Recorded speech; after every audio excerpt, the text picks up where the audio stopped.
Chapter 1. If she and her childhood sweetheart are truly married, then what is he? Chuan Ge, I just saw a sister-in-law taking intimate couple photos with a man.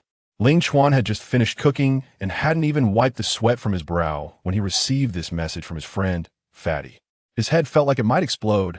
Immediately afterward, Fatty sent a live stream link. With trembling fingers, he clicked on IT. IT was a live broadcast from the Blue Photography Studio, which was owned by his wife, Song Xiangwei. The title of the stream was Wishing to Be With You Day After Day. How intimate could it possibly be? Song Xiangwei was clad in a white, form-fitting spaghetti-strap dress, revealing her delicate, fair skin, her lips painted a luscious red. Her figure was enchanting, her curves alluring, especially those mesmerizing fox-like eyes that captivated the soul. The male lead was none other than her childhood neighbor, Qian Kuan.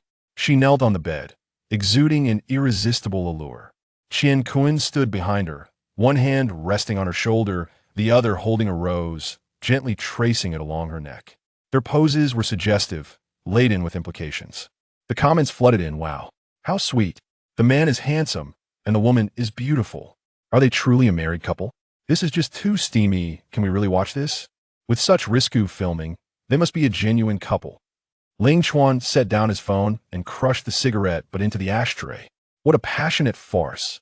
His heart ached, gasping for breath as if something within him had been violently torn apart. She and Qian Kuan were a true couple then. What was he? A clown? A mere joke? As for the two of them, the Song and Qian families were originally neighbors, and they had played together as children, truly the epitome of childhood sweethearts. After entering university, Qian Kuan went abroad to become a trainee, leaving Song Xiangwei seemingly lost, constantly mentioning him.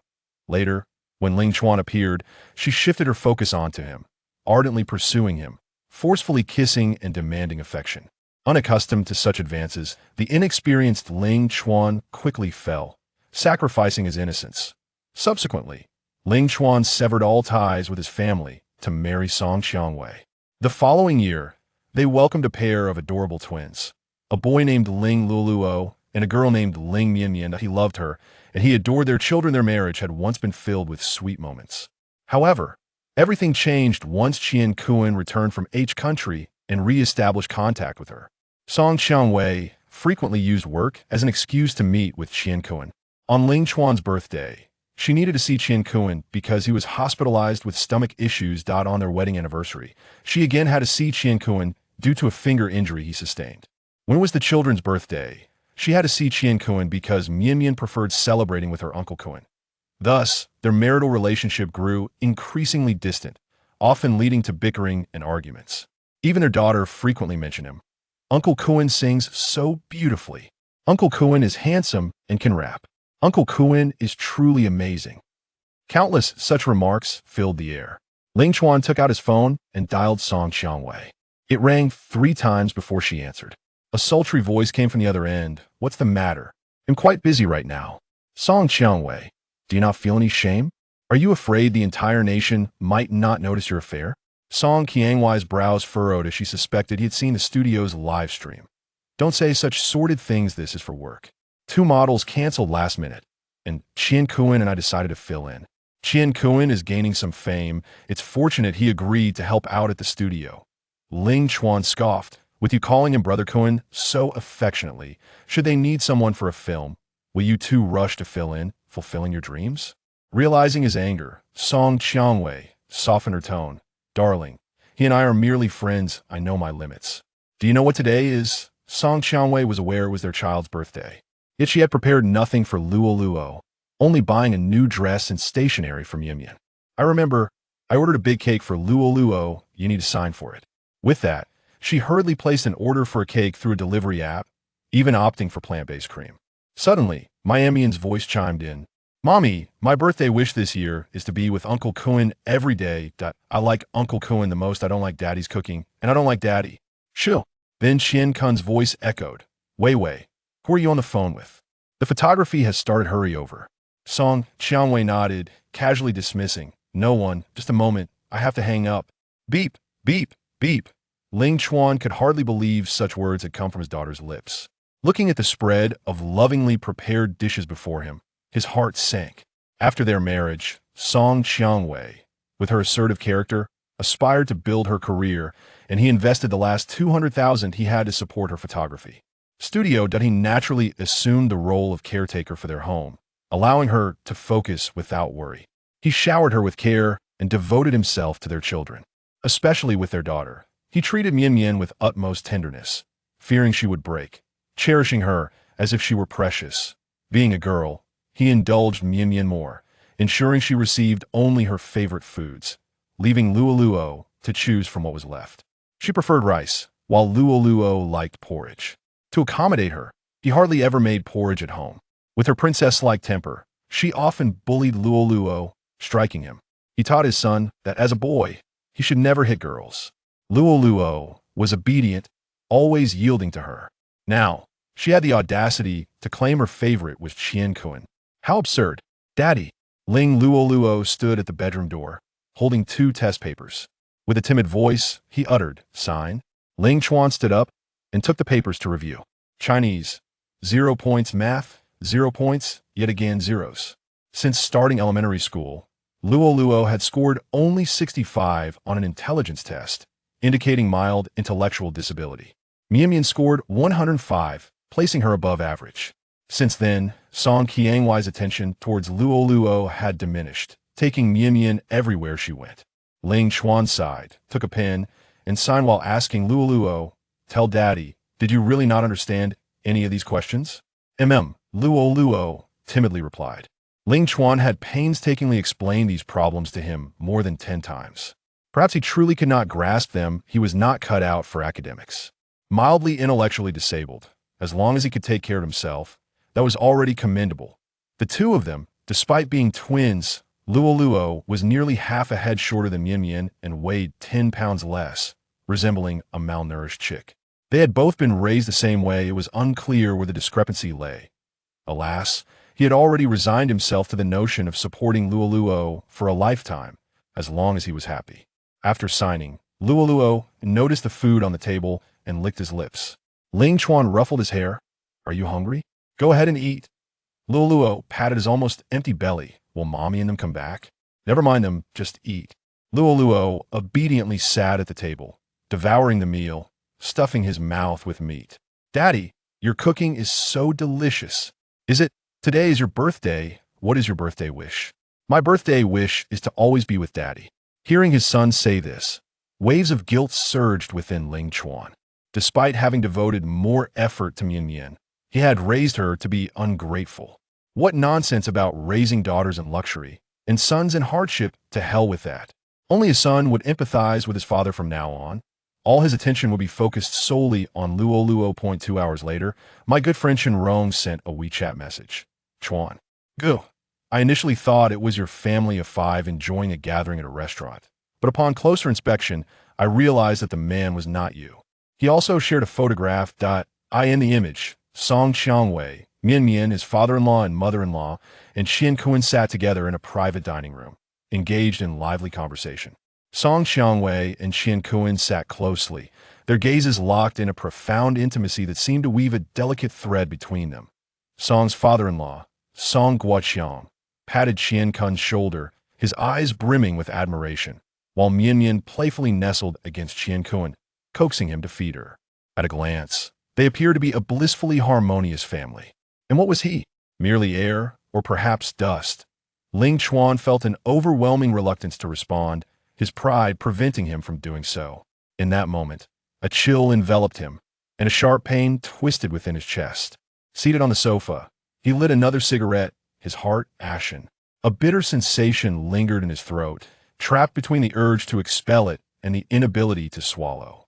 The affection cultivated over 6 years had ultimately been misdirected. As the smoke curled around him, his eyes glinted with a piercing sharpness, gradually revealing a hint of crimson. It was akin to a starving wolf in the wilderness, having gone a week without sustenance, finally discovering its prey, a boundless urge to kill surging forth. He had never possessed a gentle temperament. He had simply endured for the sake of the love and family he once cherished. If gatherings were their delight, how could it be complete without the grandfather? Chapter 2. He no longer wants his wife and daughter. Ling Chuan knocked on the door of the neighboring room. Lu Xueji opened the door, a look of curiosity on her face. Ling Gu, what is the matter? She had recently graduated from university and was renting the place. The last time the water pipe broke, water was splashing everywhere, and Ling Chuan had come to assist her in fixing it. Over time, they had grown somewhat familiar with one another. Lu Xueji lived up to her name.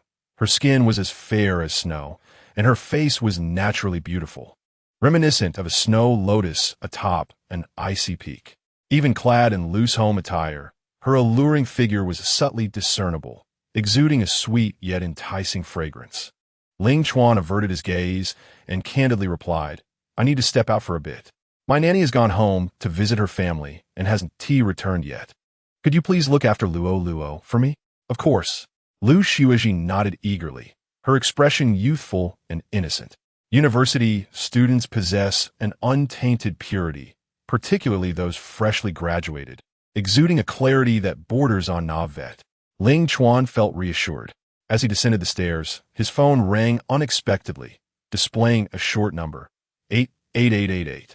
He promptly dismissed the call, as he had no time to engage at the moment. He would return to it later. At the restaurant in a private room, Song Guiqiang was precariously inebriated, patting Qian Kuan's shoulder with admiration gleaming in his eyes. Kuan, you truly are accomplished at such a young age. I have high hopes for you. Had you and Wei Wei married earlier, it would have been splendid. Song Qiangwei playfully chided, Dad, don't say foolish things while drunk. What nonsense am I spouting? Look at how fond Mian is of him. Qian Kuan beamed with satisfaction, glancing down at Mian in his arms. Mian, do you like Uncle? Mian leaned in and planted a kiss on his cheek. I love Uncle Kuan the most. Uncle Kuan is so amazing, unlike my daddy, who knows nothing. Mommy loves Uncle Kuan too, right? Song Qiangwei felt at a loss for words, her cheeks flushing crimson, reminiscent of a bashful maiden. It was true she had admired him since childhood, yet she was now married. Zhang Dongmei raised her glass, taking the initiative to toast him. You've gained recognition now. I hope you can lend a hand to Wei Wei in her work. You know her situation. Her husband does nothing at home, leaving her to struggle alone in the outside world. The implication was clear. Ling Chuan was a good-for-nothing. In the past, when Ling Chuan had offered toast, Zhang Dongmei had been stern and critical, only agreeing to drink after Song Qiangwei's persuasion. Now, however, she was eagerly toasting her junior. Qian Kuan reciprocated the toast, saying, Auntie, my bond with Wei Wei is strong. I will certainly share any valuable resources with her at the earliest opportunity. Their essay competition coming up, and whoever secures first place will successfully sign with Ming Chuan Group. I am confident. This statement elicited laughter from Song Guiqiang and Zhang Dongmei. The Ming Chuan Group was no ordinary small enterprise. It was a leading conglomerate in Shihai City, a company that proudly claimed the top spot, while others merely existed under its shadow. Securing a connection with Ming Chuan Group would ensure a lifetime of resources and prosperity. Moreover, Qian Kuan was a graduate from a prestigious university, which only endeared him more to Song Guiqiang. He nudged Song Qiangwei with his elbow. Aren't you going to toast him? Look at how well he treats you. She quickly regained her composure. Her cheeks flushed as she poured a glass of wine. Brother Kuan, I toast to you. With a resounding clap, Ling Chuan strode in, remarking, You two share such deep affection.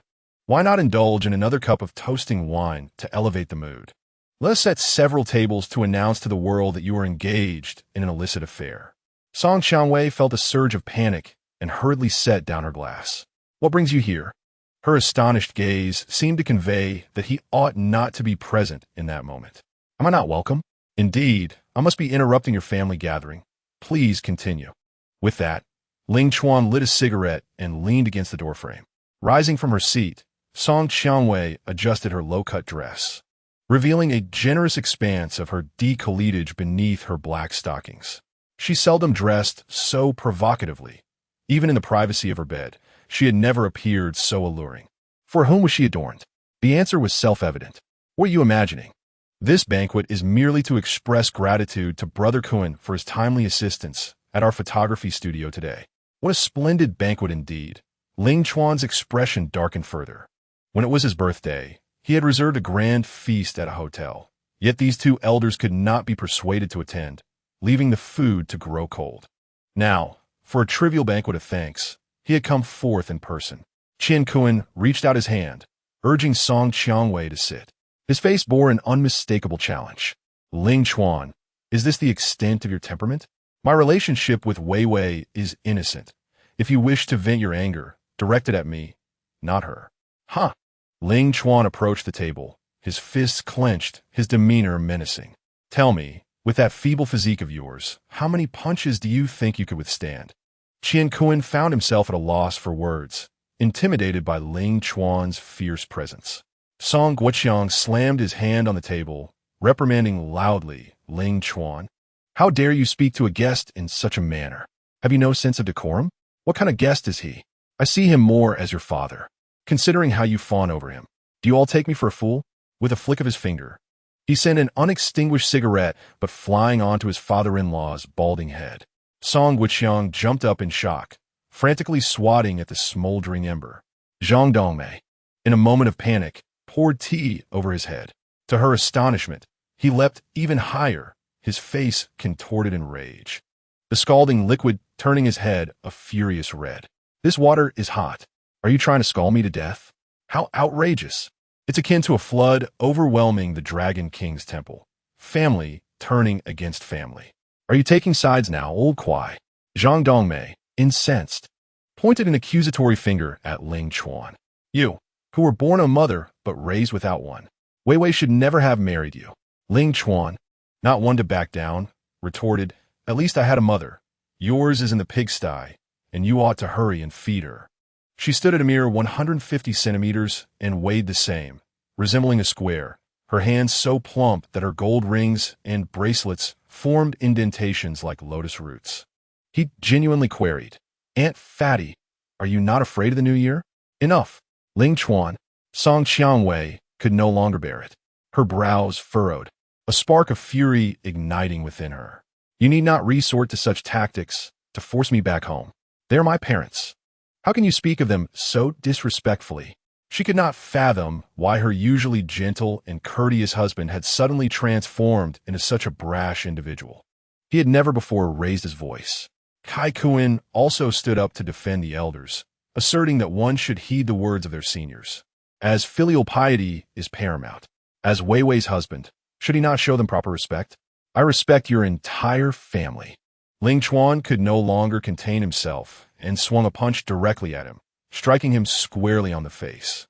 Instantly, Qian Kuan's nose began to bleed, and he saw stars. He attempted to retaliate, but Ling Chuan raised his arms and unleashed a flurry of punches. Given his frail, chicken-like physique, Qian Kuan stood no chance against Ling Chuan, and he was soon knocked to the ground, groaning in pain. Song Qiangwei let out a sharp scream and rushed to separate them, exclaiming, Brother Kuan, are you all right? Mian Mian, witnessing the scene, felt a mix of anger and fear, and she bit down on Ling Chuan's hand.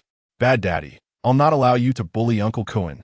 Ling Chuan was not one to shy away from pain, yet the one biting him was his daughter, the precious child he cherished. The pain in his hand pierced his heart.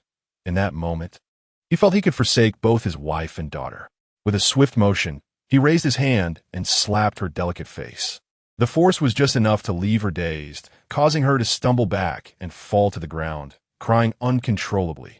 She gazed at Ling Chuan in disbelief, questioning whether this was truly the father who had always showered her with affection.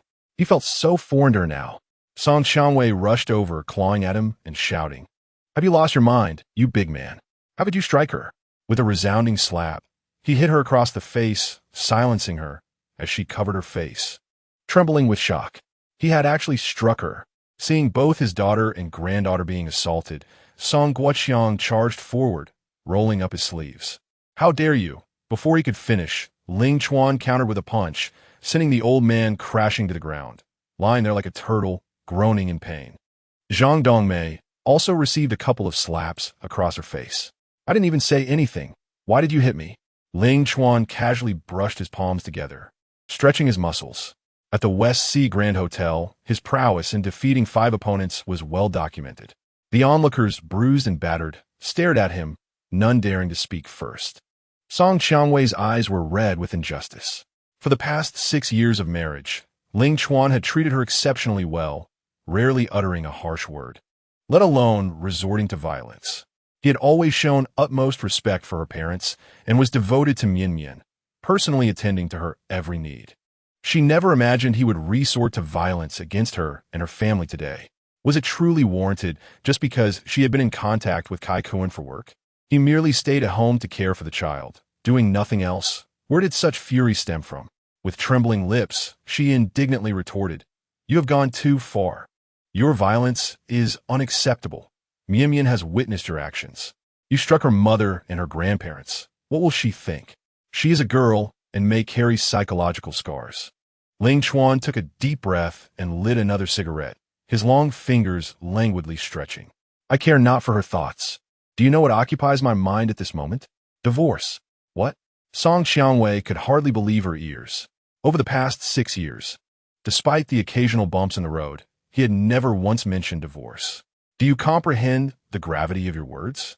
He elegantly exhaled a plume of smoke, stating clearly, "I shall promptly send you the divorce agreement via email. Do remember to sign it." She felt a pang of humiliation and implored, "Do not act on impulse.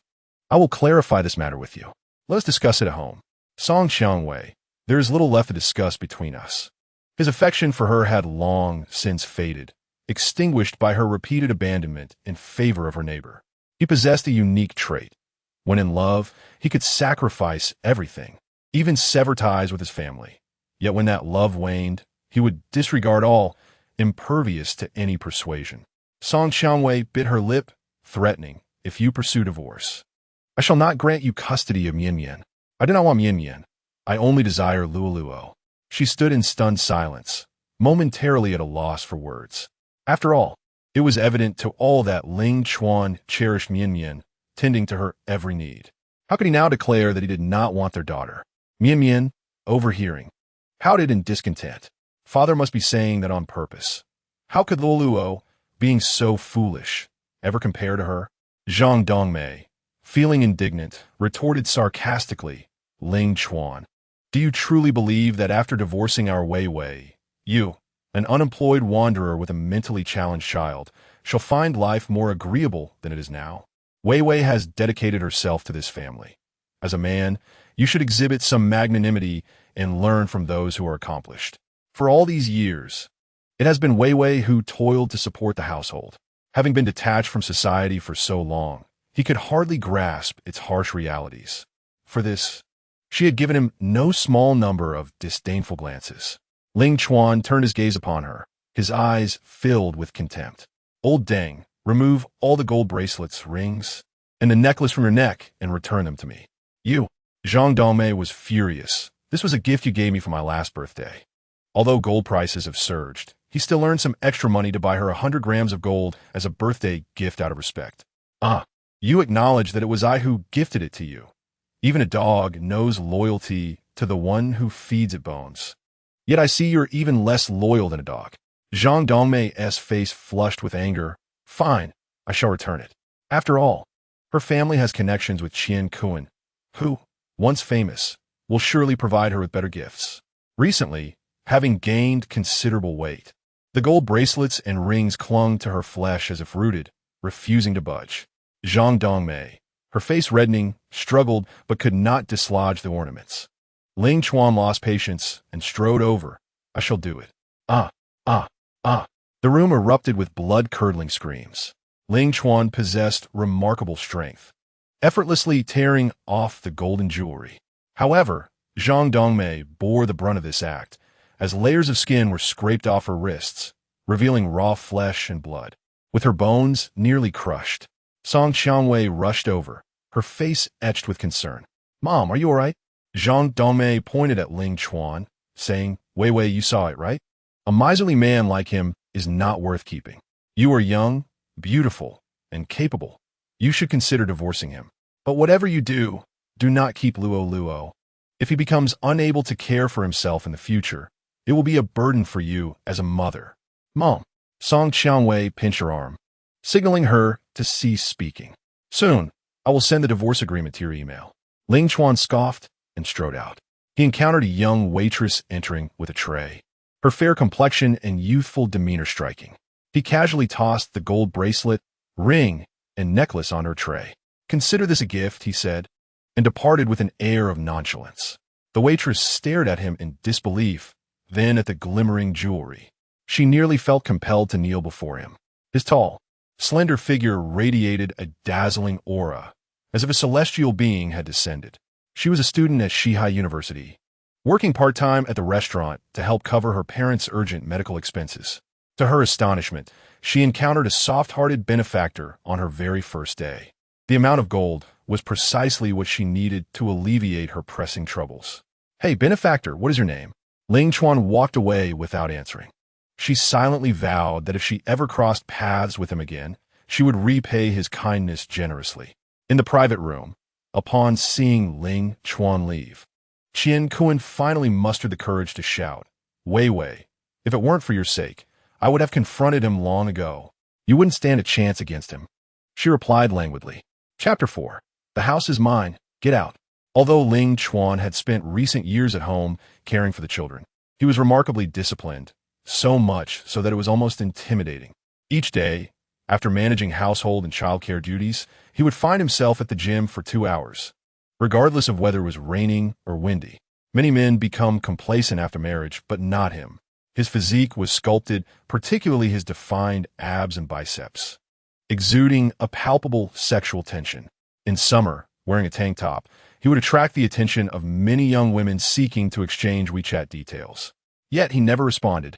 And more importantly, his prowess in bed was exceptionally satisfying, often leaving her begging for respite. Reflecting on this, Song Xiangwei was reluctant to pursue a divorce. "I will take you to the hospital. Let's not escalate this matter. We are all family." I will return and have a serious discussion with Ling Chuan, urging him to apologize. Qian Kuan looked remorseful. "Wei Wei, this is all my fault.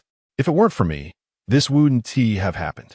I'm willing to step away from your family and never bother you or Mian again." "Brother Kuan, don't say that. This incident has nothing to do with you." It was Ling Chuan's overreaction. Regardless of the circumstances, he should never resort to violence. Mian approached and grasped his hand, reluctant to part. "I don't want Uncle Kuan to leave me. You promised to take me to the amusement park for candied hawthorn." Her father had always forbidden her from indulging in such sugary treats, concerned about cavities and potential choking hazards. Uncle Kuan, however, was different. He would buy her anything she desired. Zhang Dongmei and Song Guoqiang joined in, urging, "Xiao Kuan, you're a good child. Do not let this person jeopardize the bond between you and Wei Wei. We will be saddened by it too." On the surface, Qian Kuan furrowed his brow, appearing conflicted and troubled. Deep down, however, he felt a sense of triumph. Look at how, after years of painstaking effort, Ling Chuan's family ultimately recognizes me alone. An hour later, the ambulance arrived. The group boarded the vehicle and headed to the hospital for treatment. Upon returning home, Ling Chuan's first task was to fetch Lu Luo. He knocked on the door of Lu Xueji's home. She rubbed her sleepy eyes and spoke softly. "Ling Gu, you've finally returned. Lu Luo is asleep in the bedroom." "Thank you for looking after her," he replied. It was no trouble at all. Just as he was about to enter the bedroom, Lu Xueji leaped in front of him, clad in a low-cut silk nightgown that revealed a glimpse of her fair skin. With wide eyes and long eyelashes fluttering, she exclaimed, "Ling Gu, what happened to your face?" "There's a tiny scratch." "It's nothing," he reassured her.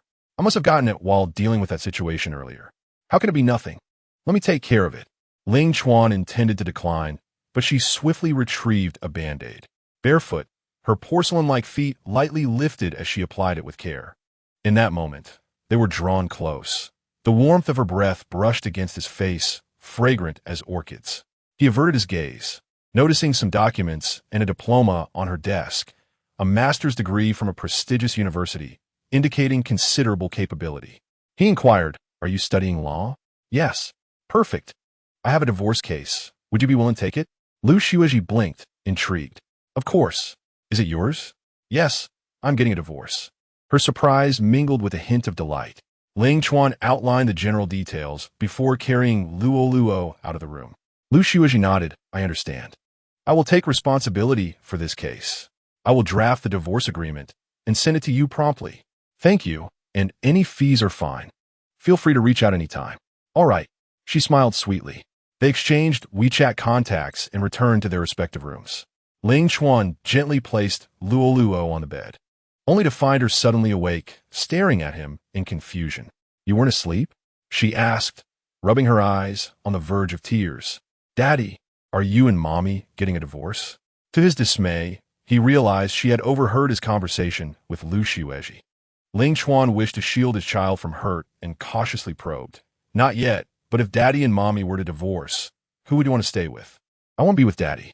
Lu Luo stretched out her small hands and tightly embraced Ling Chuan's neck. In truth, she did not want her parents to separate. She wished for their family to remain together forever. Even though Mian Mian often bullies him, his mother always overlooks him. Ling Chuan felt a pang of sorrow, unsure of what to say, as he gently covered Lu Luo with a blanket. The war among adults leaves wounds on the innocent children as well. Sleep well, good night. Yes, good night, Dad. Lu Luo obediently closed his eyes. Ling Chuan made his way to the living room, sank into the sofa, and began to reflect on the fragments of the past. Once, for the sake of his son, he had wavered slightly, constantly contemplating the notion of providing his children with a complete family. However, the events that unfolded now left his heart in despair. Conscience clear, he resolved that this marriage must end, and the illicit couple must face consequences. The following day, Song Qianwei and Yin Yin had not returned all night. The nanny, Su Jiao, came back, having prepared an unprecedentedly lavish breakfast. Su Jiao was a distant relative of the Song family, known for her penchant for laziness and occasional petty theft. Although she was designated as a nanny, it was Ling Chuan who handled most household matters, while she often acted as if she were the lady of the house. Clearly, they had invited an ancient ancestor back. While Ling Chuan was still brushing his teeth in the bathroom, he heard Luo cry out from the living room. What was happening? He stepped outside to find Su Jiao, her face flushed with anger, brandishing a chopstick. Luo's hand was red on the back, clearly struck by the chopstick. Su Jiao shouted, "Your mother and sister haven't returned yet, and you already want to use the chopsticks to eat? Do you have any idea how hard she works outside to earn money? Can't you show a little consideration?" Though her words seemed directed at Luo, they were, in truth, aimed at Ling Chuan. His expression darkened instantly as he handed another pair of chopsticks to Luo. "Eat however you wish." With his father's support, Luo began to devour his food with delight. He was still growing and was always hungry, yet Mian Mian would always come snatch his lunch every day. Su Jiao was somewhat displeased. Typically, when she spoke to Luo this way, Ling Chuan would insist they wait for the others to return to eat together. Why was he not complying today? Having enjoyed free meals at the Song residence daily, did he think he could overthrow her? She looked down on such a man living off a woman. Rolling her eyes, she exclaimed, "Xiao Chuan, it's not that Annie is criticizing you, but Wei works so hard every day, and you can't even wait for her to eat. What kind of behavior is that?"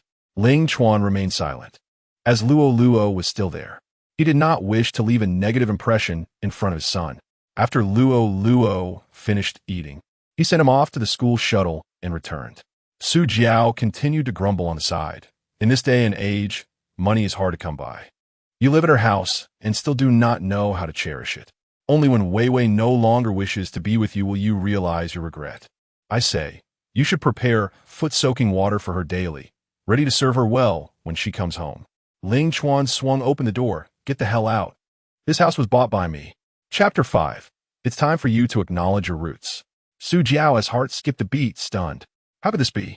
A spacious flat in the city center would cost at least 4 million yuan.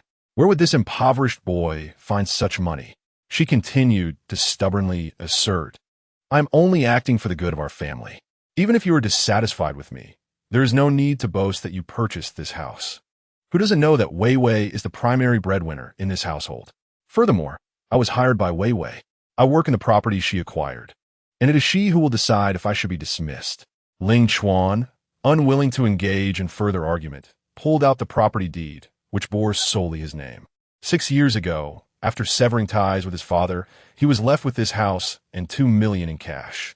"Behold, this is my premarital asset, bearing no connection to the Song family, and I am on the brink of divorce. You should leave." Su Jiao realized that the deed indeed bore only his name.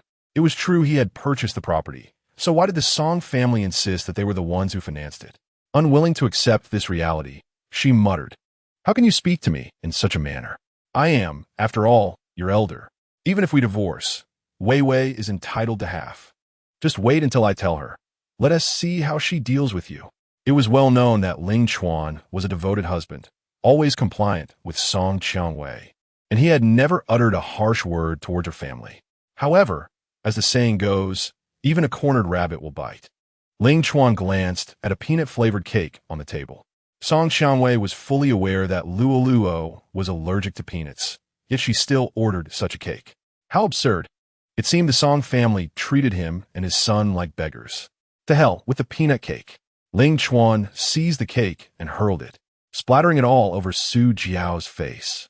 With such a foul mouth and incessant chatter, perhaps some food will silence you. Su Jiao, covered in cake, furiously lunged at him, her long nails leaving 4 bloody marks on his neck. The pain was searing. "You've gone too far. Aren't you just a freeloader?" Ling Chuan could no longer endure it. "I'm not living off you." He swung a punch, striking her squarely in the eye. Another blow landed on her face, causing blood to pour from her nose. Mingling with the creamy frosting, an oddly poetic scene. Days from the beating, Su Jiao sat on the floor. You actually dare to hit me? Just wait until Wei Wei returns. She will receive the same treatment. Anyone who comes here will be met with my fists. Ling Chuan gathered the keys to the entire house. "I give you 3 days to vacate. Otherwise, my fists are not to be trifled with." Su Jiao quaked in fear, silenced by his intimidating demeanor. His punches were indeed formidable, and a single blow could inflict real pain. Passing through the living room, he noticed their wedding photo prominently displayed on the wall.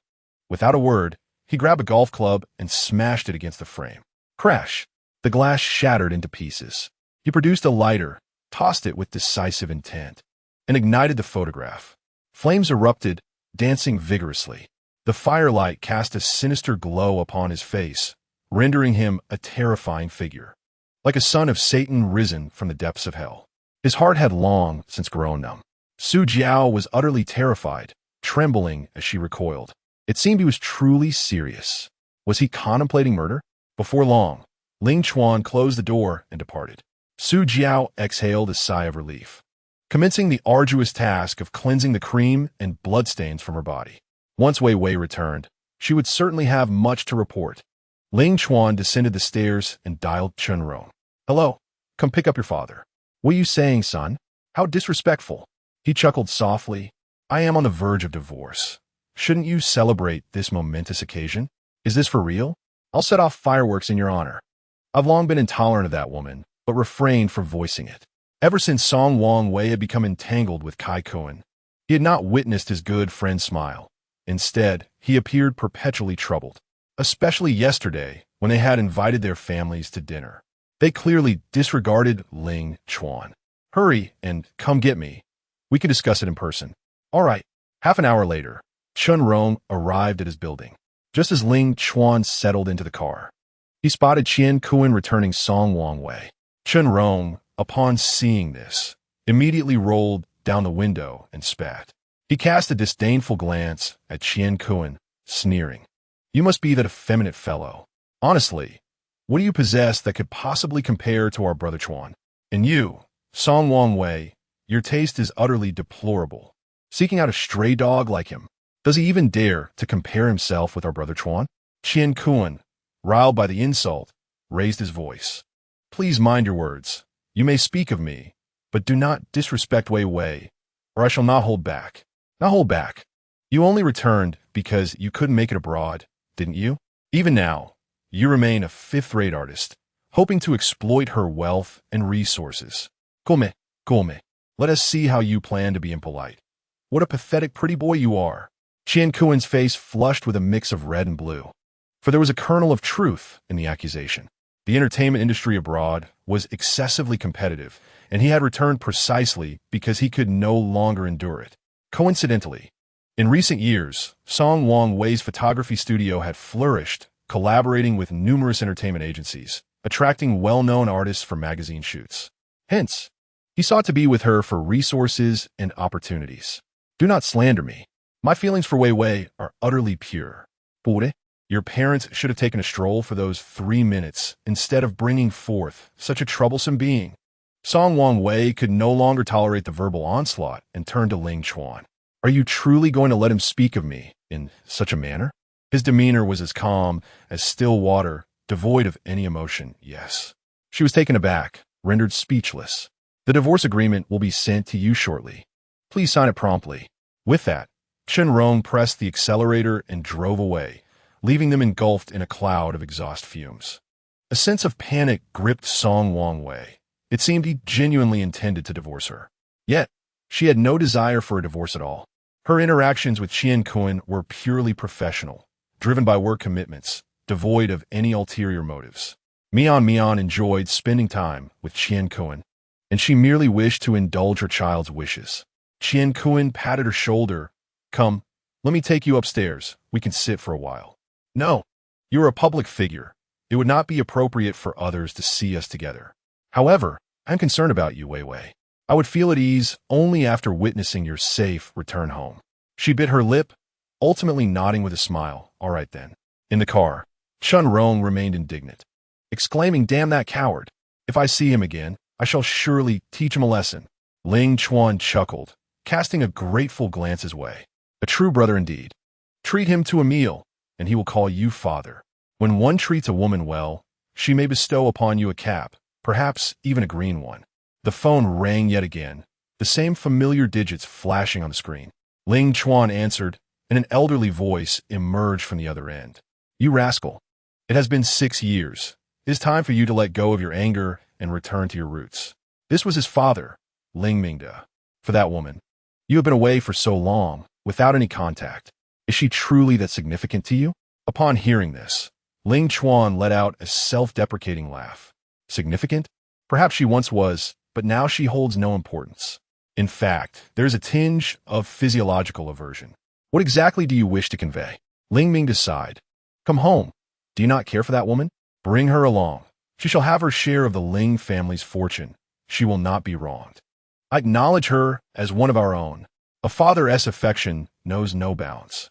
He was nearing his end, and if this stubbornness continued, he might depart this world without ever seeing his grandchild. Ling Chuan shook his head. It would be best if you refrain from such declarations. What?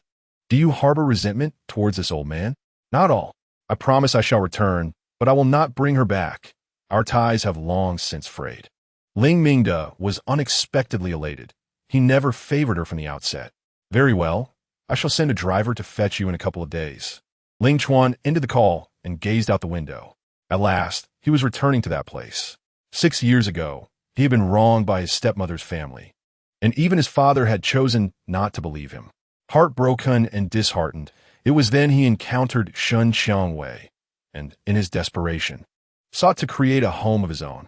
Little did he know, one misstep led to another. This time, he was determined to reclaim all that he had lost. Song Xiangwei and Qian Kun arrived home, only to find the place in utter disarray. Shards of glass littered the floor, alongside traces of blood and cream. The cake she had ordered lay shattered on the ground. What could have happened? Had they been robbed? Before she could finish her thought, Su Jiao emerged from the bathroom. Song Xiangwei was taken aback at the sight of her face, bruised and swollen, a frightful sight indeed. Aunt Su, what has happened to you? Su Jiao, upon seeing her, began to feign sorrow, weeping. It was your husband who did this to me. I merely spoke a few words of fairness, and he turned violent. He even threatened to dismiss me, ordering me to leave. A fire of anger ignited within Song Xiangwei's heart. How could he treat her this way? It was utterly outrageous. How could Aunt Su, as an elder, resort to violence so easily? Qian Kun handed her a tissue, offering comfort. Aunt, you truly deserve better. If I were in your position, I would never dare to treat an elder in such a manner. Indeed, that Ling Chuan is truly despicable. Su Jiao grasped her hand earnestly. Listen to me, Aunt. You have indulged him too much, leading him to become utterly reckless. From now on, do not give him a single cent. Let us see how arrogant he remains when he runs out of money. Aunt, in truth, all these years, I have invested my finances in the studio and other ventures. I have never spent a dime on him. On the contrary, He has taken on part-time jobs to contribute to the household expenses, including the extracurricular activities of our 2 children, which he has also been responsible for. I know you possess a kind heart, but such kindness can lead to indulgence. If he dares to strike me today, he will not hesitate to do the same to your parents tomorrow. Song Xiangwei fell silent. Could she reveal that her parents had already been assaulted? Even she had suffered at his hands. Every individual present had endured Ling Chuan's wrath. Qian Kuan interjected, "Aunt, please do not be disheartened. We shall have a word with Ling Chuan another day, urging him to sincerely apologize to you. You truly understand decorum. I believe you would make a fine match for our Wei Wei." Song Xiangwei shot him a glance. "Aunt, what are you saying? Do not be shy. Ling Chuan is indeed insufferable. He must come and apologize to me." Su Jiao smirked, her expression triumphant. She mused that the sincerity of an apology should be gauged. Without genuine remorse, she would not accept it. Ideally, she hoped he would bring along some gold bars as a token. Turning her head, Song Xiangwei saw the wedding photo, half burned on the floor. Did he burn this? She pointed to the ground, incredulous. Of course it was Ling Chuan. He went on a rampage and carelessly burned your wedding photo. How could this be? She murmured, disbelief etched on her face. That was his favorite photograph. He had claimed that the photographer had captured their love so naturally. It was a masterpiece. He once said, "Even if there were an earthquake, and I had to take you and the children to safety, I would risk my life to return for this wedding photo." At that moment, nestled in his embrace, she had playfully asked why. "Because it is a testament to our love." Indeed, when they took that wedding photo, their hearts were solely devoted to one another. Somewhere along the way, it had soured. Now, he had gone so far as to burn that cherished photograph. She felt a surge of panic, unable to remain still. Ling Chuan had never displayed such temper, nor had he ever destroyed anything that belonged to them. Noticing her distress, Qian Kuan quickly inquired, "What is wrong?" "It's nothing. Please, leave me be. I wish to be alone for a while." Yet, Qian Kuan hesitated, wanting to stay, but realizing that haste would yield no results. "I will take my leave then. Take care of yourself, and call me if you need anything." "All right," she replied distractedly. After Qian Kuan departed, Su Jiao continued her incessant chatter from the sidelines. "I understand that Ling Chuan's orphan status elicits sympathy, yet there are invariably flaws in those who are pitiable. Just observe how he has been indulged. He once dared not utter a harsh word. No matter how intrusive she was, Ling Chuan would never speak out against her. Who could have predicted that he would act in such a manner today?" Song Xiangwei felt a throbbing headache as she massaged her temples. "Aunt, I shall grant you a 7-day leave. Please take this time to rest properly, and your salary will remain unaffected." Su Jiao finally fell silent. "But can you manage the child alone?" "I can," came the resolute reply. "Very well. I shall take my leave then." With that, Su Jiao gathered her belongings and exited, leaving a palpable silence in her wake. Song Xiangwei shook her head in resignation. She began to comprehend why she had been subjected to such treatment. Reflecting on the recent events, she realized that she had indeed become too close to Qian Kuan, sharing intimate photographs for work purposes. His jealousy was only to be expected. Although she had harbored a secret affection for Qian Kuan for a decade in her youth, that was now a distant memory. Why could he not show her a modicum of understanding? She murmured to herself, "Darling, you have truly gone too far. I have done nothing wrong. Yet you have inflicted so much pain upon me. Brother Kuan would never act this way." As she entered the bedroom and opened the wardrobe, she discovered it was completely empty. Upon visiting Lu Luo's room, she found the wardrobe equally barren. Had he taken Lu Luo away? Her heart felt as though it were ensnared by an invisible claw, filled with anxiety. After a moment of hesitation, she sent a message. "What are you causing a ruckus about?" A large red exclamation mark appeared in the dialog box, accompanied by a line of small text. Message sent but rejected by the recipient. Chapter 7. She is the only little princess. Had she been blocked? Song Xiangwei stood frozen, her mind buzzing. This could not be. There must be a glitch in the system. How could he block her? He had previously been so concerned for her safety that he had marked her as a star friend and pinned her messages, ensuring he would receive them promptly. How could he suddenly block her? Undeterred, she sent a series of emoticons, yet still received the same response. Reality began to settle in as she slumped onto the bed. Speechless, Where could Ling Chuan possibly take Luo Luo? Having lost both parents at a young age, she could scarcely conceive of any other place he might go. At that moment, Zhang Dongmei called. Hello, how did your conversation with Ling Chuan go? Is he going to apologize? Mom, please don't bring that up right now. She felt overwhelmed. Given the current situation, even if they went to apologize, Ling Chuan might not even acknowledge them.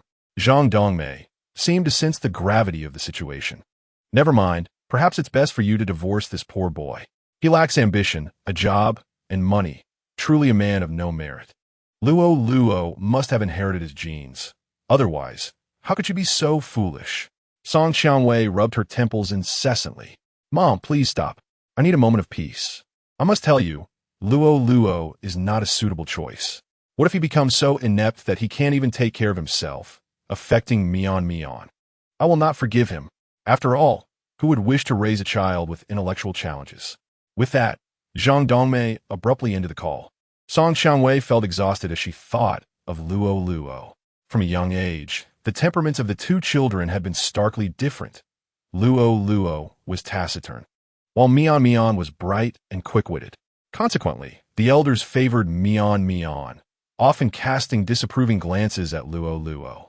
When they visited their grandparents for meals, Luo Luo would quietly move a small table to the side to eat alone, not wanting to disturb anyone. His thoughtfulness was heart-wrenching. She was aware of all this, yet she never spoke up. Perhaps, deep down, she felt the same way. Now that Ling Chuan had taken Luo Luo away and blacklisted her, she was filled with sorrow, unsure of how to proceed. Lost in her thoughts, she opened a bottle of red wine, drinking glass after glass, as if only inebriation could help her escape her worries. At Yang High School, Mian and Luo Luo stood at the entrance, awaiting their parents. Mian was still upset from being bullied the previous day. When her father arrived, she resolved to ignore him, the kind of stubbornness that would not be soothed no matter how he tried. She imagined he would bring her favorite egg tarts to appease her. Pouting at the thought, she crossed her arms defiantly.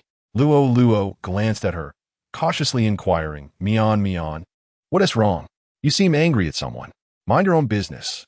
Oh, Luo Luo appeared a bit concerned. Before long, Ling Chuan arrived right on time. Let us go home. Luo Luo eagerly rushed forward, joyfully grasping his father's hand, exclaiming, Home. Mian, noticing her father's empty hands, felt even more frustrated. In the past, he would always bring egg tarts to placate her when she was upset. Why didn't he this time? Moreover, he was the one who had struck her yesterday. Luo Luo watched Mian standing still and curiously asked, Mian, why aren't you coming over?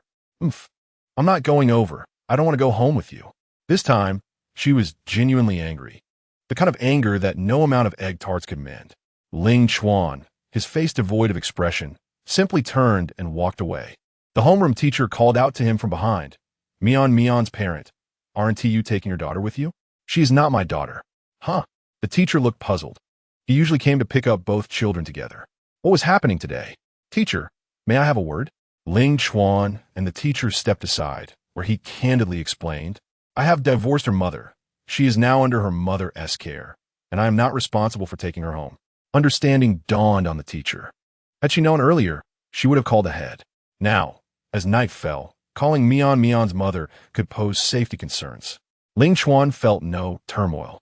That was not within his purview. All right, I'll call Mian's mother at once. The teacher hesitated, unsure how to respond, recognizing that this was a family matter. She was taken aback, recalling that he used to bring food for Mian whenever he picked her up. He allowed Mian to ride on his neck. And even a discerning, I could see how deeply he dotes on this daughter. Now that they are divorced, how can he simply disregard her? Mian stood by, sulking. Surely, her father intended this, hoping she would approach him first. But that was out of the question. She was a little princess, after all. How could she lower herself first? She would give her father 10 seconds more. If he came over to take her home, she would forgive him. 10, 9, 8, 7, 6, 5, 3, 2, 1. Time was up, and no one came to find her. Mian couldn't help but turn her head. Her father had already taken Luo Luo and left in the car. She was stunned, silently watching the vehicle fade into the distance. How could this happen? Her father truly abandoned her. Suddenly, a pang of sadness gripped her heart. An urge to cry welled up within her. Why didn't he come to comfort her? He had once declared that she was his only little princess. Was this how he treated a little princess? When she returned home, she would certainly tell her mother, ensuring that her mother would ignore him forever. Uncle Kuan was much better. He would never be so petty. The homeroom teacher attempted to contact Song Qiangwei, but after 10 calls, none were answered. What was going on? Did they no longer wish to care for their child? Today's parents truly lack responsibility. She was merely a working person, eager to finish her shift and meet her boyfriend. The sky was darkening. Her boyfriend must be worried by now. The teacher paced anxiously, sighing repeatedly. Mian understood that at this hour, reaching her mother by phone was futile. Typically, she would be busy at work or indulging in a sauna, leaving no time to answer calls. Teacher, I can go home by myself. I know the way, Mian asserted. Is it safe for you to be alone at this hour? Mian nodded. I can manage. All right. Be careful, and let me know when you arrive. Okay. With that, Mian set off alone. She had seen this route many times from the car, so she should not get lost. 5 hours later, at midnight, Song Qiangwei was utterly intoxicated, having visited the restroom multiple times to vomit. Gradually, she regained some clarity, becoming aware of the surrounding noise. Laughing and crying, she mused, Ling Chuan, you must still love me. You're just being jealous. How would you be so childish? Just then, her phone rang. She glanced at the screen. It was Ling Chuan calling. She knew he couldn't bear to let her go. Not answering. Who told him to be so unreasonable and block her? She hung up abruptly. Yet, the phone continued to ring. Since he was so persistent, she might as well let him soothe her a bit. Hello, weren't you going to divorce me? Now you regret it? The divorce agreement has already been sent to your email. Please sign it. Chapter 8. Mom, you must never speak to Dad again. Only then did Song Qiangwei realize her daughter had not yet returned home. Usually, Ling Chuan would be the one to pick up the child, and she had not adjusted to the sudden change. Her eyes widened in anger. Ling Chuan, why do you not take Mian home with you? She's also your daughter. She said. She is not my daughter. Qian Kuan is her father, he retorted. From now on, she has no relation to me. With that, Ling Chuan abruptly ended the call. Engaging with such a person any further was merely a waste of time. Song Qiangwei had no time for contemplation and hurried to the nearby police station. Inside, she found her daughter dejected, her eyes swollen from crying. Mian. Song Qiangwei rushed forward and embraced her tightly. Mian, feeling wronged, began to weep. She could not comprehend why no one was looking after her. Even her father, who usually adored her, was so indifferent. It seemed his heart belonged solely to Lu Luo. She, after all, was the little princess of the family. Overwhelmed with guilt, Song Qiangwei said, I'm so sorry, my dear. I got caught up with something and forgot to pick you up. If it hadn't been for Ling Chuan, she would not have been inebriated and delayed in retrieving her child. The police officer nearby admonished her with the rise in human trafficking. How could you let your child go home alone? Please be more cautious in the future. I understand, officer, she replied. Once the matter was settled, Song Qiangwei held Mian close and entered a pink Maserati. Mian immediately reported, Mom, Dad came to school today to pick up Lu Luo, but ignored me. Perhaps he had something important to attend to. Song Qiangwei replied absently, unable to bear divulging the turmoil of their impending divorce to her daughter. Mian pouted, Well, I don't care. You must never speak to Dad again. Uncle Kuan would never do this. Mom, can you marry Uncle Kuan and let him be my dad? Startled, Song Qiangwei felt a surge of anger. Mian, what are you saying? Uncle Kuan is just a friend. Your father will always be your father. You must not speak like that. Mian fell silent, too intimidated to respond, yet her heart brimmed with resentment. Her father seemed utterly unconcerned, favoring Lu Luo instead. Regret washed over Song Qiangwei after her outburst. It was a grave mistake not to have fetched her daughter today. How could she allow herself to lose her temper? She pondered a way to make amends. Mian, what would you like to eat tomorrow? I'll make it for you. Mian, a true foodie, instantly cast aside her worries upon hearing of a meal. I want minced meat steamed egg. It's my favorite. And Dad makes it for me and Lu Luo every morning. All right, I will make it for you, Song Qiangwei assured her, then began searching for recipes online. After watching a few videos, she discovered that the dish was quite simple, almost effortless. She was determined to prepare it even better than Ling Chuan could. It was evident that caring for a child was not as complicated as he made it seem. She resolved to address his temper once he calmed down. As a husband and father, how could he so easily abandon his family? It was utterly irresponsible. In Shihai Bay, at the Emerald Apartment, Ling Chuan gazed vacantly out the window. This modest apartment, a mere 50 square meters, was his sanctuary, a space he had acquired through his design work and savings. It was small, yet sufficient for a solitary life. The next step is to await Song Qiangwei's signature for the divorce, sell the house, and return to the family. Should she refuse to sign, then the matter shall be settled in court. Every asset, his house, his car, and the $2 million he initially invested in her, will not be relinquished. He is not foolish, unlike some spineless individuals who, after enduring humiliation, leave empty-handed. He intends to reclaim every last cent with interest. After completing her homework, Lu Luo rested her head on the desk, playing with a scrambled Rubik's Cube. Ling Chuan glanced at her and, 30 seconds later, when he turned back, the cube had miraculously returned to its original state. He was astonished. Lu Luo, did you solve this? Yes, she nodded, brimming with a sense of accomplishment. So this is called a Rubik's Cube. It's so much fun. This was a fourth-order cube, and even he required time to restore it. Yet Lu Luo had done it in her first attempt, taking only 30 seconds. Was it merely a coincidence? Ling Chuan approached her, scrambled the cube once more, and said, Lu Luo, could you demonstrate to Daddy how you solved it? Lu Luo stared at the cube for a few seconds before her hands began to twist rapidly. It seemed as though she did not need to engage her brain at all. After 35 seconds, the cube was completely restored. This. Ling Chuan was astounded, struggling to believe his own eyes. Wasn't Lu Luo diagnosed with an IQ of 65, indicating mild intellectual disability? How could she possess such a talent for the cube? Or perhaps the diagnosis was erroneous. If it were indeed incorrect, why did she score 0 on every test? There must be something amiss. Lu Luo gazed at the cube and cautiously asked, Daddy, can I have this Rubik's Cube? I want to take it to school to play. Ling Chuan snapped back to reality, affectionately ruffling her hair. Of course, my belongings are all yours. Not just this cube. A share of the Ling family fortune is also yours. Upon returning, he would secure the largest inheritance possible for his son. Previously, he had only desired a happy family. But now he understood that love devoid of material support is like scattered sand. It disintegrates with the slightest breeze. Tomorrow, shall I take you to meet your grandfather? Lu Luo looked up, her large eyes as round and glistening as black grapes. But Daddy, didn't you say I don't have grandparents? Well, after severing ties with the old man 6 years ago, he had spoken this way to everyone. Actually, you do have them, Daddy misspoke. Lu Luo was overjoyed, clapping her hands. Yay, I have a grandfather now. Each time she saw other children being taken out to play by their grandfathers, she felt envious. Now, she too had a grandfather. However, would he, like her maternal grandparents, prefer only Mian and not her? Contemplating this, her expression dimmed. What is wrong? Ling Chuan was attentive to his son's emotions. Will grandfather not like me? He wouldn't dare. The old man had been neglectful of him in his youth.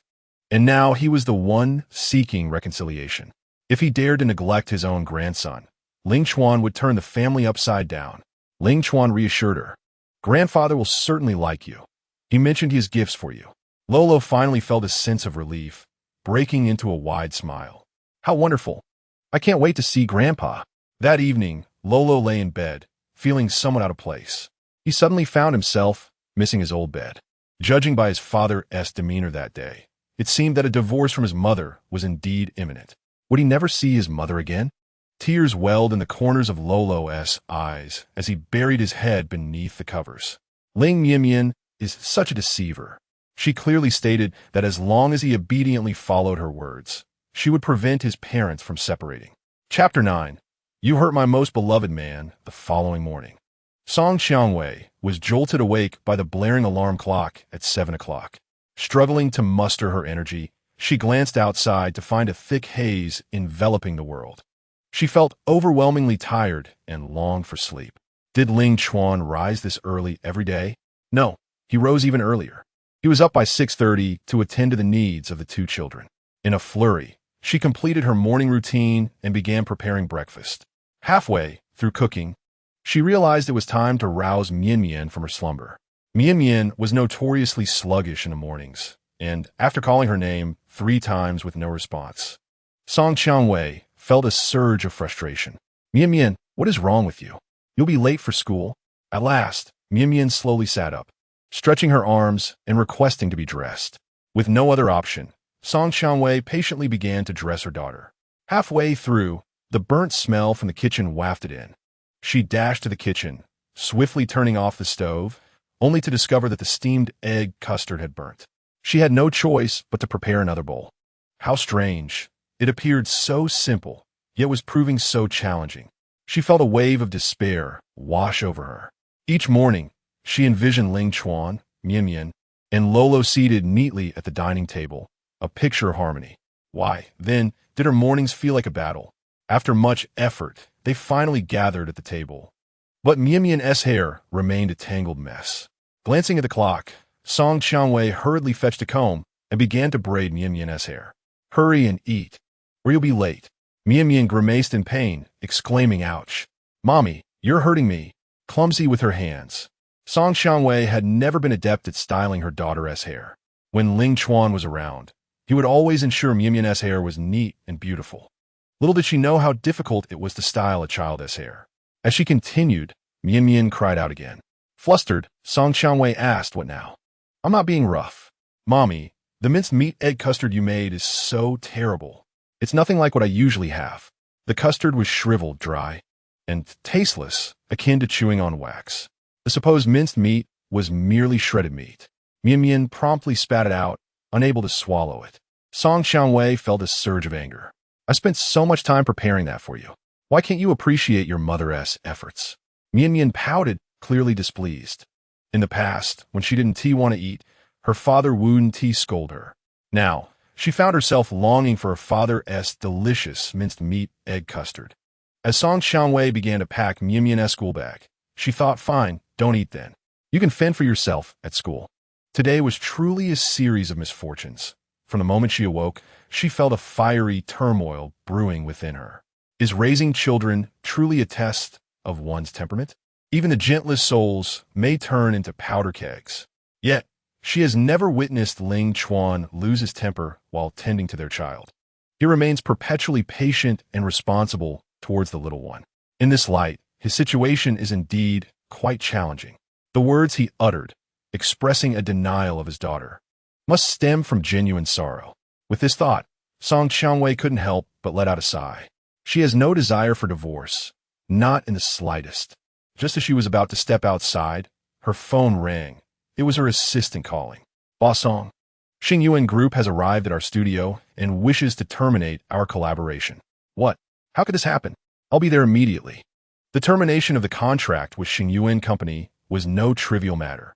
It is essential to understand that Xingyuan is the most formidable star-making agency in the country, having produced numerous A-list male and female celebrities within the entertainment industry. A significant portion of her studio's income is derived from this collaboration. To terminate the contract would be tantamount to announcing her impending bankruptcy and the closure of her studio. Time was of the essence. She could only entrust her daughter to her close friend, who would take her to school. Her friend, Zhou Wanruo, lived in the adjacent building, and Song Qianwei knocked on her door. Zhou Wanruo, disheveled and barely awake, opened the door. It's too early for shopping. I'm utterly exhausted. No, I need you to take Mian Mian to school. Zhou Wanruo looked at Mian Mian, puzzled. Isn't this Ling Chuan's responsibility? When did it become yours? Song Qianwei briefly explained the situation. That's how it is. I don't even know where Ling Chuan has gone. Zhou Wanruo shook her head in resignation, feeling a mix of disappointment and frustration. I knew something would go awry. You've been too close to Qian Kuan. I warned you. Ling Chuan is a man of pride. How could he possibly tolerate such circumstances? Song Qianwei bit her lip, looking innocent. I know I have my faults, but right now, I must address the company matters. Once I'm finished, I'll have a proper conversation with Ling Chuan. I believe he is merely acting out of spite. He cannot truly bear to part with us. All right, you go ahead with your business. I'll change my clothes and take her to school. Zhou Wanruo led Mian Mian inside and began to change. She had previously sensed something amiss between Song Qiangwei and Qian Kuan, noting their ambiguous behavior.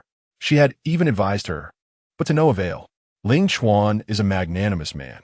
He wouldn't be so petty, she had said. Yet, no matter how generous a man may be, he cannot permit his wife and daughter to be entangled with another man day in and day out. She truly underestimated men's feelings. Now, it seemed that Ling Chuan genuinely wanted a divorce.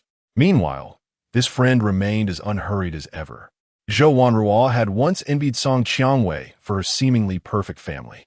Her husband was tall and handsome, and their children were intelligent and well-behaved. Though Ling Chuan was nearing 30, he still possessed a robust physique and striking features. Particularly, his captivating eyes drew her gaze whenever she visited their home.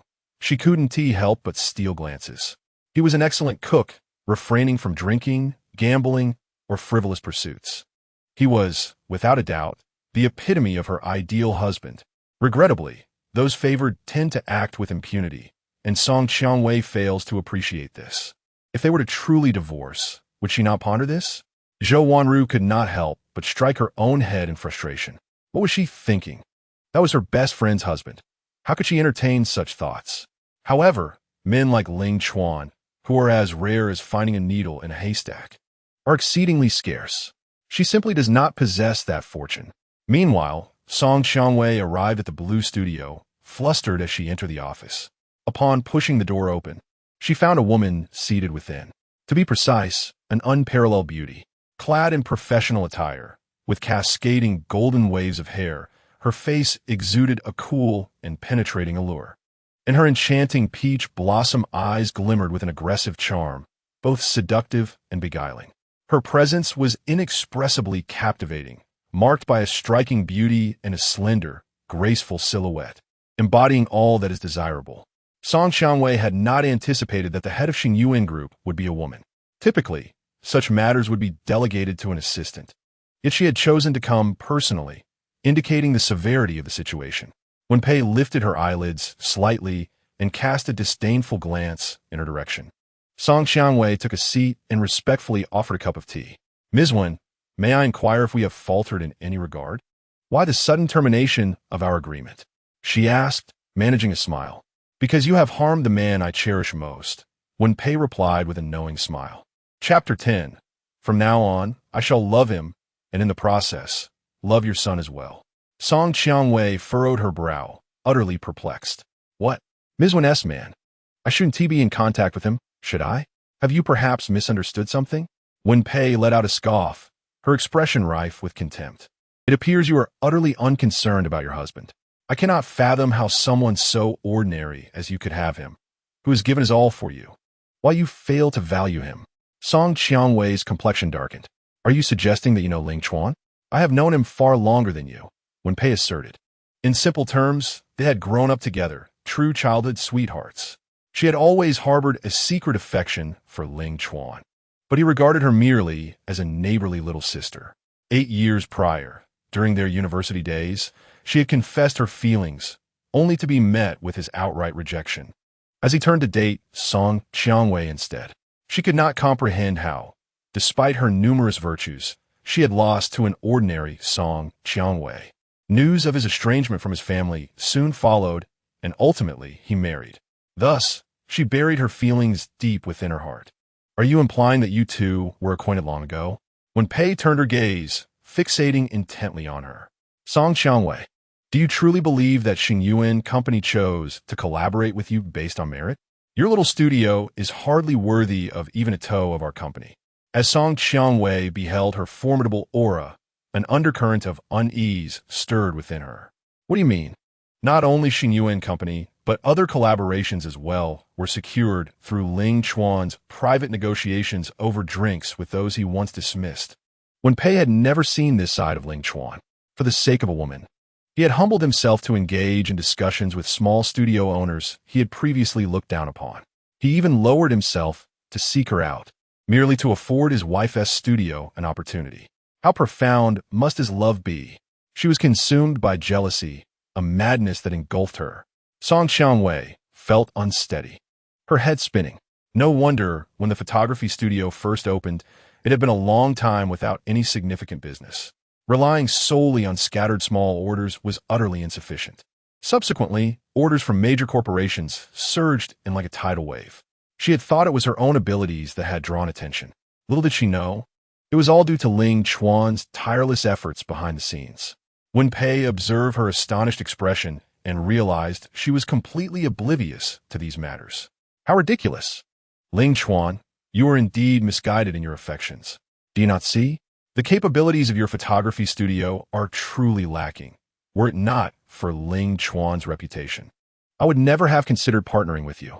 You fail to comprehend Ling Chuan's genuine intentions and instead join your effeminate brother in causing him harm. You are not worthy of him. Song Xiangwei clenched her fists, suppressing her rage. This is our family matter. It seems, President Wen, you are meddling far too much. Family matter, huh? As far as I know, he has already mentioned divorce to you, hasn't he? You, how do you know? When Pei smiled silently. Over the years, she had kept a close watch on Ling Chuan. She knew precisely when he took the children to school, when he visited the gym, and when he shopped for daily necessities and fresh produce. She even knew he sometimes bought a bouquet of flowers from the florist to take home to his beloved wife. Each time she witnessed this, her heart nearly shattered. She was a principled person. No matter how much she liked him, she would never disrupt another's family. But now, he was seeking a divorce. She must fight fiercely for him. She did not wish to miss out on Ling Chuan any longer. Her gaze was piercing. You need not concern yourself with how I know this. I simply wish to convey one thing. From this moment forward, I shall love him, and, incidentally, your son as well. Chapter 11. He no longer wished to play the fool upon hearing these words. Song Xiangwei's complexion darkened significantly. It felt as if a piece of her heart had been cruelly excised. Her face turned pale. He is my husband. My son. When did it become anyone else's turn to love them? Whether it is anyone else's turn to love them is not for you to decide. It is Ling Chuan's will that matters. Does he even spare you a glance now? When Pei's words were like a knife piercing her heart. After Ling Chuan proposed divorce, he had already blocked her. She had no idea where he had gone, nor could she find him. When Pei's gaze was resolute as she advanced, poking her finger into Song Xiangwei's shoulder. Although the force was not strong, the insult was profound. I had already relinquished my claim on Ling Chuan, but it is your inadequacy that has forced this opportunity into my hands. Do not blame me for employing every means at my disposal. Song Xiangwei trembled all over, unable to utter a single word. When Pei moved towards the door, casting a lingering glance back.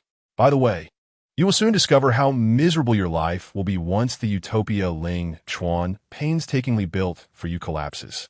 With that, she departed gracefully. Song Xiangwei felt as though her head might explode as she helplessly sank onto the sofa. Time and again, she dialed Ling Chuan's number, only to be met with a busy signal. Clearly, he had added her number to the blacklist. Why has this come to pass?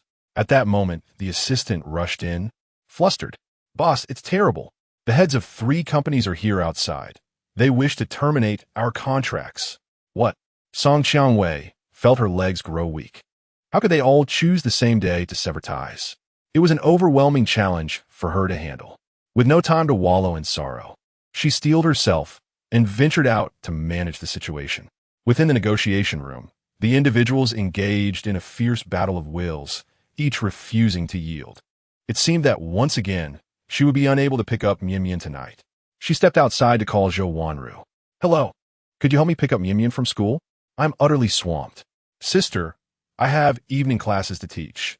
I am just as busy, Zhou Wanru, a high school English teacher preparing students for the college entrance exam, replied, her own burdens weighing heavily upon her. All right, I shall think of another solution. After hanging up, she felt on the verge of collapse.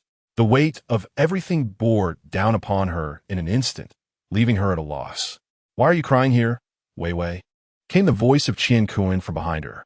Song Xiangwei quickly wiped away her tears, not wishing him to witness her disheveled state. It's nothing. I've just been under a lot of pressure lately. What brings you here? I was passing by and thought I would check on you. I'm quite busy today, so I may not have time to stay. Qian-kun no understandingly. If only I could help alleviate some of your burdens. Is Ling Chuan still not home? With a heavy heart, she replied, No, I have no idea where he is. He feigned a sigh, expressing his frustration. Really, how can a grown man be so childish? I shall speak to him and apologize. Perhaps we can reconcile. You must be too busy to pick up Mian Mian today. Allow me to do it. Song Qianwei hesitated. Yet, considering Ling Chuan's icy demeanor, perhaps Qian Kuin's apology could sway him. He would undoubtedly be picking up Lu Luo from school, and their paths would cross. Brother Kuin, would this be too much trouble for you? Not at all, Wei Wei. You know that for your happiness, I would do anything. Even if Ling Chuan wishes to confront me, I shall yield and explain. A warmth blossomed in Song Qianwei's heart. The myriad troubles of recent days felt a little lighter with Qian Kuin's support. He remained the gentle and considerate neighbor she once knew. If only circumstances had allowed for a different outcome, they might have truly been together, building a life and family. Alas, there are no what-ifs in their story. After exchanging a few more words, Song Qianwei returned to address her business affairs. The representatives from the companies proved to be exceedingly obstinate. Despite her concessions, they remained resolute in their decision to terminate the contracts. At this rate, her photography studio would face closure within 3 months. At Yang High School, in the classroom, Lu Luo was demonstrating how to solve a Rubik's Cube to her classmates, eliciting applause and cheers. Lu Luo, you're amazing. Lu Luo is so impressive. I can only manage the 2-layer cube, and not as swiftly as you. Could it be that Lu Luo is a genius? Compliments poured into Mian Mian's ears, yet they did not bring her joy. Rising to her feet, she approached her classmates. What genius? He is clearly a simpleton.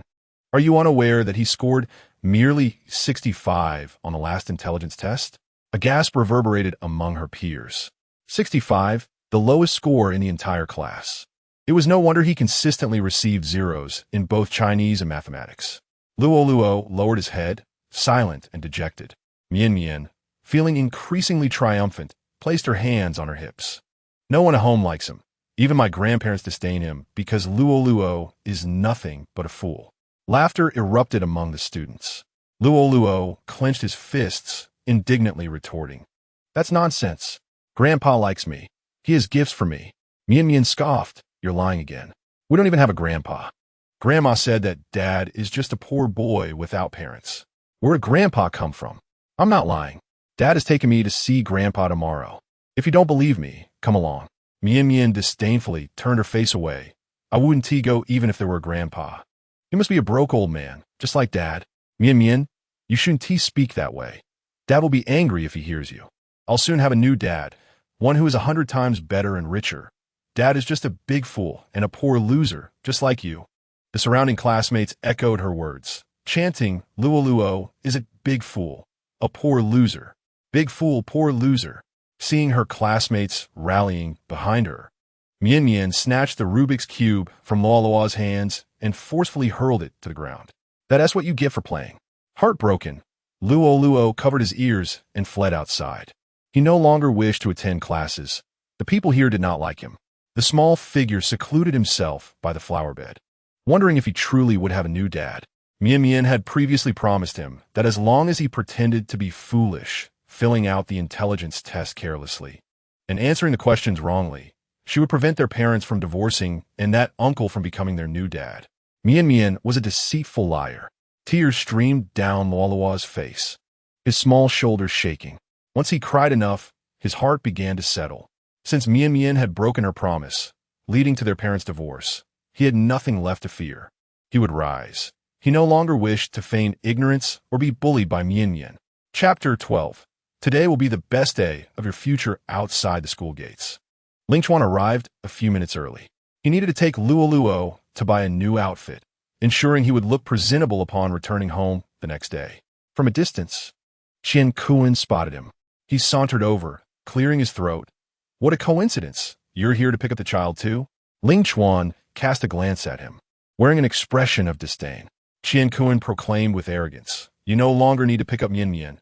Wei Wei informed me that from now on, I will handle that. For you are utterly inadequate as a father. Ling Chuan felt a chuckle rising within him. Since the birth of these two children, He had scarcely had a life of his own. What audacity possessed him to claim incompetence? Your eagerness to assume the role of a scapegoat could earn you the title of the most despicable person from the United Nations. Once, those two who call me husband and father have truly exhausted my patience. I offer you the remnants of my meal, and you, like a dog, seem quite pleased with it. Qian Kuan's face turned a shade of green. Your lack of decorum is appalling. If Wei Wei were to hear you speak of her in such a manner, she would never forgive you for the rest of her life. Am I the dirty one? I assure you, I am not as filthy as the two of you. One a harlot, the other a floozy, a match made in heaven. Qian Kuan was furious, yet suddenly. He laughed. Stop pretending. We are all men here. How can I not fathom your thoughts? You labor tirelessly to maintain your family, yet your wife idolizes another man.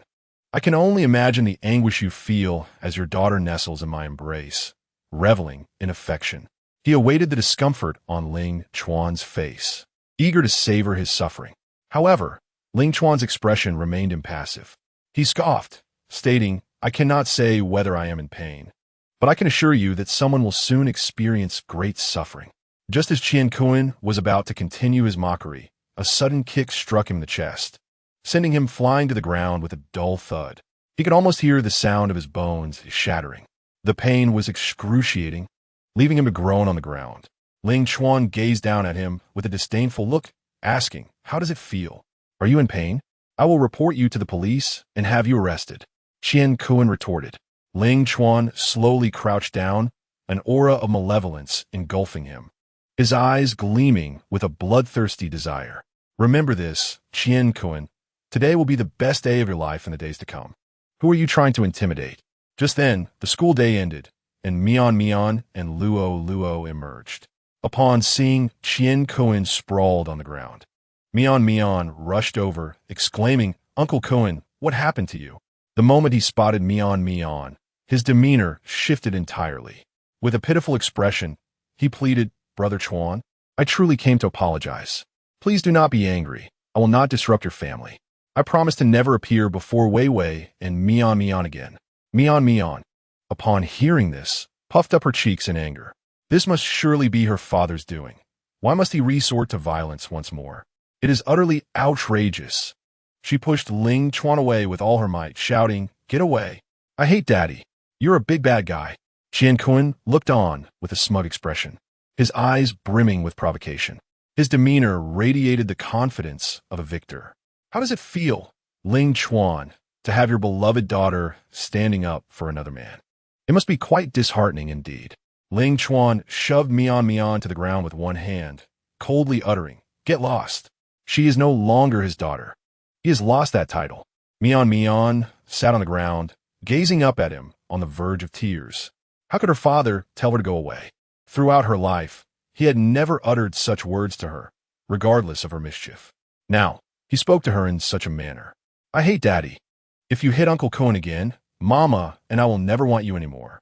You must say, I need to practice my punches a bit more. As soon as the words left his lips, Ling Chuan summoned all his strength and unleashed a flurry of blows upon Qian Kuan. The sound echoed like stones striking a sandbag, each thud following in rapid succession. Qian Kuan's wails rose and fell, a haunting chorus of despair. Mian stood nearby, frozen in fear, unable to utter a single word. Her father appeared terrifying, resembling a violent maniac in that moment. Once Ling Chuan grew weary from his exertions, he finally ceased his assault. Qian Kuan lay battered, his body feeling as if it were falling apart, his face swollen and bruised. He thought to himself, Little ancestor, please do not utter another word. If you do, I fear I may not survive this.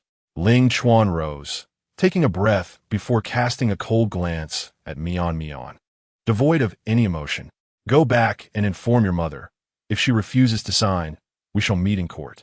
With that, he took Lu Luo by the hand and strode away without a backward glance. That night, Song Xianwei returned home to find Qian Kuan covered in injuries and nearly screamed in shock. What happened? He lay on the couch, barely clinging to life. Wei, I'm fine, but please do not confront Ling Chuan. I fear he may turn his wrath upon you as well. I intended to apologize today, but as soon as I spoke a few words, he struck me. She felt a wave of guilt and sorrow wash over her. Had she known, she would have gone to pick him up herself. Perhaps he would not have been so gravely harmed. How had Ling Chuan transformed into such a person, so quick to resort to violence? Had he succumbed to some psychological turmoil? Let's go to the hospital, she insisted. He shook his head. It's nothing. These minor injuries are inconsequential. My concern lies with Mion's emotional well-being. At that moment, Song Qianwei remembered Mion and turned to seek her out. Mion was curled up in a corner, her head buried in her knees, visibly distressed. Mion, what is troubling you? She approached and embraced her daughter. Mion lifted her head and burst into tears. Mommy, Daddy was so terrifying today. He kept hitting Uncle Kuan and even pushed me away, telling me to go. Song Qianwei trembled with rage, at a loss for words. Ling Chuan had truly gone too far. Mion was his daughter. How could he treat her so cruelly? Qian Kuan struggled to rise from the couch. I'm sorry, it's all my fault. I thought, since he is Mion's father, I should not retaliate to prevent causing her psychological harm. Yet he only escalated the situation, directly assaulting Mion. Song Qianwei fought to suppress her anger. This is not your fault, Brother Kuan. It is all Ling Chuan's doing. No matter how justified he may believe he is, resorting to violence is always wrong. We could have resolved this with a calm conversation. Why must it resort to beating and killing? Even an outsider knows the importance of safeguarding Mion's mental health. Yet he, as her father, seems indifferent. Does he truly not want this daughter? She recalled the trinket he had crafted with his own hands, a mechanical ship, locked away in the safe. The craftsmanship was intricate, taking him several days to complete.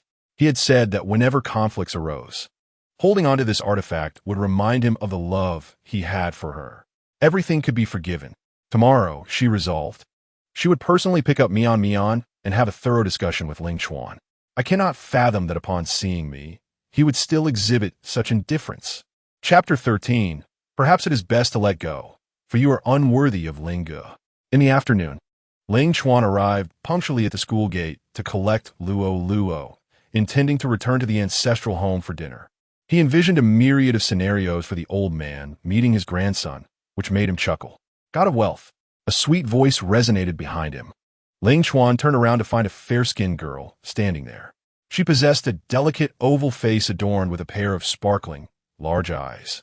Her brows and eyes curved gracefully, exuding a clarity akin to the moon's glow, radiating an aura of innocence and purity. At first glance, she bore an enchanting resemblance to a celestial being, making her the quintessential campus beauty. Ling Chuan scanned the surroundings. Are you calling me? Indeed. Do you remember me? She inquired. He searched his mind thoroughly, but found no recollection. He shook his head. I do not recall. We must not have met before. Her expression dimmed slightly. That day, he seemed quite upset and had no time to notice her. His unintentional act had remarkably aided her parents' recovery. She would remember him for a lifetime. Extending her hand, she said, let us reintroduce ourselves. I am Mu Tian, with Mu meaning to bathe and Tian meaning sweet. To be polite, Ling Chuan reciprocated, hello, I am Ling Chuan, with Ling denoting the celestial and Chuan referring to rivers. Mu Tian smiled gently. Your name is as lovely as you are, benefactor. What brings you to the school gate? He inquired. I am here to pick up children, she replied. Her pupils widened in surprise, and she blinked her large eyes a few times. Ah, you are married? Yes. But I will soon be divorced, he replied candidly. Mu Tian felt a slight sense of relief in her heart. Conversing with him was akin to riding a roller coaster, with emotions fluctuating wildly. They continued to chat for a few moments. Ling Chuan discovered that she was a student at a nearby university, 20 years of age, and was working part-time distributing flyers. At this age, she embodied the essence of youthful beauty, looking stunning in whatever she wore and radiating vitality in all her endeavors. Mu Tian gazed at Ling Chuan, her eyes sparkling with admiration. You are so responsible. It is usually the mothers who come to pick up their children after school. Is that so? He chuckled, feeling inexplicably gratified. Finally, someone recognized his efforts. Picking up and dropping off children occasionally is simple. The challenge lies in maintaining such consistency daily. At that moment, Song Qiangwei, having finished her business matters, arrived at the school, feeling utterly exhausted. She longed to burst into tears, but mustered her strength to pick up Mian Mian. Upon reaching the school gate, she spotted Ling Chuan engaged in conversation with a young girl. The girl appeared exceedingly youthful, her skin so tender it seemed one could extract moisture from it. The sparkle in her eyes mirrored her own youthful days, stirring a pang of nostalgia within her. With a heavy heart, she approached swiftly and questioned, "Darling, who is this girl?" Ling Chuan, who had been smiling moments before, instantly darkened his expression upon seeing Song Qiangwei. "What business is it of yours?" Upon hearing her call him darling, Mu Tian realized that this must be his wife. She lowered her gaze, concealing her disappointment. So, this was the woman who possessed him. Song Qiangwei's tone softened as she said, "Let's have an earnest conversation. My relationship with Qian Kuan is purely platonic. I harbor no feelings for him." Huh, no feelings at all. He had heard those words so often that they had nearly worn his ears raw. She continually insisted there were no sentiments involved. Yet every action she took filled him with unbridled rage. A man's dignity had been trampled underfoot repeatedly by her. Ling Chuan, unhurried, lit a cigarette and exhaled the smoke slowly. "Song Qiangwei, refrain from calling me husband again. I care not for your relationship with him. Simply sign the divorce agreement. It is for the best for all involved." "I will not sign. I would rather die than do so." Song Qiangwei was on the brink of collapse, her eyes reddened, clearly having wept for an extended period. Ling Chuan, with an air of indifference, replied, "Then be gone. We shall meet in court." She produced the mechanical ship from earlier. "Do you remember this? You labored 3 days and nights to craft it as a birthday gift for me." He cast a glance at it. How could he forget? In the making of that piece, his hands had nearly cramped, with his index finger having blistered from the effort. This was no mere mechanical ship. It was imbued with his love. "You told me that if ever we faced discord, I should take this out to remind you of your affection for me. Do you recall?" Ling Chuan took the ship from her, of course remembering. In the next moment, he hurled the ship to the ground, crushing it underfoot. "It is precisely because I remember that I realize how foolish and naive I have been. My heartfelt attentions and every effort have been eclipsed by a mere fop." "No." Song Qiangwei lunged forward, clutching his leg, pleading desperately, "Please don't destroy it. You crafted it with your own hands. Since I created it, I possess the right to destroy it." The mechanical ship lay in ruins, reduced to a pile of debris, mirroring the disintegration of their marriage. Song Qiangwei's heart shattered. She had not anticipated such cruelty from him. Did he truly not remember the love they once shared? "Why do you persist in misunderstanding my relationship with Brother Cohen? We are innocent. Do not let your imagination run wild." Mu Tian, standing to the side, seemed to grasp the situation. "It appears your wife has been unfaithful." She cut straight to the heart of the matter, "Sister," rather than rambling on, "why not simply declare if you are willing to sever all ties with that man and never interact with him again?" Song Qiangwei fell silent, furrowing her brow. Qian Kuan was her childhood friend, and their bond had always been strong. During the years they had lost contact, she had quietly kept tabs on him, spending lavishly to support his endeavors, believing he would never return to the country, that she would never see him again. Perhaps the heavens had smiled upon her efforts, allowing the one she longed for to return. Now, to be asked to cease all communication and never cross paths again would bring her immense anguish. Must it be this way? Silence was the only answer. Ling Chuan had already relinquished all hope.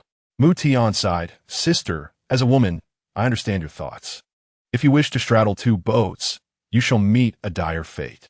Let go! You are unworthy of Ling Ge." Song Qiangwei lifted her head. "Who are you to meddle in our affairs?" Ling Chuan asserted, "What business is it of yours? Hurry and sign the divorce papers. I do not wish to be associated with you for even a second." To think he would defend a stranger. Jealousy surged within her as she threatened Ling Chuan. "If you insist on divorcing me, I will ensure that Mian Mian bears my surname. For a man, the surname of his child is of utmost importance. He cherishes Mian Mian, treating her like a precious gem, and would never allow such a thing to happen." Unexpectedly, he replied, "Fine." Ling Chuan smiled indifferently, unfazed. If she were to take the surname Qian, It would sound rather pleasant as Qian Mian Mian. Chapter 14. I want an next kiss to be sincere. Song Qiangwei was taken aback. What do you mean? Do you no longer love Mian Mian? He replied nonchalantly. She is not my daughter. She has no connection to me. Given her closeness to Qian Kuan, he must be her biological father. All these years of care, I might as well have raised a dog. Why do you change so much? She is your most beloved daughter. Most beloved? Indeed. She used to be my greatest treasure, even to the point of neglecting Lu Luo. However, when she bid her own father for another man, that affection dissipated entirely, never to return. Ling Chuan declared resolutely, from now on, I have only one child, and her name is Ling Luo. Mian Mian, and you are no longer connected to me. If you refuse to sign, I shall instruct my lawyer to file a lawsuit. We shall meet in court. Song Qiangwei, unwilling to accept this, clung tightly to his leg, pleading, I truly do not wish to divorce you. Please do not treat me this way. He grew irritated and forcefully kicked her away. Then, squatting down, he said, listen well. Between us, we are either enemies or strangers. The choice is yours. She could hardly believe how much he had changed in just a few days. This last week, he was planning a family trip. In 3 days, it would be their wedding anniversary. Have you forgotten our wedding anniversary is next week, husband? We can be together as a family, and I promise to spend more time with you and the child. No need, Lu Luo and I have company. Who? Song Qiangwei shot a menacing glance at Mu Tian.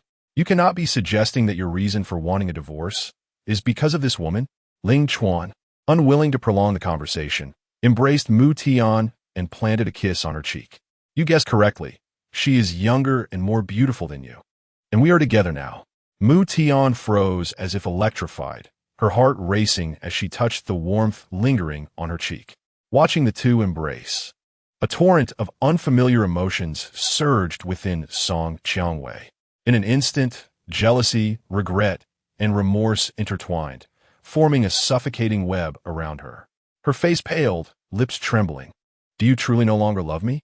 I do not. In fact, I find it somewhat repulsive, he answered with certainty. Does it hurt? This is merely a fraction of what he has endured. In scenes such as this, he has endured for a year. Now, it is her turn. As school dismissed, Mian Mian and Lu Luo emerged. Upon seeing her mother seated on the ground, Lu Luo felt a wave of concern wash over her. Mother, what is the matter?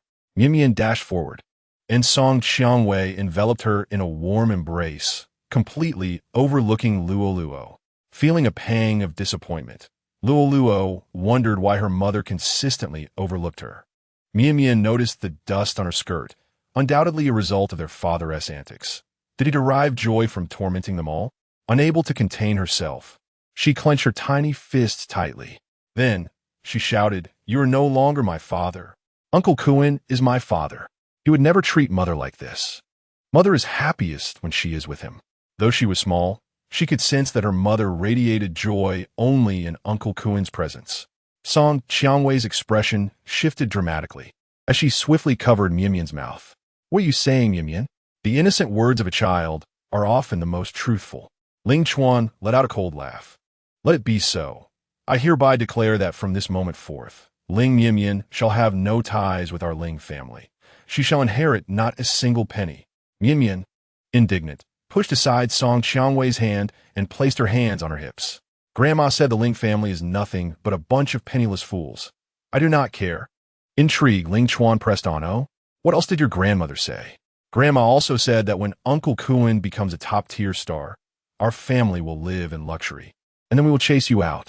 The you she referred to must have been him and Lu Luo. Song Qiangwei could no longer bear to listen and once again forcefully covered Mian Mian's mouth. If you continue to speak such nonsense, mother will be angry. Mian Mian, feeling helpless, complied and fell silent. She felt wronged. She was merely speaking the truth. How could that be construed as nonsense? Ling Chuan, Mian Mian is just a child. Surely you will not hold this against her. Ling Chuan's expression was as frigid as ice. It seemed that she would not be the one to initiate the divorce proceedings anytime soon. Song Qiangwei, await the court summons. He wished to waste no more time and would inform Lu Xueji tonight to commence legal action. Like mother, like daughter, he had no desire to cast another glance at such a wife and daughter. After speaking, He took Lu Luo and Mu Tian by the hand and walked toward the car. Song Qianwei gazed at their retreating figures, her heart twisted in pain. He truly seemed to have stopped loving her. Could it be that their 6 years together were all a facade? She clutched her daughter tightly, silent tears streaming down her face. Halfway through the drive, Ling Chuan suddenly remembered Mu Tian was still in the car. I apologize for inadvertently bringing you along. Where would you like to be dropped off? I shall take you there. Mu Tian pointed ahead. Please stop just up there. As the car halted, she opened the door and softly requested, could you please step out with me? I have something to discuss. All right. Ling Chuan braced himself for her complaints, silently acknowledging her as a mere tool and even bestowing a kiss. She is so innocent. Perhaps she has never even experienced love, undoubtedly feeling discomfort in her heart. The two exited the vehicle together. Before Mu Tian could utter a word, Ling Chuan candidly stated, I apologize. My earlier behavior was inappropriate. Please express what compensation you seek. She blinked and a smile graced her lips. I do indeed desire compensation, she said, extending 2 fingers to his lips, gently tugging outward. I hope you can smile more and not wear such a sorrowful expression. Is that all? Mu Tian felt a pang of sympathy for him. Despite this being their second meeting, she had witnessed the most vulnerable side of him. He is a good man and does not deserve such treatment. She nodded, affirming, yes. That is all. Ling Chuan was somewhat taken aback. He had viewed her merely as a means to an end, and yet she bore no resentment. What about other forms of compensation? Do you not desire anything else? Not really. Still a university student, her simplicity was evident. Despite such a golden opportunity, she asked for nothing. If she had boldly requested a handbag or jewelry, he would have readily obliged. Ling Chuan turned and walked to the car door, glancing back. I have matters to attend to, so I shall take my leave. Wait, I have thought of what I want.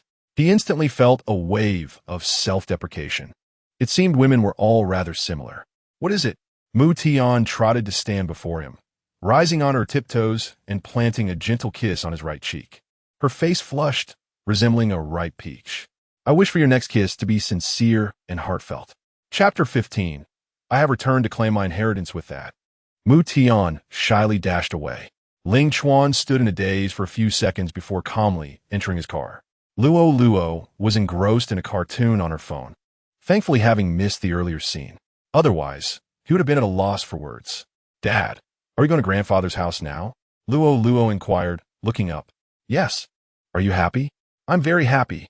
She could hardly contain her excitement at the prospect of seeing her grandfather, who would surely present her with a grand gift. Half an hour later, they arrived at the Ling family estate. Ling Chuan gazed at the familiar buildings, a myriad of emotions swirling within him. This estate, crafted at a cost of 500 million, had been a wedding gift from his father to his mother. Now, however, it was inhabited by strangers. The ginkgo tree at the entrance had been replaced with a parasol tree, the latter being his mother's favorite. Its removal had clearly distressed her. Servants stood in 2 neat rows, respectfully awaiting their presence. A middle-aged man wearing gold-rimmed glasses approached. By his attire, he appeared to be the butler. Having been away for so long, all the faces were unfamiliar to him. Over the years, she had entirely replaced the staff in the estate. Young master, the master has been waiting for you inside for quite some time. Ling Chuan, holding Lu Luo, nodded slightly as he entered. The servants bowed deeply, exclaiming, "Welcome home, young master." As they reached the hall, Ling Mingda sat on the sofa, flanked by Su Lan, Ling Yu, and Ling Feng. Su Lan was his stepmother, having been welcomed into the family merely a month after his mother's passing. Ling Yu was the youngest sister, and Ling Feng was the second eldest, both born of Su Lan. Ling Mingda immediately recognized Lu Luo, who resembled a miniature version of his younger self, Ling Chuan. The power of genetics is indeed remarkable. Overwhelmed with emotion, he shed tears of joy, exclaiming, "Come here and let Grandpa embrace you." Lu Luo hesitated, as he had never experienced such warmth from his grandparents at home.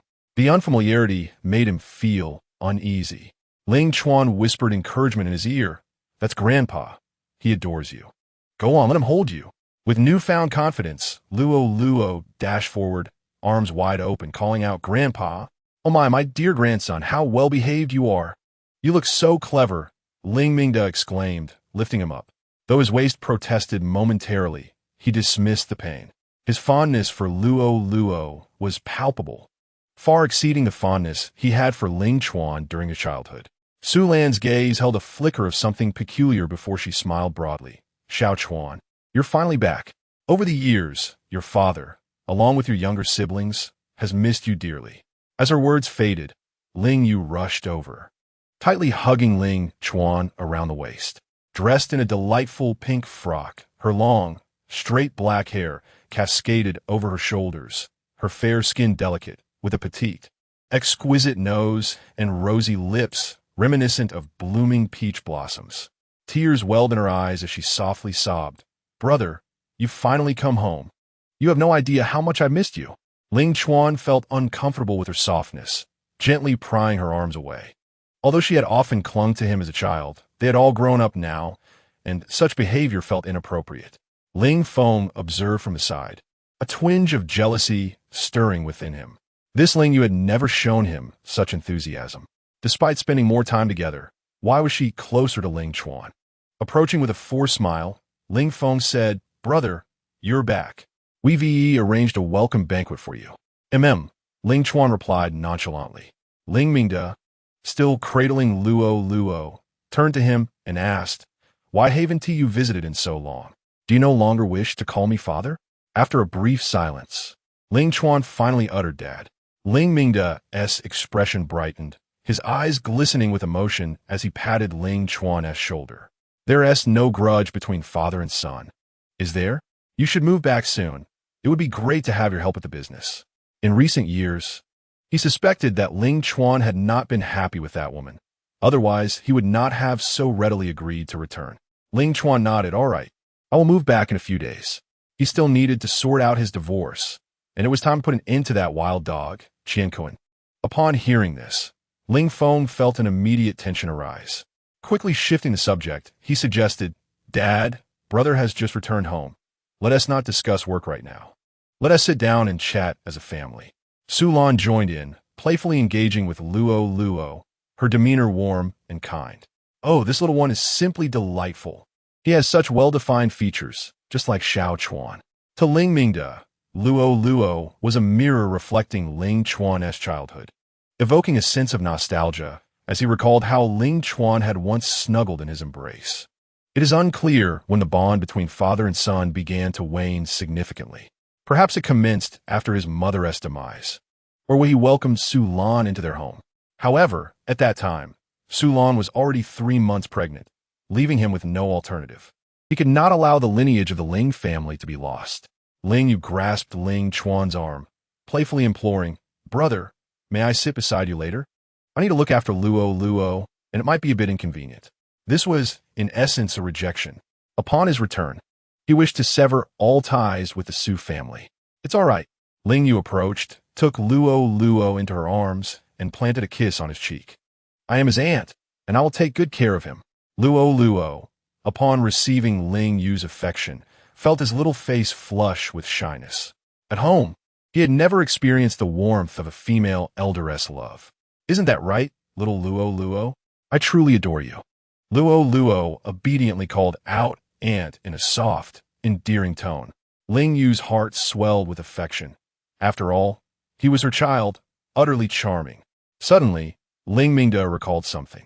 Xiao Chuan, you have another child, don't you? I remember you have a son and a daughter. No, I have only one son, Ling Luo, he replied nonchalantly. With this clarification, Ling Mingda chose not to press further. His son had matured considerably compared to 6 years prior, likely having endured much hardship. He had long known that the woman in question was of ill repute, and her family was steeped in chaos. The old man felt a pang of sorrow in his heart, yet was at a loss for how to express it. He could only summon the butler to present a large chest, a gesture of compensation for his grandson, which also served to assuage his own feelings. Luo, come and take a look. Pick whatever you like. Curious, Luo approached and discovered a multitude of colorful ledgers, perhaps 100 or 200 in total. What is this? Grandpa? These are property deeds, all located in prime areas, about 200 square meters each. Do you like them? Luo, not fully grasping the significance, picked one up and glanced toward his father, seemingly seeking guidance. Ling Chuan gestured for him to put it down, and he complied obediently. "What is the matter? Don't you like them?" he inquired. He explained, "Dad, Luo is still young. Presenting him with so many properties is of no use. I brought him back to honor you together." Ling Mingda's eyes brimmed with tears, overwhelmed by emotion. "I never imagined you still cared for me, my dear son." What a clever maneuver, appearing to desire nothing while secretly yearning for everything. After all, compared to the family fortune of the Ling clan, these several hundred properties in prime locations were trivial. Ling Feng stepped between them, extending his hand with a smile. "Brother, welcome back. We are truly delighted. From now on, we shall honor father together." Ling Chuan clasped his hand and leaned closer to whisper, "What if I told you I returned to investigate that past incident? And also to contend for the family inheritance? Would you still be so pleased?" Chapter 16. From now on, she could see her brother every day. Ling Feng's smile instantly froze, a chill creeping down his spine. Had he uncovered something regarding that past incident? Ling Chuan patted his back, reassuring him, "Don't be anxious. I was merely jesting." He wiped the beads of sweat from his forehead. Indeed, his brother never ceased to jest. Ling Mingda felt a swell of contentment upon witnessing the harmony among his family. What could be more blissful than having one's family gathered together in unity? During the meal, Ling Yu sat nestled between Ling Chuan and Luo, dedicating herself to serving Luo with dishes and feeding him with great care, a level of attention that even his biological mother had never shown. Luo beamed with joy, a smile fixed upon his face. Today marked the happiest day of his life, as he finally grasped the meaning of affection and significance, an experience he had never encountered in the Song household. He adored his grandfather's home. After the meal, Ling Chuan intended to take Luo away, as he had numerous matters still unresolved. However, Ling Yu and Ling Mingda fervently insisted that they stay the night. "Xiao Chuan, Luo, you must sleep here. The rooms are already prepared. This is your home." Ling Yu volunteered, "Brother, I know you have much to attend to upon your return. Tomorrow, I will take Luo to school and pick him up afterward. So you need not worry. Focus on your tasks." Ling Chuan turned to Luo. "Do you wish to stay with grandfather and your aunt?" Luo, feeling a close bond with Ling Yu, nodded eagerly, "Yes, grandfather's home is so big. I want to play here." "All right, you must behave." Ling Mingda, puzzled, inquired, "And what about you? Will you not return to stay?" "I have some personal matters to attend to, father. Could you assign me 2 of your most capable assistants?" "No problem. Shortly, I shall provide you with a dossier from which you may choose. But what matters require your personal attention? A divorce proceeding, selling a house, and dealing with that insipid individual.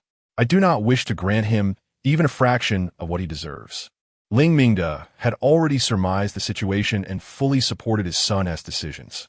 Ling Chuan was akin to the bright moon hanging high in the sky, while Song Xiangwei was but mud on the ground. They belonged to entirely different realms and would inevitably drift apart. "Brother, are you truly going to divorce her?" Ling Yu asked, her lips involuntarily curling upwards. "How splendid. At last, my brother is seeking a divorce. From now on, I shall see him every day." Ling Chuan nodded. "Yes, these days, I must trouble you to care for Luo. "Not at all. It is no trouble." She planted a kiss on Luo's cheek. Finally understanding the meaning of the phrase "love for the house extends to the crow." Since Luo genuinely cherished this place, he did not wish to force him away. He harbored lingering doubts about Ling Yu's involvement in the events of 6 years prior, choosing to observe carefully. A fox will inevitably reveal its tail. However, he was certain that now that he had returned, Su Lan would not dare to act recklessly.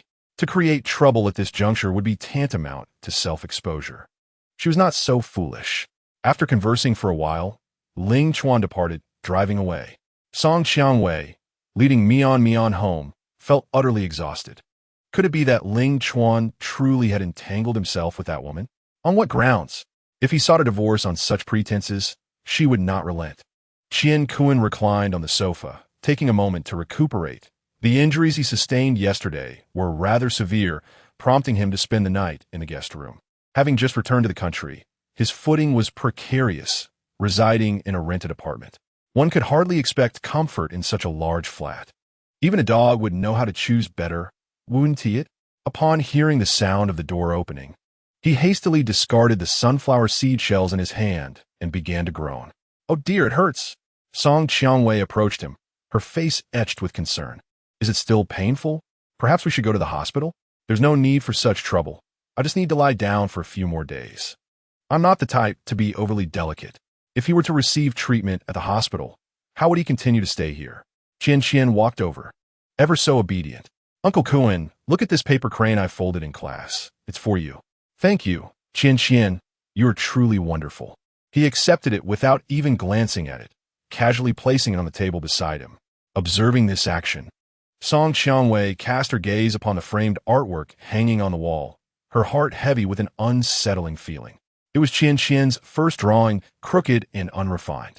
However, Ling Chuan had cherished it immensely, going so far as to frame it to commemorate their daughter's initial foray into art. How could he so carelessly discard the paper crane that Qian had crafted? It felt as though his affection for her was merely a facade. In an instant, she shook her head to dispel the thought. Perhaps she was being overly sensitive. Brother Kuan was not that sort of person. Qian, noticing the empty table, tugged at her mother's sleeve. "Mama, I'm hungry. I want to eat." Normally, when they returned home, Ling Chuan would have prepared the meal and picked up their child. She suddenly found herself curious about how he managed to accomplish so much in such a short time. Unable to restrain herself, Song Qiangwei inquired, "Brother Kuan, can you cook?" "No." He was preoccupied, staring at his phone. "Who wants to learn to cook?" "Isn't that something women do?" He wondered why she hadn't gone to prepare a meal yet. He was on the verge of starving. Fully aware of her culinary limitations, Song Qiangwei decided to order takeout instead. Half an hour later, the delivery arrived. Qian took a few bites, her lips pouting. "This isn't tasty at all." "Then try something else." Song Qiangwei pushed a bowl of steamed egg custard toward her. After tasting it, Qian still declared it unpalatable. "What kind of egg custard is this? It pales in comparison to what Daddy makes." Song Qiangwei was at a loss. Ling Chuan's culinary skills were extraordinarily refined, having spoiled Qian's palate over the years. Meanwhile, Kuan was enjoying his meal heartily, completely oblivious to Qian's dissatisfaction. Previously, when their family dined out, if Qian found the food unappealing, Ling Chuan would invariably go to another place to buy something else, unable to bear the thought of her going hungry. He would go to great lengths to ensure she ate. With a sigh, Song Qiangwei tentatively asked Brother Kuan, "What should we do if Qian can't get used to takeout?" "It's no problem. If Qian wants to eat something outside, I'll take her." Upon hearing this, Qian perked up. "Uncle Kuan, I want to eat at a street food stall." He readily agreed. "No problem. I'll take you to eat your fill. As long as it wasn't Japanese or Western cuisine, it would be a simple matter." Mian visibly brightened, exclaiming with joy, "Hooray, hooray! Uncle Kuan is the best."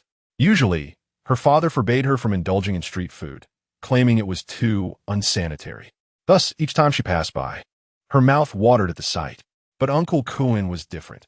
He fulfilled all her little wishes.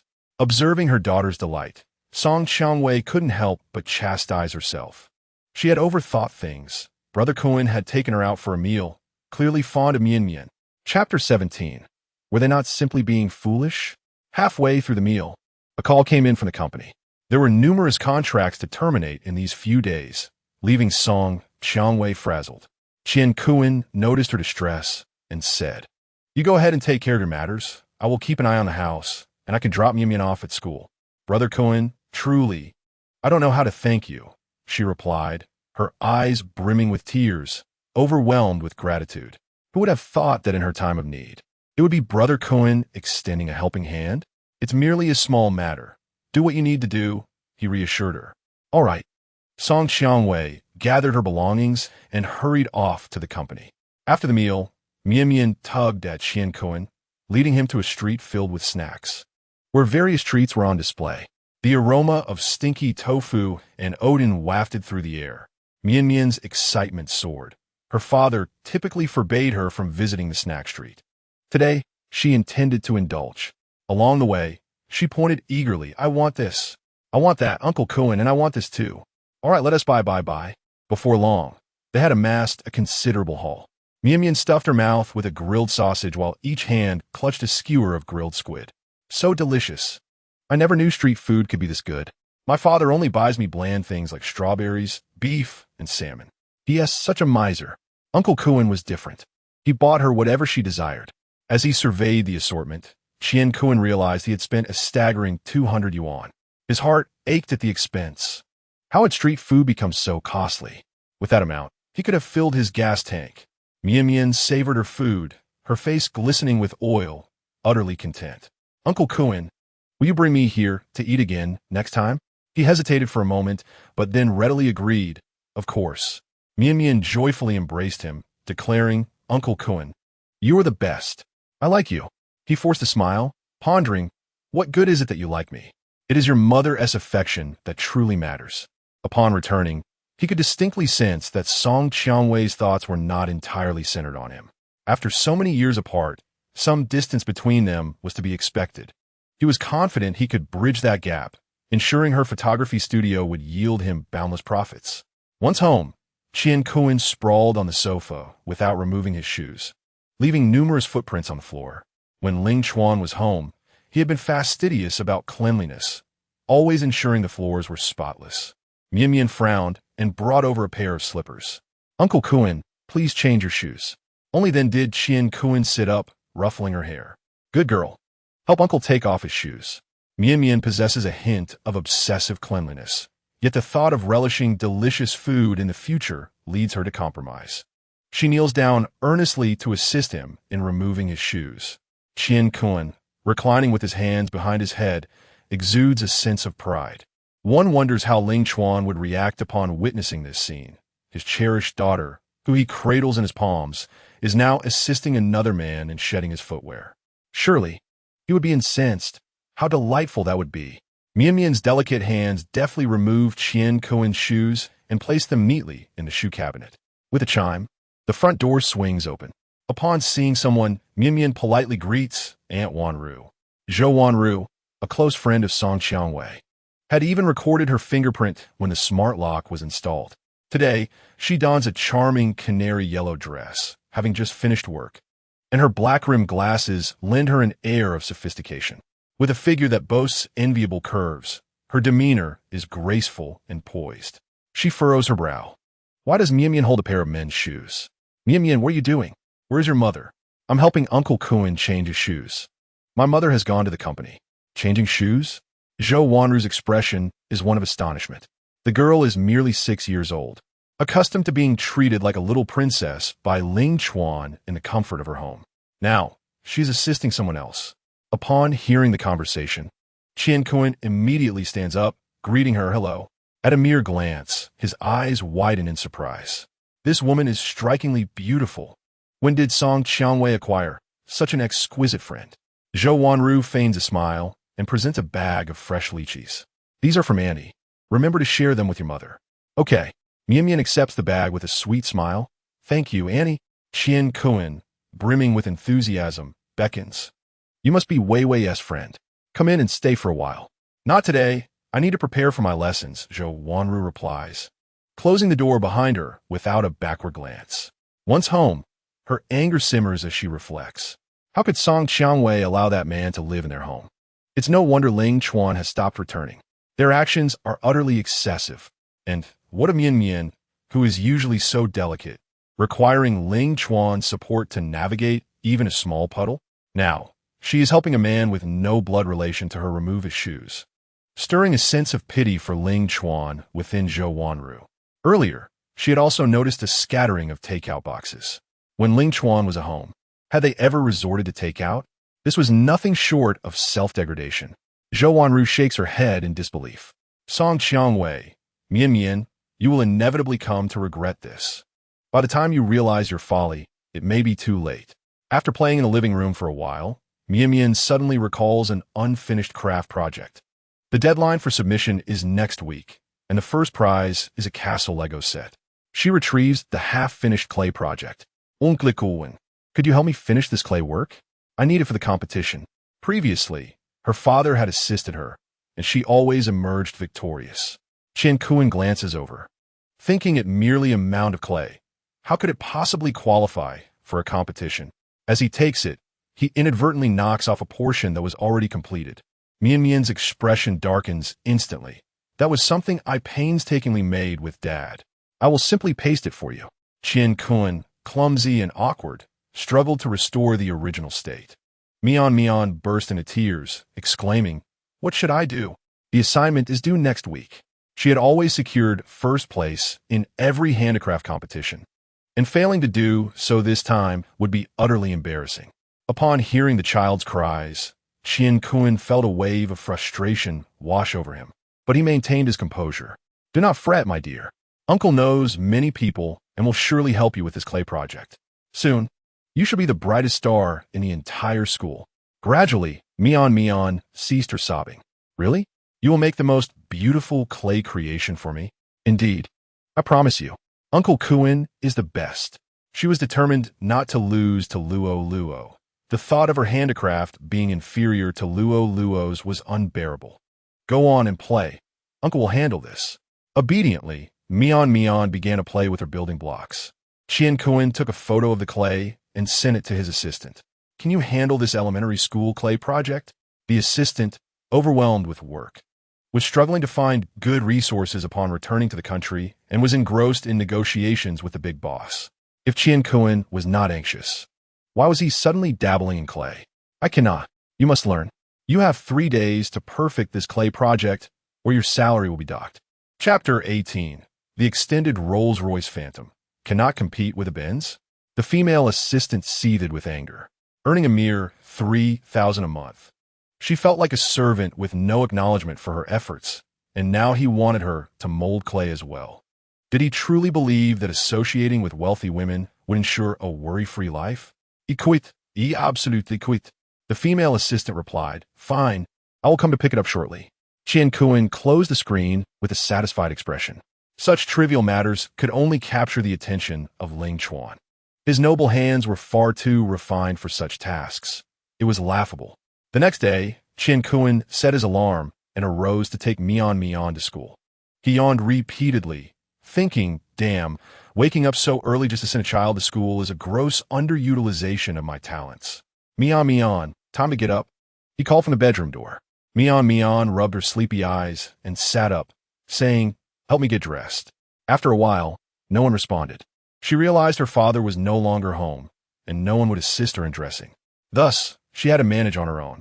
After she dressed, she went to the living room, instinctively sitting at the table.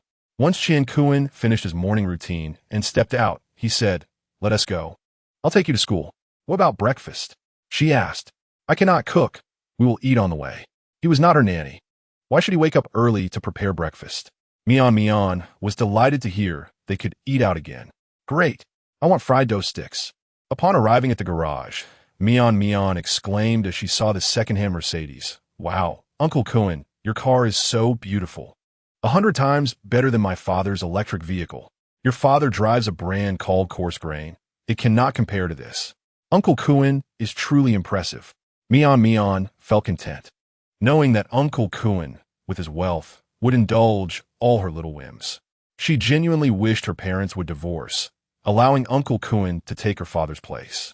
Upon arriving at the morning market, Mian Mian felt as if she had been starving for an entire year, yearning to taste everything in sight.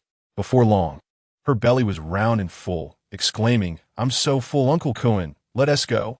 "Let us go," he replied with a forced smile. How could this little glutton eat so much? In no time, 100 yuan had disappeared. Was Ling Chuan not feeding her? It seemed he was the sole source of her indulgence. No, he must demand some compensation from Song Qiangwei. As they neared the school gates, Mian Mian leaned against the window and caught sight of a long black car gliding past them.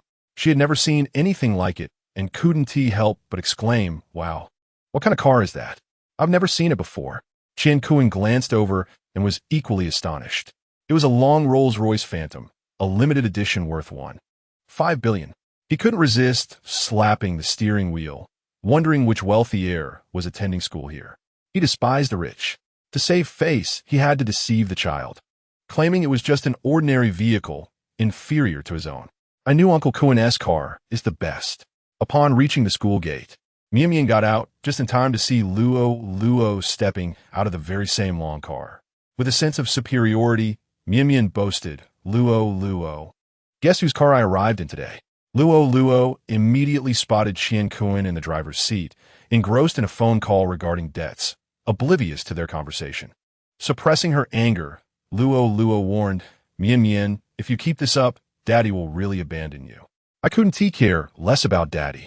From now on, Uncle Kuan will take me to school, and his car is 100 times better than yours. Ling Yu, sitting in the car, couldn't help but smirk at this remark. A long Rolls-Royce Phantom couldn't compare to a Mercedes? That was the funniest joke she had heard all year. She exited the vehicle, patting Luo's back. Be good, go on in and study. Okay, goodbye, Aunt. Luo nodded obediently, ignoring Mian. Ling Yu then turned her gaze to Mian, observing her similar features and recalling their earlier exchange. This had to be her brother's daughter. How'd she turned out this way? With unkempt hair and mismatched socks, resembling a little beggar. Her manner of speaking was so arrogant, devoid of any semblance of a refined young lady. No wonder her brother had distanced himself from her. Mian stared blankly at Ling Yu, confused about what Luo had called her aunt. When did they acquire an aunt? The school bell rang, and Mian dismissed her thoughts, concluding that even if her father had relatives, they must be impoverished and of no use. After finishing his call, Qian Kuan looked up to see the owner of the Rolls-Royce stepping out. Oh, what a beautiful lady, he said, getting out of the car and handing her a business card with a charming smile. Hello. Are you also here to drop off your child? My name is Qian Kuan. Ling Yu scrutinized him from head to toe, disdainfully accepting the card with 2 fingers. Why was he driving her brother's daughter to school? Could it be that her brother's divorce involved him? Surely that reckless woman was entangled with this lecherous man. She smiled gracefully, saying, What a pleasure to meet you. Your demeanor is quite impressive. You hardly seem like an ordinary person. Indeed, I trained as a trainee in South Korea for several years and have returned to develop my career here, he replied. Ling Yu let out a sound of regret. What a pity. I have seen many top-tier stars who do not possess your handsome looks, yet they are blessed with exceptional opportunities. Exactly. Qian Kuan's frustration flared at this thought. Those male celebrities are not even as good-looking as I am. Why do they get such excellent resources to star in films? Ultimately, they must have connections with powerful figures. If he had similar resources, he would undoubtedly surpass them. Ling Yu, playfully toying with her fingers, revealed a 5-carat diamond ring. I have invested in a new drama and am currently struggling to find a male lead. Me. Do you think I will be suitable? She chuckled, exuding charm. I tend to be quite discerning. I need to see if you can cater to my needs. Instantly, Qian Kuan transformed into a loyal servant, his eyes brimming with devotion. I excel at attending to others. I will ensure your utmost comfort. As adults, there are certain things that need not be stated explicitly. As long as there are resources, he would pursue anyone, even a less appealing partner. Moreover, with a wealthy and beautiful woman like her, he stood to gain significantly. This was akin to a windfall from the heavens. Ling Yu suppressed her distaste, casting a flirtatious glance. In that case, come into my car, and let us discuss how this role should be portrayed. Absolutely. Qian Kuan rubbed his hands together, saliva nearly spilling from his mouth. A luxurious car and a stunning beauty. What a pinnacle of life. Ling Yu entered the vehicle first, and Qian Kuan followed suit. 1 minute later, Qian Kuan was forcefully kicked out of the car by a high-heeled shoe, accompanied by a loud cry. Help! There, S.A. Rogue. Call the police. I want to report this. Chapter 19. She wants to sleep with her brother. Qian Kuan lay on the ground, bewildered. What has happened? Everything was fine a moment ago. Why did she suddenly change her mind? He had just entered the car, ready to share a tender moment, only to be kicked out. Ling Yu stepped out, arms crossed over her chest. You wretched frog. How dare you try to take advantage of me? You should consider whether you are worthy. Qian Kuan stood up. What are you saying? You were the one who slap. Ling Yu delivered a resounding slap, leaving 5 distinct marks on his face. What do you mean? You were the one? There are surveillance cameras. You followed me into the car and laid your hands on me. Qian Kuan's inga boido. Being slapped by a woman in public was utterly humiliating. Yet, She clearly appeared to be the daughter of a wealthy magnate, and he dared not offend her. You must have misunderstood. I didn't mean it that way. Misunderstood? I have surveillance footage in my car too. Do you want me to call the police to gather evidence? No, please. I truly did not mean it. I beg you not to report me. Ling Yu devised a clever plan. She intended to help her brother vent his frustrations. If you don't want me to call the police, then you must kneel and apologize publicly. Your demands are too excessive. He protested. A man's knees are worth their weight in gold. How could a dignified man like me kneel on command? She pulled out her phone. Then I shall call the police, and we can discuss this at the police station. He is about to sign up for the talent show, and he cannot afford any mishaps at this critical juncture. Otherwise, his future would be irrevocably tarnished. Chen Kun gritted his teeth and acquiesced, slowly kneeling down. His fists clenched tightly. He had never experienced such humiliation in his life, and he vowed that once he achieved fame and success, he would exact a fitting revenge on this woman. I was wrong. I am not worthy. I, a mere toad, aspire to court swan. I am indeed a despicable rogue. Ling Yu promptly activated the recording, capturing the moment with a single click. Chen Kun, like a beaten dog, hung his head in despair. Is that enough, miss? She tucked her phone away, satisfied, ready to depart, when suddenly another thought struck her. And you, talentless loser, can only deceive children. How dare you claim that my Rolls-Royce pales in comparison to your dilapidated vehicle? Bah, shameless. With that, she turned back and delivered a sharp kick to his lower region. The pain was excruciating. Chen Kun immediately covered himself, collapsing onto the ground, his face ashen. The agony caused beads of sweat to form on his forehead. It felt as though he might explode from the torment. Ling Yu entered her car, started the Rolls-Royce, and let him inhale a mouthful of exhaust fumes. Watching the luxury vehicle recede into the distance, he felt tears welling up. He could not fathom where he had offended this woman. It seemed as though she held a personal vendetta against him. Damn it, he thought, today has been disastrous. Losing both money and dignity. I must ensure that Song Qianwei compensates me adequately. Inside the car, Ling Yu scrolled through the video she had just recorded, unable to suppress a laugh. She sent it to Ling Chuan with a message. Brother, do you know this person?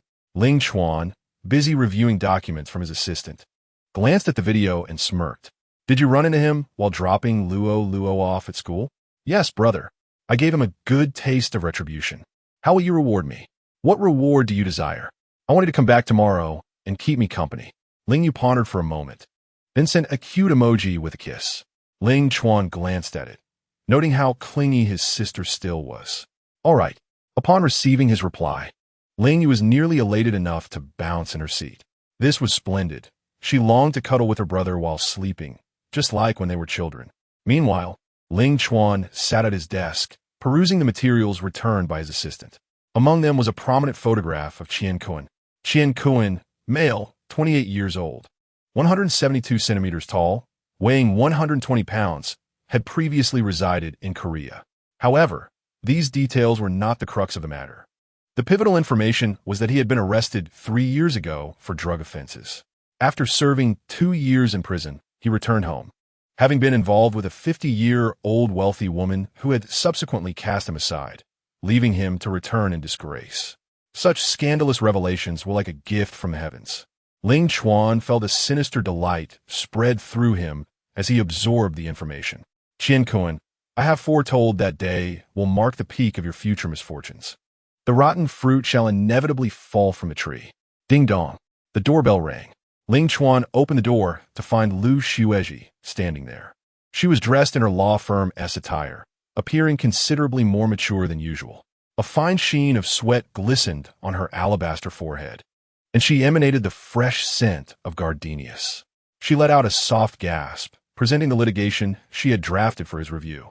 Please come in. Lu Luo stepped inside, donned shoe covers, and surveyed her surroundings. The floor was immaculate, and the table was equally pristine. A faint hint of sandalwood lingered in the air, suggesting a meticulousness about him. Ling Chuan carefully reviewed the lawsuit and deemed it satisfactory for submission to the court the following day. He had anticipated that she would not sign the divorce agreement. If she were in her position, she would certainly not let go of such a remarkable man, tall, handsome, family-oriented, considerate, and fond of cooking and cleaning. Song Xiangwei was indeed fortunate to have encountered such a man, a blessing accrued over several lifetimes. You have quite an insightful guess, Lu Luo remarked, stretching lazily. Do you know why? Because men as exceptional as you become hot commodities once they are divorced. He chuckled self-deprecatingly, for he would no longer endure such a marital existence that left him utterly diminished. There was no benefit to it. From this day forth, he would engage only in casual relationships, intimacy without obligation. As the cool air from the air conditioning enveloped her, Lu Luo couldn't help but sneeze. What's wrong? It feels rather chilly now when it was just warm a moment ago. Noticing her discomfort, Ling Chuan promptly turned off the air conditioning, an act that endeared him to her even more. So considerate. Brother Ling, may I borrow your bathroom for a quick shower? She inquired. Of course. I will fetch you a disposable towel. Thank you.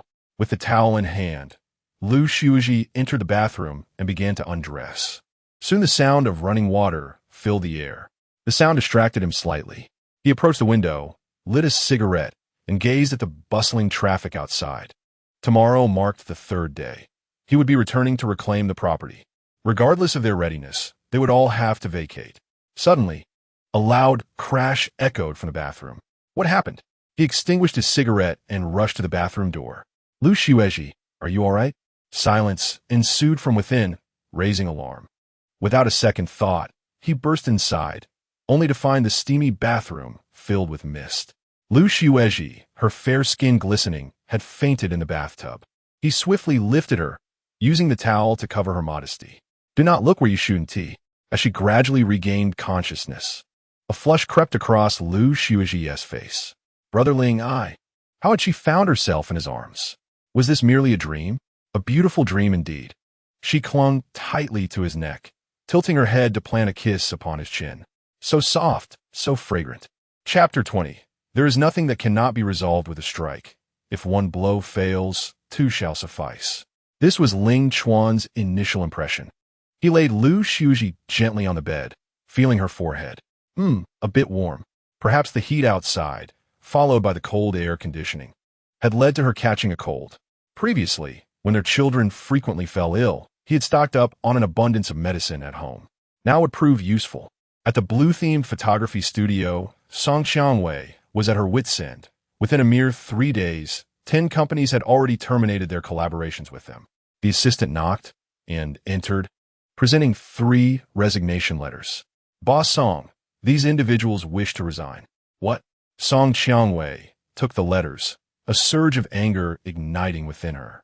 The company has yet to collapse, yet they are so eager to seek new opportunities. Moreover, these individuals are veterans. She has never treated them poorly. How utterly pragmatic they are. Surely, other companies must be seizing this opportunity to retaliate, covertly poaching employees. When a studio was thriving, it had drawn the envy of many. Now, as the edifice crumbles, each one is eager to distance themselves. The primary instigator is that woman, Wen Pei. She must be orchestrating this from behind the scenes. Since she desires Ling Chuan so fervently, she will not allow Song Xiangwei to have her way. She will not divorce, not even if it means her death. Approved. Song Xiangwei decisively signed the resignation letters. Those who are meant to stay cannot be retained. It is better to let them leave. After signing, the assistant lingered, hesitant to depart. Is there something else? The assistant produced another resignation letter. Boss, I have family matters to attend to. I wish to return home to care for my elderly mother. I cannot bear the pressures of the city any longer. She raised her hand. All right, no need to elaborate. After signing, the assistant exited elated. The studio is beyond salvation. The wise will seek refuge in better circumstances. This is evident to any fool. The office was left desolate, with her as the sole occupant. She helplessly cradled her head, overwhelmed. What should she do? Why have all the misfortunes descended upon her at once? Suddenly, her phone rang, sending a jolt of fear through her. There have been too many distressing messages lately. She was developing a phobia of ringing phones. A glance at the screen revealed the call was from her daughter's homeroom teacher. She quickly answered, "Hello, teacher. Is this Mianmian's mother?" Mianmian suddenly vomited during class and has a high fever. She has been rushed to the hospital. Upon hearing this news, Song Qianwei nearly fainted. Teacher, please send me the hospital address. I will go immediately. Upon arriving at the hospital, she found Mian Mian lying on the bed, weak and listless. The sheets were stained with her vomit. Song Qianwei burst into tears, rushing to the bedside. Mian Mian, what happened to you? What do you feel unwell? Mian Mian's little face was pale, her breath faint. Mommy, my stomach hurts so badly, it's unbearable. How could she be in such pain? The attending physician entered with a grave expression. Are you the child's guardian? She stood, unable to conceal her exhaustion. Yes, I am her biological mother. How could you be so careless? She's only 6 years old. Food poisoning can be life-threatening. What? Food poisoning? How could that happen? The doctor scrutinized her. That is something you must answer for yourselves. Do you not know what your child has eaten today? Suddenly, Song Qianwei recalled that yesterday, Qian Kuan had taken her out for snacks. She had spent the night at the office, dealing with matters. Surely, breakfast was also consumed outside, as Qian Kuan cannot cook. Fortunately, Mian Mian expelled the food in time. Otherwise, the consequences would be unimaginable. Understood, doctor. We will certainly be more vigilant in the future. Mian Mian occasionally lets out a moan, which truly tugs at her heartstrings. Mom, I feel so unwell. If she had known better, she would have refrained from consuming those things outside. It seems that her father's prior prohibitions were indeed justified. Now, she harbors a trace of regret. Tears welled in Song Qianwei's eyes. How she wished she could bear your suffering, dear. Ling Chuan had never faltered in caring for the children before, even when a slight cold arose. He had always been prepared to treat them at home. In light of this incident, where is Qian Kuan? Song Qianwei stepped into the corridor and dialed his number. On the other end, Qian Kuan's voice was weak. Hello? Brother Kuan, Mian Mian has been hospitalized due to food poisoning.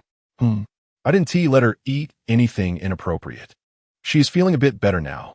Will you come see her? Qian Kuan attempted to sit up, but the movement caused him intense pain. This woman certainly knows how to strike hard. I'm a bit busy at the moment. Once I finish here, I will come over. After saying this, he abruptly hung up. Listening to the beeping tone, her heart sank. If Ling Chuan were to find out, he would undoubtedly rush to the hospital immediately.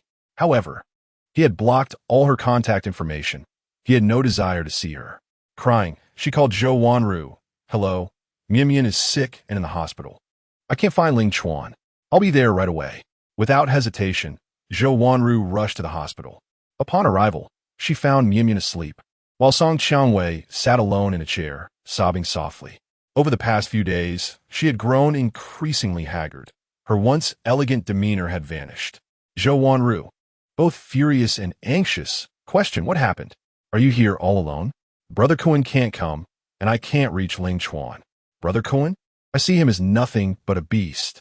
Song Qianwei wiped her tears. Please don't speak of him that way. He must have been unable to come due to circumstances. Who doesn't have their own affairs? I brought a student preparing for the college entrance exam. Yet, I managed to come. She was momentarily a loss for words. Indeed, what could be so important that he wouldn't even come when Mian Mian was ill? Furthermore, this was a consequence of his negligence in allowing Mian Mian to eat inappropriate food. Zhou Wanru, frustrated, admonished, think carefully. Ever since this Kuan entered your life, you haven't had a moment's peace. Remember how blissful your days with Ling Chuan used to be? What has become of you now? I see him as nothing but a harbinger of misfortune. Song Qianwei bit her lower lip, struggling to believe it. Is her brother Kuan truly a harbinger of misfortune? Yet, she could not deny that every incident that had transpired was inextricably linked to him. Once, he had occupied a cherished place in her heart, akin to a radiant moonlight. Now, she found herself questioning her feelings towards Qian Kuan. She grasped Zhou Wanru's hand. What should I do now? Ling Chuan refuses to listen to a word I say. He is even threatening to file for divorce. Zhou Wanru contemplated for a moment, though she was reluctant to proceed in that direction. However, she did not wish to witness her dear friend in such sorrow. As the saying goes, there is nothing that cannot be resolved with a single strike. If one strike fails, then two may be needed. Chapter 21. She had been completely seen by him. Upon hearing this, Song Qianwei felt her ears warm slightly. To be honest, it had been several months since they had been intimate. That time, when Ling Chuan sought to draw closer to her, Her thoughts were consumed with matters concerning Qian Kun, leaving her disinterested. Subsequently, he never brought up any such requests again. Could this truly work? He would not even agree to meet me. Zhou Wanru sighed, then resolved that she would have to call him out herself. She urged Song Qiangwei to seize the opportunity. But what if he was unwilling? At this juncture, a touch of medication might be required. Song Qiangwei nodded in agreement, recognizing that this was the only course of action. They would reconcile first and address other matters later. She hoped that after their rendezvous, Ling Chuan would change his perspective. At that time, she would earnestly convey to him how inappropriate his actions were. Zhou Wanru felt a pang of discomfort in her heart, but felt powerless. Indeed, she had feelings for Ling Chuan. However, she had not sunk so low as to covet her friend as man. Lu Xuezhi, having taken fever-reducing medication, gradually regained consciousness. Upon seeing Ling Chuan seated nearby, she suddenly realized that this was not merely a dream. Had she truly kissed him? She bashfully pulled the blanket over her head with her 2 fingers. Oh dear, how embarrassing. Ling Chuan, noticing the commotion, approached her. Now that you're awake, there's no need to pretend. Lu Xuezhi peeked out, her large, bright eyes blinking. Ling, I'm so sorry. I don't know why I suddenly fainted. Ling Chuan retrieved the thermometer from under her arm and checked it. Because you had a fever, but it has subsided now. She glanced at the cup beside her, realizing it was empty, merely covered by a bath towel. This meant that she had indeed been completely exposed before him. Instantly, her face flushed crimson, her palms trembling slightly. Ling, did you carry me out from the bathroom? What else could I do? Did you think you could walk out by yourself after fainting? Indeed, at that moment, she wished she could burrow deep into the earth and never emerge again. You must have seen everything. Ling Chuan chuckled softly. Once you're fine, just put on your clothes and come out. All right. He exited the bedroom and made his way to the living room. Lu Xuezhi lingered inside, taking 20 minutes to emerge. Fidgeting with the hem of her clothing, her cheeks flushed, she apologetically said, I'm truly sorry, Ling Gu, for my behavior today. I will be more mindful in the future. Her face was as rosy as a little peach. He couldn't help but tease her. How will you be mindful? Will you bathe in your clothes from now on? Or perhaps refrain from kissing people in your dreams? She was flustered, clutching her bag and preparing to leave hastily. I have something to attend to, so I must take my leave. If there are any issues, please contact me via WeChat.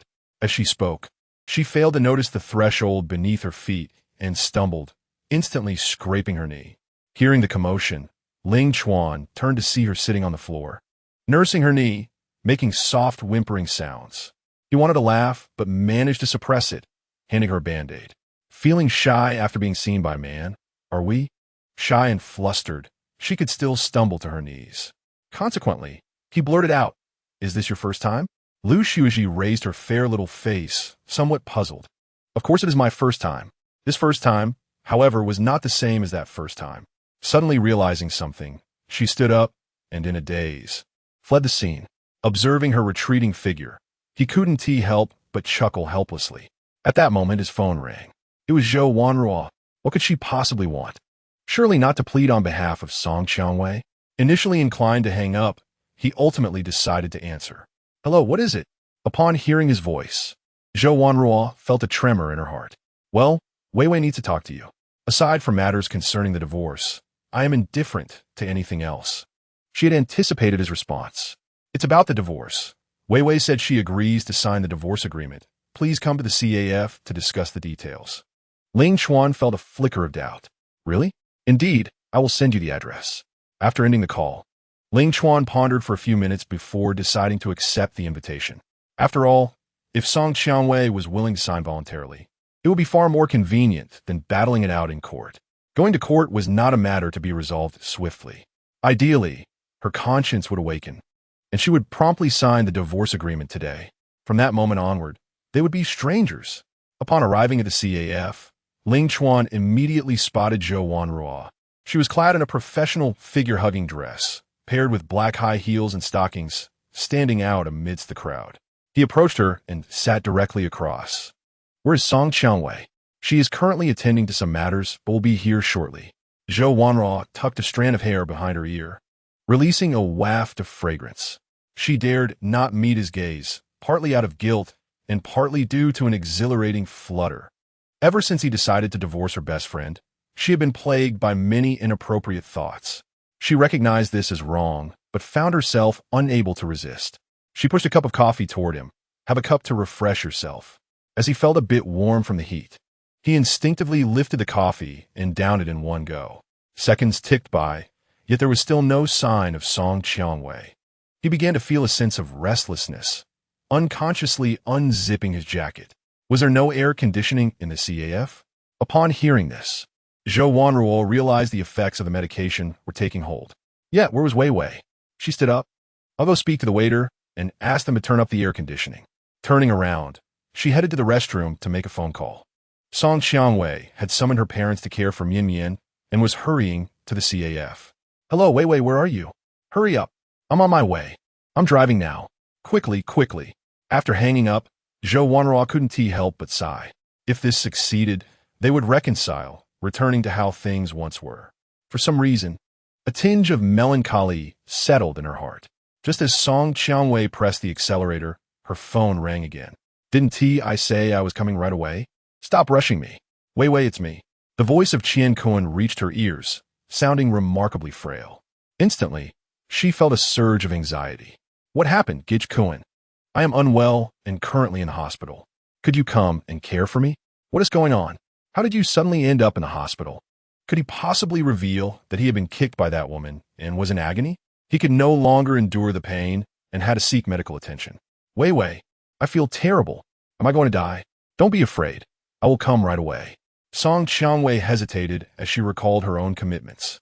Gij Kun, I have something to attend to today, and I might. Qian Kun, unwilling to listen, began to groan. It hurts so much. Am I on the brink of death? If I were to perish today, my only wish would be to see you one last time. At that moment, Song Qiangwei found herself torn. Perhaps he was truly gravely ill. If she did not go now, she might never see him again. After much contemplation, she realized this was a matter of life and death. Her personal affairs could wait. Gij Kun, wait for me. I will be there shortly. Half an hour later, Zhou Wanru had been anxiously watching the entrance, yet there was no sign of Song Qiangwei. At this point, Ling Chuan was beginning to feel drowsy, the medication rendering him feverish and breathless. What was happening? He had never experienced anything like this before. Was there no alternative for Zhou Wanru? If the effects of the medication manifested in public, it would be quite the embarrassing scene. They should take him to the hotel first. She rose, assisting him. Let's find a quieter place to rest. What about Song Qiangwei? She will arrive shortly. Zhou Wanru led Ling Chuan to the hotel room they had reserved in advance. Upon entering, he collapsed onto the bed, his shirt unbuttoned, revealing his impressive physique, which made Zhou Wanru's heart race. She went to the bathroom and continued to call Song Qiangwei. What's taking you so long? It's been half an hour. Song Qiangwei stammered. I have some matters to deal with. What could possibly be more important than this? Tell me, do you still wish to reconcile with Ling Chuan? I do. I dream about it. But Gij Kun is hospitalized, and I must see him. Hearing the name Gij Kun ignited Zhou Wanru's fury. It's him again. How many times has he been hospitalized in the past 6 months? Is he made of porcelain, shattering at the slightest provocation? No, this time it's genuinely serious. I can't abandon him. If he is in danger, I would never forgive myself. Zhou Wanru felt a strong urge to scold her. Was she out of her mind? Her tone turned serious. Song Qiangwei, I must inform you that if the effects of the medication do not subside, Ling Chuan will. Before she could finish her sentence, Song Qiangwei interjected, Gij Kun is out of the operating room. We can talk later. And she decisively hung up the phone. If the effects of the medication did not wear off, Ling Chuan's life was at stake. Listening to the beeping tone, Zhou Wanru felt utterly despondent. This plan originated from her mind, yet Song Qiangwei has not arrived. What should I do? If Ling Chuan were to perish due to the effects of the drug, she would bear the heaviest guilt. Stepping out of the bathroom, Ling Chuan's body felt feverish, an urgent need to grasp something to cool down, overwhelming him. He was restless and in considerable distress. Zhou Wanru's eyes welled with tears. Feeling a deep sorrow, she whispered apologies to Ling Chuan. acknowledging that this entire situation was her fault for ever believing that the fool would truly change. This could not continue. Zhou Wanru slowly removed her top and climbed onto the bed, gently caressing his face. Ling Chuan, allow me to help you. Ling Chuan gradually opened his eyes, clearly discerning the person before him and realizing the true nature of the coffee he had consumed. He began to comprehend their intentions. So, as Song Qiangwei wished, you will regret this. Zhou Wanru shook her head and smiled. I do not regret it. This is what I have longed to do. She was shameless, coveting her best friend's husband. Yet she had always restrained herself until Song Qiangwei presented this opportunity before her. Thus, she accepted it with open arms. With that, Zhou Wanru lowered her head and fervently kissed his lips. The two embraced, their bodies entwined. The pleasures of intimacy were exquisite, and the room painted a remarkable scene reminiscent of a springtime tableau. An hour later, both had regained their composure. Ling Chuan lit a cigarette. Did she instruct you to do this? Zhou Wanru shook her head, her fair skin slightly flushed. No, it was my idea. Who knew she would back out at the last moment? You are quite honest. I am sorry. I shall not hold you accountable, for this was entirely my fault. Zhou Wanru lowered her head, but the memory of their passionate encounter left her legs feeling weak. Ling Chuan tossed aside the covers and began to dress, noticing a crimson stain on the sheets. Is this your first time? Yes, Zhou Wanru replied, feeling a tinge of sadness. She had envisioned her first experience occurring in a most romantic setting, never expecting it to unfold this way. Ling Chuan furrowed his brow, uncertain of what to say. Did he truly not need to take responsibility? Yet this was also her doing, having slipped something into his coffee without a word. Did she think he was merely a pawn to be manipulated at will? With a cold demeanor, he declared, I am leaving. From now on, I will not concern myself with matters regarding Song Qiangwei. Tell her I no longer require her to sign any divorce agreements. I will take her directly to court. I can endure this for as long as necessary. Having said this, Ling Chuan exited with a flourish, leaving Zhou Wanru alone on the bed, silently weeping. Surely, he must despise her now. Had she known, she would have steered clear of Song Qiangwei's affairs. In that case, if they divorced, she could pursue him with a clear conscience. After her tears subsided, she slowly dressed and began to fix her hair. At that moment, Song Qiangwei hurriedly arrived. Upon opening the door, she noticed Zhou Wanru's red eyes, as if she had been crying. What happened? Wasn't he Ling Chuan supposed to open the door? You. Why are you still here? Where is my husband? Zhou Wanru remained silent, casting a resentful glance her way. A sense of foreboding surged within Song Qiangwei as she rushed into the room. The bed lay in disarray, still permeated with the scent of their passionate encounter. Upon noticing the small red mark on Zhou Wanru's neck, she instantly comprehended the situation. This was Ling Chuan's playful nature. Each time they were intimate, he would leave a little mark upon her skin. Anger coursed through her, causing her to tremble as if the sky had collapsed.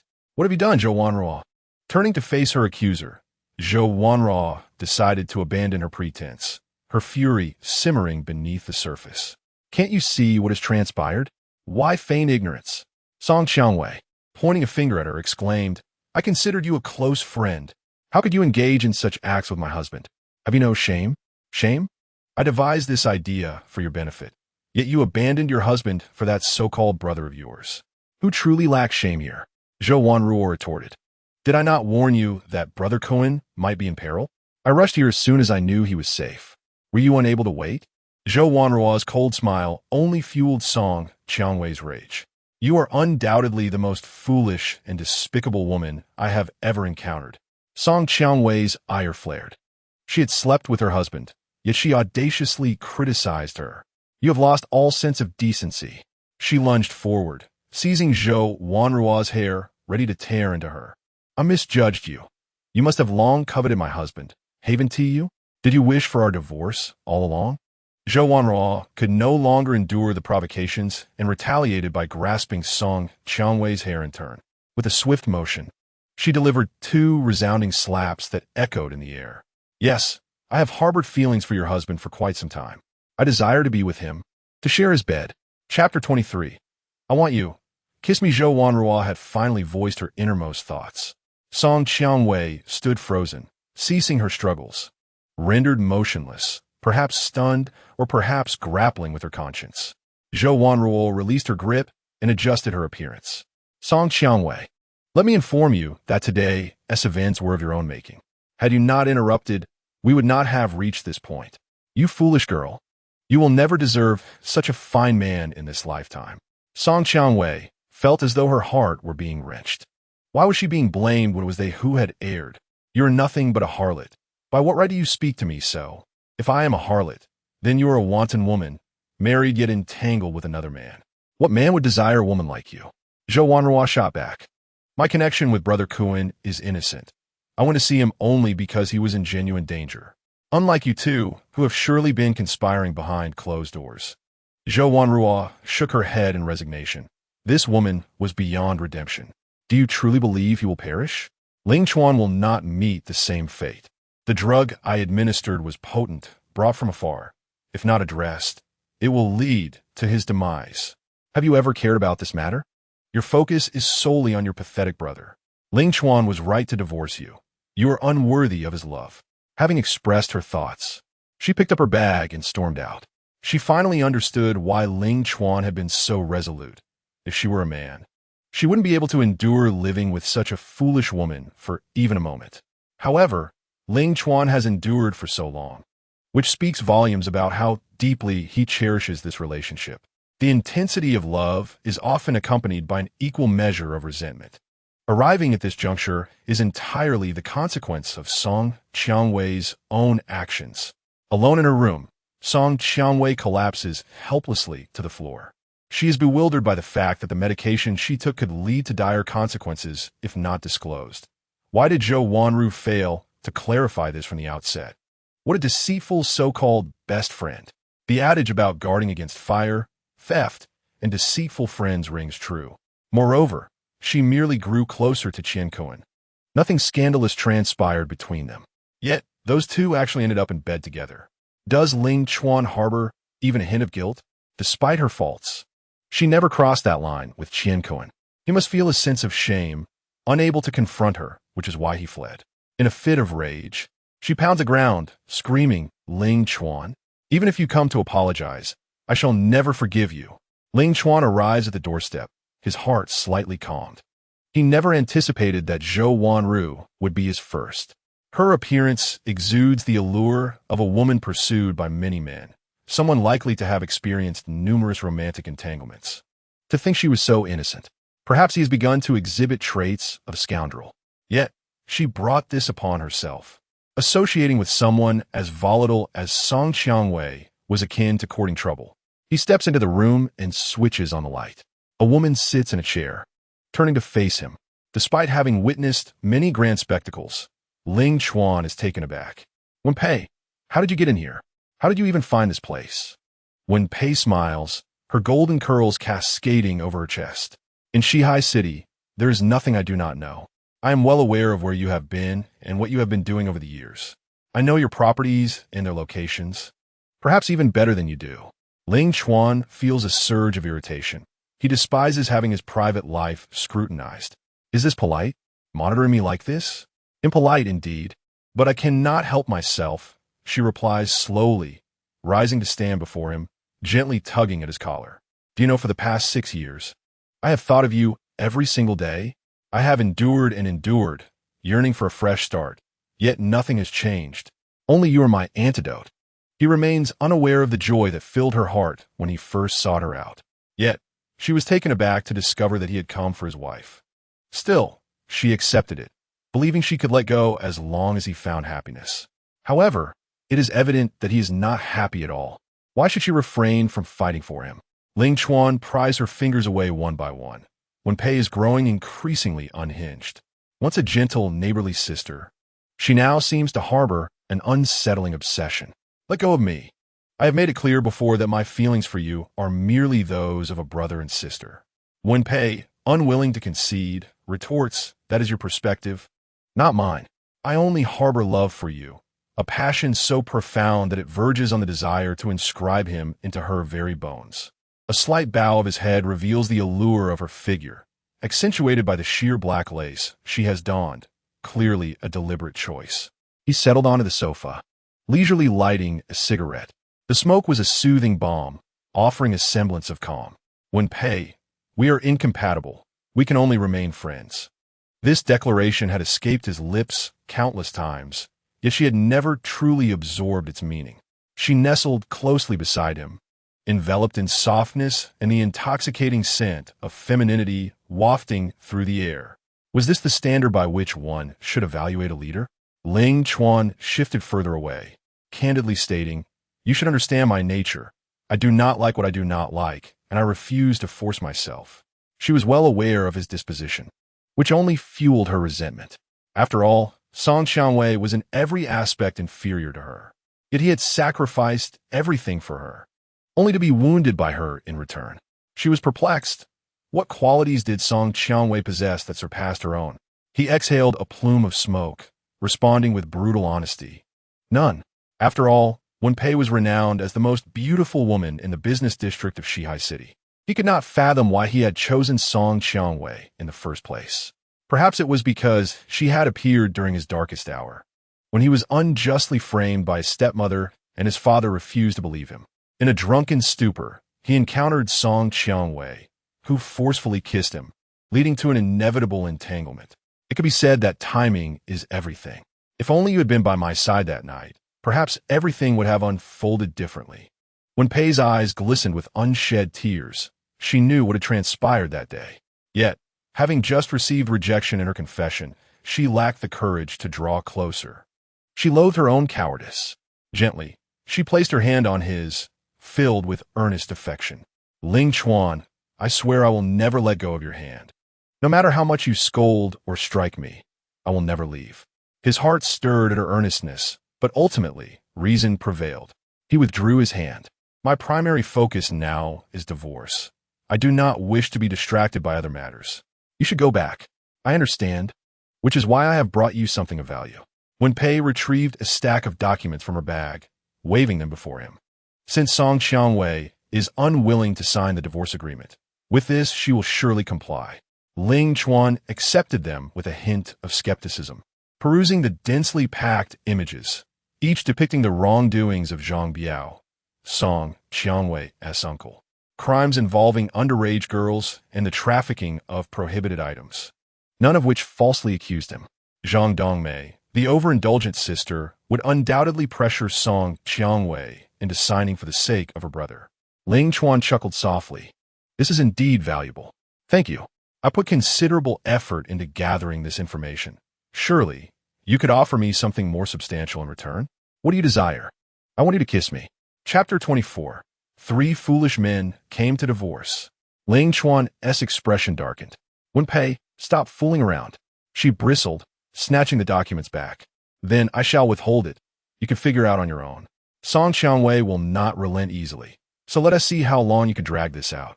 The thought of Song Qianwei's smugness sent a chill through Ling Chuan. He genuinely wished to sever ties with her. "Come here." Wen Pei joyfully ran up to him, her gaze alluring and sensual. "Have you decided how to kiss me yet?" He cupped her face in his hands and planted a gentle kiss on her forehead. "Is that sufficient?" Wen Pei closed her eyes, relishing the moment. Not quite enough." She pointed to her cheeks, indicating, "Here's well." He obliged with another kiss. She then pointed to her nose, requesting, "And here." He continued to kiss her, and then she pointed her lips. He hesitated, cautioning, "Don't push your luck." She swayed playfully, cooing, "But I want to get a little closer. Just a sweet kiss, a woman's playful charm is irresistible." And he found himself utterly helpless. He leaned in, brushing her lips delicately, like a dragonfly skimming the water surface. Yet she was dissatisfied, firmly grasping the back of his head with both hands. She had longed for this moment, and now that her wish was fulfilled, she desired to linger a bit longer. Their gentle caress was tender and fluid. However, Ling Chuan found himself breathless and abruptly pushed her away. "That's enough. If you're unwilling, then leave now." He was angry, yet even in his fury, he retained an undeniable charm. Wen Pei, feeling content, handed him the documents. "All right, I won't tease you any longer. Don't be upset. Here you go." Ling Chuan took the documents and placed them directly into the drawer of his study. Wen Pei obediently stood aside, saying, If you need to investigate anyone else, just tell me. I'll help you resolve it swiftly. I have but one request. Please do not enter my room casually. As you wish, she replied then, rising on tiptoe, planted another kiss on his cheek before darting out the door. He touched his cheek, still warm from her kiss, bemused by her antics. She truly hadn't changed at all. Beneath her seemingly aloof exterior, she was still just a little girl at heart. Song Qiangwei returned to the hospital, looking disheartened. Zhang Dongmei was gently wiping Mian's face, who was fast asleep. Upon seeing her daughter's haggard expression, as if she had been crying, she inquired, "What happened? Didn't you say you were going to meet Ling Chuan?" "Yes, he—" Song Wuqiang abruptly stood up, exuding authority. "Did that useless man bully you? Tell me, and I'll confront him. Dad, fine. Please don't trouble him." Her father was aging, and in a confrontation, he would stand no chance against Ling Chuan. Zhang Dongmei was anxiously pressing for answers. "What's going on? Speak up." After much contemplation, Song Qiangwei resolved to be honest. "Ling Chuan, he slept with my best friend." "What?" Song Wuqiang was taken aback, astonished that he would dare such a thing, thinking the Song family could be trifled with. Zhang Dongmei was furious. That poor wretch was unfaithful first? "I told you from the start to be less restrained and to just be with Qian Kuan." "Mom, what are you saying? Am I wrong? Ling Chuan is truly no good. You should divorce him immediately. Leave him and be with Qian Kuan instead. That boy has immense potential. He could very well become an international star." Song Wuqiang agreed. "Yes, Qian Kuan is a good match for you. And make sure Ling Chuan leaves with nothing. No car, no house, no money, not a single cent." Song Qiangwei shook her head in despair. "But I do not wish to proceed this way. I yearn to provide my child with a complete family. I never anticipated he would resort to such actions." The elder couple could not help but sigh. "Oh, you are simply too soft-hearted." After a moment, Song Qiangwei wiped her tears and steeled herself. She had yet to disclose to her parents the precarious state of the company, which was on the brink of collapse. If they were to learn of it, they would surely become anxious and distressed. The phone rang, and she glanced down to see it was Ling Chuan. He actually had the audacity to call her. Surely, it was guilt over his relationship with Zhou Wanru that compelled him to reach out for an apology. She stifled her tears, determined that he should not perceive the depth of her sorrow. "Hello, are you free tomorrow?" "What? You only remember me now. Do you even know? Bring your parents. We'll meet at the West Sea Grand Hotel for a discussion." Without further ado, Ling Chuan hung up the phone. Zhang Dongmei leaned closer, inquiring, "Is it that scoundrel Ling Chuan?" "Yes," she nodded. "He still has the audacity to call you. He has invited the three of us to the West Sea Grand Hotel for a meeting tomorrow." Song Wuqiang scoffed. "No way." Now that he realizes his mistake, he wants to invite us for a meal to apologize. "Absolutely not. We shall not forgive him." Song Qiangwei bit her lip. "I want to go. I want to hear how he intends to apologize and explain. After all, we have been married for so many years. I wish to afford him one last opportunity." Zhang Dongmei's eyes glinted with a plan. "We must go tomorrow. It is the perfect chance to demand that he unconditionally transfer the house and car to Wei Wei, solely in her name. Then we can seek an opportunity for divorce, ensuring that all these possessions belong to Wei Wei." Upon hearing this, Song Wuqiang acknowledged it as a splendid idea. "After all these years of hard work for the family, our daughter deserves some benefits." Song Qiangwei remained silent, but recognized the logic in this. Without such precautions, she felt insecure. What if she forgave him this time, and he strayed again in the future? This was her safeguard. Very well, let's proceed with this plan. The following day at the West Sea Grand Hotel, Ling Chuan had been waiting for an hour, yet he had not seen a single soul. They were clearly intent on leaving him in suspense. However, he was not the least bit angered, for the real drama was about to unfold. Ling Chuan leisurely lifted his teacup, savoring a sip of the exquisite tea. Just as he finished, the three of them sauntered in. Zhang Dongmei wore an air of arrogance as she sat opposite him. "Oh, I thought you truly possessed the fortitude to never come to apologize." Song Wuqiang interjected, "Young man, making mistakes is not the end. But what matters most is the ability to sincerely acknowledge them." The interplay of one acting as the stern figure and the other as the lenient one was quite amusing. Ling Chuan scoffed coldly, just as he was about to speak. Song Xiangwei, casting a reproachful glance, spoke first. I know what you wish to say. I am aware of your affair with Zhou Wanru. Regardless of what you say, I shall not forgive you. Song Guoqiang attempted to soothe. My dear daughter, please remain calm. If he demonstrates sufficient sincerity, offering both car and house unconditionally, it may be worthwhile to contemplate forgiving him. All that is required is for you to sign this agreement, ensuring he shall not err again. With that, he produced a guarantee and slid it across the table to Ling Chuan. Ling Chuan chuckled, realizing that indeed, like attracts like.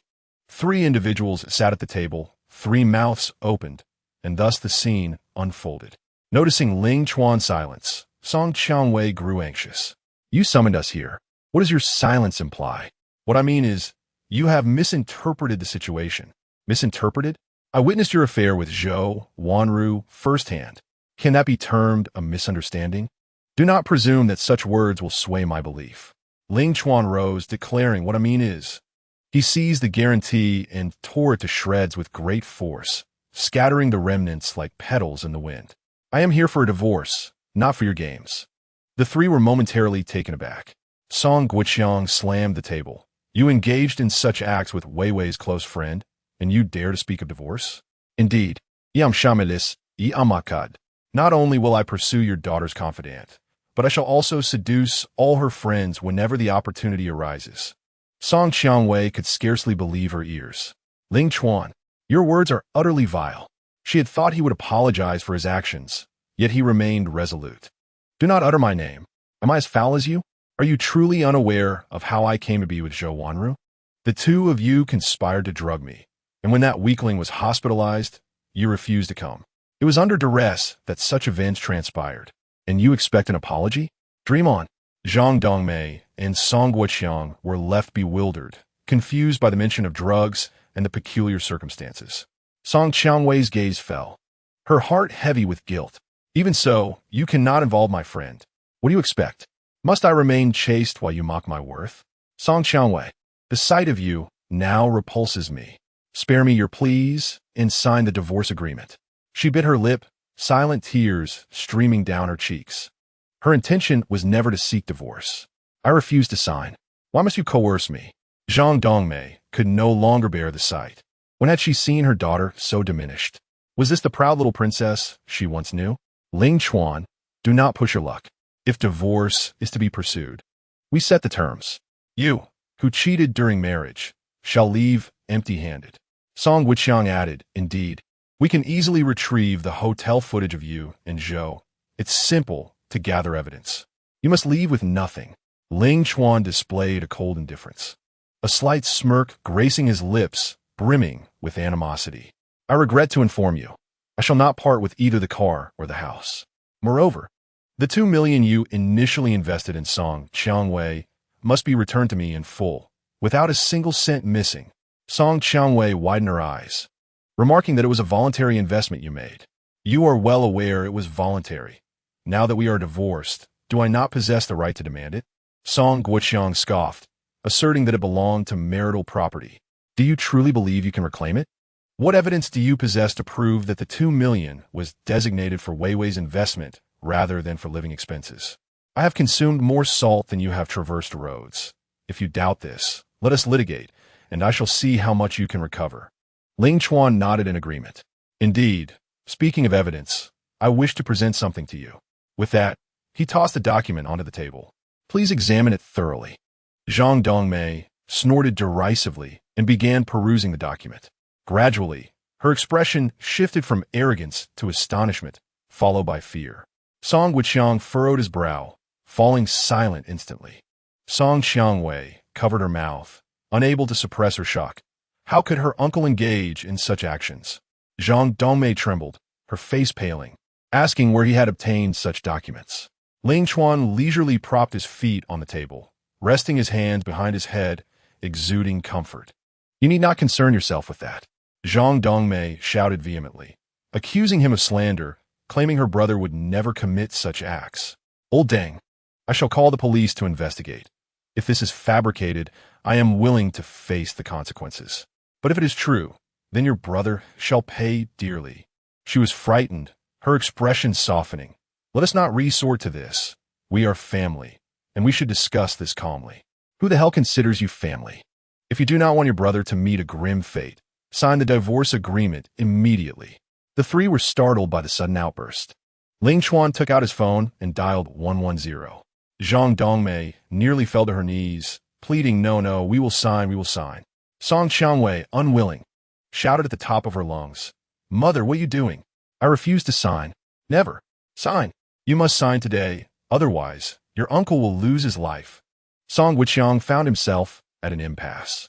He was typically submissive, while Zhang Dongmei had always prioritized her brother above all else.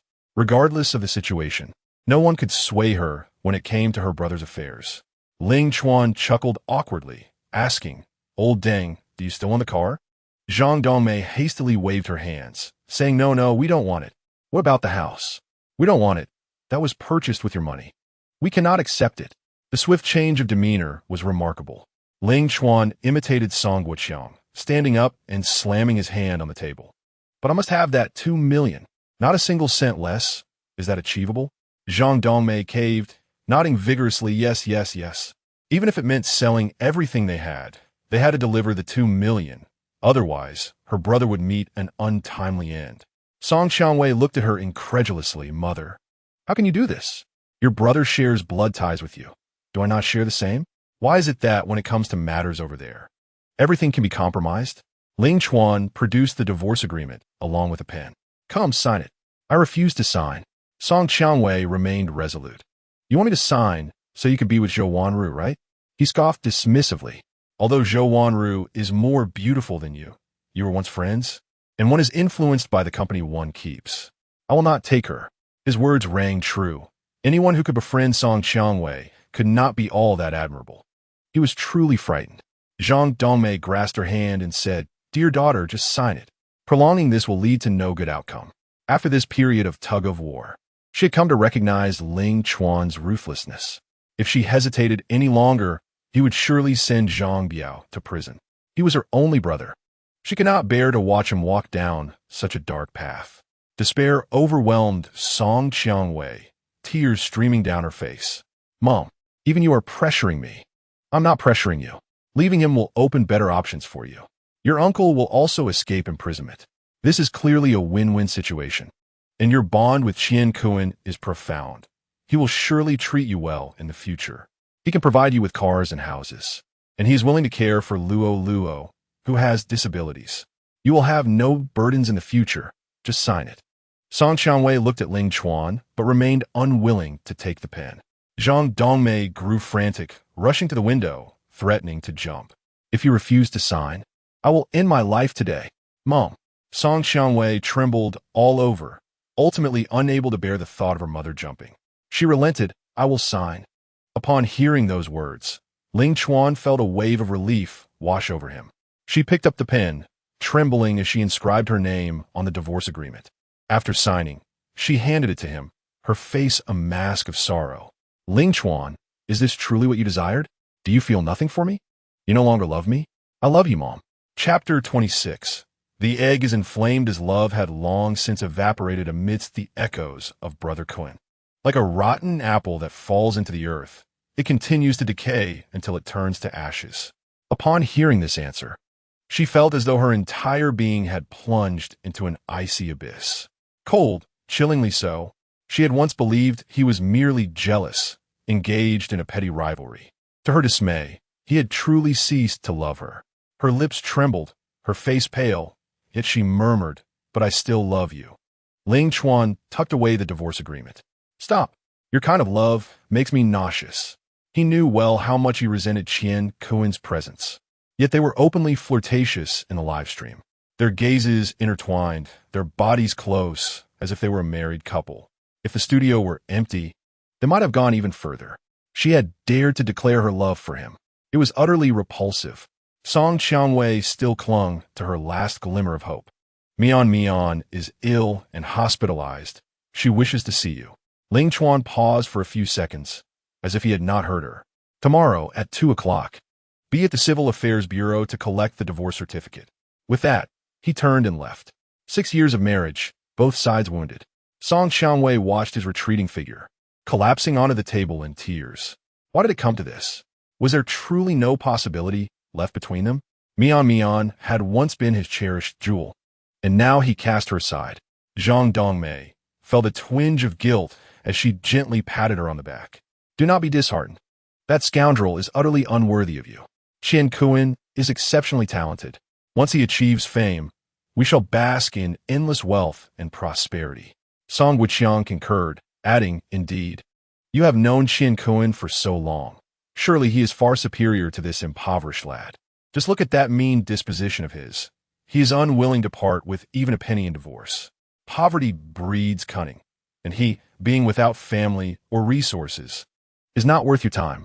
You deserve so much better. Song Qiangwei lifted her head, her spirits notably low. Mother, father, must you continue? She implored. She acknowledged that, in the past, she had relied on Ling Chuan as an emotional substitute when Qian Kuan went abroad, and she had lamented Ling Chuan's inability to earn a substantial income.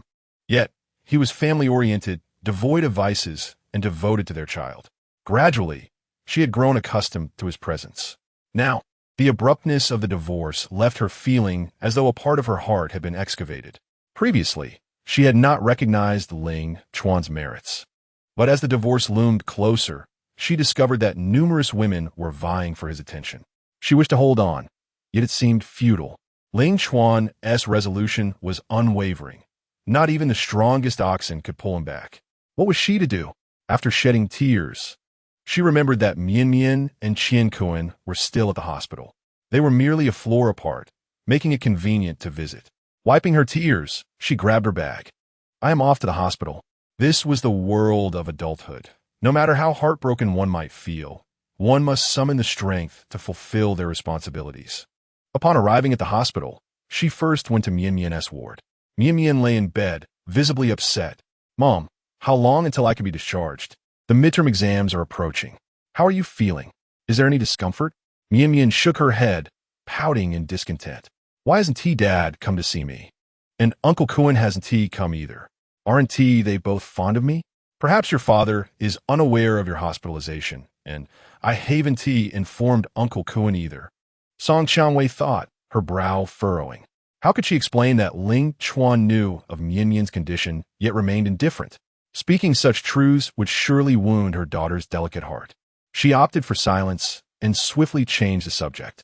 Uncle Kuan is ill too. He is upstairs in the hospital, not intentionally neglecting you. Oh, I see. What illness does Uncle Kuan have? Is that something I can share? He has inflammation, just a cold, nothing serious. Mian nodded thoughtfully. Then what about my clay project? Can Uncle Kuan still help me with it? I need to secure first place. Mom, please remind Uncle Kuan not to forget my clay assignment. He promised to assist me. Song Qiangwei nodded, of course. It seemed they had a good rapport. Ling Chuan had previously managed Mian's craft assignments, and she had worried that no one would take care of them after his departure. Thankfully, Brother Kuan was also skilled in crafts. After comforting Mian, Song Qiangwei made her way upstairs to see Qian Kuan. Qian Kuan lay on the hospital bed, engaging in playful banter with a nurse. Upon catching a glimpse of her shadow, he promptly fell silent. Habitually, he began to groan. Oh, it hurts so much. Song Qiangwei hurried over, her face etched with concern. Does it still hurt? What did the doctor say? The doctor advised me to rest well and refrain from any heavy lifting. Then you should lie down and take it easy. I will bring you meals over the next few days. Qian Kuan grasped her hand, a look of deep gratitude on his face. I knew it. You're the only one in this world who truly cares for me. She blushed slightly, withdrawing her hand. We've known each other for so long. It's only natural for me to look after you. He noticed traces of tears on her face. What is wrong? Have you been crying? Who has upset you? Hearing his concern, her heart ached, and the wall she had hastily erected crumbled in an instant. Tears cascaded down like pearls slipping from a broken string. Qian Kuan quickly retrieved a tissue to wipe her tears. Please don't cry. What is it? Talk to me. Seeing you cry pains me immensely.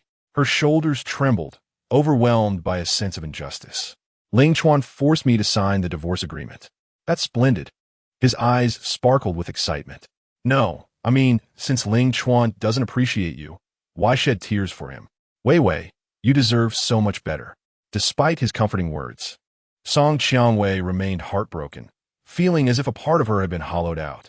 Qian Kuan's heart blossomed with joy, though he dared not show it. Could this mean he could rightfully move in with her? He needed to swiftly secure his position. In her Maserati, he had longed to drive it, but had never found the courage to ask. Brother Kuan, thank you for your comfort. Do not worry, no matter what happens.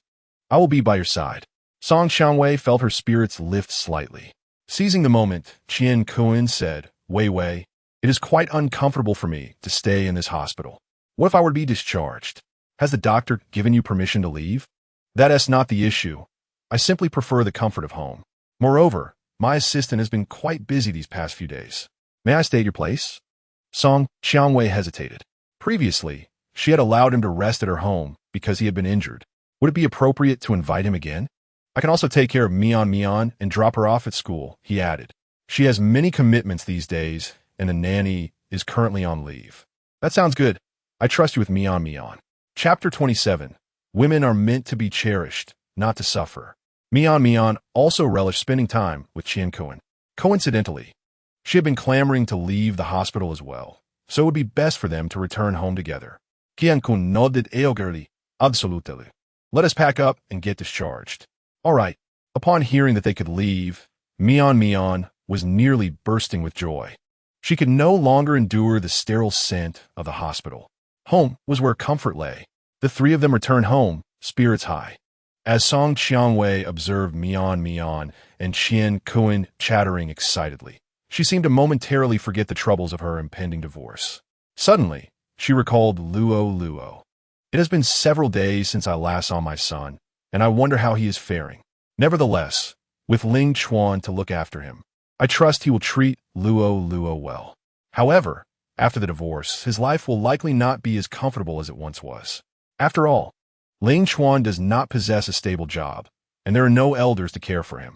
Lu Luo will undoubtedly face difficulties. Sighing softly, she felt a wave of melancholy wash over her. Qian Kuan, hearing her sigh, mistakenly believed it was due to her lingering feelings for Ling Chuan. What's wrong? Are you still thinking about Ling Chuan? Don't let yourself be saddened by such a man. You should focus on those who are present in your life.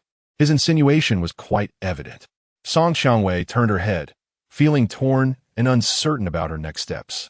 Entering into a relationship with another man immediately after a divorce would certainly invite gossip. Brother Kuan, I understand what you mean, but I'm not ready to contemplate those matters just yet. The issues at her company had already left her feeling overwhelmed. Now is not the time. Qian Kuan smiled understandingly. Wei, I will always be here whenever you need me. Such a heartfelt sentiment brought tears to her eyes, filling her with warmth. As soon as Mian returned home, she sought out her unfinished clay project, only to discover it was missing. She hurried to Qian Kuan. Uncle Kuan, where's my clay? Weren't you going to help me finish it? His assistant had taken it away while she slept. With a wry smile, he replied, I entrusted your clay to a very skilled professional, known as the Clay Master. Rest assured, your project will surely win an award next week. The title Clay Master sounded impressive indeed, and Mian's spirits soared, casting aside any discomfort. Yay, that's wonderful. My clay will surely surpass Lu Luo's, and I will claim first prize. Song Qianwei looked at the two, feeling a sense of comfort in their harmonious interaction. Even after the divorce, Mian would not lack paternal affection. Furthermore, with Qian Kuan's capabilities, he would provide a better life for Mian in the future.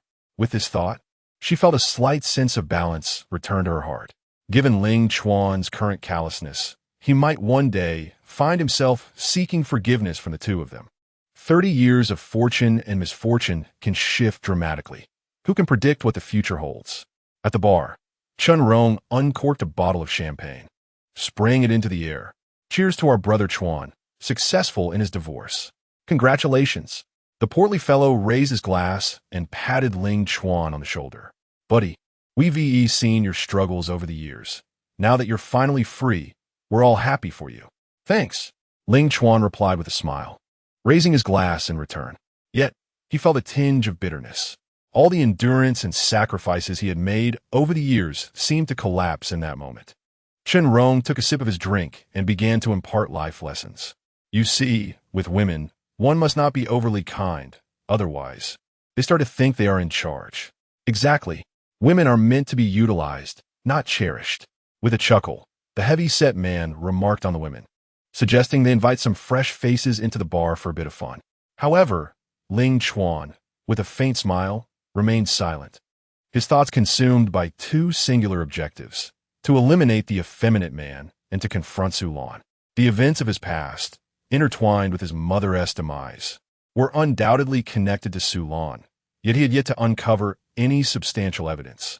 Moments later, a young woman entered, cradling a cello.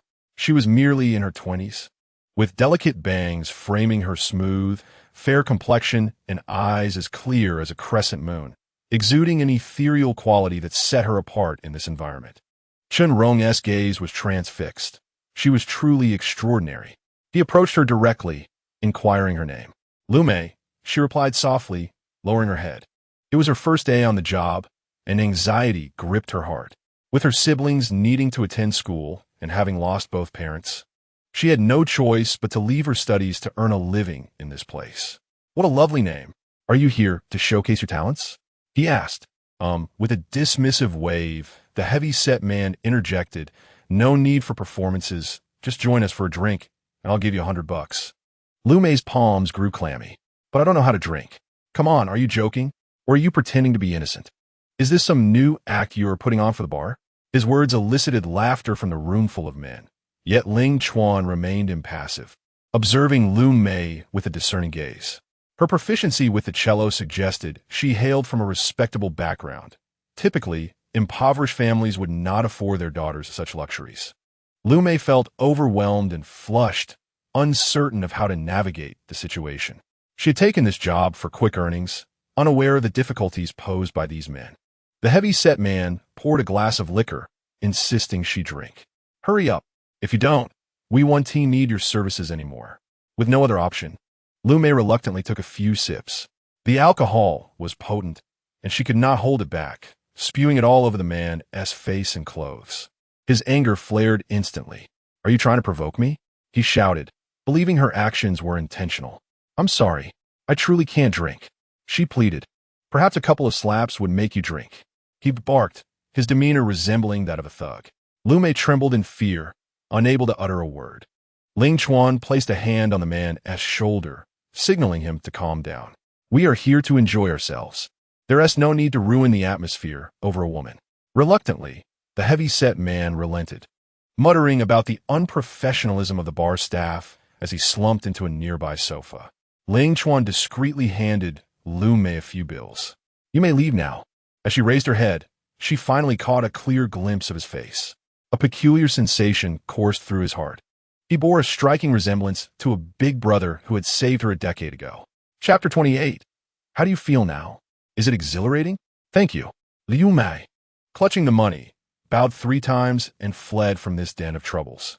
Ling Chuan resumed drinking with them, and the gathering continued until the small hours of the morning.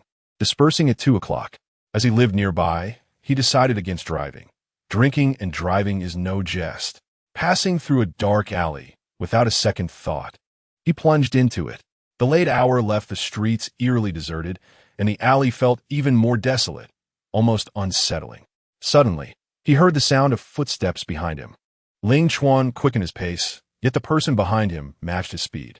When he slowed, they slowed. When he hastened, they hastened. Was he encountering a ghost, or merely a person? At times, humans can be more terrifying than phantoms. Ling Chuan halted and turned around. Unsurprisingly, a figure clad in black stood behind him. A thick mask obscured their face, rendering it unrecognizable. Who are you? Never mind who I am. Someone has purchased your life. You are to surrender it to me willingly. Ling Chuan was perplexed. Who would pay for his life? Was his life truly so valuable? Consider who you have offended recently, the figure replied, raising a knife that gleamed ominously. Ling Chuan dodged just in time, but the assailant, despite missing, skillfully slashed his arm. Blood gushed forth, accompanied by excruciating pain. Oddly, he recalled previous injuries that had not stung as fiercely. A wave of dizziness followed, exacerbated by the alcohol he had consumed, rendering him weak and disoriented. Observing his condition, the assailant chuckled darkly. I coated this blade with a substance. How do you feel now? Is it exhilarating? Ling Chuan sank against the wall, desperately striving for clarity. But to no avail. Through his blurred vision, he saw the figure approaching slowly, the knife raised high, eyes filled with malice.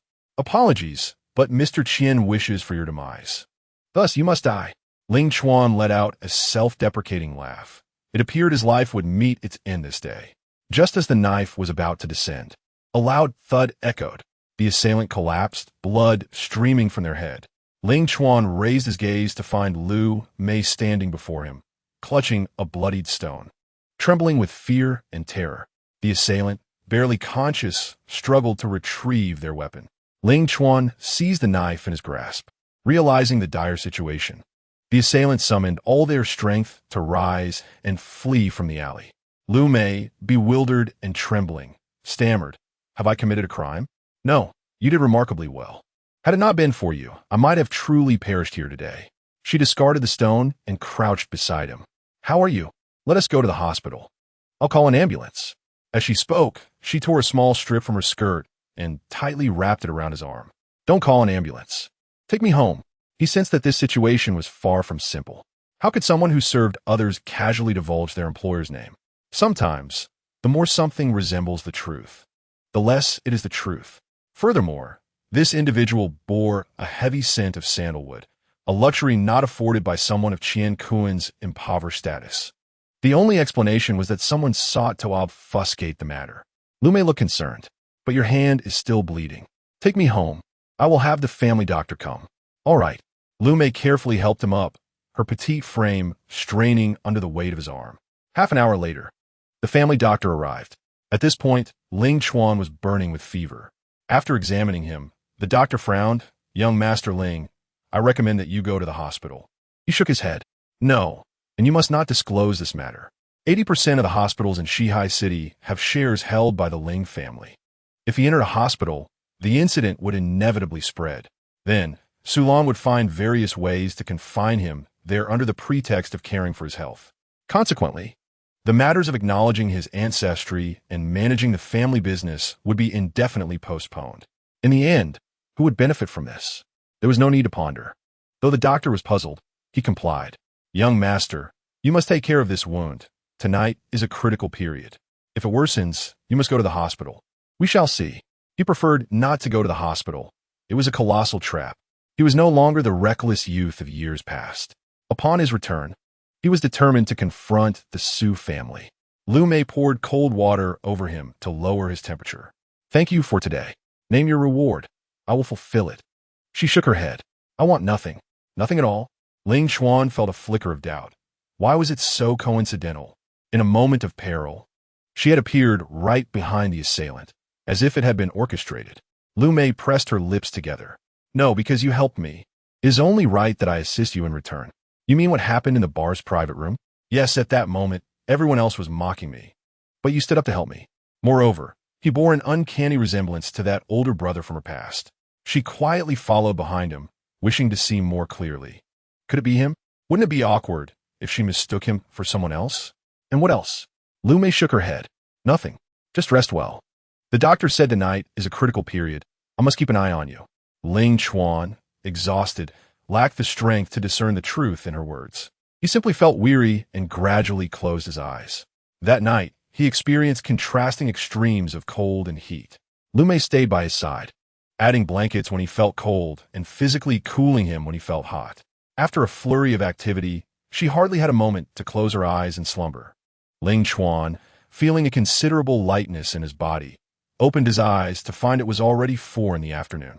He was drenched in sweat, and a sharp pain coursed through his wound with even the slightest movement. Damn, that scoundrel was truly ruthless. Suddenly, a faint aroma of vegetables wafted in. He lifted the covers and stepped outside, where a cacophony of clattering sounds emanated from the kitchen. Lu Mei, clad in an apron, was busy preparing something. Ling Chuan glanced at the table, which was adorned with white porridge, sot ed bok choy, and tomato and egg soup, all simple yet delightful home-cooked dishes. To his surprise, She could cook. Lu Mei emerged from the kitchen, holding the last dish of stir-fried shredded pork with pickled vegetables. You're awake. You must be starving, right? Indeed. After a night of turmoil, he felt quite hungry. Eat up, eat up. Ling Chuan sat down and took a sip of the porridge, which was light and sweet. There is nothing more blissful than waking up to a bowl of porridge, reminiscent of home. Yet, in the past 6 years, his wife, Song Qiangwei, had never prepared a meal for him. Even when he was ill with a cold, she was preoccupied with her rendezvous with Qianquan. In these times, it was rare to find a girl who could cook. He forced a smile, gazing at Lu Mei, pondering her intentions. Chapter 29. Do you wish to be Lolo's stepmother? Once again, she was caring and cooking for him. They were merely strangers who had crossed paths. There was no need for her to go to such lengths. Lu Mei's large, expressive eyes were filled with confusion. Huh? What do you mean by that? What do you want, or who sent you? No, you must be misunderstanding something. Well, even if someone were behind her, she would not divulge it so readily. For now, he would observe. Ling Chuan took a few bites of her stir-fried dishes, which were quite delectable. He hadn't anticipated such culinary prowess at her young age. Lu Mei hurriedly drank a few sips and wiped her mouth with a napkin. Oh, I must go prepare dinner for my younger siblings. I'll take my leave now. With that, she dashed out the door. Ling Chuan watched her retreating figure, lost in thought. After a few moments, he called his private investigator. Have you made any progress on the matter I asked you to look into last night? None. The person who attempted to assassinate you seemed aware of the surveillance and avoided all cameras. For now, we can only trace the dagger you found. Ling Chuan recalled the dagger, which bore a distinctive engraving. Come over and retrieve the dagger later, and while you're at it, help me investigate Lu Mei. Understood. After ending the call, Ling Chuan took a few more sips of porridge and suddenly chuckled. It was no exaggeration to say that this bowl of porridge was far superior to what was served outside, possessing a touch of chef's finesse. Lolo also enjoyed porridge. Perhaps one day, he could let her taste her cooking. Once he finished the porridge, he suddenly remembered that today was the day he was to collect his divorce certificate. It was already 6 o'clock. Song Qiangwei must have returned home by now, unable to wait for him any longer. He immediately dialed her number. Hello, Song Qiangwei answered, unable to suppress her complaints. Ling Chuan, what exactly do you mean by this? She stood under the sun for 2 hours, not even catching a glimpse of a shadow. In truth, he did not genuinely wish to divorce. He merely sought to intimidate her. Otherwise, why would he deliberately refrain from coming? This thought imbued her with a measure of confidence. He candidly revealed, I was attacked last night and injured. I cannot go out for a couple of days. I will collect the divorce certificate in 2 days. The notion of being attacked was utterly ludicrous. Did he think this was a television drama? Such a clumsy excuse was hardly believable. If he did not wish to divorce, why fabricate such tales? Did he hope to elicit sympathy from her? She knew well that his resolute demeanor belied his inability to truly part from her. A subtle smile of triumph graced Song Qiangwei's lips. You're deliberately saying this to coax me into seeing you, so why not just give me your address? You're absolutely insane. Ling Chuan retorted succinctly before abruptly ending the call. Song Qiangwei called out a few times before realizing he had genuinely hung up. What was he trying to prove? Clearly, he yearned for her concern. Was such pretense necessary? Ling Chuan had indeed been spoiled over the years. Once he had had his fill of antics, she would ensure to educate him thoroughly before sending him to apologize to his parents. Running away from home and threatening divorce were indeed juvenile behaviors. At the Ling residence, Ling had brought Lu Luo home, who was animatedly recounting the amusing events of the day. Ling Feng observed from the second floor, feeling discontent. Goodness, her attention had been entirely fixated on Ling Chuan's child these past few days. Did she truly adore him that much? Furthermore, the elder was quite fond of Lu Luo. If this continued, the Ling family would soon find themselves without a foothold. Su Lan and Ling Mingde were already a couple formed later in life, naturally favoring the children of the original union. With the addition of Lu Luo, their family's standing was perilously unstable. Ling Feng descended the stairs, and upon seeing him, Lu Luo affectionately called out, Uncle. He merely responded with a casual grunt, devoid of warmth. Ling Yu was displeased. Brother, Lu Luo is calling you. Can't you respond properly? I did respond. What more do you want? Should I kneel? His words dripped with emotion. Ling Yu discerned this and gently patted Lu Luo's back. Why don't you go play in the little garden for a while? Your aunt will come find you soon. All right? Okay. Lu Luo obediently wandered off to the garden. Once she was out of earshot, Ling Yu's expression darkened. What do you mean by saying such things in front of the child? Is that appropriate? What is inappropriate about it? I suggest you clarify your position, he retorted, crossing his arms as he settled into the sofa. I am well aware of my position, and I am quite content with what I have now, she replied. Ling Feng's face darkened with barely concealed anger. You are exceedingly naive. Do you truly consider yourself a member of the Ling family? Let me tell you, if the truth comes to light, we are all done for. She gradually clenched her fist, exhaling deeply. When you made your choices, were you not afraid of this day coming? In the past, it was merely the past. Now we are akin to grasshoppers tethered on the same string.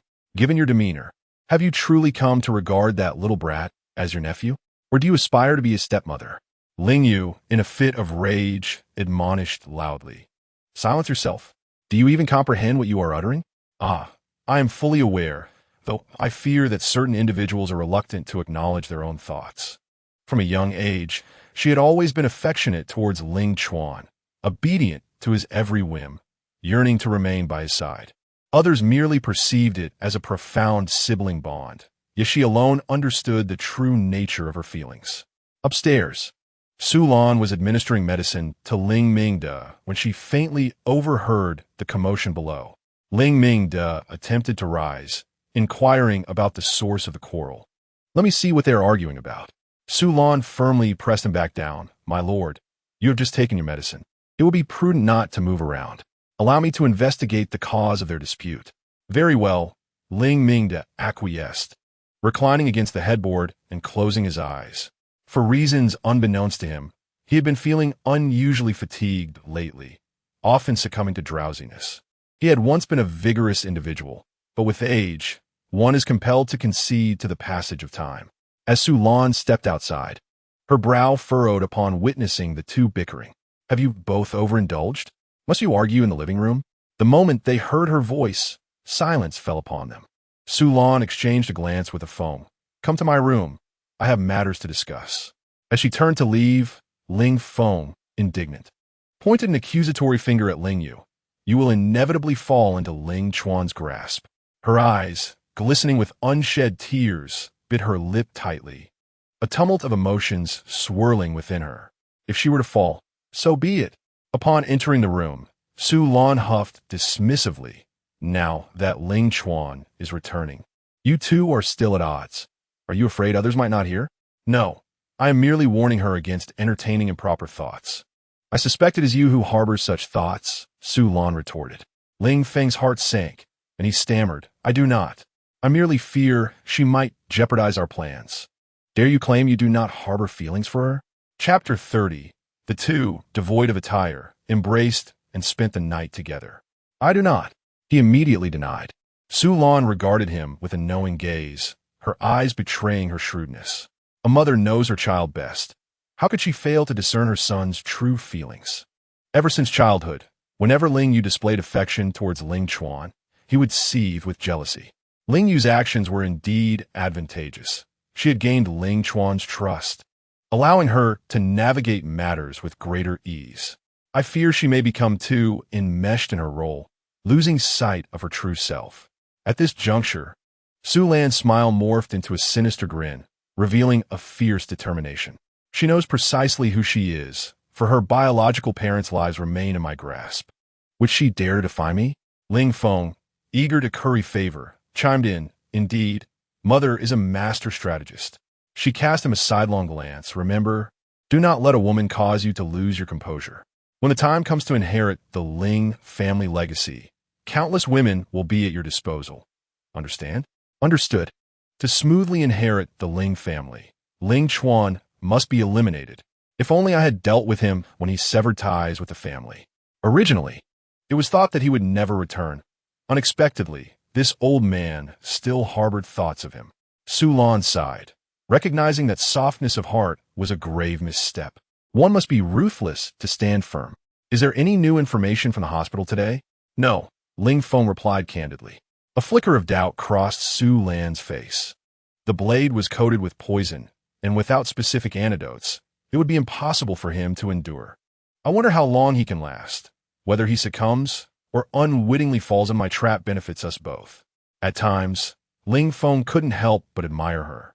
Her ability to devise numerous schemes was remarkable. 6 years ago, the poisoning incident was long forgotten by the old man. Yet Ling Chuan had no intention of letting it slide. He too was curious about how the poison had stealthily found its way into the bowl. In the apartment, Ling Chuan reclined on the sofa, perusing a book. Suddenly, he felt a wave of dizziness and a sweet taste in his mouth. He opened his mouth and a stream of blood gushed forth. What was happening? Why was he suddenly coughing up blood? Struggling to rise, he staggered toward the bathroom to wash up, feeling lightheaded with intense pain radiating from his wounds, which had begun to fester. He fetched a thermometer to check his temperature. 42 degrees Celsius. How could it have worsened when he was supposed to be improving? Could it be that the knife had been smeared with some substance that complicated his condition further? Ling Chuan called for the family doctor. After a thorough examination, the doctor's expression darkened. Ling Xiao, you absolutely must go to the hospital. If you don't, you may lose this arm. Ling Chuan gazed indifferently at the ceiling. Just prescribe me some antipyretics and painkillers. But these medications won't address your condition. Just do as I say. Reluctantly, the doctor complied, prescribing additional medications. After the doctor departed, Ling Chuan swallowed the pills in one go. Whether he could endure this would depend on fate. Having just returned to the Ling family, he lacked trustworthy companions, while Su Lan and her son had long established their dominance, with their eyes and ears everywhere. He would never go to the hospital. Doing so would mean relinquishing control to Su Lan. It was highly likely that his future would be spent confined to a hospital bed. In such a living hell, he would prefer to liberate himself. After taking the medication, he fell into a hazy slumber. At some point, he was roused by the sound of someone ringing the doorbell.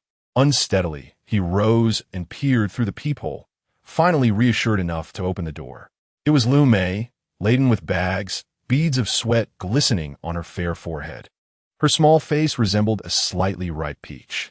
Upon seeing Ling Chuan's pallid complexion, she gasped, "What's wrong? Is it serious?" He remained silent, merely nodding. "We should go to the hospital. I want tea." "Be quiet." Ling Chuan continued to lie on the sofa, every bone in his body aching as if they were dislocated. Seeing his resolute demeanor, Lu Mei dared not insist further. His actions were undoubtedly guided by his own reasons, and all she could do was assist him in whatever way she could. She turned and busied herself in the kitchen. As evening fell, Ling Chuan was roused from his slumber by a pungent medicinal aroma lingering at his lips. Blurrily, he opened his eyes to find Lu Mei holding a bowl of medicine, gently blowing to cool it before slowly feeding it to him. "What is this?" he inquired. "My grandfather is a Miao doctor, and I learned some things from him. I gathered some moonlight grass from the hillside behind our home. It will aid your injuries." Ling Chuan couldn't help but furrow his brow at the unpleasantly bitter concoction. Nevertheless, he resolved to drink it, treating a dead horse as if it were alive. He swallowed it down, grimacing at the discomfort it brought. Lu Mei then approached with her homemade herbal remedies, ready to tend to his wounds. "Both internal and external treatment will facilitate a quicker recovery," she declared. As she tore away the bandages, the sight of his ghastly wound startled her. It had begun to fester. He must be in excruciating pain. She meticulously changed the dressing, careful not to cause him further agony. "I hope this medicine proves beneficial." As the night deepened, Lu Mei had no intention of departing. She had witnessed her grandfather using this remedy. It was essential to remain by the patient's side. The patient would experience alternating fever and chills, necessitating prompt attention. Indeed, Ling Chuan soon began to tug at his clothing, exclaiming that he felt hot. Lu Mei immediately fetched cold water, repeatedly wiping his body down. 2 hours later, just as she had begun to doze off, she was stirred by noise. Ling Chuan was trembling all over, his lips pale, tightly clutching his arms. He had entered the phase of chills. She hastily retrieved a quilt from the cupboard and covered him completely. Yet, he continued to shiver, even more violently. No amount of blankets seemed to help. What to do? Sweat beaded on Lu Mei's forehead, If this continued, he would surely perish. A hot water soak could alleviate his misery, but she lacked the strength to carry him to the bathtub. After much contemplation, witnessing his suffering, she made a resolute decision. One by one, she shed her garments until none remained. She intended to use her own body to warm him. Lying down beside him, she embraced him tightly, hoping to impart some warmth. This was her first time being so intimately bare with a man. Her earlobes flushed crimson. Gradually, Ling Chuan's shivering ceased, and he slipped into a deep slumber, his breathing steady and rhythmic. Lu Mei buried her head against his chest, inhaling his pleasant scent. She thought perhaps it would not be so bad to remain like this. The following morning, a beam of dawn light streamed into the room, landing on Ling Chuan's eyelids. He slowly opened his eyes, feeling refreshed. The pain from his wounds had subsided. He felt as though he had been reborn, knowing he had survived. Wait, what was this? That snow-white softness pressed tightly against him, its smooth and delicate texture. He looked down in astonishment. He and Lu Mei were both completely unclothed, having slept in each other's embrace throughout the night. Chapter 31. She warmed him with her body. What is the meaning of this? Ling Chuan recalled the events of the previous night. There were many moments when he thought he might die, alternating between chills and fever, but gradually, the discomfort had eased. Especially when feeling the chill, he dreamt of traversing a realm blanketed in ice and snow, clad in nothing but a short-sleeved shirt. Subsequently, he discovered a campfire and settled down to bask in its warmth, his body instantly enveloped in a comforting heat, dispelling the cold. Could it be that this campfire in his dream symbolized Lu Mei's very being? She warmed him with her essence. She remained in slumber, her long eyelashes fluttering ever so slightly, exuding tranquility. Ling Chuan quietly arose, donned his attire, and gently covered her with a blanket. She had likely endured a sleepless night and must be quite fatigued. It would be best not to rouse her. Just then, a private investigator sent several photographs. One depicted a dilapidated tile-roofed house, with Lu Mei holding the hands of two small children. Another captured her foraging for herbs in the nearby mountains, a basket strapped to her back. I interviewed those in her vicinity and gathered some information. Lu Mei, age 22, was once a student in the music department of Shihai University, but 2 years ago her family faced a sudden tragedy, losing both parents. Left with no choice, she dropped out of school and now resides in her grandfather's old house, eking out a living with odd jobs to support her younger siblings' education. Neighbors describe her as very polite, someone who does not retaliate even when bullied, and they take special care of her. After perusing the information, Ling Chuan glanced at the remaining medicinal soup on the table. The background appeared quite clean, which could temporarily alleviate his concerns. How was the investigation into the dagger progressing? The design is intricate. I'm still researching. Hasten your efforts. Understood. Ling Chuan gazed out the window, where the sun shone warmly. He had survived. Sulan must be quite disappointed. What cannot kill him only serves to make him stronger. He would reclaim 100-fold from those who had caused him harm. The sofa stirred slightly. Lu Mei awoke, her eyes still heavy with sleep as she glanced at the man standing by the window. Suddenly alert, she thought. How could he have awakened before her? Surely he must know about the warmth she had provided. Lu Mei wished she could hit herself on the head for being such a heavy sleeper. She cast her gaze downward, unable to meet his eyes. Could you please turn away while I dress? Ling Chuan nodded and stepped into the bedroom. 10 minutes later, Lu Mei had dressed, yet felt entirely uneasy. The embarrassment was overwhelming. She reassured herself internally. It's all right. This is merely a doctor's care for a patient. Nothing more. No need to overthink it. Are you ready? Yes, I'm ready. Ling Chuan emerged, and she immediately averted her gaze, feeling bashful. The weather is pleasant today. I must be on my way. Take care of yourself. With that, she turned to leave. Ling Chuan grasped her wrist, asking, where are you going? Off to the bar for another job? I have no choice. My younger siblings need money for their education. She didn't wish to do this, but who could escape the harsh realities of life? Stay here. Help me change the dressings. Clean and cook. I will pay you 30,000 a month. Lu Mei's eyes widened. Are you serious? That's 30,000. Even a high-end nanny wouldn't earn that much. Indeed. Is it simply because I helped you? Yes. He spoke succinctly. At least for now, she appears to be a person worthy of trust. Moreover, she possesses a modicum of medical knowledge and is particularly skilled in the culinary arts. Lu Mei's joy was palpable as she nodded vigorously, exclaiming, "All right, I will immediately resign from my job at the bar." With that, she exited with exuberance. With this income, the tuition and living expenses for her younger siblings would no longer be a source of concern. In fact, over time, they could even afford to relocate to a larger home. She was determined to work diligently. In the Ling family, Ling Mingde was strolling in the garden, cradling Lu Luo, accompanied by Su Lan and Ling Yu. Lu Luo was in a phase of curiosity, incessantly inquiring about the various plants. Ling Mingde patiently elucidated each one, and their laughter resonated with joy. Su Lan wore a smile, yet her heart was rife with jealousy. In her day, when she bore Ling Feng, this elderly man had not shown such affection. Suddenly, Ling Mingde recalled something important. Tomorrow, during the board meeting, I will appoint Ling Chuan as chairman. Has he been notified? Ensure he attends punctually. Ling Yu nodded. I have already messaged him.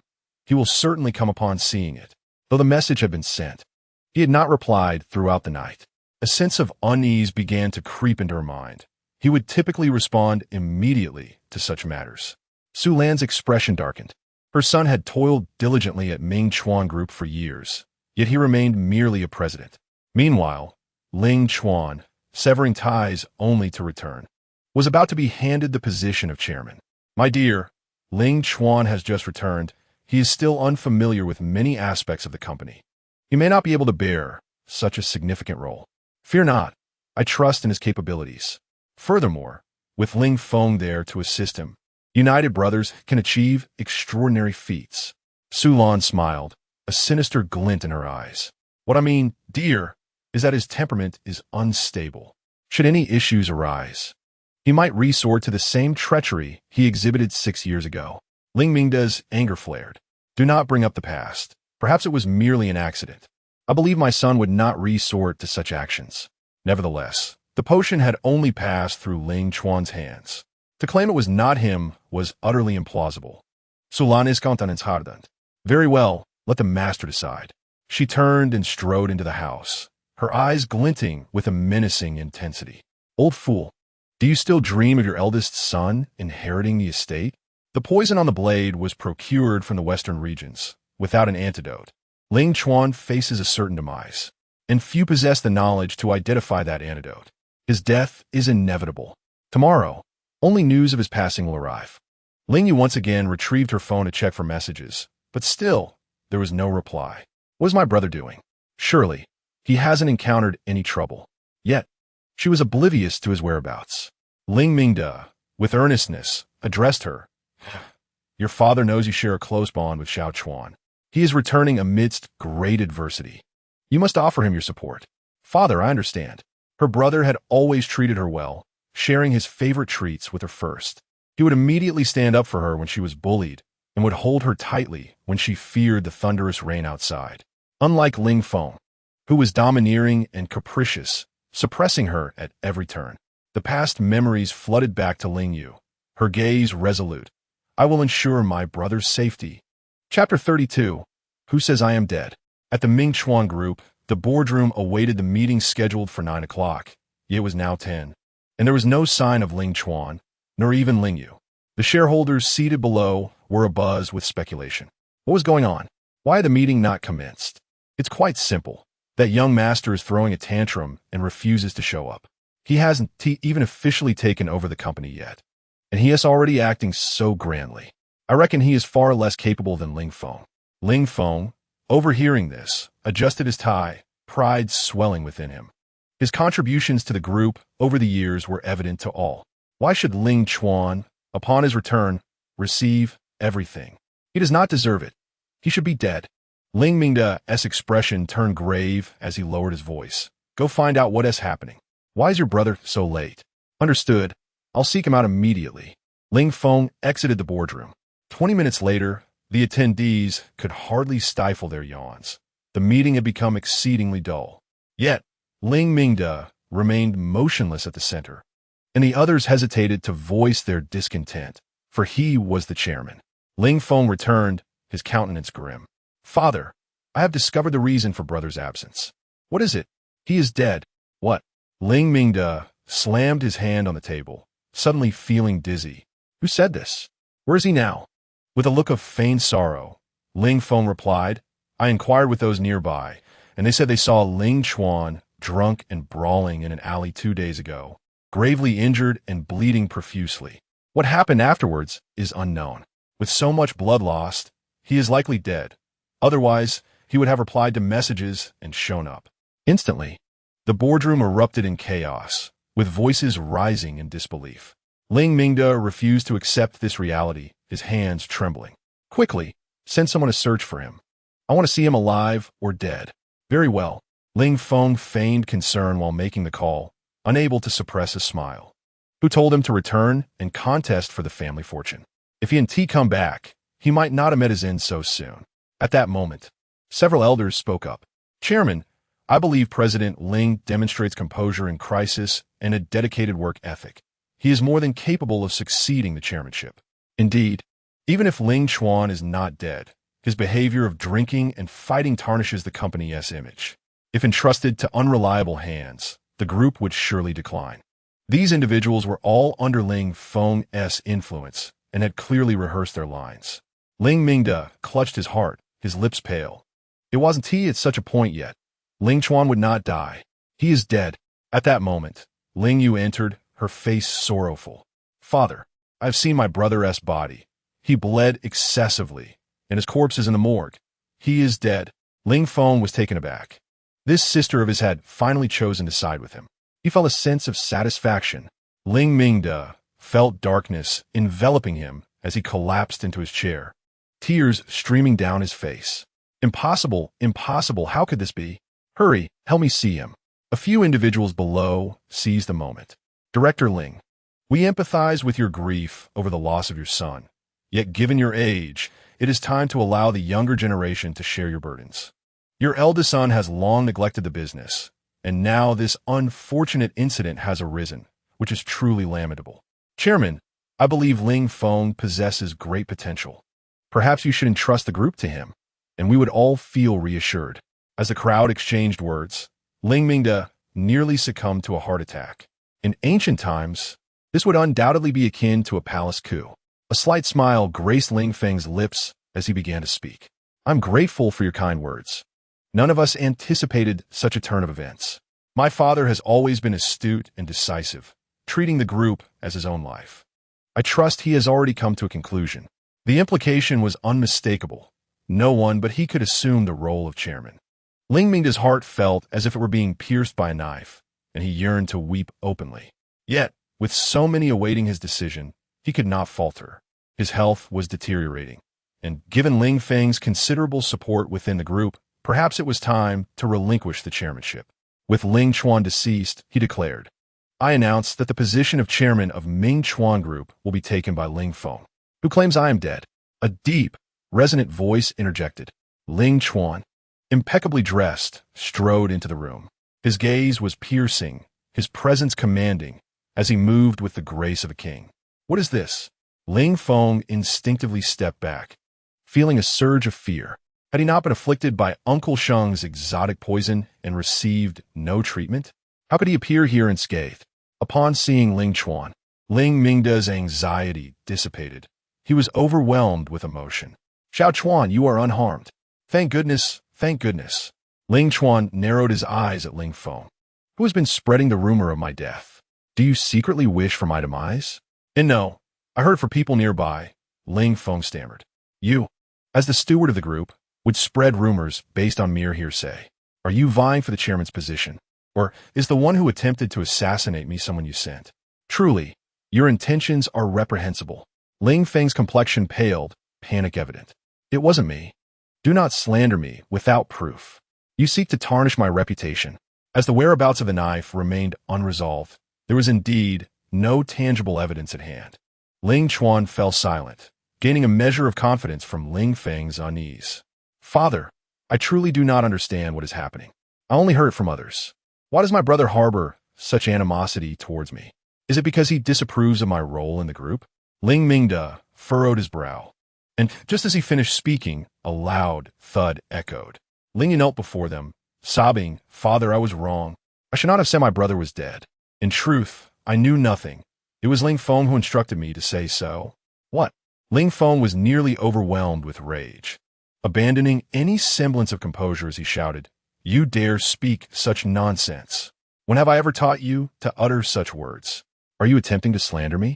He pondered how Ling Yu had suddenly come to his defense, as if she had been waiting for this very moment. Ling Mingde's face turned ashen, and his gaze towards Ling Feng began to harbor suspicion. Ye had always been honest and kind.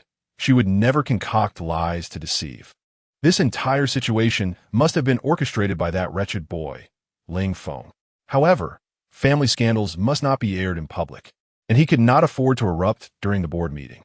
Grasping Ling Chuan's hand, Ling Mingde declared, "I hereby announce that the position of chairman of Ming Chuan Group will be assumed by Ling Chuan." Meeting adjourned. Chapter 33. Since I survived, it is you who must perish, Dad. How can you? Ling Feng was left speechless. His mother had confidently assured him that Ling Chuan was as good as dead. Why, then, did he still stand before him? Ling Chuan approached, a triumphant smile adorning his face. "I am not dead. I trust you are all rather disappointed?" He taunted. "Do not be too pleased with yourself. Do you think you are now safe?" The majority of the group supporters were his own allies. Ling Chuan knew that establishing a firm foothold in such a short time was an impossibility. He patted Ling Feng's shoulder and leaned in close, whispering ominously, "Since I have survived, it is now your turn to face demise." His tone was chilling, imbued with a sense of malevolence. Even Ling Feng, accustomed to grand spectacles, shivered involuntarily, sensing a sudden drop in temperature. Ling Chuan laughed heartily as he walked away, joining Ling Mingde to discuss significant matters. Ling Yu had ceased her tears, her eyes merely red and her expression devoid of emotion. Ling Feng pointed an accusatory finger at her, exclaiming, "You wretched woman, you are finished. How dare you scheme against me?" She brushed his hand away with disdain. "How is this a scheme? I was actually helping you from the beginning. Who knew he would survive? If Dad truly suspects us, then Mother is left with nothing. I am merely safeguarding myself for unforeseen circumstances. Do you understand?" Ling Feng was momentarily taken aback, falling into silence as her words began to resonate with a hint of reason. Yet, upon deeper reflection, something felt amiss. By the time he regained his composure, Ling Yu had already distanced herself, rolling her eyes inwardly at his foolishness. He was a mere shadow of Ling Chuan. That night, Ling Feng knelt at the study door, humbly seeking forgiveness. "Dad, I was wrong. I should not have brought this matter to the board based on hearsay. I truly did not intend to. Please forgive me. I only wish to assist my brother in managing Ming Chuan Group." In another room, Su Lan listened, her teeth nearly biting through her gums. Her son had been kneeling outside for an hour, yet the old man showed no sign of compassion. And Ling Chuan, how fortunate he was to have survived such an ordeal. Was there perhaps a miraculous doctor aiding him? It was infuriating. Their calculations had backfired, leading to the old man's growing suspicions. This strategy of turning the tables was indeed clever. Su Lan squinted her eyes and murmured to herself, "Ling Chuan, it seems you are no longer the reckless youth of yesteryears. I have truly underestimated you. Yet, I wonder if your fortune will remain as favorable in the future." After a moment, Ling Mingde and Ling Chuan emerged from within. Ling Chuan gazed down at him, his eyes filled with disdain, as if he were regarding an insignificant insect. Ling Mingde was still irate, exclaiming, "Do you realize what you have done today? You have shot yourself in the foot. In front of so many at the meeting, you dared to conspire with the elders to stage a coup." Ling Feng, maintaining his composure, lowered his gaze submissively. "I understand. I was wrong. I shall never again heed hearsay, lest I disturb the harmony between us brothers." Ling Chuan could not help but chuckle. His performance was quite convincing. "Do you truly grasp your mistake? Then tell me, who sent the assassin after me? You must deliver him to me." Ling Feng shook his head vigorously. "Father, I genuinely do not know who attempted to kill my brother. I only heard that there was a brawl. Beyond that, I am in the dark." Ling Chuan had already suspected he would not easily admit to anything. He turned slightly, Father, since my brother claims he is innocent, let him assist me in uncovering this murderer. I trust he will not act with bias. Such a person who disrupts our brotherhood must be rooted out. He deserves a swift end. Ling Feng was drenched in perspiration, his body trembling slightly. If Uncle Sheng were implicated, the entire matter would unravel. Yet, how could he find a scapegoat without evading Ling Chuan's scrutiny? Refusing would imply guilt, while accepting would present complications. Every choice bore its risks. Ling Chuan, that scoundrel, was clearly laying a trap for him. Su Lan could no longer bear to listen. She emerged from another room in tears. Raising her fists, she pounded them against Ling Feng. You wretch! How could you heed the malicious gossip and declare your brother dead? Are you not inviting mockery upon us? I could just as easily strike you down for your disgrace. Father and mother, I truly recognize my error. Please forgive me this once. Do you not understand that your brother is your father's most cherished? If anything were to happen to him, none of us would find peace. You are but a worthless fool, misguided by your good intentions, and yet all the blame would rest upon you.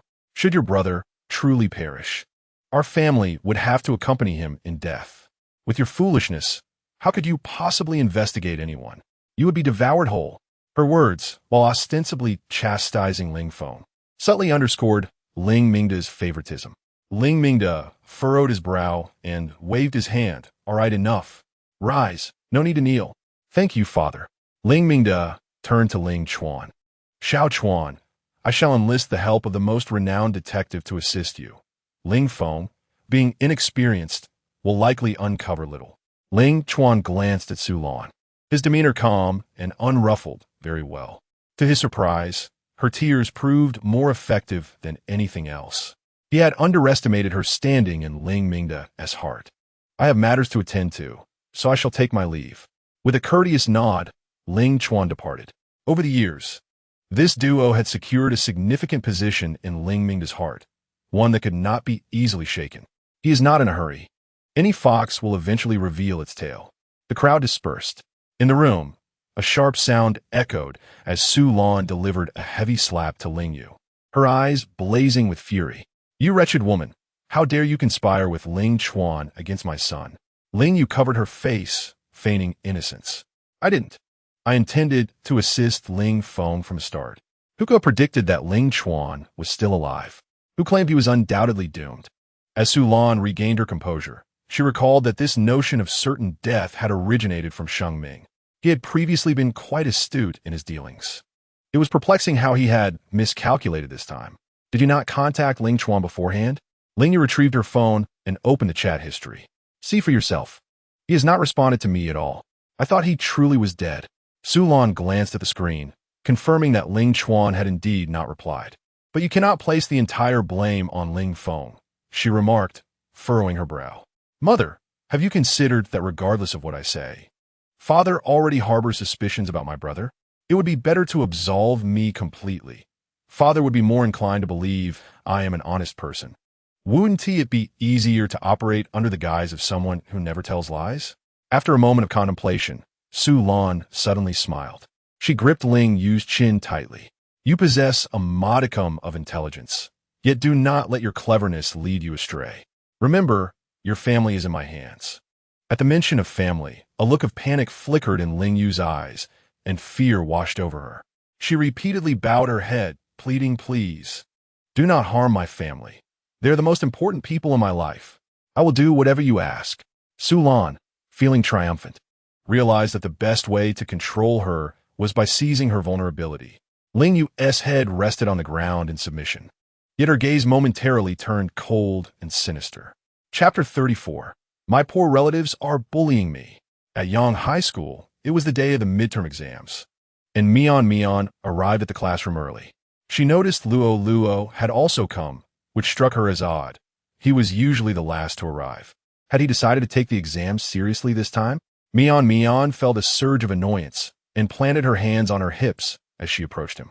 Luo. He looked up and softly asked, what is wrong? Do you remember our previous agreement? They had agreed that as long as Luo complied unconditionally with Mian, scoring 0 on every exam and playing the role of the weakling, she would prevent her parents from divorcing and keep Uncle Cohen from becoming their new father. Luo nodded obediently. I remember. That's good. If you don't want a new father, you must obediently follow my instructions and score 0. Luo replied softly. Satisfied, Mian returned to her seat. Once again, she was poised to claim the top spot. Her grandparents would surely reward her handsomely. She was the most precious little princess, and no one was allowed to surpass her. As the exam commenced, Mian soon found herself fidgeting, her nerves getting the better of her. The questions were significantly more challenging than those of the previous exam, and she wondered how the teacher had crafted them. In stark contrast, Luo remained calm, casually playing with an eraser and pencil. As before, with merely 10 minutes remaining before the examination's conclusion, he hastily began to scribble with his pen. Mian let out a soft huff, certain that he would not dare to disobey. The king of 0 scores, how embarrassing. After the exam, upon exiting the school gates, Luo immediately threw herself into Ling Yu's embrace, affectionately calling out, "Aunt, what delicious food do we have at home today?" Ling Yu replied with a smile, "We have sweet and sour ribs, dompa pork, corn with shrimp, stir-fried bok choy, and your favorite steamed egg custard. Wonderful. I want to eat plenty of rice." "You may indulge to your heart's content," she said, her face radiating affection. Mian, listening from the side, felt her stomach growl. During this time, she had nearly starved, as her father had left, leaving no one to cook. She had grown tired of takeout, unable to resist. Mian licked her lips and approached, bluntly stating, "Do you know me? I am Ling Mian." Ling Yu turned to scrutinize her, unfamiliar with the girl. "You must know Ling Chuan, then. I am his daughter, the top student in the family. I scored 100 last time. My mother is exceptionally capable. She works at the company." "Stop," Ling Yu interjected, her irritation mounting at the boastful remarks. "My brother claims he has no daughter." Mian pouted, crossing her arms defiantly. "That's impossible. He may not acknowledge me, but Luo will, because Luo is a big fool." Ling Yu's temper flared, and she seized Mian's face, lifting it upwards. "What did you say?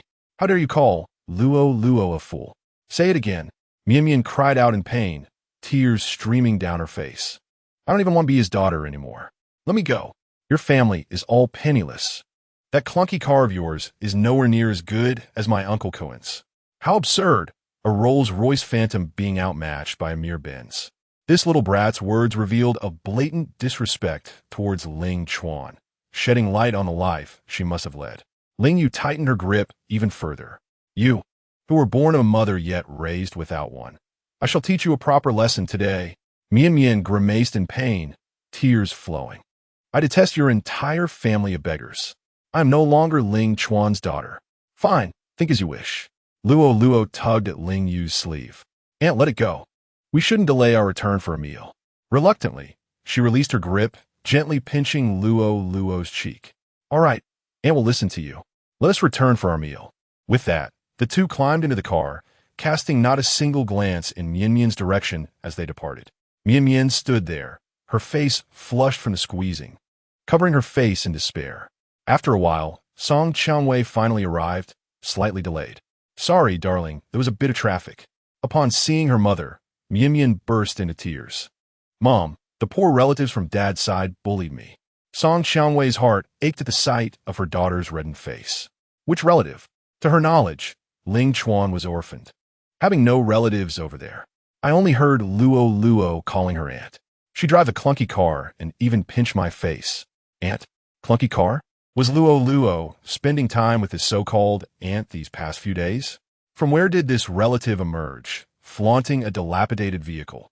It is utterly outrageous. How can an adult bully a child? Song Qianwei comforted her, saying, "Do not worry. When you next encounter her, Mother will certainly avenge you." Mian immediately ceased her tears, declaring, "I want her to kneel and apologize to me." "All right, let that so-called aunt kneel and beg for your forgiveness. It is likely a distant relative from Ling Chuan, undoubtedly from the countryside. Dealing with such outsiders is not a simple task." Having said that, the mother and daughter finally enter the car. The nanny, Su Jiao, returned from her vacation. Upon opening the door, she was taken aback by the scattered sunflower seed shells and beer cans littering the floor. What on earth is happening? She had never seen the house this filthy before. Qian Kuan was sprawled on the sofa, enjoying a leisurely nap, relishing this blissful life. Living in a spacious flat. With ample food and drink, what a delight. What is going on here? Qian Kuan opened his eyes, beckoning, "Come here, Aunt Sue. Let us raise a glass to celebrate Wei Wei's divorce." Hearing the word divorce, Su Jiao's eyes sparkled with excitement. Is it truly final? Indeed. And Ling Chuan has also agreed to take care of Lu Luo. Su Jiao chuckled as she sat down. It is time for celebration. I have always found that boy displeasing. But since Wei Wei liked him, I refrained from commenting. Now that they are divorced, that foolish child will no longer trouble you, and you two can be together without issue. Qian Kuan chuckled smugly. Of course, yet this matter must also seek Wei Wei's consent. If she is unwilling, I cannot force her. Rest assured, Wei Wei will certainly agree. That Ling Chuan cannot compare to your capabilities. Andy, I heard you are participating in a talent show. Once you gain fame, do remember to assist my son. He patted his chest confidently. No problem. Once I am famous, I will have your son as my assistant, paying him a monthly salary of 100,000. Oh, I'm truly grateful to you. Here, let me toast to you. The two engaged in lively conversation and laughter while drinking. As Song Qiangwei returned with her daughter. Upon opening the door, she was met with a cloud of smoke and chaos.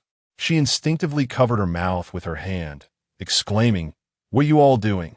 Qian Kuan was utterly intoxicated, sprawled on the sofa in a stupor. Su Jiao stumbled over, saying, "Wei Wei, you are finally getting divorced. We are all so happy for you." Song Qiangwei, valuing her pride, responded with a mixture of melancholy and boastfulness. Ling Chuan does not wish to divorce me.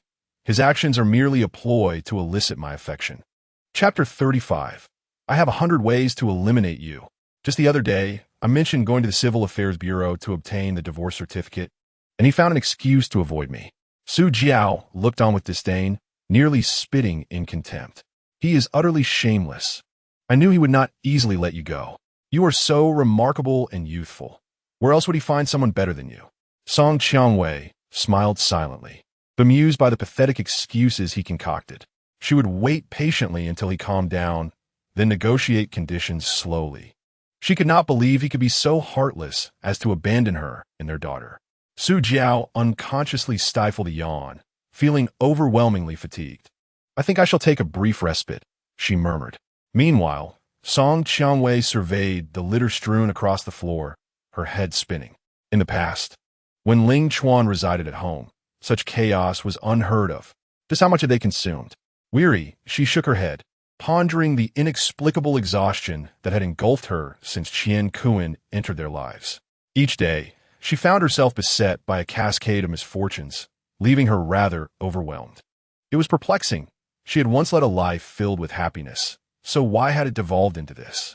Particularly distressing was the fact that her longtime confidant had entangled herself with her husband.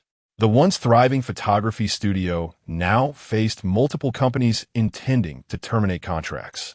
The root of it all seemed to lie in. Suddenly, she shook her head vigorously. "No, this cannot be. Kuan Gu is innocent. All of this is merely a series of unfortunate events unrelated to him." In her moments of deepest despair, he had been her steadfast companion. As these thoughts swirled in her mind, Song Qiangwei busied herself with sweeping, mopping, and disposing of the trash, diligently tending to every household chore. Her back ached, and she found herself continuously rubbing her waist. How exhausting domestic labor could be. Ling Chuan had never required her to engage in such tasks before. She, who had never lifted a finger, now found herself immersed in household duties. The mere thought of him brought a twinge of melancholy to her heart. How could he be so ruthless as to threaten her with divorce? Fortunately, she had not been deceived. After all, they had been married for so many years. How could he truly be so heartless? A sudden creak interrupted her thoughts as the door swung open to reveal Ling Chuan. His presence formidable, clad in an apron and clutching a mop, Song Qiangwei resembled a quintessential housewife. "Ling Chuan, what brings you here?" she inquired. He offered a sardonic smile, mocking her transformation from someone who wouldn't even pick up a fallen soy sauce bottle to someone now engaged in household chores. Glimpsing Qian Kuan sprawled on the sofa, a wave of panic washed over her. This was disastrous. Ling Chuan had always harbored disdain for Qian Kuan, and if he discovered him here, it would likely lead to another confrontation. Qian Kuan, already at a disadvantage against the tall and imposing Ling Chuan, had consumed alcohol, rendering him even less capable of defending himself. She feared he might end up in the hospital again. "Let us discuss this outside," she suggested, hastily removing her apron. Ling Chuan, however, strode in without hesitation. "This is my home. Why should I step outside to converse?" Upon entering, his gaze fell upon the figure of Qian Kuan on the sofa, and his expression shifted dramatically. Song Qianwei stammered, He's been unwell these past few days, without anyone to care for him, so he's been staying here temporarily. You won't be angry, will you? There's truly nothing between us. This is my home. Why should I allow him to stay?" She continued, "It's just for a few days. Once he recovers, he will return to his own house. Please, don't be so petty." Meanwhile, Su Jiao, on the verge of slumber, was roused by the commotion outside. Yawning, she emerged, her face a mask of irritation. "What's all this noise? Can't anyone let a person sleep?" Upon recognizing Ling Chuan, her demeanor shifted instantly. "How dare you show your face here? Our Wei Wei will never reconcile with you. You, a toad who has feasted on swan meat for so long, should be grateful. Hurry and divorce and get out of here." Ling Chuan's expression darkened as he declared, "You are residing in my house. If anyone should leave, it is you." He turned his ire towards Song Qianwei and Mian Mian, insisting, "Pack your belongings and vacate my home at once." Song Qianwei trembled at his words. He clearly did not wish for a divorce, so why utter such things? Perhaps it was due to Qian Kuan's presence. She clenched her fists, contemplating that if she were a bit more assertive, he might relent. "Ling Chuan, I implore you to remain calm. I understand you dislike Qian Kuan being here, but you cannot simply demand that we leave.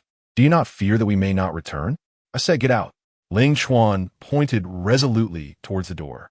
Su Jiao fell silent, sensing a peculiar shift. It seemed as though the tide had turned against her. Did she not assert that Ling Chuan did not genuinely desire a divorce? This situation felt utterly amiss. "Refusing to leave, are we?" Ling Chuan seized Qian Kuan by the collar, dragging him outside as one would a hapless chick. Qian Kuan, inebriated and oblivious, drooled as he was unceremoniously discarded in the corridor. Ling Chuan then turned his gaze back inside, addressing the remaining individuals, "And you lot, gather your things and depart." Song Qianwei's composure shattered, tears streaming down her face. "Ling Chuan, why do you treat me this way? What purpose does this serve? Have you not yet had your fill of chaos?" It was absurd. Even at this juncture, she believed he was merely causing a stir without any introspection. "You think I am merely making a scene? Do you truly believe my reluctance to collect the divorce certificate is intentional? You overestimate your significance. As far as I am concerned, you are no more valuable than a filthy rag." Ling Chuan rolled up his sleeves, revealing a gruesome scar from a long knife wound. Song Qianwei gasped in horror, rushing to him. "Are you all right? Have you truly been attacked?" Ling Chuan forcefully pushed her away, causing her to fall to the ground in disbelief. "Your presence within a meter of me repulses me. From this moment forth, neither you nor Qian Kuan are to be within my sight. I possess 100 ways to end your existence.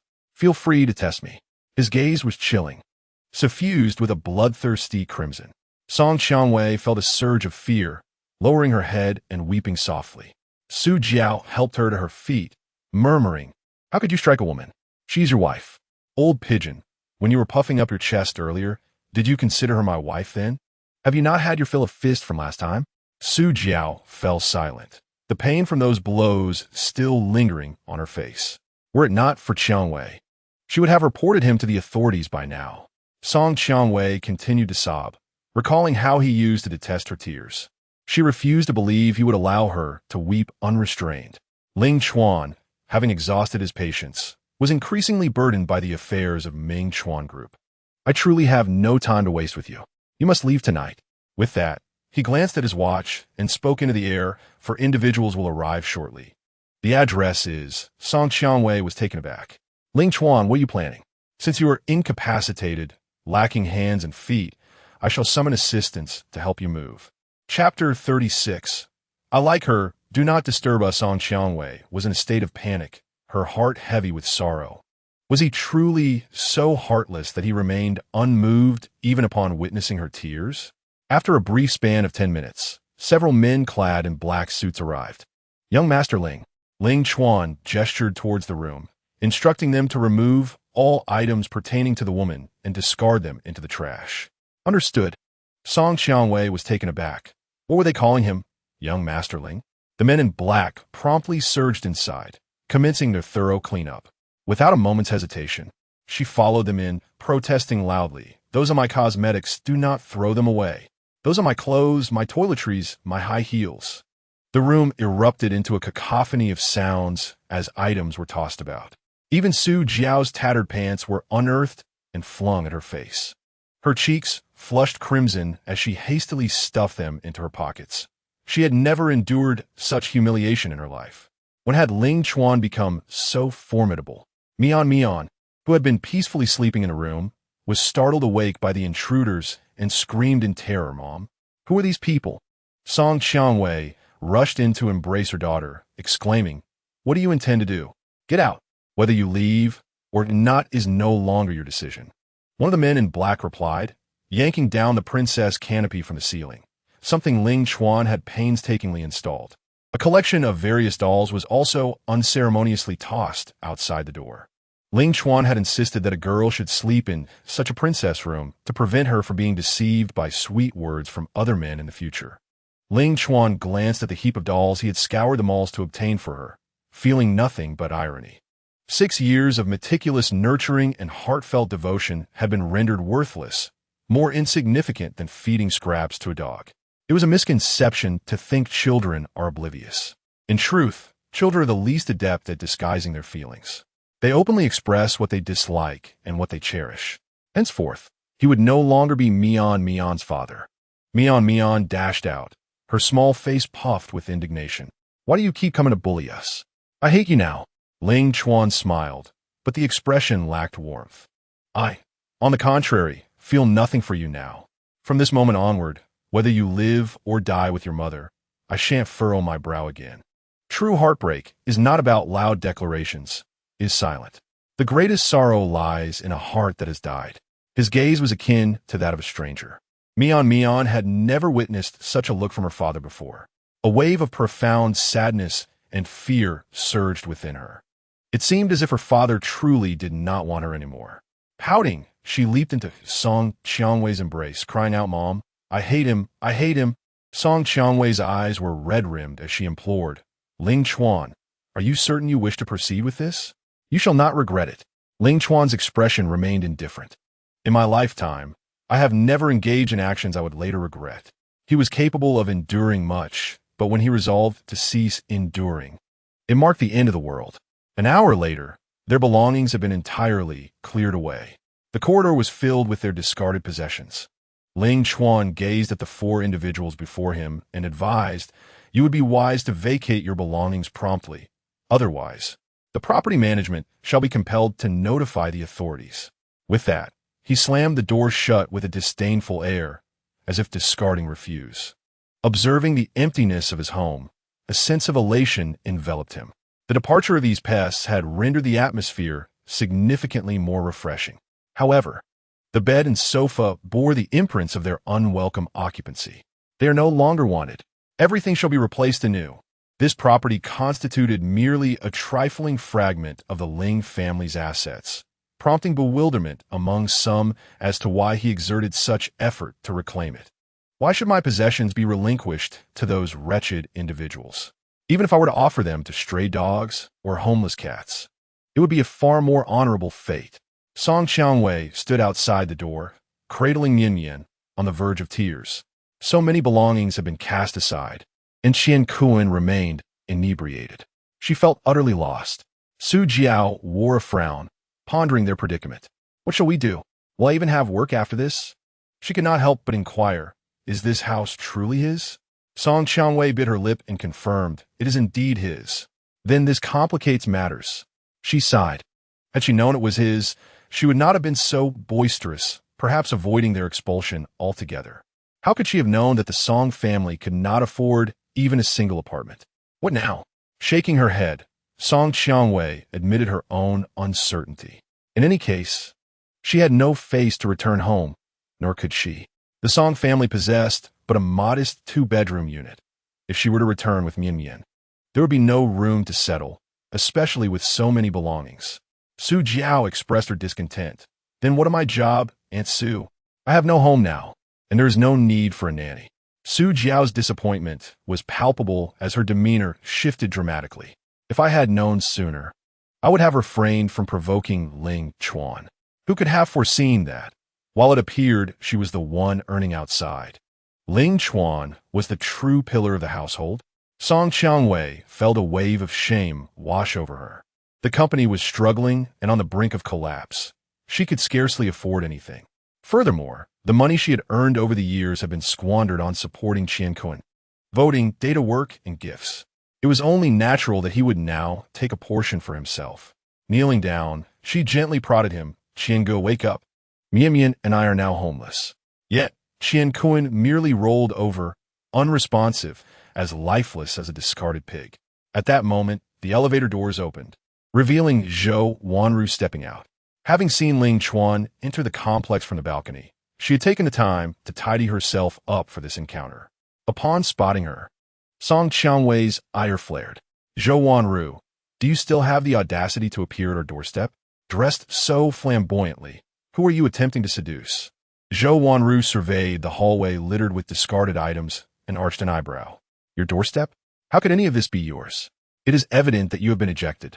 Her words struck a nerve, inciting an emotional reaction from Song Qiangwei, who, disregarding the presence of her daughter, pointed a finger at Zhou Wanru, hurling insults. You have no shame, entangling yourself with your best friend's husband, and brazenly appearing before the rightful partner. You are hardly the main character, at best. You are merely a woman discarded by Ling Chuan. Zhou Wanru's words were simple yet powerful, each sentence striking a chord deep within the heart. Song Qiangwei could no longer contain herself and rushed forward, intent on striking. Ling Chuan opened the door with a cold indifference. Why are you still here? She turned back with a pitiful gaze. Husband, please say something. You and Zhou Wanru were just a moment of folly. You do not truly like her. You still have feelings for me, don't you? He stepped outside, directly taking Zhou Wanru's hand and leading her inside. I like her. Do not disturb us. He then shut the door with a heavy thud. The action spoke volumes. They were shamelessly entwined right before her eyes. Song Qiangwei frantically pounded on the door from the outside. Open the door. Let me in. What are you doing in there? Momins latte. Soft gasps could be heard from within. No, a woman's voice was sweet and intoxicating. Song Qiangwei froze, immediately covering her daughter's ears and heading towards the elevator. She bit her lip fiercely, tears welling in her eyes, her heart aching as if it were being torn apart. She trembled all over, desperately trying to suppress the anguish within. If the previous encounter was an accident, then what was this? She could not bear to remain in this space for another moment. Su Jiao stood frozen, caught between two worlds, her mind blank. Could such a scenario truly exist? Ling Chuan had indeed become increasingly audacious. He who once spoke not a word now boldly brought a woman into his home. No, she needed to call Zhang Dongmei to discuss this matter. Perhaps with her mother's intervention, there might still be a chance to salvage the situation. She dialed Zhang Dongmei's number. Hey, Xiaomei, what is going on with Ling Chuan? He has kicked us all out. You must talk to him. He used to be so filial to you. Upon hearing this, Zhang Dongmei stammered, unable to articulate a coherent response. In the past, she would have been quick to threaten him, but today, she dared not utter a word. Su Jiao sensed something amiss. What is wrong with you? Oh, let me be direct. That house truly belongs to Ling Chuan. We cannot claim it. Her brother's life was still in Ling Chuan's hands. If he ever grew displeased, he could easily deliver the evidence to the police. Her brother's life would be ruined. You too. Enough, enough. Do not stir up trouble with him anymore. Just leave. He is no longer the Ling Chuan of old. Be careful. He could harm you. Zhang Dongmei struggled to express her thoughts. Ling Chuan had become cold, carrying an unsettling, ruthless aura. The mere sight of him filled her with dread. After hanging up, Su Jiao glanced at the money on the floor. She could no longer concern herself with it, so she hoisted her luggage and departed. Inside the house, Zhou Wanru stood on tiptoe, peering through the peephole. Song Qiangwei had left with Mian Mian, and the nanny had also departed, leaving only the fool still asleep on the floor. You need not call anymore. All right, I will take a sip of water. The performance had been so convincing that her throat felt parched now. Ling Chuan chuckled softly, surveying her from head to toe. She remained clad in alluring black stockings, the white fabric accentuating her exquisite curves. Did you come specifically to find me? Yes, she replied candidly with a nod. Ling Chuan settled into his executive chair, lighting a cigar, his gaze somewhat hazy. So, what trick do you intend to employ this time? Have you slipped something into the air? Recalling that day's events, Zhou Wanru felt a slight flush on her cheeks. She should not have aided that foolish Song Qiangwei, allowing him to harbor misgivings about her. No, I have come to apologize. Ling Chuan raised an eyebrow, intrigued. She had given him her first time, yet she was here to express regret. Are you certain? Do you genuinely wish to apologize? Zhou Wanru nodded emphatically yes. I should not have assisted her in such a foolish endeavor. She is utterly unworthy and has caused you to view me through a tinted lens. So, you have severed ties with her? Indeed, since that day, we have had no further contact. She couldn't help but approach him, kneeling down and caressing his hand. I'm not like her. You must believe me. Ling Chuan gazed at her delicate, smooth hand, as lovely as fresh green onions. Tell me, how can I trust you? I am no longer friends with Song Qiangwei. From this moment forth, I wish to formally pursue you. He frowned. Zhou Wanru, do you comprehend what you are saying? I do. I should not pursue the husband of a former friend, regardless of our current relationship. It is indeed inappropriate. However, I cannot help myself. I have liked you for a long time. Perhaps it was when she spotted his figure while he escorted the child to school, or when she observed him bustling in the kitchen during her visit. Perhaps it was when she saw him preparing a birthday gift for his wife, evoking her envy. Or perhaps it was when he silently endured the wounds inflicted upon him. Ling Chuan chuckled softly, withdrawing his hand. The version of me you admire is the meek, submissive one from the past, but I am no longer that Ling Chuan. I cannot re-enter the realm of marriage for the sake of a woman, repeating past mistakes. She understood the depth of his scars from Song Qiangwei. It was only natural for him to hesitate in accepting someone new. She was willing to wait, sitting cross-legged on the floor, her cheek gently resting against her knee. She embodied the image of a devoted supplicant. I know I love every facet of you.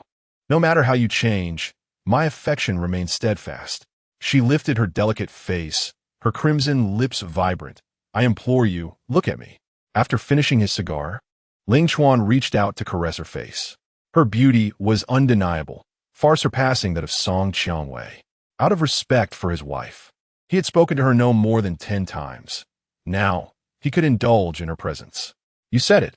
I bear no responsibility. I stand by my words. He lifted her face, and she kissed him deeply. She cherished the man before her, yearning to possess him, yet she understood his freedom. Ding dong. The doorbell rang. The two ceased their kiss, and Ling Chuan rose to open the door. Lu Luo stood outside, disdainfully kicking Qiankuan. Who is this person? She nearly caused me to stumble. A dog.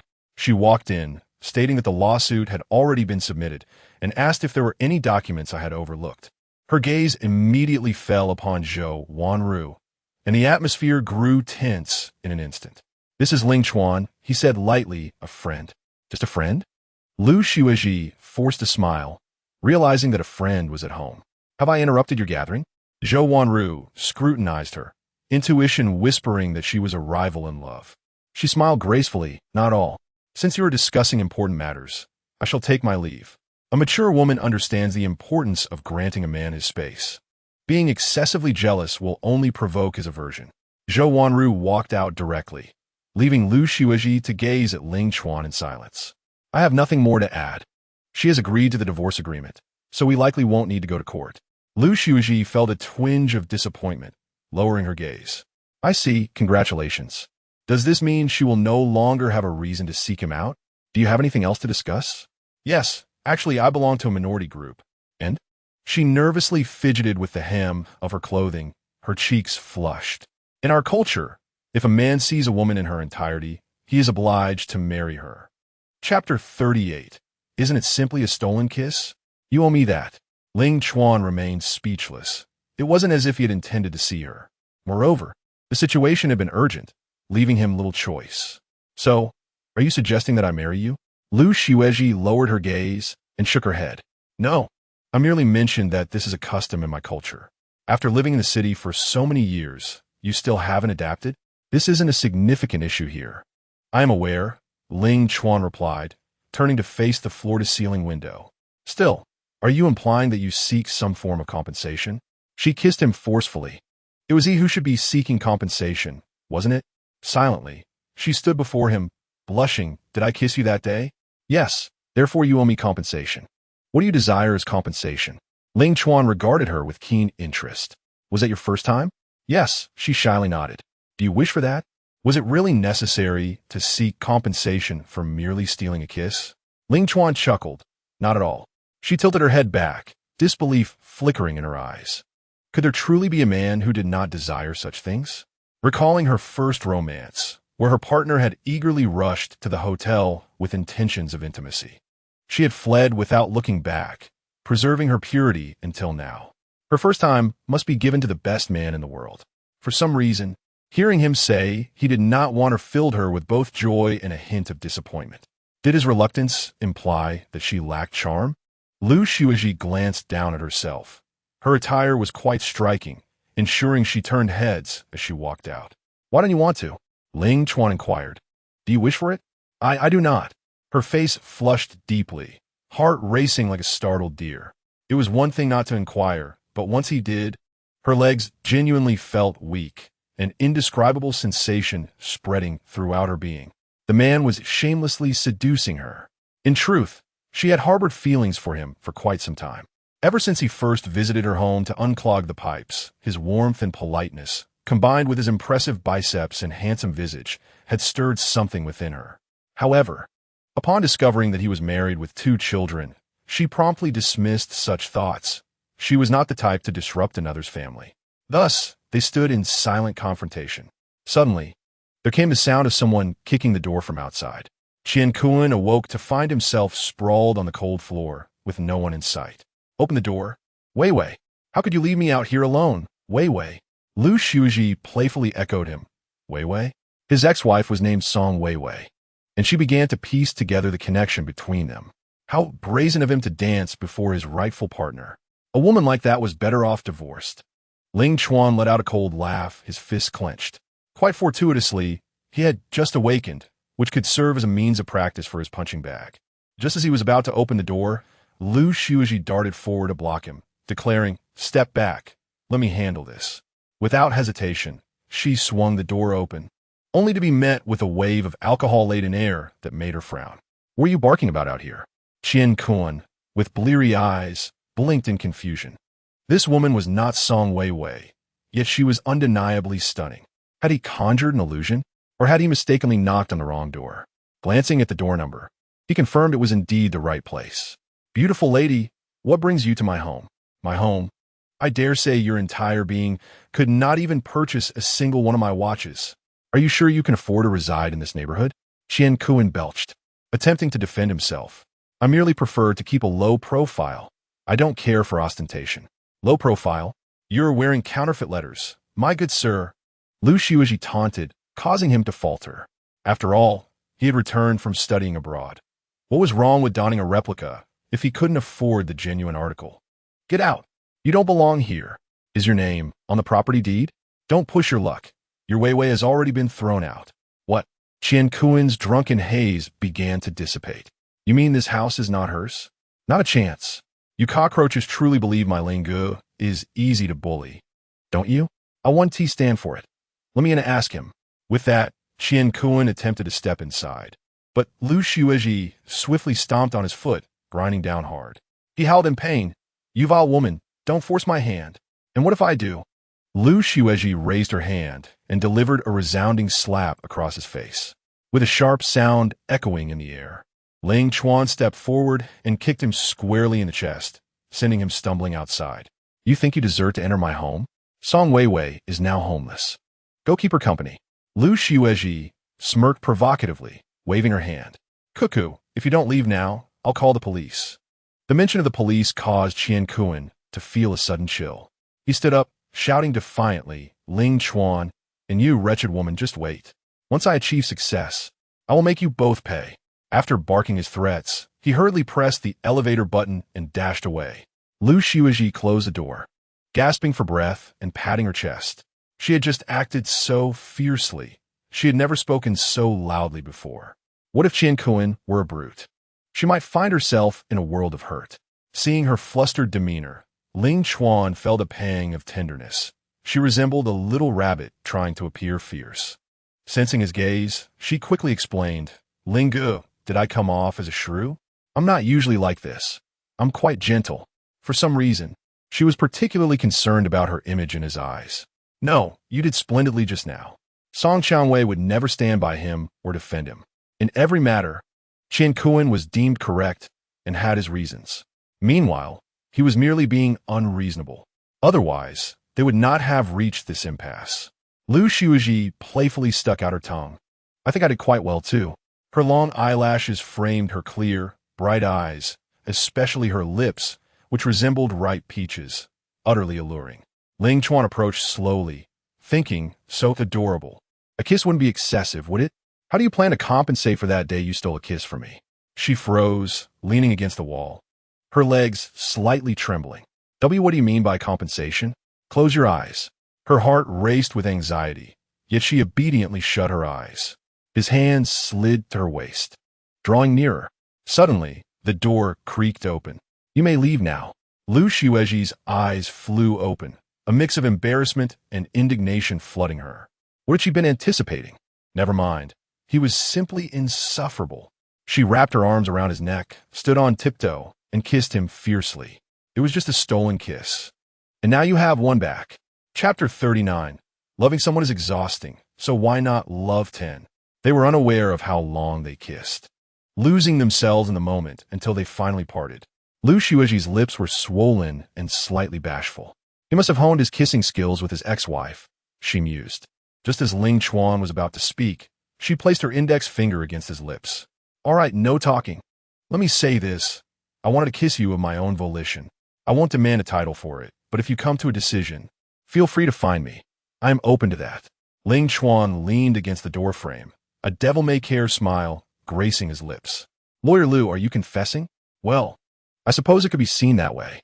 Regardless, I've said what I needed to say, so good night.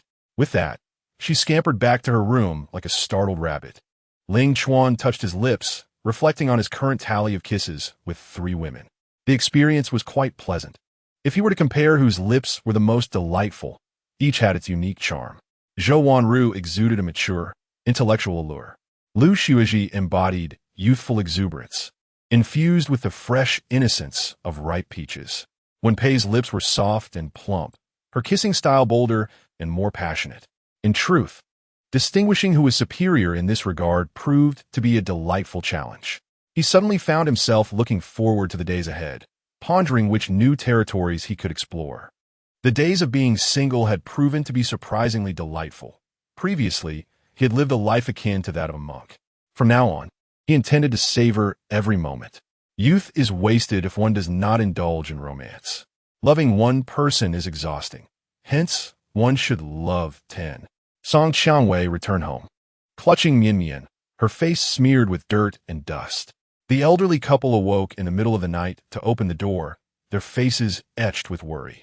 Zhang Dongmei voiced her grievances. Why was he in such a rush to drive you out at such an hour? Is there really a difference between night and day? Her words dripped with resentment. Had it not been for her protective nature towards her uncle, this house would not have been so easily relinquished. This predicament left her and her daughter without a place to call home. She had wandered the streets for hours, feeling like a lost dog, before finally mustering the courage to return. Song Wuqiang sighed, pondering about Qian Kuan. He had been abroad and must have saved a considerable amount of money. Perhaps he could assist in finding a place for them. After all, he was involved in this matter and should take responsibility for the 2 women. Zhang Dongmei chimed in. Indeed, considering the current turmoil with Ling Chuan, it would be unreasonable for him to ignore you. The image of Qian Kuan, thoroughly intoxicated, irritated Song Qiangwei. She had left him behind in her frustration at witnessing Ling Chuan and Zhou Wanru's intimacy. She wondered how he was faring now. In truth, her heart was more concerned with Ling Chuan. Otherwise, why would she have so readily abandoned Qian Kun? By the time she realized this, it felt too late.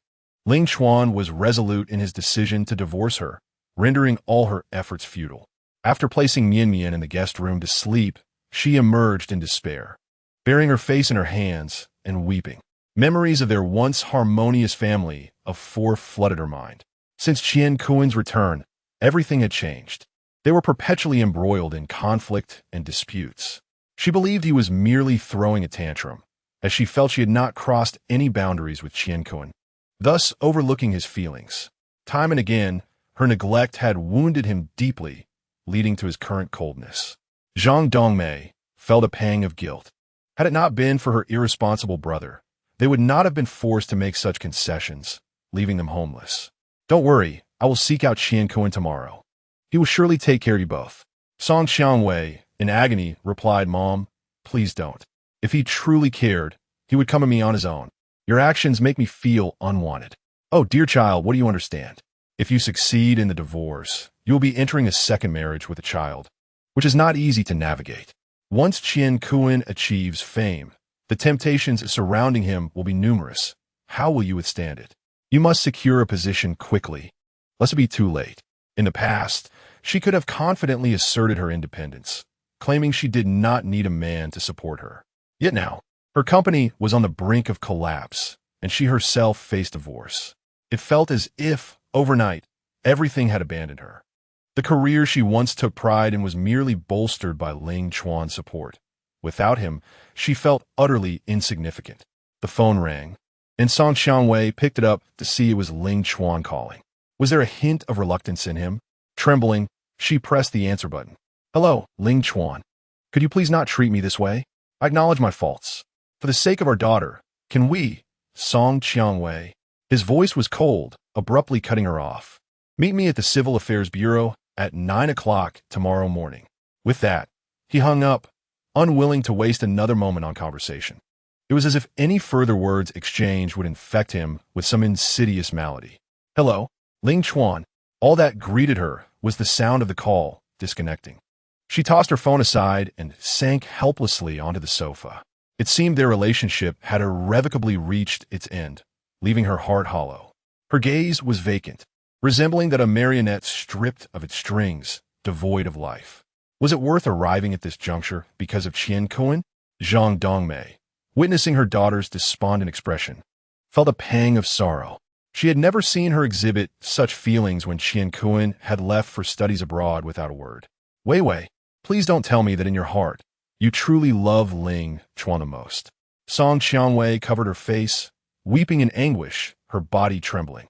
Until the moment of true separation arrived, she had been unsure of her genuine affections. It was only when the excruciating pain enveloped her that she realized Ling Chuan had long occupied a significant place in her heart, even more so than Qian Kun. Mom, what significance does your inquiry hold now? We are to divorce tomorrow. Zhang Dongmei sighed. Stop dwelling on him. What is so admirable about that boy? He has tendencies toward violence, and all he does is fuss over his so-called designs in the house.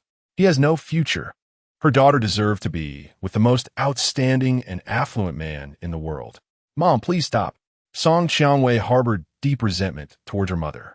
Had it not been for her disdain for Ling Chuan, her constant reprimands, and the absence of warmth he felt in their home, would he have been so resolute in pursuing a divorce? Zhang Dongmei had no choice but to fall silent. All right, I won't say another word. Just contemplate your next steps. Securing Qian Kun is of utmost importance. With that, the two of them retreated to their room to rest, as their age made it difficult to endure the night. Alone on the sofa, Song Qiangwei reminisced over past moments, vibrant and beautiful like a rainbow. Refusing to accept her fate, she grabbed her bag and dashed out the door. She intended to indulge in spirits at a bar in the red light district and then call Ling Chuan's friends. If he were to find out, he would surely worry about her safety as a woman alone outside. He would undoubtedly come looking for her. Chapter 40. One last encounter before our divorce. Song Qiangwei found a bustling bar, and settled in with a drink. She downed glass after glass, as though drowning her troubles in alcohol. Several men approached her during the night, hoping to take advantage, but she sent them all away with scorn. Leaning over the table, she muttered to herself, "You think you can touch me? A toad wishing to eat swan meat." Among those who attempted to flirt, not one could compare to Ling Chuan's handsome visage. He possesses an undeniable charm, not to mention his chiseled 8-pack abs, which she could never hope to rival. Intoxicated, she fumbled for her phone and dialed Chunrong. Chunrong, a close friend of Ling Chuan, often spent time with him. As he was on the verge of slumber, he answered the call brusquely. "What the hell do you want calling at this hour?" He had never been fond of Song Qiangwei, who, emboldened by Ling Chuan's affection, acted with impunity. She lacked basic domestic skills, unable to cook or clean, and even her work was arranged by Ling Chuan behind the scenes. She bore no semblance of a nurturing mother or devoted wife. Whoever married her would be unfortunate. "Chunrong, I can't find Ling Chuan. He has blocked me," she murmured, her voice tinged with desperation. "Isn't it what you deserve? What were you doing when he waited for you at home?"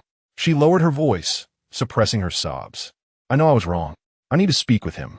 Please, could you find him and tell him I'm at the Deep Blue Bar? I'm begging you." Hearing her tone, Chunrong felt a surge of amusement. The once haughty woman had lost her bravado.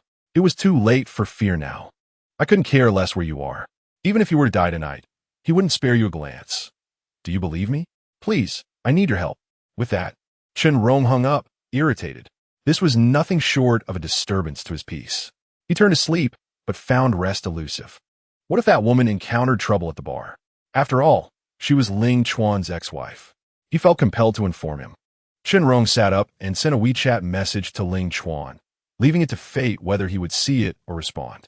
Meanwhile, Ling Chuan had just finished dealing with corporate documents when he received the message. Rubbing his temples, he felt a wave of annoyance. Was she deliberately provoking him? Knowing that they were to finalize their divorce the next day, she chose this moment for drama. Damn it, even in divorce, she wouldn't let him have a moment's peace. After taking a final drag from his cigarette, he donned his jacket and drove to the Deep Blue Bar. It wasn't out of compassion. If anything were to happen to her tonight, the divorce would be postponed. He was determined to sever all ties with her. At the bar, Song Qiangwei drank and wept, consumed by despair.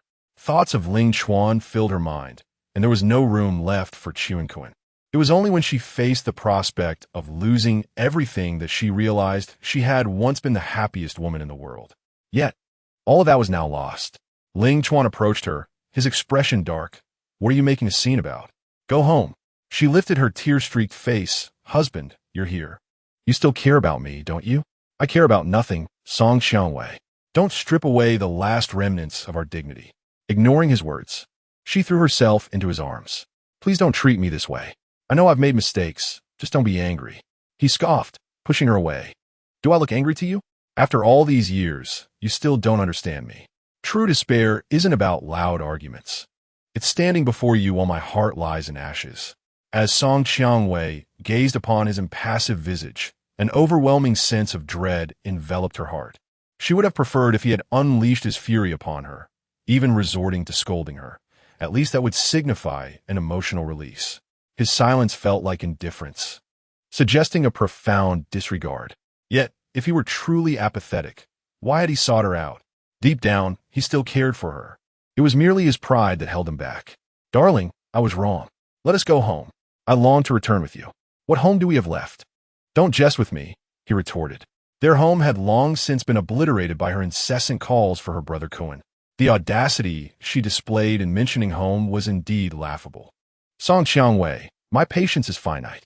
You must return immediately and be at the Civil Affairs Bureau to sign the papers by tomorrow." "I refuse. I want a drink," she exclaimed, clutching glass after glass of liquor and pouring it into her mouth.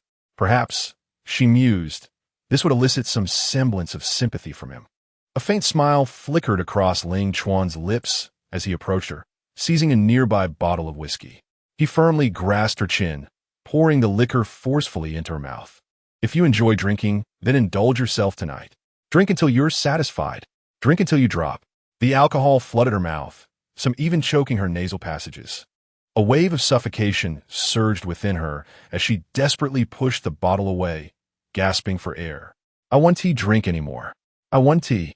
"Then leave," he commanded, yanking her arm and pulling her toward the car.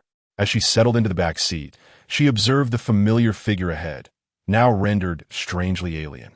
He had once forbidden her from drinking, asserting that it was unsafe for women to indulge in alcohol outside and detrimental to their health. Yet now, he displayed no trace of compassion. Did he truly no longer love her? She buried her head in her knees, softly weeping. Ling Chuan, of course, heard her sobs from the back seat. A look of disdain etched across his brow. "Now you choose to cry? Where was this sentiment earlier?" After several minutes of driving, Song Qiangwei lifted her head, realizing that the route they were taking was not toward her parents' home, nor was it leading back to their former residence. "Ling Chuan, where are we going?" she inquired anxiously. He remained silent, too weary to utter another word. For him, merely occupying the same space was a torment. Before long, the car halted in front of a grand hotel, West Sea Hotel, a subsidiary of Ming Chuan Group. "Get out," he instructed. Ling Chuan proceeded to the front desk to book a room, while Song Qiangwei followed, surveying her surroundings. Had he brought her to a hotel to rekindle their affection and reconcile? A flicker of hope surged within her. Surely, he could not be so heartless. Ling Chuan booked a presidential suite, costing 18,000 per night. They ascended to the top floor in the elevator, room 888, adorned in opulence that reeked of excess. After swiping his card to unlock the door, he sank into the sofa. Song Qiangwei approached, leaning against him.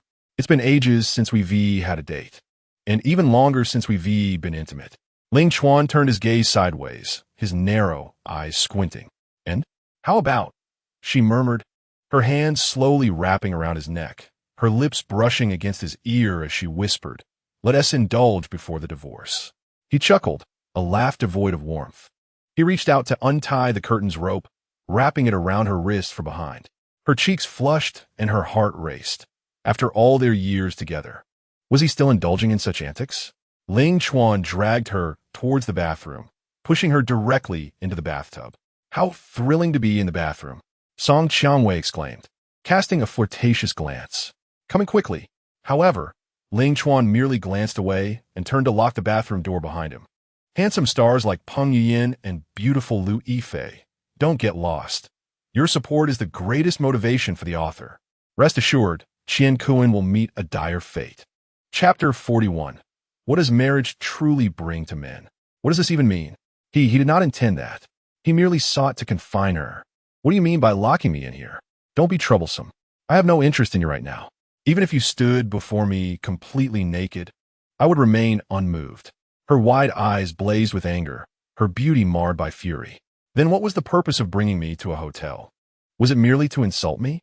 To ensure a smooth divorce?" he stated matter-of-factly. "Huh."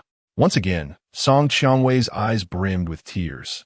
It turned out he had brought her here solely to prevent any further complications tonight, ensuring a successful divorce tomorrow. "You can sober up in there. If needed, I shall add some cold water."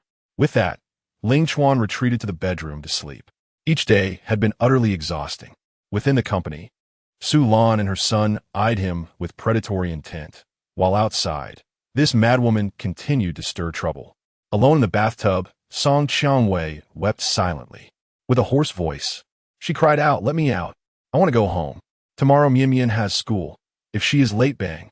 Ling Chuan slammed the bedroom door shut. "How noisy." She was taken aback. He seemed utterly indifferent to their daughter now. That was the girl he had cherished since childhood. So why? Mian Mian was still a child. Innocent in her words. Did he truly need to hold that against her? Lost in her thoughts, she drifted into a hazy sleep. After an indeterminate time, the bathroom door creaked open. Ling Chuan stood outside, weariness etched on his face. He approached and began to untie her. "Wash your face and tidy yourself up. Don't go to the Civil Affairs Bureau looking as though you've been abused." Song Qiangwei stretched her limbs, every muscle aching. "I can't get up. Please help me." Ling Chuan grasped her arm, and as she stood, she inadvertently fell against him. Resting her head on his shoulder, she exhaled softly, "I feel so weak. Can we delay a bit longer?" Ling Chuan was almost amused by her antics. Did she truly think such childish tricks would work on him? Had she known the consequences beforehand, she would have acted differently. She had refused his earlier requests, yet now she resorted to such flirtation. How revolting. Song Qianwei, I warn you one last time. If you do not comply, I will immediately report the documents to the police. She immediately straightened. I will go. Not feeling weak anymore? Not anymore. She shook her head and promptly began to prepare herself. If her uncle truly ended up in prison, their entire family would be unsettled. She was acutely aware of the kind of person Zhang Dongmei was. Half an hour later, the two arrived at the Civil Affairs Bureau. They sat at the front desk, having submitted all the necessary documents. The staff member looked up and inquired, "Have you both made your decision? Are you certain about the divorce?" Ling Chuan nodded, his gaze resolute. "Yes." The staff then turned to Song Qianwei. "And you, ma'am?" She pinched her own flesh, taking a moment before responding, "I am as well." What other choice did she have? She felt utterly powerless. If she refused to agree to the divorce, he would find countless ways to create a scene. The staff nodded. "Very well. Since that's the case, we will keep your records on file. After a month of reflection, should you both still wish to proceed with the divorce, I will assist you." Ling Chuan frowned. "A month? Really?" "Yes. There's a newly implemented 1-month cooling-off period for divorces." Damn it. He couldn't help but kick the table, having completely forgotten about this. What a ridiculous regulation. Wasn't this just tormenting people? He stepped outside, his anger seething without an outlet. Song Qianwei hurried after him, feeling a flicker of delight. "Ling Chuan, wait for me." "Wait for what?" "I have something to say. Rest assured, I won't bother you during this month. When the time comes, we'll return here to finalize the divorce." Ling Chuan halted. "Song Qianwei, do your words hold any credibility now?" "They do. But I have one condition. You mustn't treat Mian Mian poorly. She is still so young." A cold smirk crept across his lips. So after all this circling, she had been waiting to say that. "What qualification do you have to set conditions? What happens to her is none of my concern. You should tell Qian Kuan that. Just change her name to Qian Mian Mian. She has nothing to do with me." With that, Ling Chuan turned and got into his car. Song Qianwei felt a surge of anger and stepped forward to grasp his arm. "As a father, must you be so petty? Get lost. I'm going to be petty." He forcefully pushed her to the ground. "Damn it, is this what you call being petty? I'll pretend I never had this daughter." He pressed the accelerator and sped away. Song Qianwei sat on the ground, tears threatening to spill. Did he just now realize there was a cooling-off period? He clearly intended to intimidate her into submission, to sever ties with Qian Kuan. Why couldn't they discuss this calmly instead of resorting to the Civil Affairs Bureau? She had already made so many concessions, yet he still maintained this attitude. If they truly divorced and she ended up with Qian Kuan, wouldn't he regret it? She murmured to herself, "Ling Chuan, I'll give you this 1 month. If you persist in this manner, we will indeed divorce." Ling Chuan sat in his car, fuming. He had thought today would mark the day he received his divorce certificate and gained his freedom. Little did he expect this wretched cooling-off period. Why was it so difficult to get a divorce? He vowed never to marry again. What had marriage ever brought to a man? Just a regretful reminder of youthful folly, where he could have indulged in the company of numerous beauties instead of immersing himself in domesticity. Now, getting a divorce felt more arduous than climbing a mountain. Ling Chuan took a moment to compose himself before arriving at Ming Chuan Group. In recent days, the affairs have become quite convoluted and challenging to manage, particularly within this organization. The former stalwarts have been aligning themselves with Ling Feng, subtly and overtly opposing him. Manager Huang entered with the audition list for Creation 202. Director Ling. "This is the talent show hosted by the Miracle Entertainment Company under our group. Please take a look." Ling Chuan accepted the list and began perusing the names. He initially thought it would be sufficient to delegate oversight of this matter to Ling Feng. However, upon encountering a name he recognized all too well, Qian Kuan, he was taken aback. How could he possibly be a candidate? Manager Huang leaned in, glancing at the list. "Do you believe this individual is unworthy of selection? I can have him removed." Just as Huang was about to leave, Ling Chuan called out, "Wait, this person must not be eliminated. Not only must he remain, but he should also be granted an unobstructed path to the finals, allowing him to bask in endless flowers and glory." Chapter 42. The first place goes to Lu Luo. A person experiences the greatest happiness only when they are on the verge of success. At that moment, should they plummet into an abyss. The pain would be magnified 1,000-fold. Conveniently, the dirt he possessed could serve a just purpose. He vowed to ensure that Qian Kuan's future would be 1,000 times more arduous and painful than that day. He would undoubtedly make it so. Manager Huang, perplexed, asked Director, "Do you know him?" "Of course I do. I would recognize him even in ashes." Huang, a cunning fox, quickly deduced the nature of their relationship. While they were indeed acquainted, it was clear there existed a deep-seated enmity. "I know what to do. I will keep a close watch on this Qian Kuan." He emphasized the words, "keep a watch," with particular intensity. Meanwhile, Zhang Dongmei, upon waking, discovered that Song Qiangwei was not at home. Unable to contain her irritation, she muttered, "Where has Wei Wei gone? Doesn't she know that Mian Mian has school today?" Song Guoqiang replied, "Perhaps she has gone to find Qian Kuan. We shouldn't interfere with their budding relationship. You could take Mian Mian to school today." Zhang Dongmei was reluctant, yet found herself unable to voice her displeasure. After all, she had only one daughter. Who else would help care for her? She entered the bedroom and opened the curtains. "Mian Mian, it's time to get up for school." Mian Mian rubbed her sleepy eyes. "Where's Mommy? Your mother has matters to attend to. Today, Grandma will take you to school." "All right." Mian Mian opened her small arms. "Help me get dressed." Zhang Dongmei was taken aback. Her daughter was already 6 years old and still needed assistance with dressing. Ling Chuan had certainly spoiled her. "Very well, Grandma will help you." Although reluctant, she could only comply and assist her with her clothing. During breakfast, Mian Mian picked at her food, dissatisfied with everything presented to her. Finally, she threw down her chopsticks in frustration, declaring, "I don't want to eat this. It tastes terrible. Can't you make something else?" The elderly couple exchanged glances, unsure of how to respond. Previously, Ling Chuan had taken care of the child, raising her plump and healthy. They were unaware of Mian Mian's finicky eating habits. With an expression of irritation, Mian Mian exclaimed, "I don't want this. It's not tasty at all. Can't you prepare something different?" Song Guoqiang chuckled. "Mian Mian, dear, how about your grandmother takes you to the breakfast shop downstairs for some soy milk and fried dough sticks?" "All right then," the little princess replied, her pout vanishing. Zhang Dongmei led her to the breakfast shop, where they purchased several fried dough sticks and a bag of soy milk, which she munched on as they walked. Upon reaching the school gate, Mian Mian suddenly recalled that it was the day report cards were to be distributed. Without a doubt, she would be the top student, while Lu Luo would undoubtedly come in last. She lifted her chin, eager for praise. "Grandma, we're getting our midterm results today. How do you plan to reward me?" "Are you that confident?" "Of course. I've always been first, unlike Lu Luo, who will surely score 0 again." Zhang Dongmei affectionately embraced her. "I knew our Mian Mian was the best child. You inherited your mother's high intelligence and cleverness. Lu Luo can't possibly compare. He's just a fool." Mian Mian proudly placed her hands on her hips, relishing the adoration of her family. She thrived on such attention.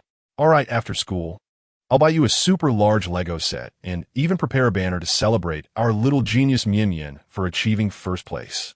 Mian Mian was delighted with this plan, nodding eagerly. "Yes, Grandma, you must keep your promise." "Absolutely." Mian Mian bounced into the school, determined to show Lu Luo what true genius and affection looked like. Upon entering the classroom, all eyes turned to her.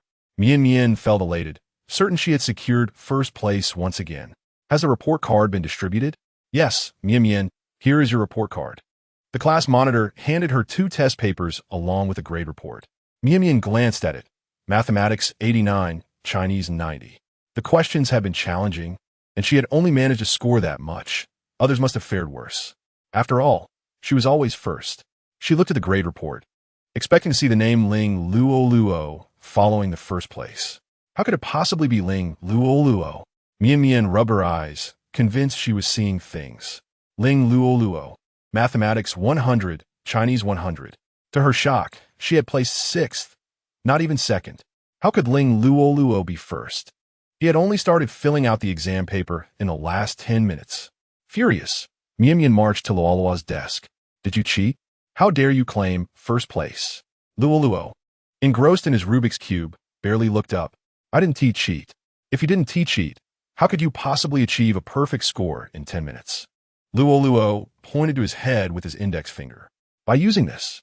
The questions were far too easy for him. He could score perfectly even with his eyes closed, let alone in 10 minutes. Mian was incredulous. Even if Lu Luo disregarded their agreement, he couldn't have completed the paper so quickly. Could he truly be a genius? Impossible. Lu Luo could never be the genius. She was the smartest and most exceptional one in the family. In a fit of rage, Mian snatched his test paper and tore it apart. You must be lying. Have you forgotten our agreement? If you refuse to heed my words, I shall summon my parents to stand up and exert all their strength to push you away. You will fall to the ground, wearing a visage of disbelief. This soft gourd has, today, dared to lay hands on her. In the past, whenever she secretly bit or pinched him, he would always acquiesce to her whims. Do as you wish, Mian. If you desire that uncle to come in and be your new father, then so be it, for I shall never call him father. Moreover, your father truly does not want you anymore. Mian, filled with indignation and tears brimming in her eyes, retorted, You speak falsely. It is I who no longer desires father. Ding-ling-a-ling. The class bell rang. Everyone returned to their seats. The homeroom teacher entered, adjusting the lesson materials. Clearing her throat, she announced, I trust you have all seen the results of this midterm examination. Today, I wish to especially commend one student, and that is Ling Luo. The classmates erupted into applause. Congratulations to Ling Luo for securing the first place. Please come up to receive your award. Lu Luo ascended the stage, with a prize with a large water cup adorned with a cartoon character. Mian was nearly consumed by rage. This was her favorite cup, and how dare he claim it? She raised her hand and exclaimed, Teacher, I wish to report Ling Luo for cheating on the exam. Chapter 43. Scoring 0 is more valuable than scoring 100. The homeroom teacher was taken aback for a few seconds, adjusting her glasses. Ling Mian, you must not slander others without basis. I speak the truth, teacher. Consider this. He used to score 0. How could he suddenly achieve full marks? The teacher, puzzled, glanced at Lu Luo, equally bewildered. Indeed, it was unusual. Typically, a child's improvement is gradual, yet he had leaped from 0 to 100 in one bound. Such a leap was astonishing, and, as an educator, she could not hastily cast suspicion on any student.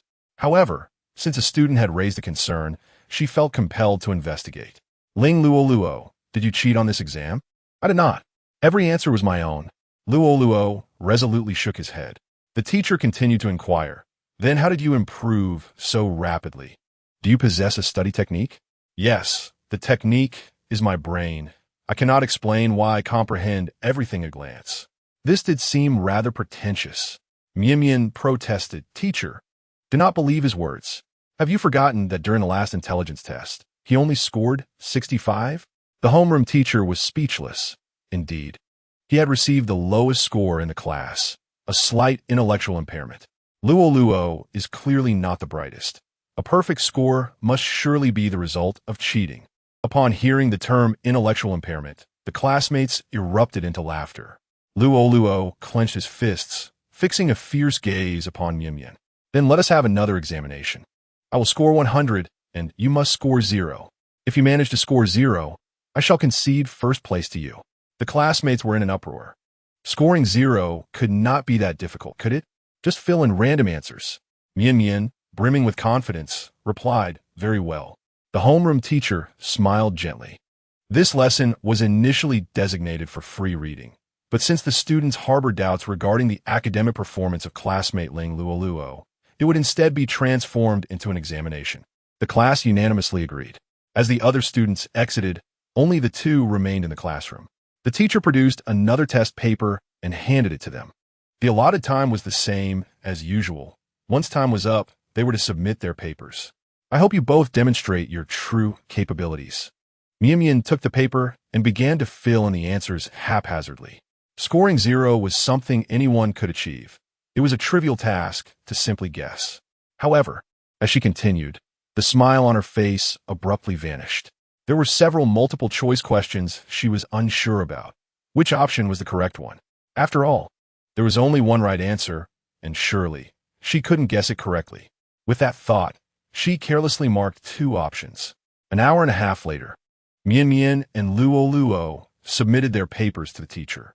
The homeroom teacher sat at the podium to begin grading, while the students gathered around, eager to witness the unfolding drama. This thrilling and tense moment was not to be missed. Suddenly, the class monitor exclaimed, "Ling Luo, 100 points. He didn't cheat. Wow, Lu Luo is incredible," exclaimed the onlookers. "My goodness, Lu Luo truly scored 100 on his own. Can you share your study methods with us?" In an instant, the classmates crowded around, surrounding Lu Luo, who had become the center of attention. Mian Mian stood to the side with her arms crossed, expressing her disdain. "What is so impressive about that? It's merely a stroke of luck." The homeroom teacher glanced at Mian Mian, holding up her test paper. "Mian Mian, 6 points." A gasp rippled through the crowd. Isn't scoring 0 supposed to be easy? Why did Mian Mian end up with 6 points? Mian Mian's face flushed with embarrassment as she accepted her paper. Feeling on the verge of tears, that 6 points felt far more humiliating than a score of 0. The homeroom teacher chuckled, suddenly grasping something profound. Luo Luo turned to Mian Mian. "Do you know why you couldn't T-score 0? Mian Mian huffed dismissively, turning away. "It's because there are questions on this test that you cannot answer entirely. You don't know the correct answers, so you cannot avoid them. There will always be a chance of guessing correctly." In summary, achieving a score of 0 holds more significance than attaining 100 points. The classmates understood this revelation. The class monitor had an epiphany. "So, Luo Luo, you were pretending all along. Scoring 0 means you actually knew all the answers. Luo Luo is truly remarkable. You are indeed a little genius." The students praised Luo Luo, boosting her confidence even further. Mian Mian returned to her seat, clutching her test paper, choosing silence. Today marked her most humiliating moment. She had never anticipated being outshone by Luo Luo. The homeroom teacher clapped his hands. "All right, everyone, please return to your seats. School will soon be dismissed." "Luo Luo, keep up the good work." Luo Luo nodded vigorously while holding her certificate and prize. "Teacher, I will." After school, Zhang Dongmei awaited Mian Mian at the school gate, having purchased a Lego toy as a reward. She even crafted a small banner that read, "Congratulations to the little princess for achieving first place." As soon as she spotted Mian Mian emerging, she began to wave the banner enthusiastically. "Mian Mian, grandmother is here. Our little princess is truly exceptional, consistently ranking first in her class." Witnessing this scene, Mian Mian felt an overwhelming urge to vanish into the ground. Had she known, she would have refrained from uttering such grandiose claims. The classmates who accompanied her cast mocking glances in her direction.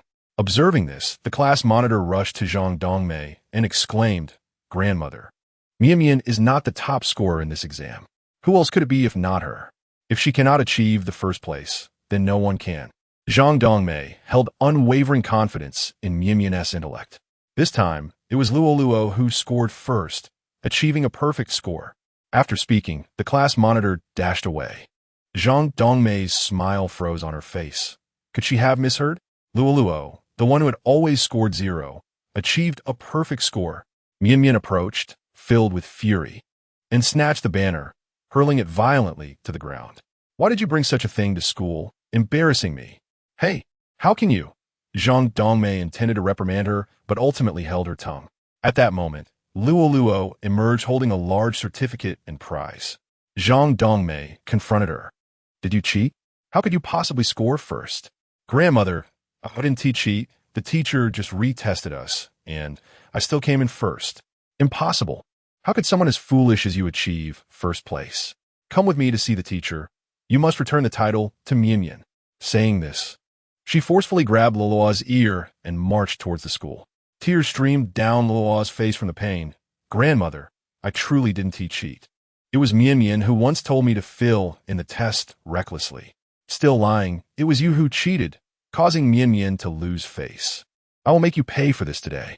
As her words fell, a delicate hand reached out, seizing Zhang Dongmei's hair and pulling it back. "Who dares to bully my nephew? You must have a death wish." Chapter 44. Apologizing to Luo Luo, Zhang Dongmei winced in pain and immediately released Luo Luo. Turning her head, she saw a young woman claiming Luo Luo as her nephew. "Let go of me."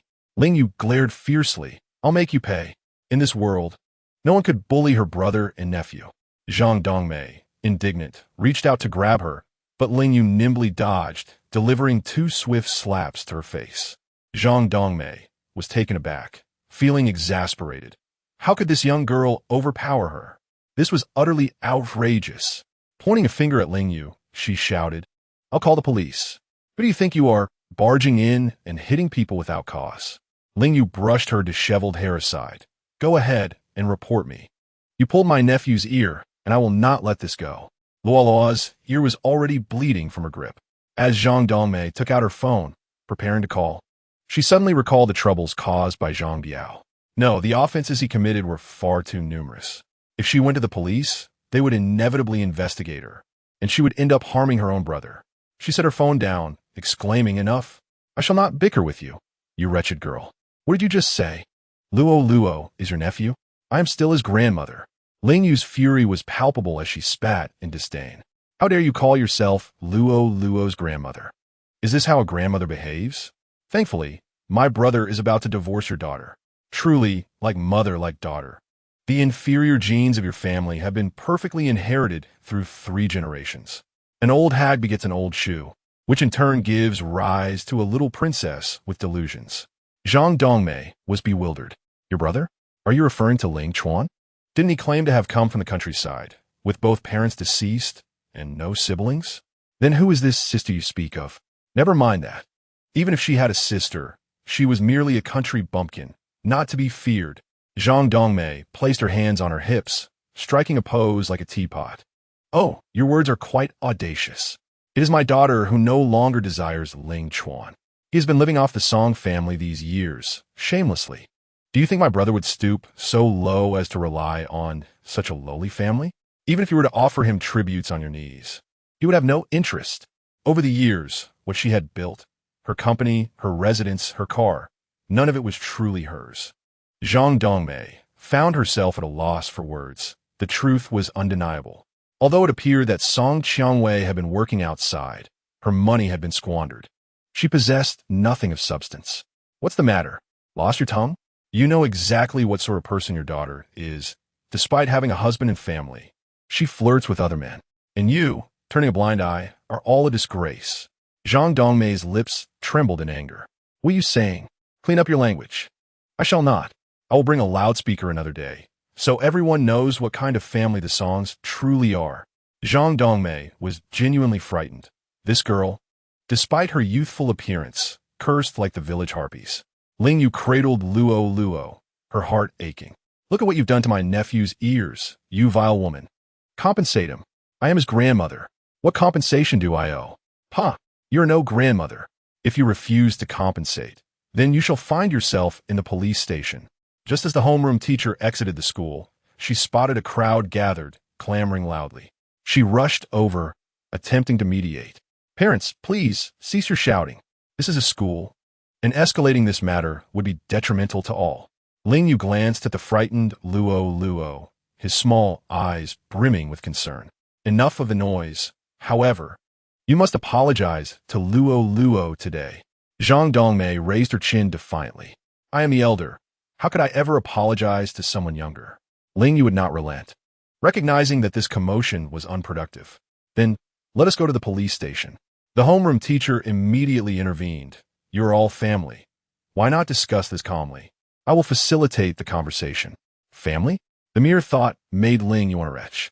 Who in their right mind would consider themselves kin to these petty folk? Did they even deserve to be compared to the Ling family's stature? After the homeroom teacher grasped the intricacies of the situation, she candidly addressed Zhang Dongmei, saying Mian Mian's grandmother. Lu Luo indeed secured the top position in this examination. He neither lied nor cheated. "This afternoon, I even conducted a retest of their scores." With the teacher's words, Zhang Dongmei could not help but believe it. Her face flushed with embarrassment. This was utterly perplexing. It was inconceivable that he, who had previously scored a 0, could suddenly achieve a perfect 100. Lu Luo, puffing out his cheeks, exclaimed, "That's because Mian Mian used to threaten me, saying if I didn't do well on the test, she'd have that uncle outside become our new dad." This revelation caused an uproar among the crowd, sparking lively discussions. So that's how it is.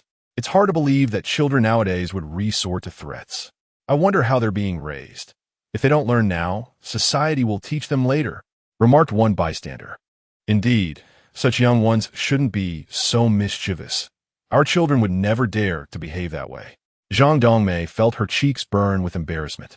Completely unprepared for the turn of events, she turned to Mian Mian and whispered, "Tell your grandmother. Is this true? Did you really say that?" Mian Mian pouted, on the verge of tears, insisting, "No, it wasn't me. I didn't." "Yes, you did." Mian Mian is a little liar, Lu Luo shouted. Terrified, she hid behind Zhang Dongmei, unable to meet the gazes of the crowd. Ling Yue's sharp eyes narrowed. "Did you hear that? You and this little brat need to apologize to Lu Luo immediately, or I will not let you off the hook." With her brother occupied and unable to manage the situation, it fell to her to take charge. Faced with the crowd's scrutiny, Zhang Dongmei felt her dignity slip away. She grasped Mian Mian's hand, urging, "Quick, go apologize to Lu Luo, or I will tell your mother about this. Please, I don't want Mom to know. If she finds out, I will surely be scolded. Then you must apologize to Lu Luo." Under pressure, Mian Mian reluctantly approached Lu Luo. "I'm sorry. I shouldn't have threatened you." "Louder," Ling Wei commanded. Mian Mian trembled, intimidated by this fierce aunt. Yet, why was she so gentle with Mian Mian? It hardly seemed fair. "Did you not hear me clearly? I said to speak up." Taking a deep breath, Mian Mian let tears fall as she cried, "I'm sorry, Lu Luo. I promise never to threaten you again." Chapter 45. A visit to director Chen. Ling Wei scoffed. "Now that's more like it." Turning to Zhang Dongmei, she added, "And you, come apologize to Lu Luo as well." Reluctant to apologize, Zhang Dongmei felt there was no escape with so many eyes upon her. She forced a smile, saying, "I'm sorry, Lu Luo. I was too hasty earlier. I will not wrongfully accuse you again." Ling Yue squeezed Lu Luo's little face, her eyes filled with affection. "How do you feel now? Are you more at ease?" Lu Luo nodded. "Yes, thank you, Auntie. I've decided to forgive them." "Is that all it takes for forgiveness?" "Yes." Ling Wei lifted Lu Luo once more and headed toward the car. "Since my nephew has expressed his forgiveness towards you, I shall let this matter pass this time. However, should you dare to harm him again, I will demand your lives." Zhang Dongmei gazed at her retreating figure, a surge of frustration welling up within her. Yet she felt powerless to act. It was not until she witnessed Ling Yu stepping into a luxurious, elongated Rolls-Royce Phantom that she stood there, utterly astonished. How could Ling Chuan's sister possibly drive such an extravagant vehicle? This was beyond belief. Upon returning home, Zhang Dongmei was in a daze, unable to comprehend the situation. Wasn't Ling Chuan supposed to be a poor boy? How could his sister afford such an opulent car? As she entered her home, she found Song Qianwei sobbing on the sofa. Frowning, Zhang Dongmei inquired, "What's wrong? Where have you been all day? Why are you crying?" Song Qianwei ushered Mian Mian into the room to do her homework. When she emerged, tears streamed down her face. "Mom, I went with Ling Chuan today to apply for our divorce. Did you succeed?" "No, we have to endure a 1-month cooling-off period." Zhang Dongmei's expression dimmed. "I must tell you, today when I went to pick up Mian Mian, I encountered Ling Chuan's sister." "Sister?" Song Qianwei pondered for a moment, recalling that Mian Mian had mentioned this person. "Is she the one who bullied Mian Mian?" "Indeed." She was furious and demanded that I apologize to her and Mian Mian. Moreover, she claimed that Ling Chuan looked down upon our family. The most astonishing part is she drove away in a stretched Rolls-Royce. Though Zhang Dongmei was unaware of the exact price, she recognized the prestigious emblem. A Rolls-Royce is a mark of distinction that one either possesses at birth or remains forever unattainable. Song Xiangwei's mouth fell open in disbelief. "How could that be? That car must be worth at least 100 million. Do you grasp the magnitude of that amount? You must have misseen." "I did not missee. I saw it with utmost clarity," Zhang Dongmei asserted firmly. How could she possibly mistake such a dazzling golden figure? "So, did you see that woman drive Luo Luo away?" "Absolutely." Song Xiangwei became anxious, fidgeting restlessly. Could it be that Ling Chuan had concealed something from them all these years? He was not the orphan country boy he pretended to be. His sister drove a Rolls-Royce. How impoverished could he truly be? Zhang Dongmei began to feel remorseful. If that woman was indeed his biological sister, Ling Chuan was no simple character. This was a prime opportunity that must not be squandered. Song Qiangwei's expression turned serious. I must find a way to ask him about this. We need clarification on the matter. After so many years of marriage, how could he conceal something so significant? What about your situation with Qianquan? Song Qiangwei lowered her gaze. I don't know. I haven't contacted him, nor has he reached out to me. Logically, he should have called to check on us, but there has been no word, not even a single phone call. Zhang Dongmei grew increasingly concerned. What if Ling Chuan is in dire straits, and he's also struggling? You mustn't end up with nothing from either side. Could it be that he despises your divorce and the lack of a house, prompting him to vanish entirely? That is not possible. Brother Kuan is not that kind of person. Song Qiangwei shook her head. She still refuses to accept reality. The admiration of youth is the purest form of affection. He is the moonlight in her heart, yet unbeknownst to her, even moonlight can fade. Observing this, Zhang Dongmei felt it prudent to refrain from further comment. Noticing the considerable stress her daughter had been under lately, she decided it best not to add to the turmoil. Song Qiangwei sat alone on the sofa, contemplating these matters, her heart a whirlwind of emotions. Had she truly erred? At the Ling residence, Ling Chuan had completed his business affairs early and hurried back to the ancestral home. As soon as he alighted from the car, Lu Luo rushed over, wrapping her arms around his leg. Daddy, it feels like I haven't seen you in ages. Ling Chuan lifted Lu Luo into his arms, his expression warm with affection. How have you enjoyed your time at Grandpa's? Very well. Grandpa and Annie have been so kind to me. For the first time in his life, he felt the sweetness of familial love. Ling Yu emerged, her face beaming with joy. She immediately embraced Ling Chuan, encircling Lu Luo in their hug. Brother, you promised to come home and keep me company, but you never did. Ling Chuan smiled gently. Apologies, I had some matters to attend to. I brought you a gift. He presented her with a square silk box, which she opened to reveal a pair of exquisite emerald earrings, radiating brilliant fire. She delicately lifted them, her delight evident. Wow, these earrings are stunning. I love them. Are they very expensive, brother? They are yours, so they are not costly. Ling Yu felt a surge of happiness. It seemed he still thought of her. Otherwise, why would he bestow such a lavish gift? Ling Feng stood by the window, observing the trio with radiant smiles, feeling a pang of envy, fierce jealousy. As they entered the house, the butler approached. Young Master Ling, the master requests your presence in the study. Very well, I shall go at once. Ling Chuan entrusted Lu Luo to Ling Yu and made his way to the study.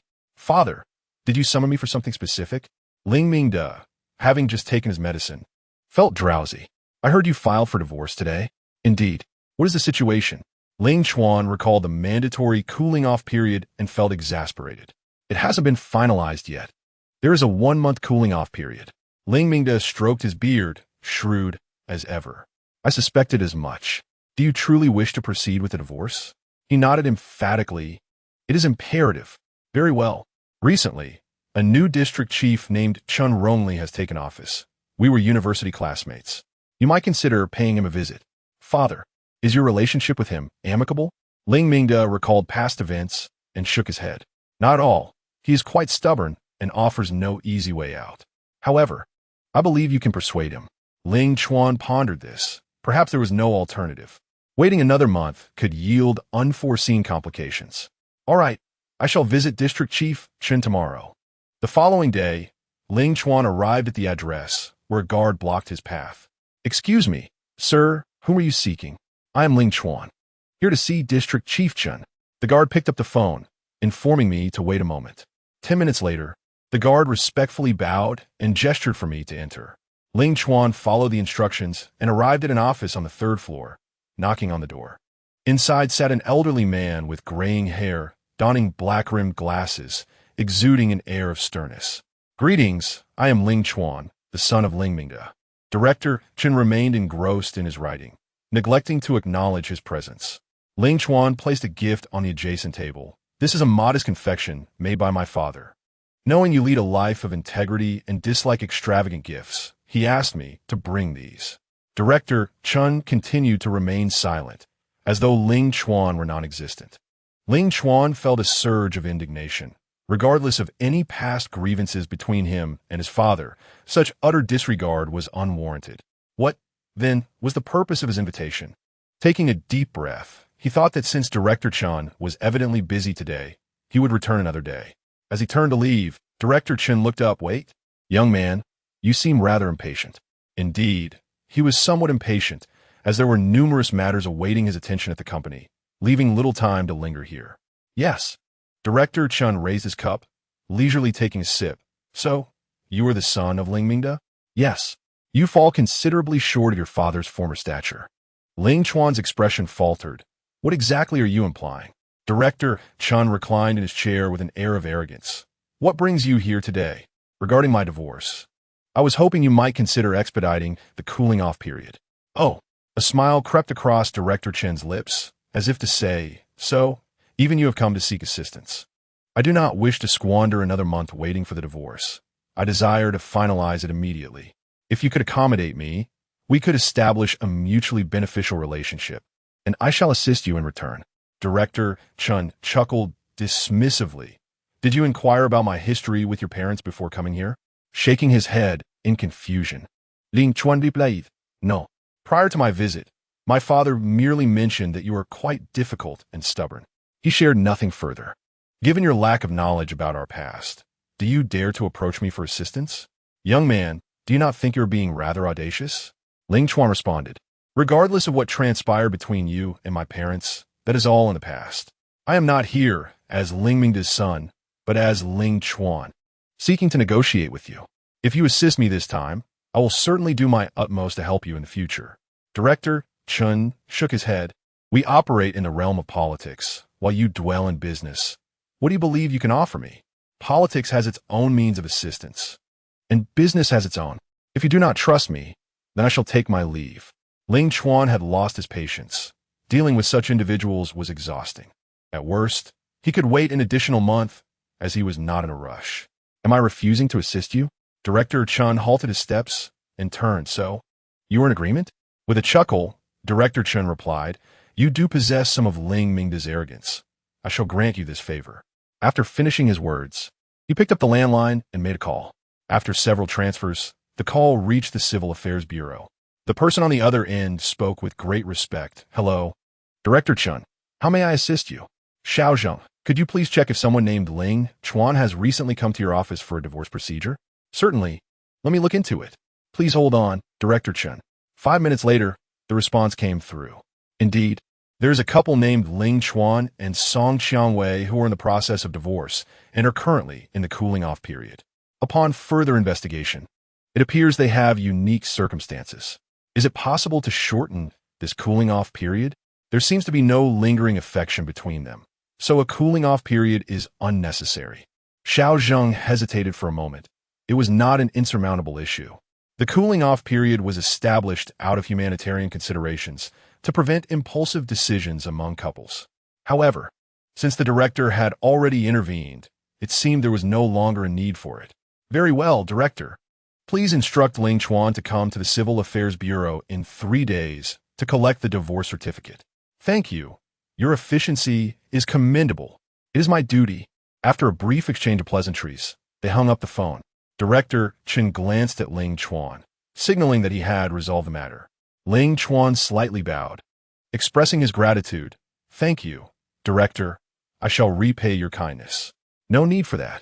Just inform your father that past grievances have been set aside, but the previous issues remain unresolved. Director Chun waved his hand dismissively. Ling Chuan wished to inquire further, but he understood that the director would not disclose any more information. He nodded, agreeing to convey the message, and took his leave. After he exited, Director Chun observed Ling Chuan's retreating figure with a cold snort. A moment later, a young woman emerged from behind the screen. Her eyes sparkled with mirth, and her gaze was captivating, adorned in a cream-colored qipao that accentuated her slender waist like a willow. Father, why do you assist this person? His father treated you so poorly in the past. You should take this opportunity to give him a taste of his own medicine. Director Chen sighed softly. Yulan, that is not the way of a gentleman. Furthermore, this is a matter between us, unrelated to his son. He was a man of principle, not one to impose past grievances upon the next generation. Ling Mingde had likely anticipated his character, which is why he dared to send his son. Chen Yulan approached, prepared a cup of tea, and handed it to him. She was indignant. If it weren't for them, you would have been the one studying abroad and marrying Aunt Song. Director Chun took a sip of tea, reflecting on the dramatic twists of life. If that were the case, how would we have ever met? Chen Yulan's eyes glistened with tears as she leaned on his knee. Father, I will honor you for a lifetime. Years ago, Ling Mingde had snatched away his opportunity and girlfriend, going abroad with her while he was left to teach in the countryside. It was during this time that he found Chen Yulan abandoned by the roadside. Thus, he became both her father and mother, raising her with care. Through his own perseverance, he had risen to his current position. He merely wished to demonstrate to Ling Mingde that despite his relentless machinations and attempts to undermine him, he could still ascend to an equally lofty position. Standing eye to eye with him, perhaps one day, Ling Mingde would even seek his favor. Chapter 47. In the past, father would never abandon her. Thus, when Ling Chuan sought him out, he was taken aback. He had contemplated making things difficult for the young man, yet ultimately could not bring himself to do so. Chen Yulan was deeply pained. Father, you are far too kind, and still choose to assist him. The presidential election is fast approaching. He is not a politician and can offer you no real help. Director Chun pondered thoughtfully. Let us see. His gaze is resolute, likely tempered by the trials of marriage. He would continue to perform his good deeds, while Ling Chuan indulged in his mischief. Chen Yulan refrained from further comment. In her heart, her father was the gentlest and kindest person in the world. All right, go out and have some fun. I have a few matters to attend to. Okay. As Chen Yulan exited the room, she recalled the visage of the man from earlier. A sly smile crept upon her lips. Ling Chuan, is it? Since father cannot bear to discipline you, I shall take it upon myself to administer a bit of retribution on his behalf. Meanwhile, Qian Kuan had not contacted Song Qiangwei, and she could no longer restrain herself. She made a phone call. Hello, Kuan Gu. There was a bit of a situation the other day. Ling Chuan divorced me and took the house. Qian Kuan yawned. That house wasn't yours, was it? If I'd known earlier, I wouldn't have moved in. He felt quite embarrassed after having spent several hours sleeping in the hallway, enduring humiliation from Ling Chuan and another woman. I'm sorry, it wasn't intentional. No worries, no worries. The car must belong to you, right? Not exactly. I'll have to return it in a few days. What? Nothing belongs to you? Qian Kuan nearly leaped from the couch. So, you have no claim to the car or the house. Why didn't you fight for a share? Those are all premarital assets. I cannot claim them. Moreover, she hesitated, knowing Ling Chuan held leverage over her uncle, leaving them with little choice. Qian Kuan's demeanor turned noticeably cold. And the company must be yours, right? That large photography studio couldn't possibly be his as well. The company is mine. That's splendid. Qian Kuan's eyes sparkled with excitement. She bit her lip, but the company was on the brink of bankruptcy. After the divorce, she would possess nothing. Could she voice this?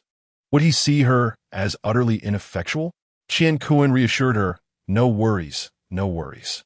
As long as we have a mountain, we need not fear the lack of firewood.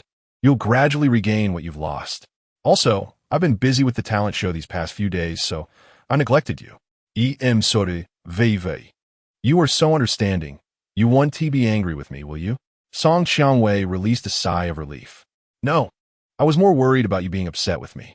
How could I possibly be angry with you? Don't overthink it. Tomorrow, I'll go to the kindergarten to accompany Mian Mian for the craft competition. All right. After hanging up the phone, Song Qiangwei felt a flicker of solace in her heart. Thankfully, he did not harbor any disdain for her. Even amidst his busy schedule, he thought to accompany Mian Mian to the handicraft competition. This clearly indicated the affection he held for her. The next day, in a display of loyalty, Qian Kuan waited downstairs from early morning. Zhang Dongmei led Mian Mian down the stairs with a smile, saying, Xiao Kuan, you're here? Today, I'll trouble you to take Mian Mian to school. Not at all. He replied, has she had breakfast? She has already eaten. He breathed a sigh of relief, grateful that there would be no demands on the journey. For his wallet could hardly withstand such pressures. Mian Mian approached and affectionately took Qian Kuan's hand, having long forgotten the ordeal of food poisoning. Uncle Kuan, Have you prepared my clay assignment? Of course, it's safely packed in a box. I crafted a giant dragon. When it's unveiled, it will astonish everyone. Mian jumped with excitement, exclaiming, "That's wonderful. Uncle Kuan is the best." After having lost to Lu Luo in the previous exam, she was determined not to falter again. She must surpass Lu Luo in this clay craft assignment. Zhang Dongmei observed the harmonious interaction between them and smiled with satisfaction. She felt pleased that the two were getting along well, yet she remained puzzled about the mysterious Rolls-Royce. If that woman truly was Ling Chuan's sister, then his family background was certainly formidable. As Qian Kuan and Mian settled into the car, she spotted the cardboard box immediately. Suppressing her urge to touch it, she asked, "Uncle Kuan, can I open to take a look?" Qian Kuan recalled what his assistant had said that morning. "Brother, I spent 3 days and nights perfecting this clay work. It must remain sealed until the competition. I fear you might mishandle it." He shook his head decisively. Mian, be good. We'll open it at school during the competition. It would be good if it gets damaged in transit. Mian quickly withdrew her hand, obediently nodding. All right, we'll wait until we get to school. She certainly did not wish to ruin it and lose to Lu Luo. If she lost this competition, she would never want to return to school again. Upon arriving at the school gate, they coincidentally saw Ling Yu and Lu Luo descending from the Rolls-Royce Phantom. Unable to contain herself, Mian approached them with a wave of mockery. "Lu Luo, where's your clay assignment? Mine was personally crafted by Uncle Kuan, and it will surely outshine yours, leaving you searching for your teeth." Ling Yu's expression darkened instantly, her irritation palpable as she contemplated confronting Mian. How can this little brat be so forgetful? Wasn't she taught a lesson last time? Lu Luo tugged at Ling Yu's sleeve, urging, "Aunt, let us ignore her and head inside." "All right, I'll follow your lead." Such emotional intelligence at a young age was impressive. Many adults could learn from her. Truly, she was her brother's child. Having failed to provoke a reaction, Mian pouted defiantly. We'll see who ends up embarrassed after the competition." Meanwhile, Qian Kuan was crouched low in the car, evading Ling Yu's gaze. "It is fortunate that I did not encounter her earlier, yet here she is once more. Moreover, she has the audacity to alight from the vehicle with Lu Luo. Could it be that she shares some connection with Ling Chuan? No wonder she sought revenge on him that day. Even now, he feels a lingering ache. If she devises any mischief today, he shall undoubtedly suffer once more.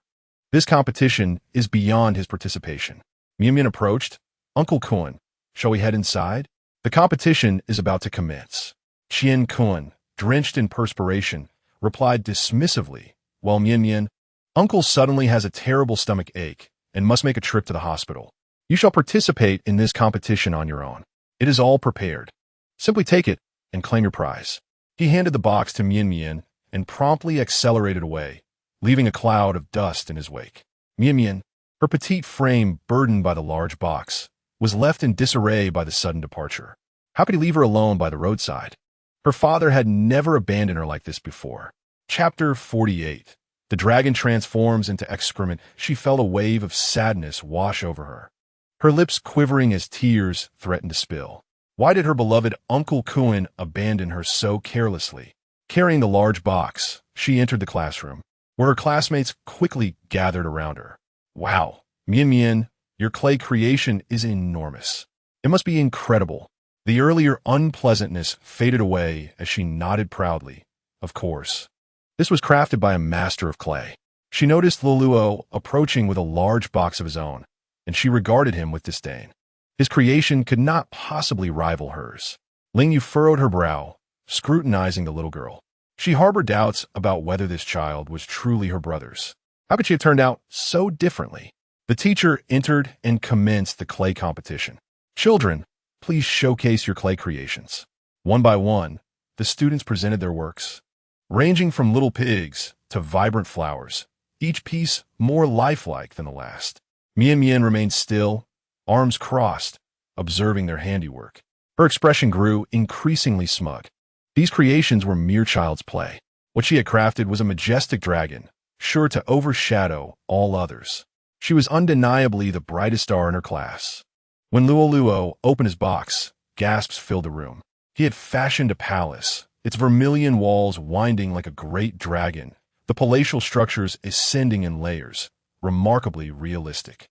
Heavens, Lu Luo, this is truly impressive. You have outdone yourself. It was clear that Lu Luo would claim first place. He beamed with pride, knowing that while much of the work was completed by his father, he had still contributed significantly.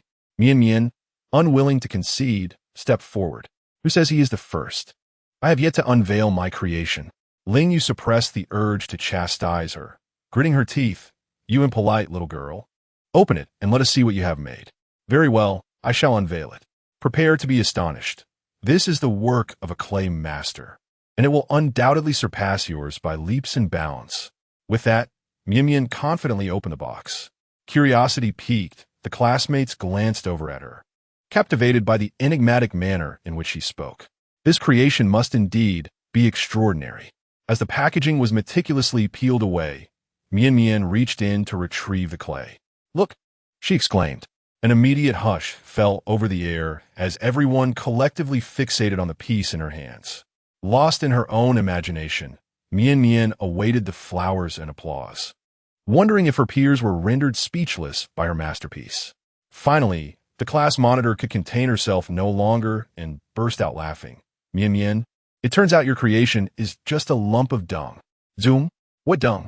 Mian Mian looked down and realized that instead of a magnificent dragon, she was indeed holding a dark, shapeless mass resembling excrement. Laughter erupted throughout the classroom, the kind that threatened to double them over in pain. Was Mian Mian attempting to be humorous today by presenting such a grotesque piece for the competition? It was so absurd that one could almost smell it. The hilarity was overwhelming. How mortifying it was that someone would dare to submit such a creation in a handmade contest. The harsh whispers of mockery pierced her ears, rendering her utterly humiliated. Staring at the lump in her hands, she was consumed by frustration and fury, crushing it into the ground with all her might. Why had Uncle Kuan deceived her? Why subject her to such embarrassment in front of so many? As her classmates laughed at her, she felt like a mere clown. The class monitor noticed a note stuck to the clay, picked it up, and read aloud. With a monthly salary of 3,000, you expect me to be your servant? If you want clay from me, here, it's a hefty lump for you. No thanks needed. Upon hearing this, the class erupted in uproarious laughter. Even a few parents couldn't help but chuckle. It was the biggest blunder of the year. It seemed wise not to provoke the working class, for their grievances could rival that of a ghost. Mian Mian nearly fainted from rage, collapsing onto the desk, burying her face in her arms, her small shoulders shaking in sorrow. This was an unprecedented occurrence. Her father had never allowed such a thing when he helped her with clay in the past. It was utterly outrageous. After voting, it was unanimously decided that Lu Luo's clay creation was the most impressive. The teacher announced from the podium, "Please welcome student Ling Lu Luo to the stage to receive her award."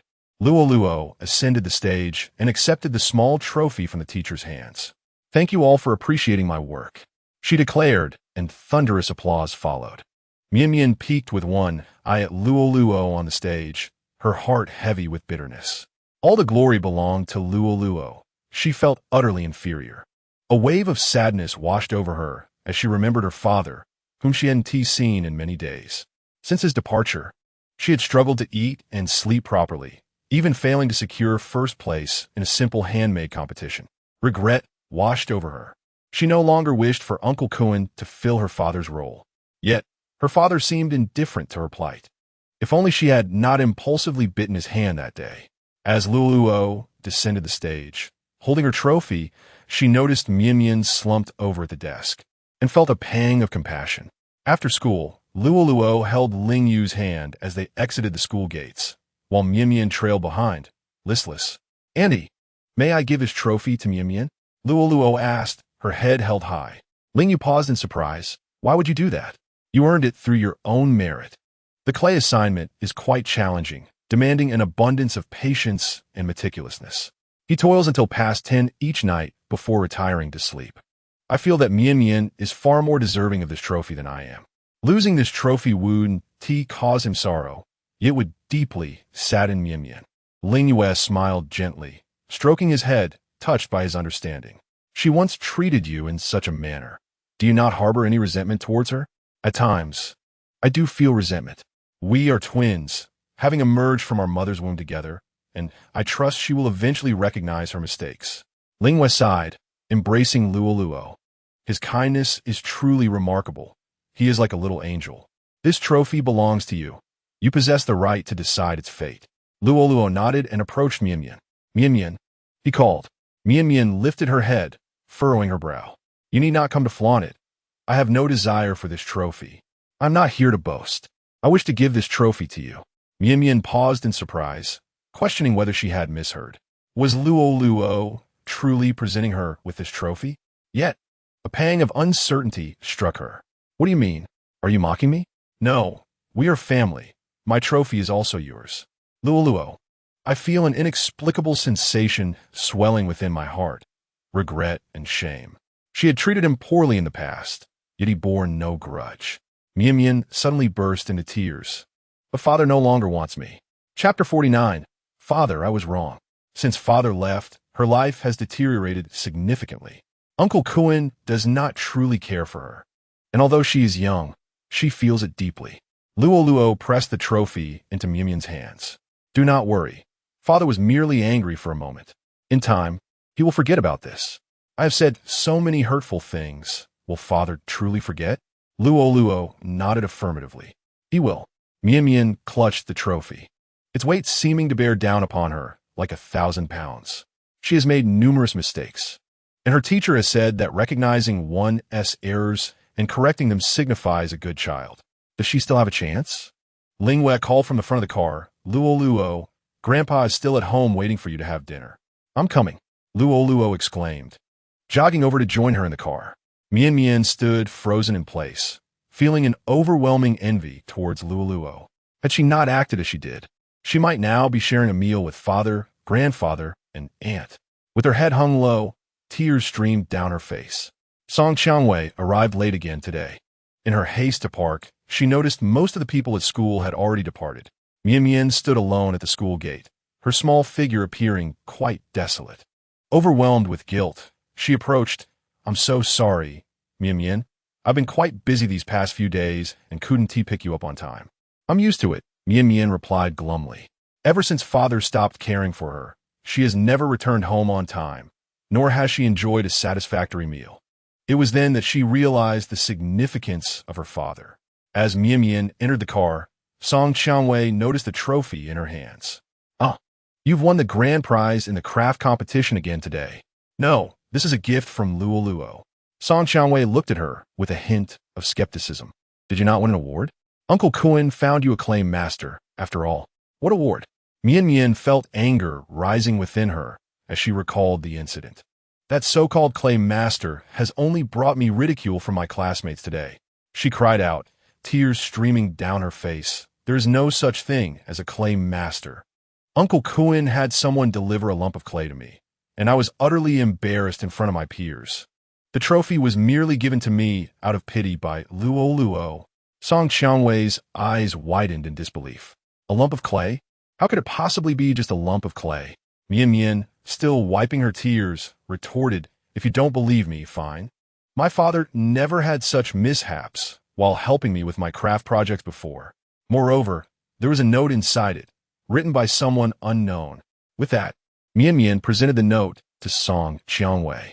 After reading it, Song Qiangwei's expression darkened further. It was evident that this was not the work of a clay master, but rather the product of a disgruntled laborer who had offloaded the task onto someone else, deceiving Mian Mian into believing it was crafted by a master. Mian Mian continued her lament. I no longer like Uncle Kuan. I don't want him to be my new father. My real father cooks for me every day, and I have never been hospitalized due to food. Song Qiangwei fell silent, reflecting on the recent upheaval in their lives caused by Qian Kuan's presence. Just then, Qian Kuan's call came through. Wait, how did it go? Did Mian Mian win first place for her craft project today? Song Qiangwei paused, her expression faltering. Qian Kuan, did you have your assistant do this clay project for you? Qian Kuan felt a jolt of surprise. Her tone sounded peculiar, almost displeased. How did she know it was his assistant? Was it merely a guess? He refused to admit the truth. How could that be? I hired a top-notch claim master, truly first-rate. Upon hearing his response, Song Qianwei let out a self-deprecating laugh. He lacked even the courage to admit the truth. Thank you. Mian won an award today. I have other matters to attend to, so I'll hang up now. As Qian Kun listened to the dialed tone, frustration boiled within him. Why was he not appreciated for his efforts? You're already remarried with a child. How could a single young man like me ever measure up to you? If it weren't for your car, house, and career, I wouldn't have even bothered to entangle myself with you. Truly a case of a dog biting El Dongbin. Finally, he voiced all the pent-up feelings he had harbored over the past few days. Meanwhile, Mian looked at her mother with curiosity. Mom, why didn't you just speak openly about this matter? There was no need, she replied, disappointment evident in her tone. She felt let down that he would deceive her about such a trivial issue. What else had he concealed from her? Suddenly, he felt like a stranger, as if he were no longer the neighborly brother she once knew. It dawned on her that even the brightest moonlight can tarnish. At that moment, she thought of Ling Chuan. She had once envisioned a happy family with him, supporting each other until old age.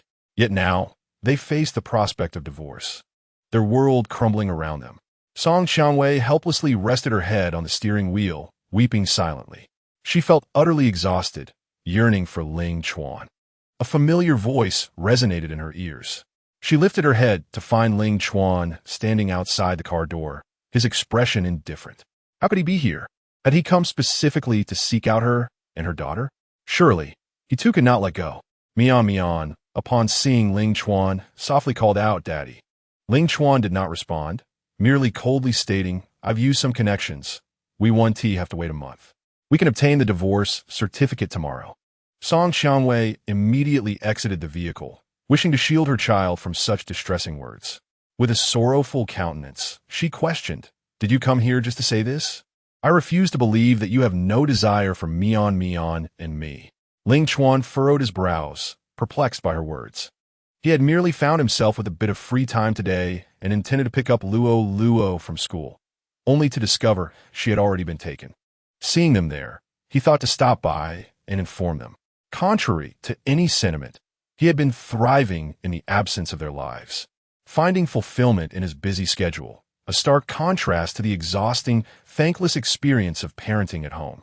Song Qianwei reached out to grasp his hand, but he impatiently swatted it away. I've conveyed what I needed to say. You must come to the Civil Affairs Bureau tomorrow. With that, he turned and walked away. In his gaze, she discerned not a trace of emotion.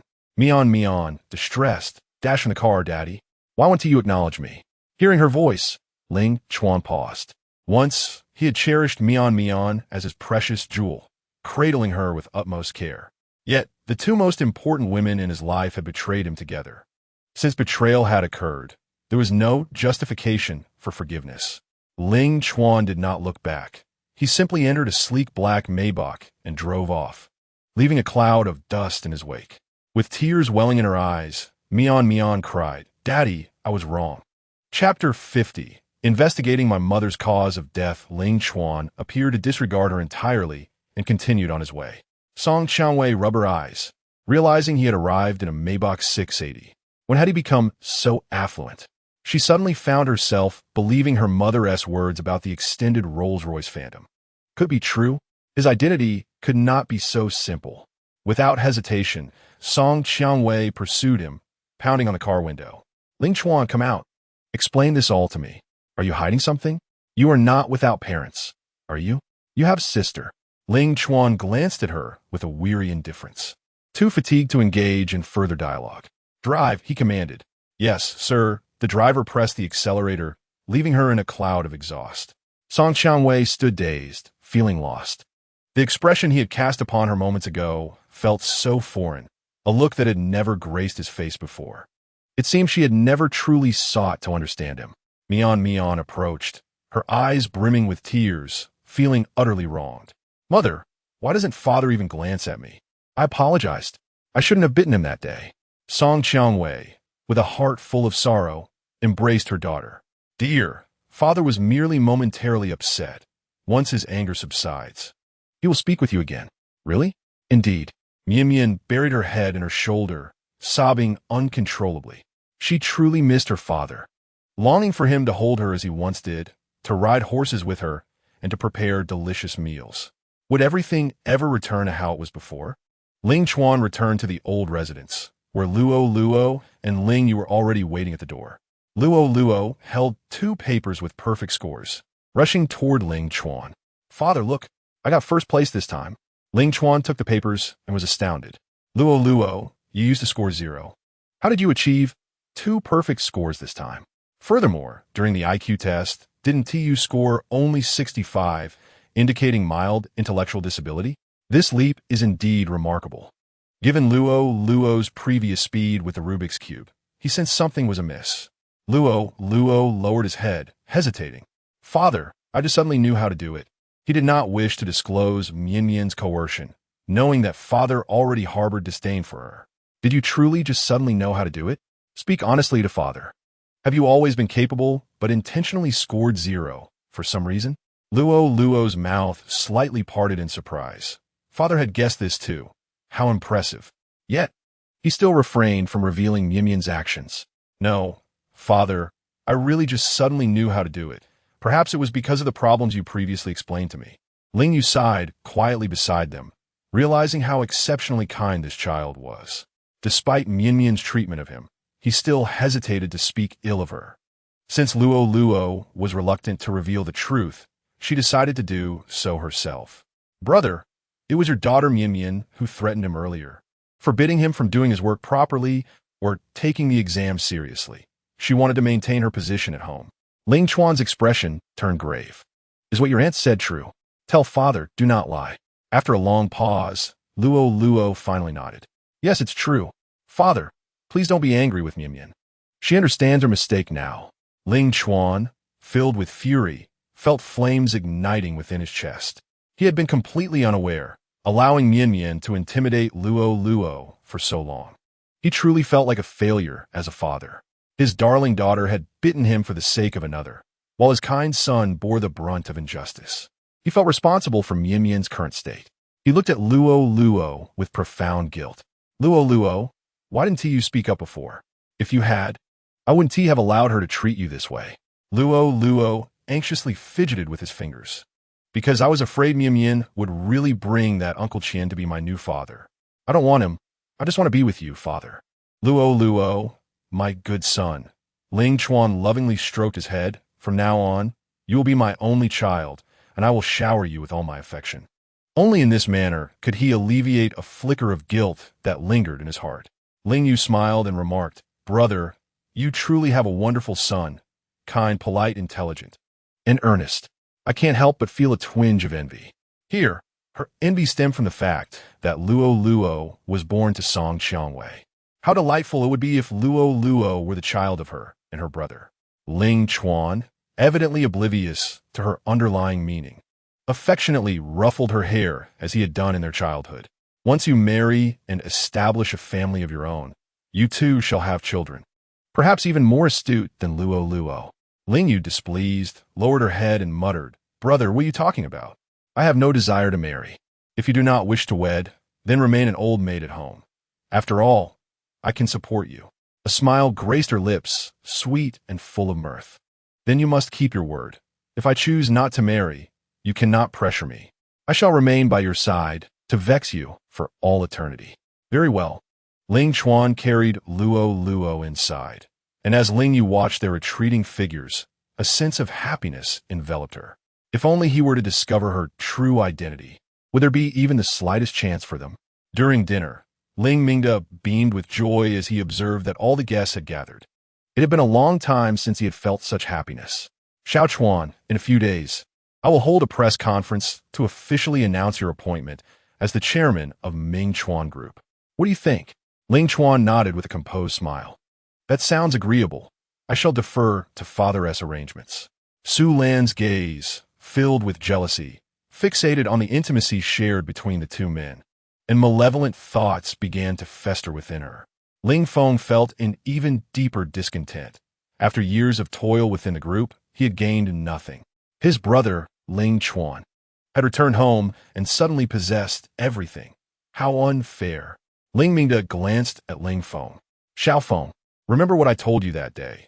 The greatest taboo within a family is internal strife. There are no victors in such battles. They only invite outsiders to take advantage. Such behavior is unbecoming of a wise individual. It was clear that the old man was admonishing him. Ling Feng, though displeased, could only respond with a smile. Father's admonitions are well taken. I shall diligently learn from this and support my brother as we work together to strengthen Ling Chuan Group. It is splendid that you think this way. Ling Chuan set down his chopsticks, his gaze scrutinizing Su Lan and her son. Father, after the press conference, I wish to pursue another matter. What do you intend to do? I want to thoroughly investigate the circumstances surrounding my mother's death once more. Chapter 51. The legendary ashes of grievance years ago. Ling Chuan's mother, Song Shu, perished in a car accident, her vehicle having caught fire. By the time everyone arrived to extinguish the flames, there was little left of her but a charred remnant. He was merely a child of about 10, lacking the capacity to investigate at the time. Now, however, things were different. He aimed to gradually consolidate the power of the Ling family into his grasp.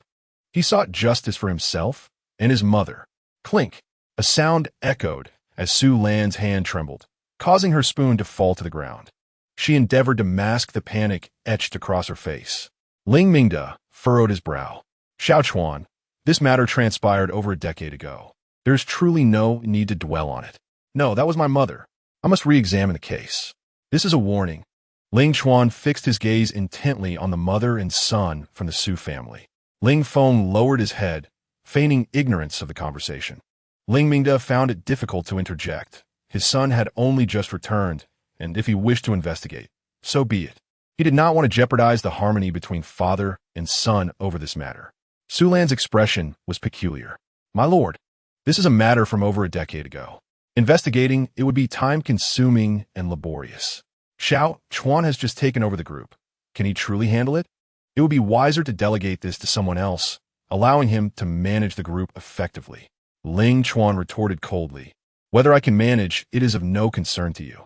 Or are you feeling guilty and reluctant for me to pursue this matter? I could never wish to hinder your investigation.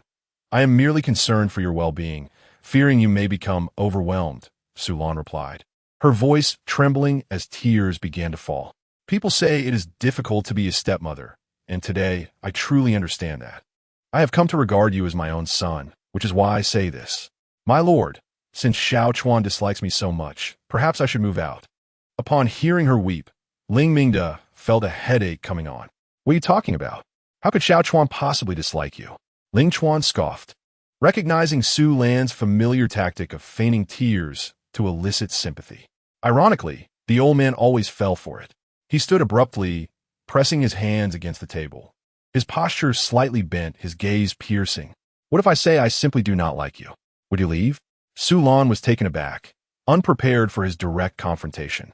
With all the comforts and riches here, who would be foolish enough to leave? Ling Mingda raised his voice. Xiao Chuan, we are family. Do not take it so seriously. Family? Who considers them family?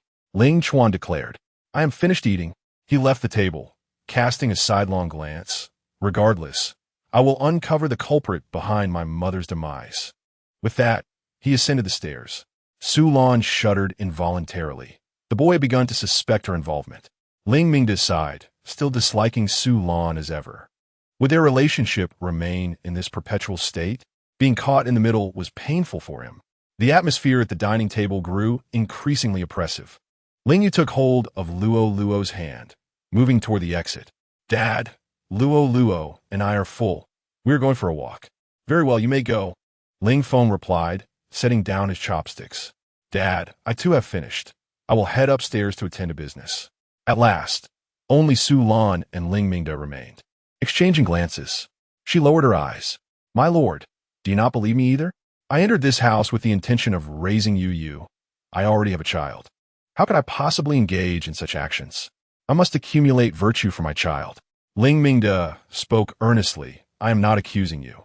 Xiao Chuan's temperament is simply that way. Do not take it to heart. Yet, Su Lan still felt aggrieved. Ling Mingda raised a hand, signaling her to cease her protestations. Weary in body and spirit, he was 70 years old this year, and he felt increasingly fatigued, especially lately, as if the new medication was ineffective, leaving him feeling particularly drowsy. Seeing this, Su Lan reluctantly fell silent. Night fell. As Su Lan seized the opportunity while Ling Mingda slumbered, she ventured into Ling Feng's chamber. Ling Feng, in a state of disarray, lamented, "Mother, what shall we do? That scoundrel has gone mad and now seeks to investigate Song Shu's demise. Huh, does he truly believe he can ensnare us all? Such an endeavor is utterly impossible." Su Lan's gaze was sharp and menacing. The foremost task was to maintain composure amidst chaos. "I've already informed Uncle Sheng of this matter. He will handle it." "How will he manage it?" Ling Feng, drenched in anxiety, recalled Ling Chuan's unsettling gaze at the dinner table, which sent shivers down his spine. "There is no how. No matter the circumstances, you must remain calm." Su Lan was tempted to slap her foolish son for his lack of composure. In terms of talent, decisiveness, and insight, he paled in comparison to Ling Chuan. Yet, he was her own flesh and blood, and she had no choice but to support him. Ling Feng inhaled deeply. "All right, I shall not panic. It'll be fine, right? What if Ling Chuan exhumes Song Shu's grave and inspects the remains for injuries?" Song Shu met a tragic end, and the old man, in his sorrow, did not question anything before the burial. If Ling Chuan were to unearth the skeleton for examination, he would undoubtedly uncover something. Rest assured, Sheng Ming has already set plans in motion tonight to alter the evidence. He will surely find nothing. That is reassuring.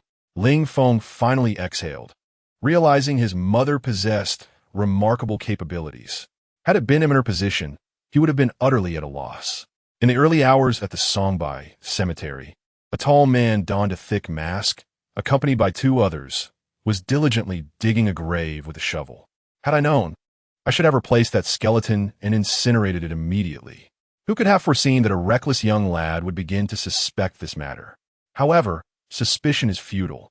As long as he destroys the bone with the knife wound, nothing can be uncovered. After 3 arduous hours, the coffin was finally revealed. Sheng Ming adjusted his mask and lifted the lid. Inside lay a grim and decayed skeleton, its garments long tattered by the ravages of time. He chuckled softly. "Song Shu, do not hold it against me.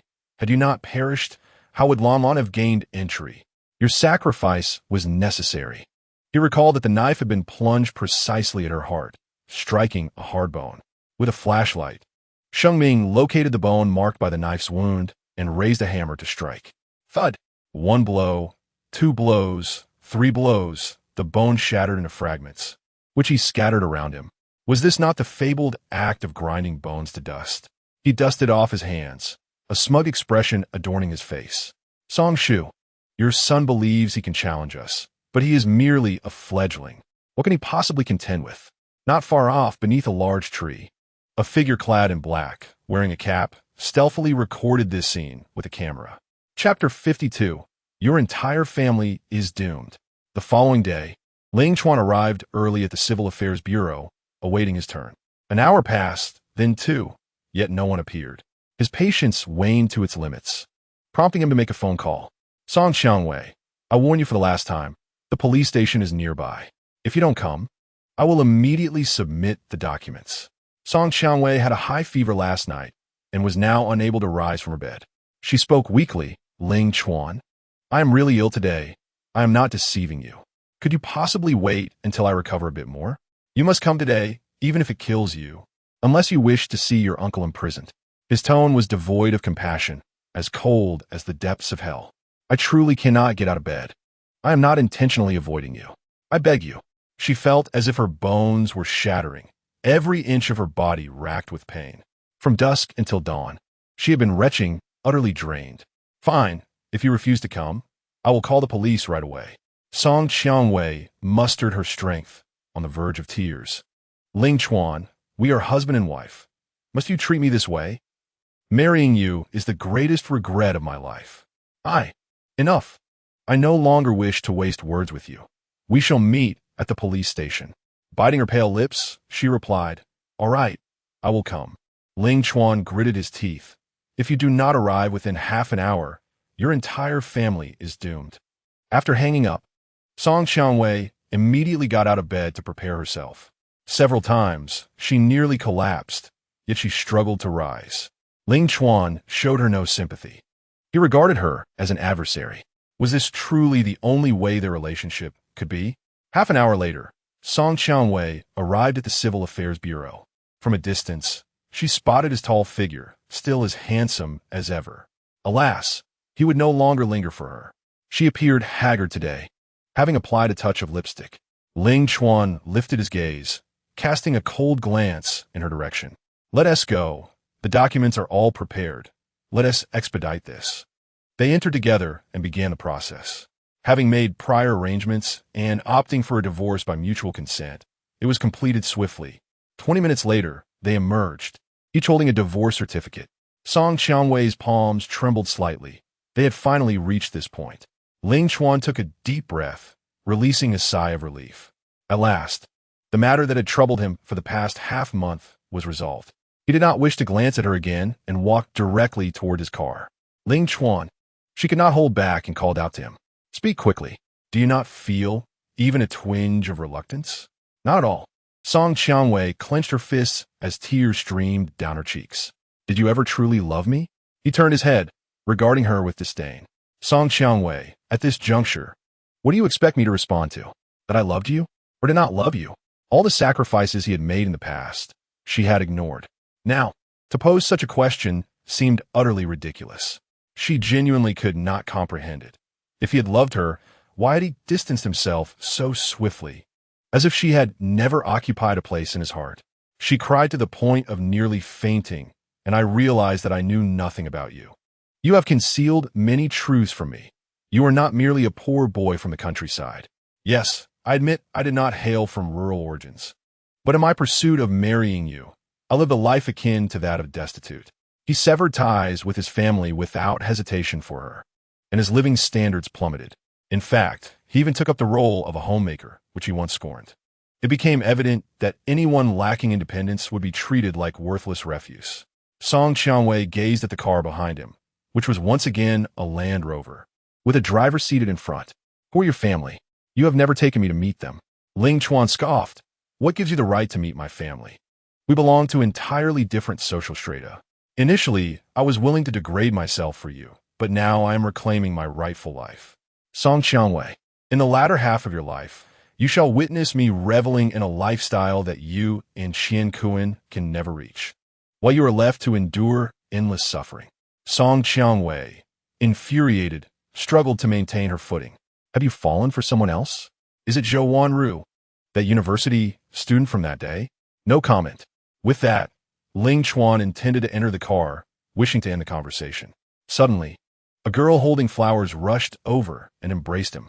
Brother, congratulations on your successful divorce. Ling Yu, what brings you here? Ling Yu presented the flowers with both hands. I knew you were coming for the divorce today, so I waited in the car for quite some time. She had eagerly awaited this moment. Heaven knows how heartbroken she was when Ling Chuan severed ties with his family to marry this woman. Now he was free. Did this mean she also had a chance? Ling Chuan accepted the flowers, a fond smile gracing his face. Naughty. By the way, Lu Luo is in the car too. Song Qianwei observed their close rapport. A piercing sensation in her heart. This must be the Aunt Mimi spoke of. For some reason, she felt that Ling Yu's gaze towards Ling Chuan was peculiar. Not typical of a sibling relationship. A woman's intuition told her that Ling Yu's feelings for Ling Chuan were far from innocent. Let me see Lu Luo. She had not seen her son for many days and felt a deep longing. Ling Yu glared at her, hostility radiating from her. Lu Luo is awarded to my brother. Why should you see him just because you wish to? Why didn't you do this earlier? Even after the divorce, I'm still his mother. Is it wrong for me to want to see my son? Your son? How much have you cared for him? When your daughter threatened him, where were you? Mimi steals his lunch every day. He is as hungry as a little monkey. Where were you? Song Qianwei hesitated, unsure of what to say. She admitted she had previously neglected Lu Luo. Yet, both the palm and the back of her hand are flesh. How could she not love her son? Ling Chuan glanced at another car and saw Lu Luo peering out of the window, gazing longingly in their direction. The little one fixated his eyes on Song Qianwei, filled with yearning. Ling Chuan couldn't help but sigh, deeply realizing a fundamental truth. A mother may have many children, but a child has only one mother. Regardless of Song Qiangwei's past favoritism, Luo Luo still held her dear in his heart. He patted Ling Yu's shoulder and suggested that they leave the choice to Luo Luo to see if he wished to meet her. Chapter 53. I hear you have a girlfriend. Ling Yu was reluctant, but ultimately sought Luo Luo's opinion. After all, the child was growing day by day, developing his own thoughts and feelings. To suppress him unilaterally would not be wise. Ling Yu approached, rolled down the car window, and asked, Luo Luo, have you seen your mother?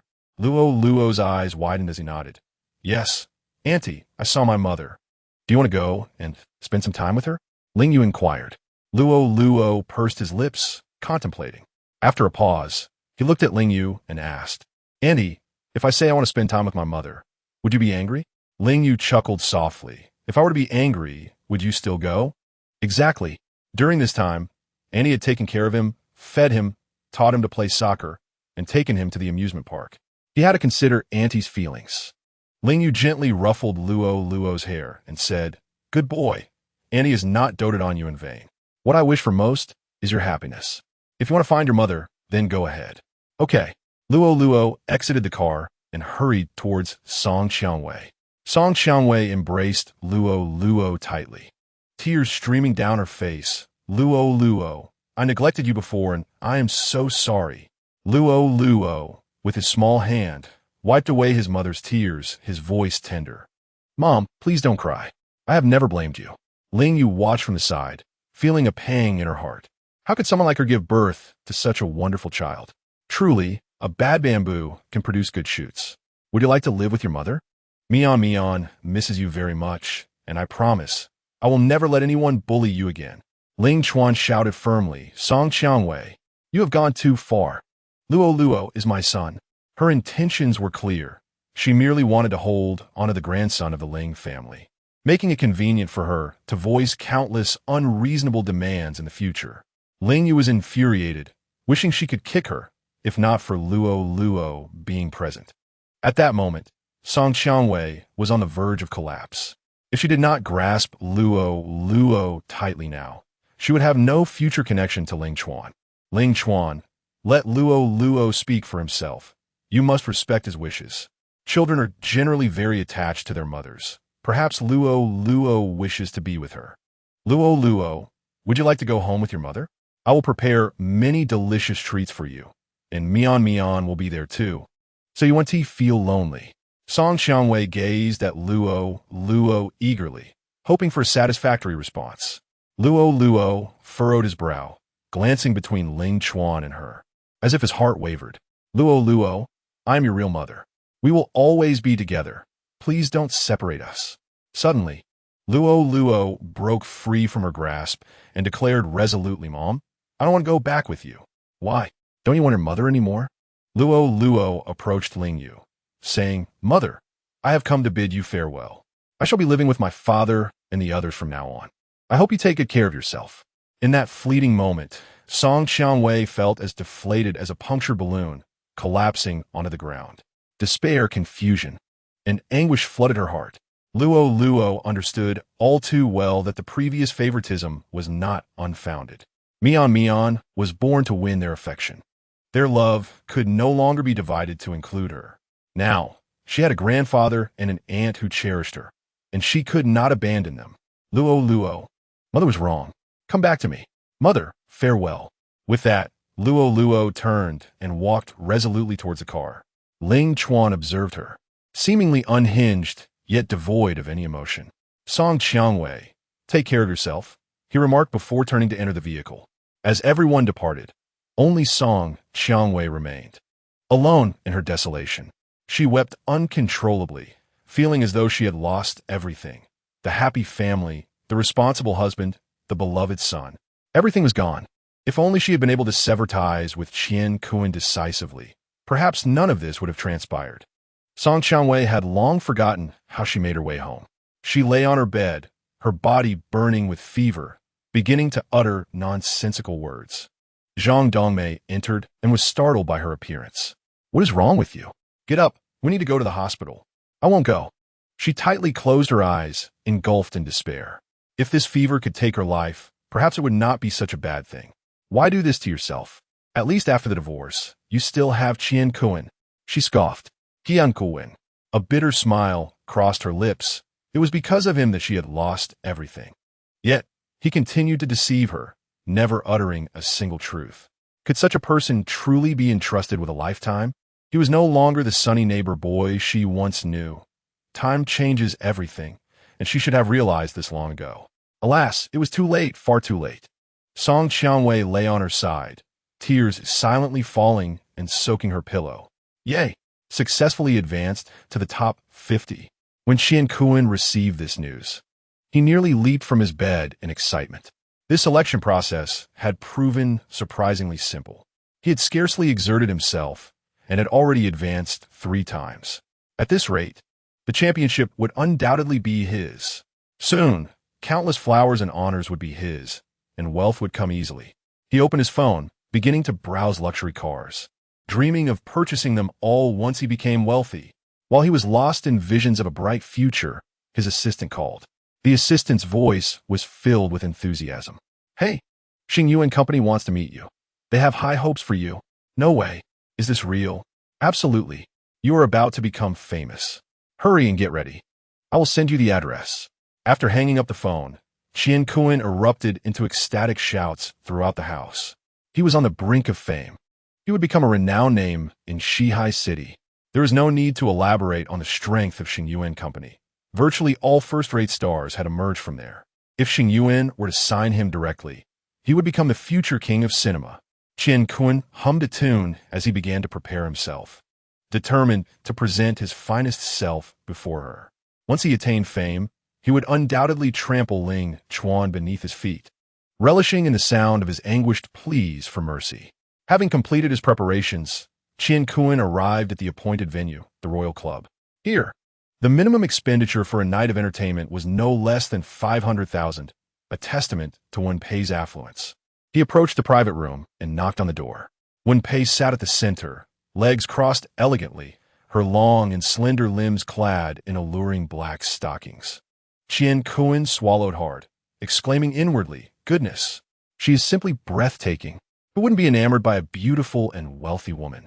He bowed and presented his business card, exclaiming, "What a pleasure to meet you." When Pei glanced at him, her voice sultry, "I know you well enough. No need for the card. The reason for your invitation today is to discuss a matter." He eagerly replied, "Whatever it is, if it is within my power, I shall certainly comply." When Pei exhaled softly, "However, I hear you have a girlfriend." "What a pity. A girlfriend? What girlfriend?" Could she possibly be referring to Song Qianwei? No way could he admit to that. It hadn't even begun. Qian Kuan promptly shook his head in denial. No. How could I possibly have a girlfriend? I am currently in the midst of my career's ascent. I have no time for such trivial pursuits. When Pei toyed with her fingernails, "Oh, really? Then who is that woman with the child?" "We're merely friends," he replied, positioning himself flatteringly beside her, nearly eager to worship her feet. When Pei looked at him with seductive eyes, "I don't believe you. If you're just friends, why would you be so close? I've heard you often go out on dates, even bringing her daughter along." Sighing, she added, "I have several wealthy sisters who are quite fond of you. If you truly have a girlfriend, then so be it." Upon hearing wealthy sisters, Qian Kuan's eyes lit up. "I truly do not. Please believe me. How could I ever be attracted to such a woman?" "What kind of woman?" When Pei asked with keen interest. Qian Kuan spoke confidently, "Song Qianwei, a divorced woman with a child. How could she possibly compare to you? I merely chose to indulge her nostalgia for our past, offering her a bit of my time. Honestly, I have never harbored any feelings for her. She is merely a diversion for my boredom. Her daughter is a complete nuisance, always throwing tantrums over food. Anyone who encounters the two of them is truly unfortunate." After saying this, Qian Kuan scrutinized Wen Pei's expression, hopeful that she would finally believe him. Wen Pei smiled gently. "Are you being serious?" He raised 3 fingers. "Indeed, I swear on my life. If there is a hint of falsehood in my words, may I be struck by lightning. How could that woman possibly compare to the wealthy sisters?" He continued, "They are not even in the same league. Before her marriage, at least she had a car and a house, and something to gain. Who could have predicted that after leaving Ling Chuan, she would have nothing at all? What is there left to play at? The facade is gone. You will not pretend any longer. Wen Pei could not help but burst into laughter upon hearing his words. Song Xiangwei, oh Song Xiangwei, how blind you are, both in sight and heart. How foolish one must be to be deceived by a man like Qian Kuan. A man of his caliber, even if he were to kneel at her feet and worship her, she would not spare him a glance. Well, Director One, do you believe me now? Wen Pei discreetly switched off the voice recorder behind her, mission accomplished. With a subtle lift of her eyes, she leisurely sipped her tea. I believe you. Do you have anything else to say?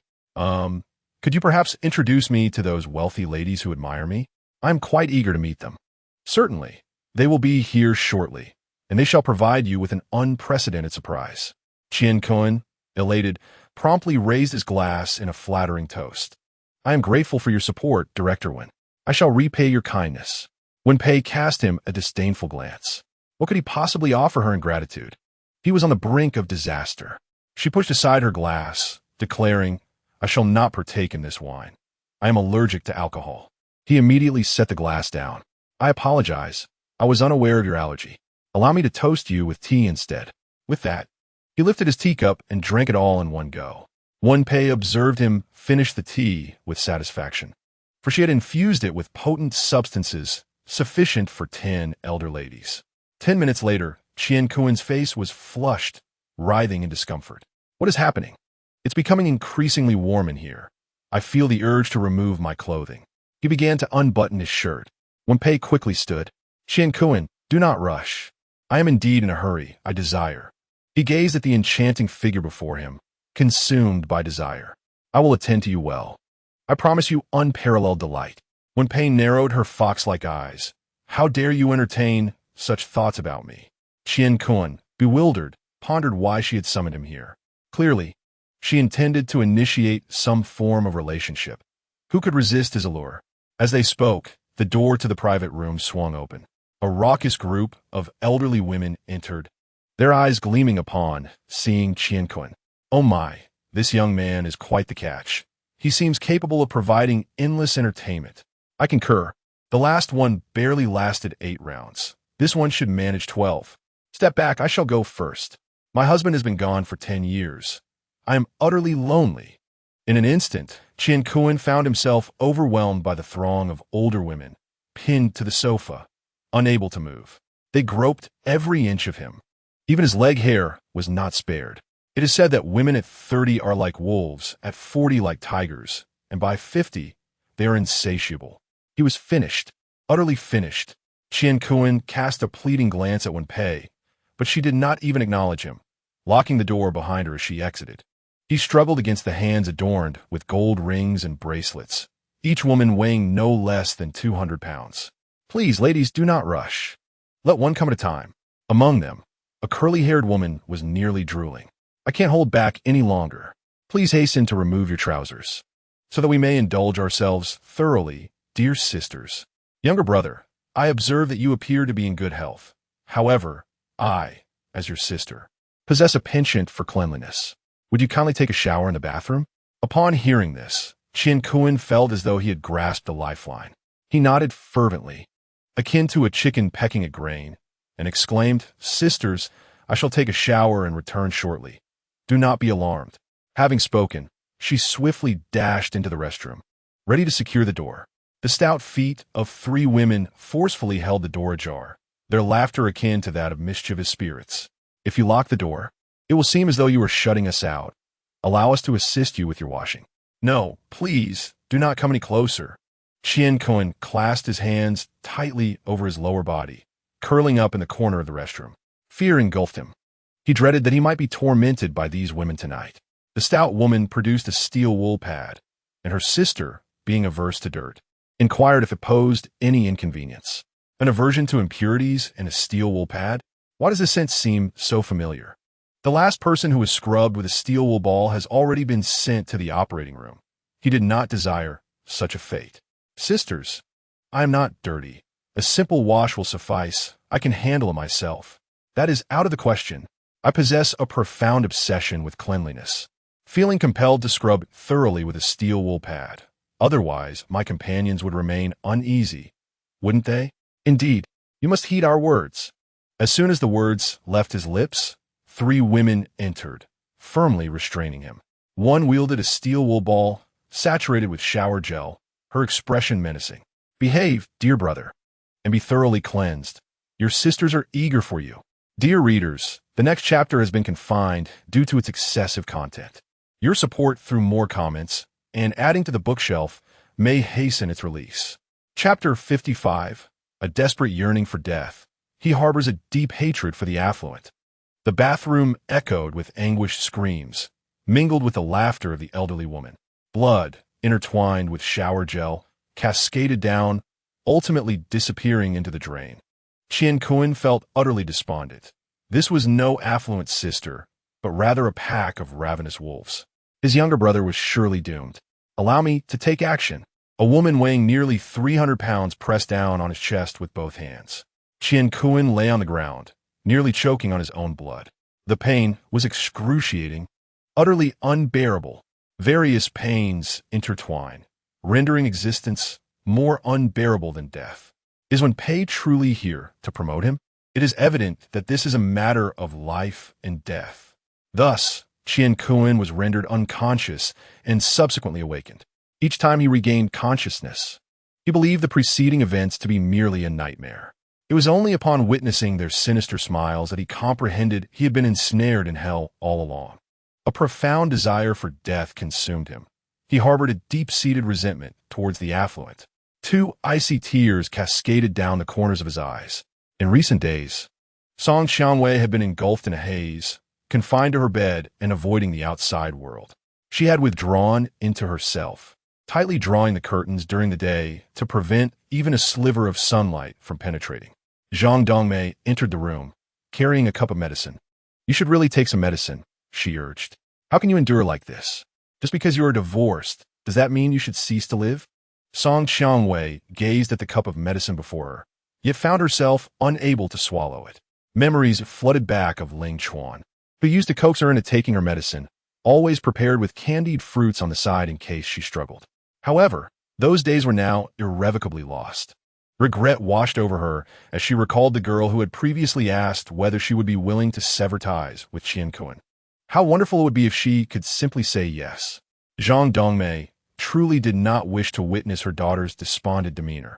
She offered words of comfort. You still have Qian Kun, and I believe he is a good young man, loyal to you, and quite fond of Mian Mian. If you can secure Qian Kun, a prosperous future awaits you. The mere mention of Qian Kun irked Song Xiangwei. Ever since that incident, Qian Kun had vanished without a trace.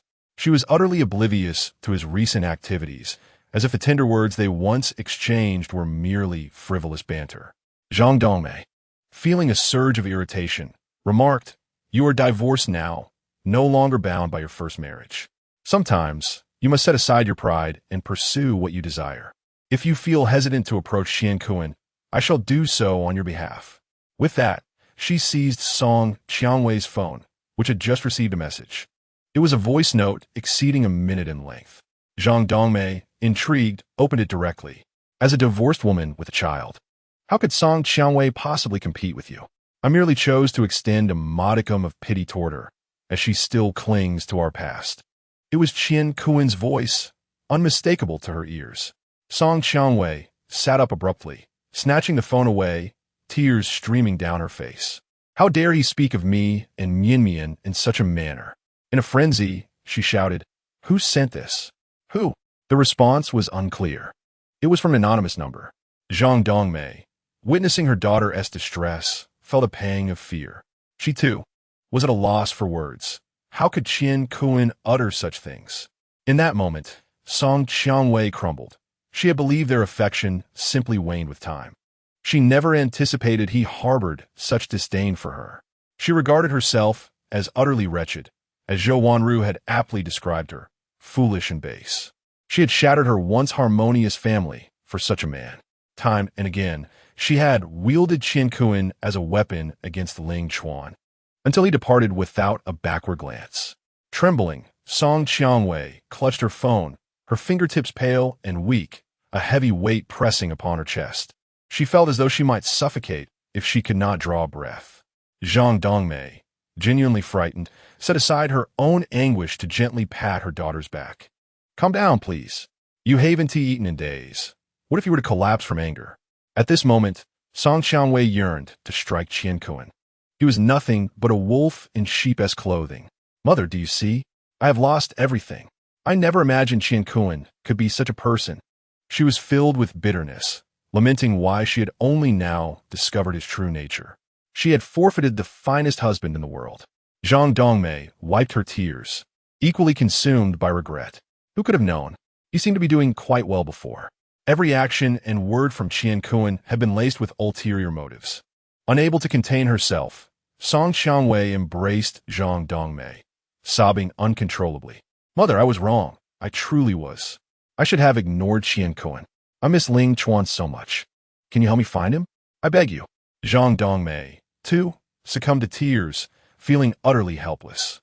If it were said that she had previously treated Ling Chuan well, perhaps he would be willing to see her. However, she had done so many wrongs to him in the past, commanding him as if he were her subordinate. Even if she were to cast aside her dignity, Ling Chuan would not spare them a glance. Mother, I implore you, please help me find Ling Chuan. I truly realize my mistakes. I will sever all ties with Qian Kuan immediately. I shall never associate with him again. Zhang Dongmei felt utterly helpless. I wish I could assist you, but perhaps Mian Mian might awaken a flicker of compassion within his heart. Song Xiangwei ceased her sobs, recalling that she still had Mian Mian. Mian Mian was Ling Chuan's biological daughter. He could not possibly neglect her. Yet, how could she persuade Ling Chuan to embrace Mian Mian once more? At this moment, Song Xiangwei was on the brink of losing her sanity. She frantically dialed the number of Ling Chuan's close friend, Chen Rong. Chen Rong, exasperated, responded, "What do you want now? I might just block you. Do you believe me? No, Mian Mian is seriously ill, gravely so. Please inform Ling Chuan that we acknowledge our wrongs and urge him to come see Mian Mian. Are you joking? Do you even comprehend Ling Chuan's status? 80% of the hospitals in Shihai City belong to his family. Do you really think he would be unaware if Mian Mian were admitted to the hospital?" Song Xiangwei was taken aback. What did he mean by 80% of the hospitals? Was Ling Chuan's family truly that affluent? Either you are lying, or Ling Chuan knows and simply chooses to ignore it. I cannot help you. Chen Rong concluded, abruptly hanging up and blocking her number. Who would want to be entangled with this woman and invite trouble upon themselves? Zhang Dongmei, who had overheard the entire conversation, was also stunned. After 3 seconds, she collapsed on the ground, pounding her chest in despair. Heavens, what have we done? We have lost this significant benefactor. Chapter 56. If she were to leap from a building, would he come? How could it come to this? Song Xiangwei's mind was a tumult of confusion. No wonder Ling Chuan had uttered such words. It appeared that his family background was indeed devoid of compassion. Zhang Dongmei lamented, striking the ground and slapping her face in regret. They had once been so close to financial freedom, only to squander it all away. If only I had treated Ling Chuan differently from the start. Why did he not speak the truth to us? Why keep everything hidden? She could not comprehend it. He was clearly a rich heir, yet maintained an impenetrable facade. Song Xiangwei was plagued by a throbbing headache, and for a fleeting moment, she truly contemplated standing atop the building. If she were to jump, would Ling Chuan cast a glance in her direction? Would he? Her heart was filled with uncertainty. Zhang Dongmei grew weary and began to curse Qian Kuan, that heartless scoundrel, for speaking such words after all their kindness towards him. Mother, please stop. Her eyes were bloodshot, and tears had nearly run dry after these harrowing days. Ling Chuan had blocked all her contact information. She could only wait by the elementary school gate, hoping to catch a glimpse of him. Zhang Dongmei continued her incessant murmuring, lamenting her predicament. What are you going to do now? It's truly a situation where neither side gains anything. If only I had known earlier, I wouldn't have divorced. I wouldn't have found myself in such dire straits. Suddenly, Song Xiangwei screamed like a madwoman, clutching her head. I told you to stop talking. Get out, all of you, just go. Witnessing her state, Zhang Dongmei sensed a hint of madness and reluctantly fell silent. Fine, I won't say another word. Take care of yourself, she remarked before discreetly exiting. Song Xiangwei was consumed with resentment. Had it not been for her mother's incessant disparagement of Ling Chuan and her relentless praise of Qian Kuan, they would never have reached the point of divorce. Now, her mother criticized her for staying home post-divorce. Wasn't this the result of her own actions? From the very beginning, Song Qianwei had never contemplated divorce. Regret washed over her. She was determined to win Ling Chuan back. If one attempt failed, she would make two. If two failed, she would try three, or even countless times. She refused to believe he would remain unmoved. With this resolve, Song Qianwei rose, prepared herself meticulously, and adorned her face with makeup. She had looked utterly haggard of late.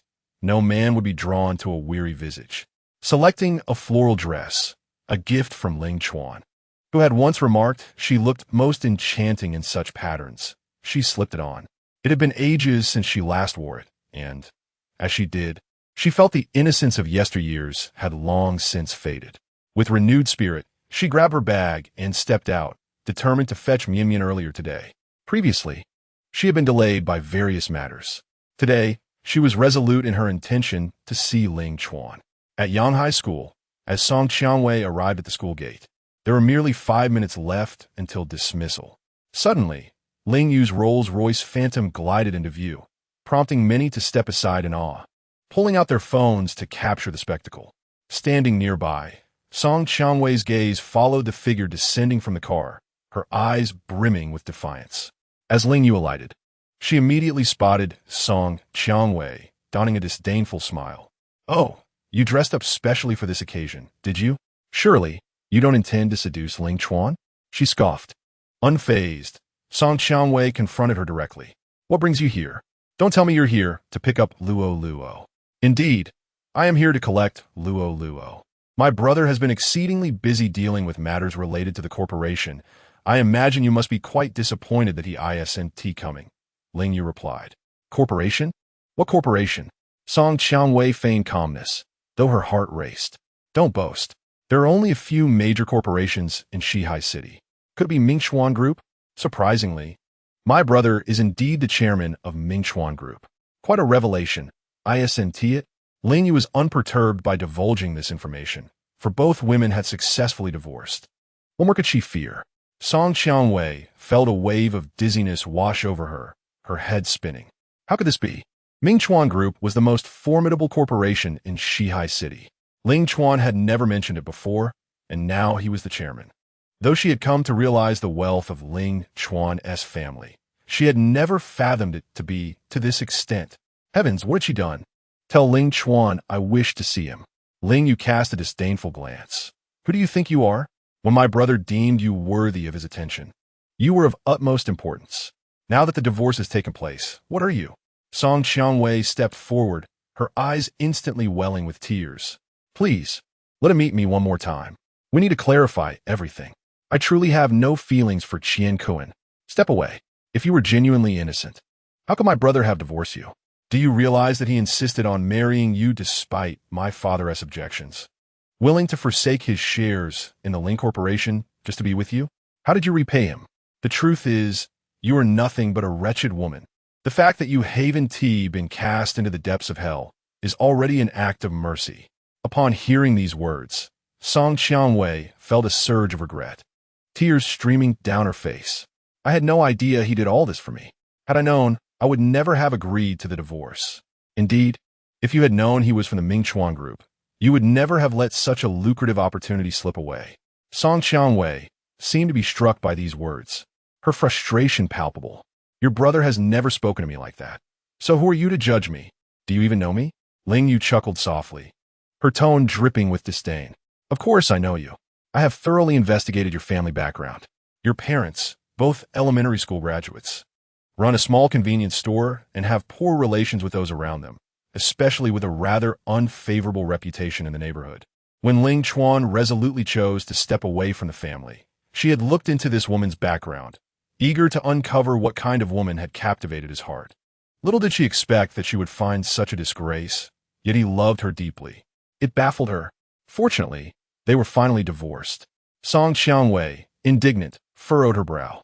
"So what if my parents are elementary school graduates? They have never stolen or robbed. It's perfectly normal. Elementary school graduation is not the crux of the matter. The real issue is that you were raised in a den of snakes and rats, becoming the woman you are. Fury surged within her, as she had never been reprimanded like this by anyone. When did it become someone else's place to chastise her? Raising her hand, she slapped Ling Yu across the face. No matter what, I'm still his ex-wife. Who are you to reprimand me? Ling Yu stared in disbelief at the woman before her, astonished that she had dared to strike first. Very well, she thought, I was just looking for an outlet for my frustration. Rolling up her sleeves, she prepared to retaliate. But just then, a large hand pressed down on her head. She turned around, surprised and delighted. Brother, what are you doing here? Ling Chuan's expression remained impassive. Don't act impulsively. Are you going to support her? Chapter 57. Do you think the Ling family is someone you can provoke? Ling Yu's face fell, a trace of sorrow crossing her features. Could he still harbor feelings for this woman? Song Qiangwei, sensing an opportunity, seized it. If you're not supporting me, are you supporting her? We had a genuine, intimate marital relationship. Who are you? Ling Yu, infuriated, attempted to charge at her. Ling Chuan swiftly grabbed her arm. What are you doing, brother? Look at her shameless demeanor. She clearly came here to provoke me.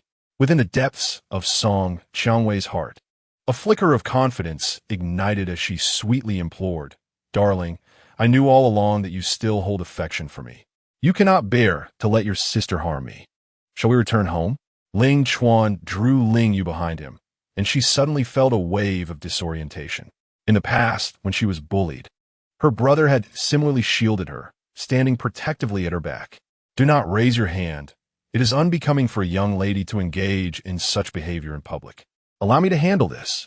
Song Qiangwei stood before him, feeling dwarfed by his imposing presence. Which side of my sister's face did you strike? He inquired, his gaze now akin to that of foe. Speak, which side? I did not. She provoked me first. Ling Chuan's patience waned. If you refuse to answer, then it shall be deemed both sides. He raised his hand and struck her face, landing 2 resounding blows. Slap! Slap! Song Qiangwei, dazed and on the verge of collapsing, was astounded that he had again resorted to violence against her. Ling Chuan flexed his fingers, the familiar sensation washing over him. Though today her heavy makeup smeared upon his skin, he retrieved a tissue to wipe his hands and flung it at Song Qiangwei's face with disdain. Is a member of the Ling family someone you can treat so lightly? She tilted her face upward, tears streaming down her cheeks. Why must you treat me this way? After so many years as husband and wife, I believed you harbored feelings for me. Yet now, you strike me for the sake of your sister. Do you not recall the time you mocked me in collusion with Qian Kuan? Have you forgotten so swiftly? Ling Chuan crouched down, his hand lightly slapping her cheek, not with force, but with a weight of humiliation. Song Qiangwei grasped his arm, pleading, I beseech you, listen to me. My relationship with him was purely platonic. I once had feelings, but that is all in the past. You are the one who matters most to me. How unsettling such words sound, he retorted sharply. Silence. If you dare to harass my sister again, I shall ensure your entire family pays the price. I do not believe you possess such cruelty. You are inherently tender-hearted. Ling Chuan, let us not remain at odds. Having already obtained the divorce certificate, you still speak of this as a mere quarrel? He reflected on how blind he had been to choose such a person. Tomorrow, I shall assist Lu Luo in transferring schools. His status is beyond your reach. Please no. Song Qiangwei clung tightly to his leg. Lu Luo is my son too. Do not take him away. I implore you, let us converse amicably. His expression remained indifferent. Will you vanish from my sight forever? Can you manage that? I will not. I shall cling to you until you forgive me. Even as a ghost, I will haunt you. Having uttered such words, surely he would be moved? Ling Yu, overhearing this, felt an overwhelming urge to confront her. How could there exist such a shameless woman in this world? She had failed to cherish what she possessed, and now wept for it, outshining even international stars in her performance. Ling Chuan, having heard enough, was thoroughly exasperated. If this is how you choose to proceed, then I shall grant your wish. He picked up his phone and dialed a number. Yes, submit all those materials today, leaving not a single one behind. Song Qiangwei listened, feeling a sense of unease. What materials? What are you talking about? Ling Chuan hung up the phone, a subtle yet cruel smirk playing at the corners of his mouth. What materials, you ask? Naturally, it pertains to your uncle's illustrious deeds. After some reflection, I believe it is best to prevent such a scoundrel from wreaking further havoc upon society. Song Xiangwei was taken aback, her voice rising in panic. No, you can't do this. You promised me that you wouldn't submit the materials as long as we divorced. He spread his hands nonchalantly, exuding indifference. I have changed my mind. I have broken my promise. What can you do about it? Overcome with rage, Song Xiangwei felt as though she might faint. She had barely eaten in recent days, and now darkness clouded her vision. She wept, her voice hoarse. Ling Chuan, why must you be so heartless? Were those years of love merely a facade? This is all you're doing. He was resolute. Once he made a decision, he would see it through, and once he relinquished something, he would never look back. Suddenly, the school bell rang. Lu Luo bounced out, and upon witnessing the scene, froze in shock. Why was Mommy sitting on the ground, dirty and with handprints on her face? Seeing Lu Luo was like finding a lifeline. She rushed to embrace him. Lu Luo, my good son, come back to me. Look how they bully me. I want to see you, but they won't let me. Ling Yu placed her hands on her hips. What nonsense are you spouting? How dare you turn the tables? A person so shameless surely cannot raise Lu Luo well. Lu Luo observed the injuries on his mother's face and gently touched them. Does it hurt a lot? With an innocent expression, she nodded. Yes, Mommy is in great pain. If you come back to my side, it won't hurt anymore, okay? Children inherently care for their mothers, and upon seeing her in distress, they cannot help but agree to her wishes. Lu Luo looked up at Ling Yu. But you hurt my aunt really badly. Lu Luo broke free from her grasp and ran to Ling Yu's side. Auntie, does it hurt? Let me blow on it. Ling Yu crouched down, touched by his concern. Auntie is fine now. You needn't worry. Ling Chuan looked at Lu Luo with satisfaction, pleased that his son was not raised in vain. At such a young age, he could already discern right from wrong. Lu Luo. In that moment, Song Xiangwei felt as if her world was collapsing. Her husband sided with another, and even her only son showed concern for someone else. What was she to him? Lu Luo furrowed his brow. Mommy, please don't cause a scene outside the school anymore. It makes me uncomfortable. Even at his tender age, he was perplexed. Why had he never seen his mother before? Yet now she appeared frequently, always accompanied by quarrels. He began to feel a sense of irritation towards this mother of his. Song Xiangwei was unwilling to accept this. Lu Luo, you are my child. You cannot side with outsiders. I am your child, but not your nurtured one. Chapter 58, Ling Chuan. I beg you to look back at me. Lu Luo's gaze was resolute as he confidently spoke those words. In his memory, the only elder female figure who had ever shown him affection was his aunt, while his mother had consistently turned a blind eye to him. Song Xiangwei was devastated. How can you claim that I never raised you? I carried you for 10 months before bringing you into this world. Lu Luo clenched her small fists, affirming yes. That is why I still call you mother. However, if you continue to bully my aunt, I shall cease to address you as such. Her complexion turned pale, her lips moved silently, unable to utter a word. There is no greater agony than hearing one's own child speak such words. At that moment, Mian emerged from within and halted upon seeing Ling Chuan. Wasn't that her father? It had been many days since she last saw him. Surely, he could not still be angry with her. After all, he had once been so fond of her. With outstretched arms, Mian rushed toward Ling Chuan, her voice sweetly pleading, Daddy, are you here to pick me up today? Please don't be mad at me anymore. I have realized my mistakes. Ling Chuan's gaze fell upon her, and he was instantly reminded of the heart-wrenching pain from that day. For the sake of a man with whom she shared no blood ties, she had dared to turn against her own father. In that instant, all past kindness dissipated like mist. Some might deem him overly serious, but only those who have experienced such feelings can comprehend the depth of pain and disappointment. He forcefully pushed Mian away, causing her to tumble to the ground, her large eyes filled with innocence. Father, why would you treat me this way? I am Mian, your most cherished daughter. Ling Chuan's expression was one of indifference. I have no daughter. If you admire Qian Kuan so much, you should call him father. Daddy, I truly regret my actions. Please forgive me. Mian stood up. yearning once more to leap into his embrace. Previously, such displays of affection would soften his heart. Yet today, Ling Chuan pushed her away again, his tone harsh. Get away. I have stated that from now on, we share no father-daughter bond. If you persist in clinging to me like your mother does, I swear I will make your lives a living hell. Mian was taken aback, trembling all over. Her father was terrifying. She had never seen this side of him. Did he truly not love her anymore? Song Qiangwei covered her daughter's ears and vehemently protested. Ling Chuan, no matter what, she is still your daughter. How can you utter such words? What if she develops a psychological trauma? Her psychological state is of no concern to me. She is your child with Qiankuan. If she has issues, then take her to him for treatment. That miserly fool can't be so destitute as to not afford it. As far as he knew, Qiankuan's only vehicle was a used one, and his apartment was rented. After returning, he appeared prosperous on the surface. Yet he lacked resources and lived a frugal life. Perhaps this was the reason he had latched on his Song Qiangwei. Unfortunately, she was simple-minded and physically strong, failing to perceive the truth. Foolish individuals should possess the awareness of their own folly and refrain from being an eyesore before him. Ling Chuan's voice was icy. Song Qiangwei, the most pressing issue you should contemplate is what to do about your uncle. If I am not mistaken, your mother's call will come in shortly. No sooner had he spoken than, indeed, Zhang Dongmei's call came through. Song Qiangwei's complexion drained of color as she stared at the familiar number, hesitating to answer. After a prolonged moment, she finally pressed the answer key.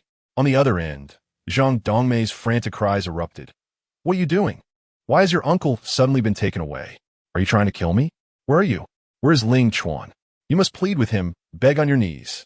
Mom, Tears streamed down her face, rendering her speechless. You must hurry and plead with Ling Chuan. Didn't we agree that once the divorce was settled, he would let this matter go? Why has your uncle been arrested again? Ling Chuan let out a derisive laugh. It seemed that Uncle Mao from Shihai City was remarkably efficient in his dealings. He snatched the phone away, speaking bluntly.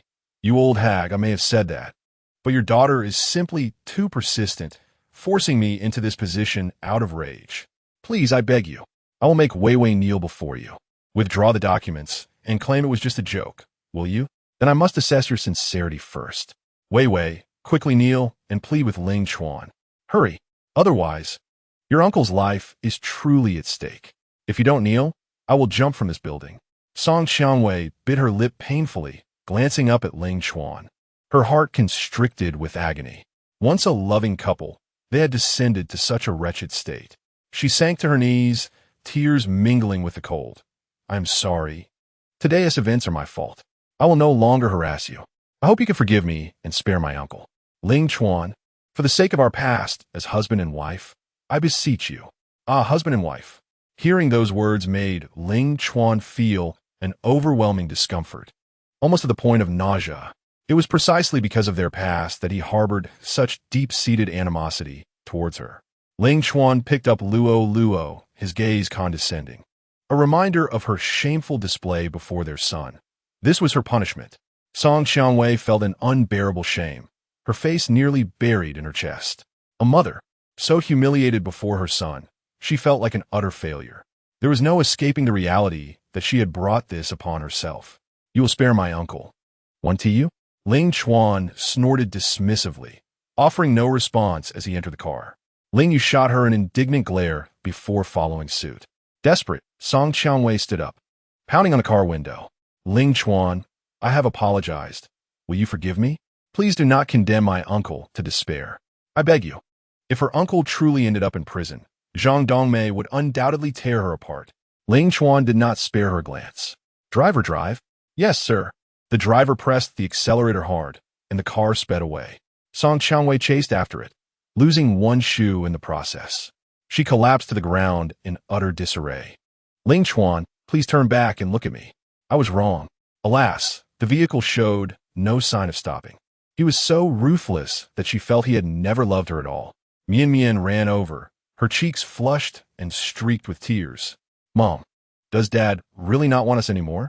Will I never see Dad and Lu Luo again? Song Qiangwei held her daughter tightly, weeping uncontrollably. unable to utter a single word of comfort. No matter how she tried to explain, the harsh reality remained. Ling Chuan truly no longer wanted them, mother and daughter. Chapter 59, Cursed Pansy, it's all your fault for ruining my family. With no other option, Song Qianwei took Mian home. As soon as they entered, Zhang Dongmei rushed over, exclaiming, "So what did Ling Chuan say? Did he agree to spare your uncle?" Song Wuqiang stood nearby, smoking, looking utterly helpless. How could such a thing occur? He had clearly promised not to submit the documents. How could he betray that trust? Song Qianwei sent Mian to her room to do her homework. When she emerged, she looked haggard, the dust from her fall still clinging to her clothes. "I have already pleaded with Ling Chuan, but he simply refuses to listen," she lamented. Zhang Dongmei sobbed. "It must be that your plea lacks sincerity. Let me speak to him. What more sincerity do you require? I even knelt before him in front of the children. Do you believe only your brother is of importance?" Song Qianwei felt truly distressed. Had it not been for that heartless uncle, she would never have compromised to such an extent as to agree to divorce. At the very least, she should have retained the house and car. Yet now she had nothing. Zhang Dongmei had lost all rationality, exclaiming, "I don't care. You must plead with him until he agrees to spare your uncle, or I will not live." With that, she resorted to her usual theatrics, pretending to leap from the windowsill. But this time, no one moved to stop her. Zhang Dongmei, feeling dizzy at the height, clung to the window, too fearful to let go. "You ungrateful wretches, I have truly wasted my efforts on you. I should never have married into the Song family. It has led to my brother's imprisonment. Enough." Song Wuqiang snapped, clearly displeased. He had long been intolerant of her enabling ways. Had she not indulged that rebellious brother, others would have been able to hold him accountable. "Always speaking of our Song family, what of it? For the sake of your unruly brother, Wei Wei is left with nothing. And you still demand more?" Zhang Dongmei fell silent, observing her daughter's state, her heart heavy. However, she could not sacrifice her brother for this. "Wei Wei, all of this stems from Qian Kuan. Perhaps you should seek him out and have him personally apologize to Ling Chuan. Maybe then Ling Chuan will forgive us." Song Qianwei, in anguish, was nearly driven to madness. What a ludicrous suggestion. Would Qian Kuan ever apologize to Ling Chuan? This plan is utterly unfeasible. Ling Chuan is resolute in his desire for revenge against us, and I am at a loss for what to do. Zhang Dongmei stood with her hands on her hips, exuding an air of authority. "I don't care. You must go and find Qian Kuan. Ling Chuan has been quite upset because of him, and you need to persuade him to apologize. My brother might still have a chance." Song Qianwei was rendered speechless in an instant. "Mother, did you not hear what Qian Kuan said about me in Mian? What makes you think he would listen to me and apologize to Ling Chuan? I don't care. You must find Qian Kuan and make him apologize to Ling Chuan. Otherwise, do not even think about entering this house again." Zhang Dongmei, no longer interested in the conversation, forcefully expelled Song Qianwei from the house. Outside, she pounded on the door, pleading, "Mother, please do not push me. I truly cannot do this." "Then you might as well give up this house. If you refuse to go, you and Mian will be sleeping on the streets tonight." Song Qianwei was suddenly taken aback. Is this truly her mother, who would compel her own daughter for the sake of her brother? Even Mian was not spared. Song Wuqiang, unable to bear the sight, muttered, "What are you doing? How can you treat Wei Wei like this? You old fool, be quiet. If it weren't for your disdain towards Ling Chuan in the first place, would he harbor such hatred for our family?" Song Wuqiang fell silent, opting to smoke in the corner. It was clear that her initial disdain for Ling Chuan had been misguided. Who would have known his true identity was so formidable? It seems their family was about to face calamity. Song Qianwei lingered downstairs for a long time. Feeling helpless, she had no choice but to seek out Qian Kuan. She had his address from when she previously bought him something. Arriving at the small apartment, she knocked on the door according to the address. "Who is it?" Qian Kuan, pale-lipped and nearly crawling to the door, opened it to find her and sighed with relief. For days, he had been haunted by dreams of those hefty women who nearly caused him his demise. Observing his state, Song Qianwei recalled the previous recording but refrained from questioning him. "Brother Kuan, what happened? Are you unwell?" Qian Kuan nodded, lamenting that he had no one to care for him today. "Yes, I am ill. I've been preoccupied with the talent show lately. so I haven't reached out to you. You don't mind, do you? Song Qiangwei forced a smile, suddenly realizing how revolting his past infatuation had been. What talent show? You've been busy courting wealthy women. Haven to you? Of course I don't mind. I was merely worried about you, which is why I came to see you. Qian Kuan collapsed onto the sofa. Give me a glass of water. I'm so thirsty. With patience, Song Qiangwei poured him a glass and handed it to him. I haven't eaten properly in several days. Could you perhaps make me something to eat? She sighed. Today, she had come to plead with him to apologize to Ling Chuan. She could not afford to lose her temper. That would ruin everything. What would you like to eat? I will prepare it. Just a simple 4 dishes and a soup will suffice. With no other option, Song Qiangwei headed to the kitchen. The more she cooked, the more sorrowful she felt. She had never endured such hardship when Ling Chuan was around. 2 hours later, drenched in sweat, she brought the 4 dishes and soup to the table. The appearance of the food was decent, though the aroma left much to be desired. Qian Kuan sat at the table, arms outstretched. Give me a bowl and chopsticks. Her commanding demeanor made it seem as though she were a mere housekeeper. Kunkin, I wish to discuss something with you. What is it? We can talk after dinner. No, it must be addressed now. Qian Kuan furrowed his brow, exuding impatience. How could she be so inconsiderate? Did she not realize he was an invalid? Then speak swiftly. You must go to Ling Chuan and apologize, otherwise he will ruin my uncle. Upon hearing this, he nearly leapt to his feet. Are you jesting with me? Why should I bow to him? Who does he think he is? But my uncle, he interrupted, his gaze fierce. What does your uncle have to do with me? He is not my relative. You cannot possibly think this is my obligation. Do you consider us to be intimately connected? You overestimate yourself, Song Qiangwei. Being a divorced woman affords you no grounds to impose conditions upon me. This finally unveiled his true sentiments. Song Qiangwei trembled with rage, seizing the soup from the table and hurling it at his face. You insufferable coward! It is all your fault my family is in ruins. Chapter 60. I am not her husband. I am merely here to observe. Qian Kuan swiftly dodged, the bowl shattering on the floor. Thankfully, it did not strike his face, for that visage was destined to be that of a future superstar. Could she afford to compensate for its ruin? Song Qiangwei, have I not granted you enough respect? Do you believe you are still the lofty young lady of yore? You are now merely a twice-married woman. Do you understand? Enraged and humiliated, Song Qiangwei never imagined that her once-beloved would sink to such depths. Their exchange devolved into a torrent of insults. Qian Kuan, I misjudged you. I was blind. Had it not been for you, I would not have divorced Ling Chuan. What does that have to do with me? If you had been steadfast, I would not have had the opportunity to encroach upon your territory. Women like you, who play the harlot while pretending to be virtuous, are the most revolting. Qian Kuan had no intention of continuing the charade. Now that he had ensnared a genuine wealthy woman, he had no need to appease this false one. Song Qiangwei, filled with ire, advanced to slap him.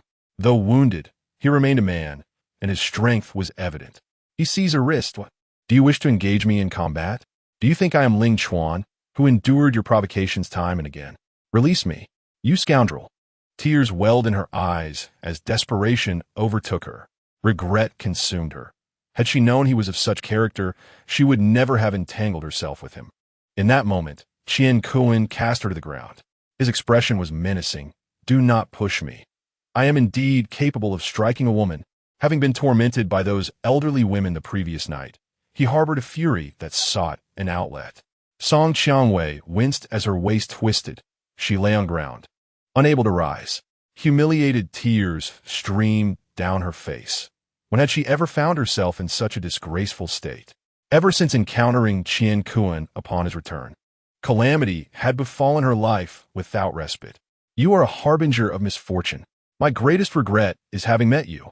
The money I spent on your promotion and data, return it all to me. Qian Kuan regarded her with disdain, a mocking laugh escaping his lips. Do you truly believe that the money you spent has any power to compel me? Did I force you to provide the data? It was entirely your own foolish choice. His biting words pierced her heart like daggers. Blind to reason, she felt a profound sense of despair. No wonder Ling Chuan had resolutely chosen to sever ties with her. A woman like her could not hold on to happiness even if it were within reach. Suddenly, The door resounded with a loud thud, as if someone were forcefully kicking it. Bang, bang, bang. Fear gripped Qian Kuan, and he shrank into a corner. Could it be yet another creditor come to collect? With a final kick, the door burst open, revealing a burly tattooed man with a long scar across his face. He was flanked by several thuggish companions, exuding an unmistakable air of menace. Upon seeing them, Qian Kun nearly lost control of his bladder, contemplating the possibility of kneeling before them. Scarface, please grant me a few more days. I assure you I shall repay you immediately. I beg you. The scarred man contemptuously placed a foot on the chair, his demeanor threatening. Do you take me for a child? I have already given you several months' grace. You must repay me today, or I will break all 3 of your legs. As he spoke, one of his lackeys brandished a large cleaver. In a state of utter terror, Qian Kun fell to his knees. No, I'm about to reach the finals. I promise I'll repay you 3-fold. I swear it. 3-fold? The scarred man stroked his beard, contemplating. In the blink of an eye, he kicked Qian Kun, cursing, "You weakling, do you think you can reach the finals? Do you consider yourself some kind of deity? Hurry up and return my money. I swear it's true. Please, grant me a few more days, and I will repay you." Bring me his pinky finger. As a warning. Understood. 2 of the thugs approached, seizing his arms and placing them on the table. Qian Kun, overwhelmed with fear, screamed and fainted, rolling his eyes back as an ominous puddle formed beneath him. The scarred man spat with disdain. Damn it, this coward fainted so easily. Song Qiangwei, witnessing this horrifying scene, trembled in fear, retreating behind the curtains. She had thought him merely a pathetic rogue, but now she realized he was entangled with dangerous individuals. Thankfully, Mian had not followed him. Otherwise, both mother and daughter would be in dire straits. The scarred man's gaze fell upon her, and he narrowed his eyes. Who are you? Are you his woman? Song Qiangwei shook her head fervently, her face pale. No, we are not acquainted at all. With that, she attempted to flee towards the door. The scarred man seized her by the hair. If you're not familiar, what are you doing in his home? Another fool toying with me. Damn it. We truly are not acquainted. Please, let me go. Tears streamed down Song Qiangwei's face, regret flooding her heart. She should never have gotten involved with Qian Kun, thus avoiding this dreadful situation. These thugs were merciless, and she could only dread the torment that awaited her. You must certainly be his mistress. Since he cannot repay the debt, you shall do so on his behalf. I possess no money. Truly, I find myself utterly destitute. The scarred man scrutinized her from head to toe, a smirk playing on his lips. You, my dear, have quite an appealing physique. If you cannot repay, perhaps you should consider working for the madam. The earnings would come swiftly. Please, let me go. At this moment, Song Qiangwei was weeping, drained of all strength, on the verge of fainting. She truly was a fool, forsaking her happy family to become ensnared in this quagmire. Regret consumed her. She longed for Ling Chuan. Gome, drag this woman away. Yes. As several men advanced, the sound of footsteps echoed from the entrance. Everyone turned to see Ling Chuan standing at the door. How could he be here? Surely, he had come to rescue her. Song Qiangwei, perceiving him as a lifeline, flailed her arms. Husband, please save me. Ling Chuan's expression was one of disdain. Having received a message from Wenpei, he had come to witness a spectacle involving Qian Kun. She was here as well, evidently eager to commence a new life with Qian Kun right after their divorce.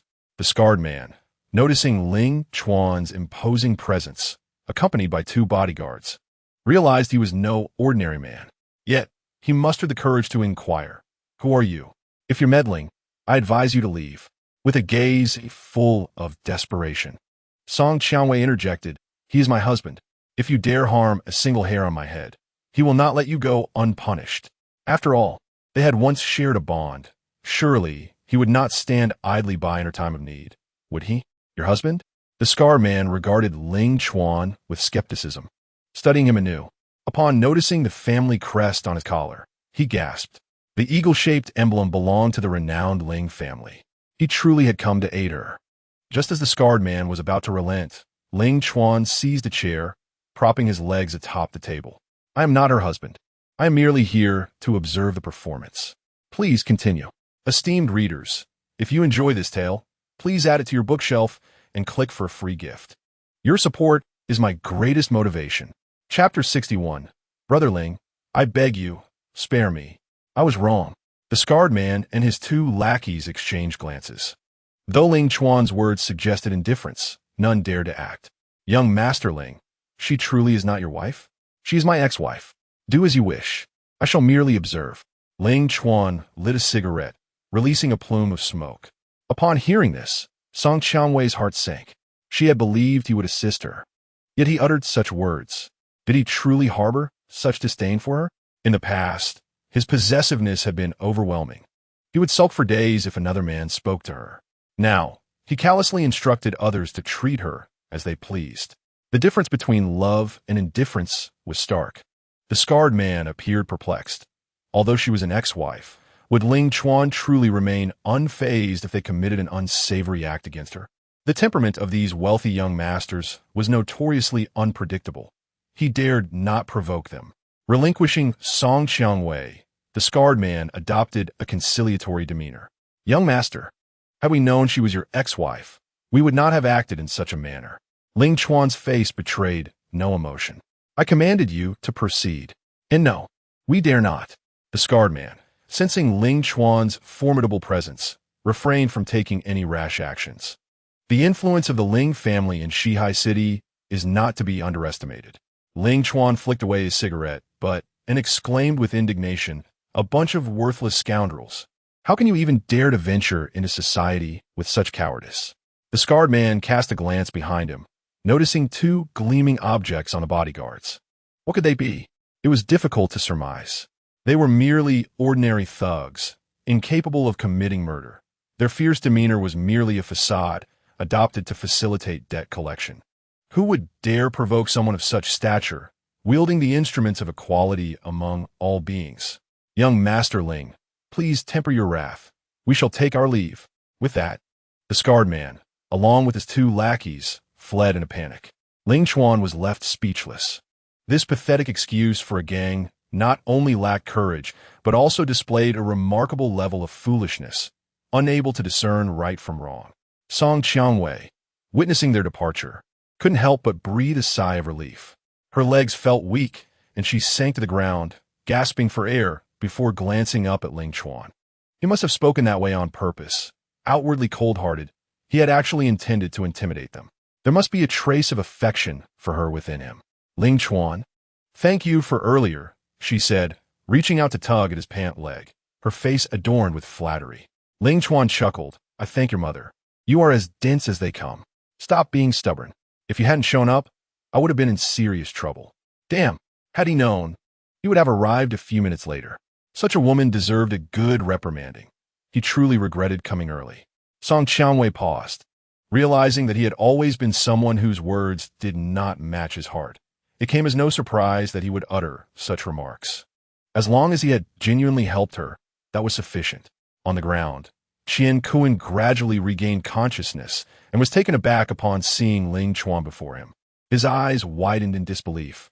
Why was this kid in his house? What had happened to the debt collectors? He glanced at his fingers, relieved to find them intact, and let out a long sigh. Thankfully, he still had his fingers. He could continue pursuing his dreams. It seemed those men had temporarily spared him. Qian Kuan stood up, addressing Ling Chuan with rudeness. Who permitted you to enter my home? Do you believe I won't report you for trespassing? Your home? Ling Chuan scoffed, surveying the surroundings, which were even less impressive than his own restroom. Moreover, is this truly your house? Isn't it rented? Why do you have to claim it as yours? Rented? Song Qiangwei furrowed her brow. Hadn't he previously claimed it was his purchase? How had it turned into a rental now? Qian Kuan was equally astonished, wondering how such private information had come to Ling Chuan's knowledge. Upon noticing the two imposing bodyguards behind him, he thought they were the kind of entourage one would expect in a movie featuring the wealthy. Nevertheless, he remained adamant in denial. Why do you have to say it is rented? You know my affairs better than I do. I even have the landlord's phone number. The surname is May. Enough. What do you mean by this? Qian Kuan's face flushed crimson with anger. Ling Chuan stepped closer, methodically patting Qian Kuan's face. I came to tell you, without capital, Do not pretend to be someone you are not. Be content with your impoverished state and savor the sensation of being trampled beneath my heel. Upon hearing the term impoverished, Qian Kun immediately bristled, asserting that he was not the one in such a plight, as his electric vehicle could hardly compare to my luxurious Bentley. Song Xiangwei, standing by, felt compelled to ground her toes in solidarity, urging Qian Kun to cease his protestations, for the Ling family drove a Rolls-Royce Phantom. How is that possible? Qian Kun gazed at him in disbelief, suddenly recalling the malicious woman who had kicked him where it hurt. They must be connected, otherwise such malice could not arise without cause. Good heavens! How could the Ling family be so extravagant? Qian Kun stubbornly retorted, "Do you have proof of purchase? Show it to me." "Ah." Ling Chuan scoffed dismissively, offering no response as he raised his foot and pressed his polished shoe into Qian Kun's face with great force. Qian Kun's visage contorted under the pressure, struggling to breathe as he attempted to resist, only to be firmly restrained by two bodyguards.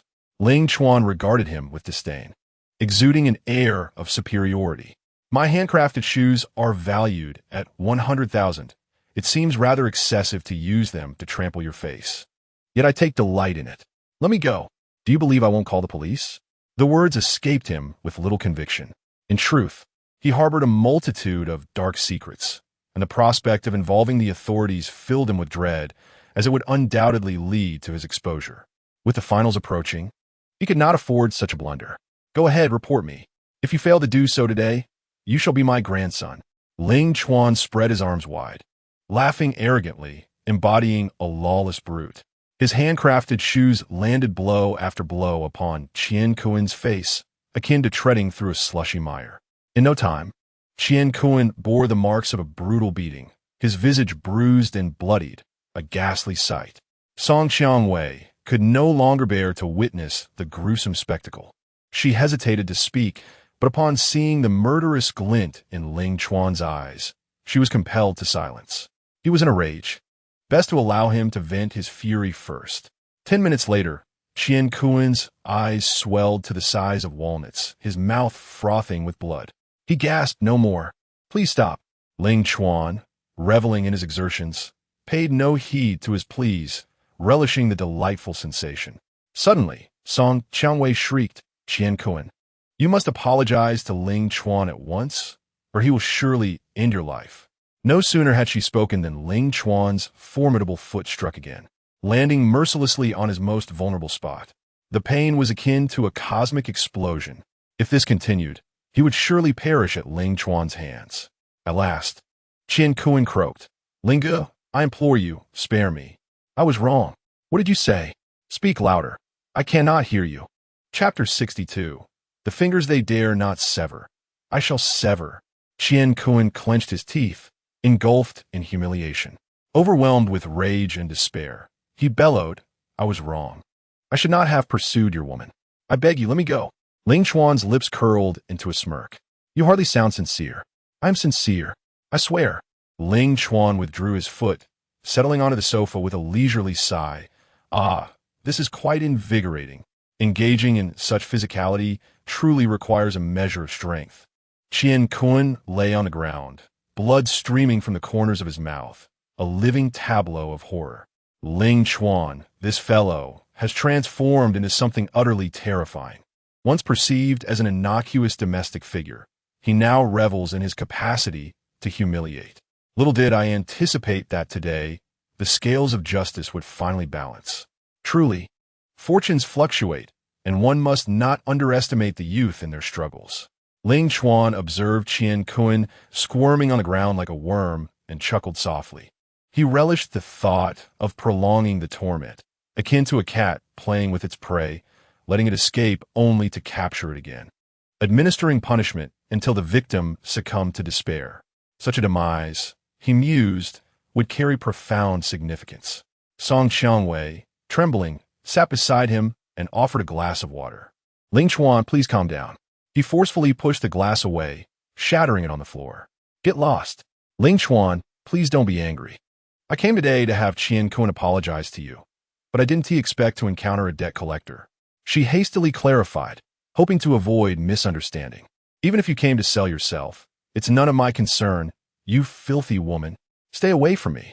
It's a pity those ruffians didn't finish you off. Such a woman, no matter how tender she might appear, had become as worthless as a rag. Song Qiangwei's lips quivered, her heart heavy with sorrow. How could he utter such vile words? Where had the gentle and considerate husband gone? Ling Chuan, I truly apologize. Please don't treat me this way. I beg you.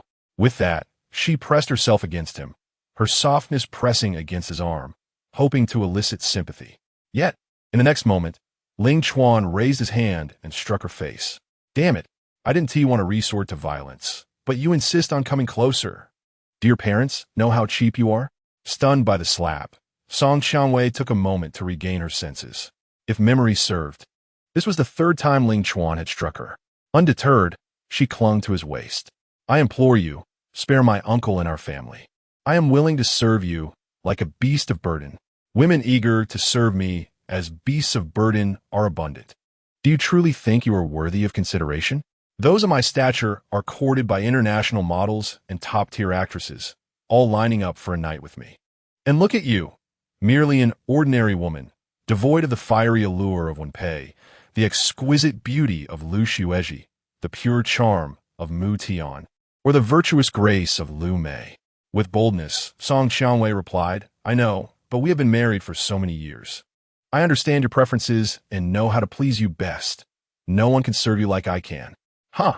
I suspect the walls of the ancient tower have not witnessed such audacity as yours. Why didn't you say this sooner? Ling Chuan felt a wave of revulsion wash over him. Let go of me. A 1T. Refusing to release me. Are you? With that, Ling Chuan raised both fists and unleashed a flurry of punches upon her. The room echoed with her high-pitched cries, filled with agony. Unable to endure any longer, Song Qiangwei loosened her grip and collapsed onto the sofa, her body a canvas of bruises. It hurts so much. I feel as though I might fall apart. Now, he does not even allow her to touch him. What a profound hatred. Ling Chuan took a breath, holding a cigarette, his gaze wild and unrestrained. That wretched woman.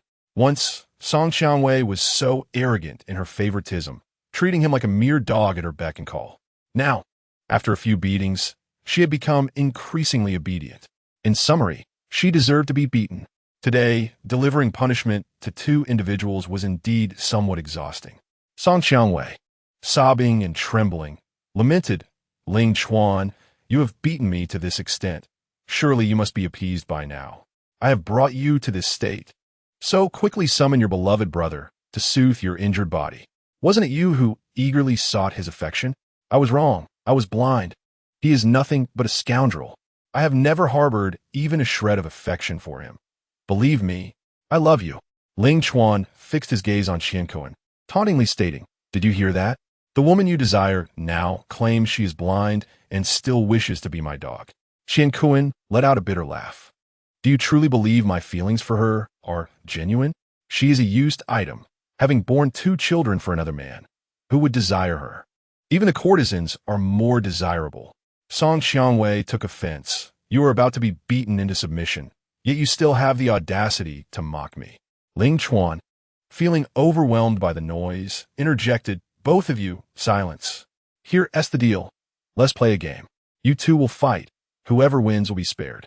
Song Qiangwei frowned. Isn't that a bit unfair? Ling Chuan approached Qian Kuan, viciously stomping down on his fingers. Instantly, a cacophony of cracking bones erupted, and Qian Kuan cried out in agony. It hurts.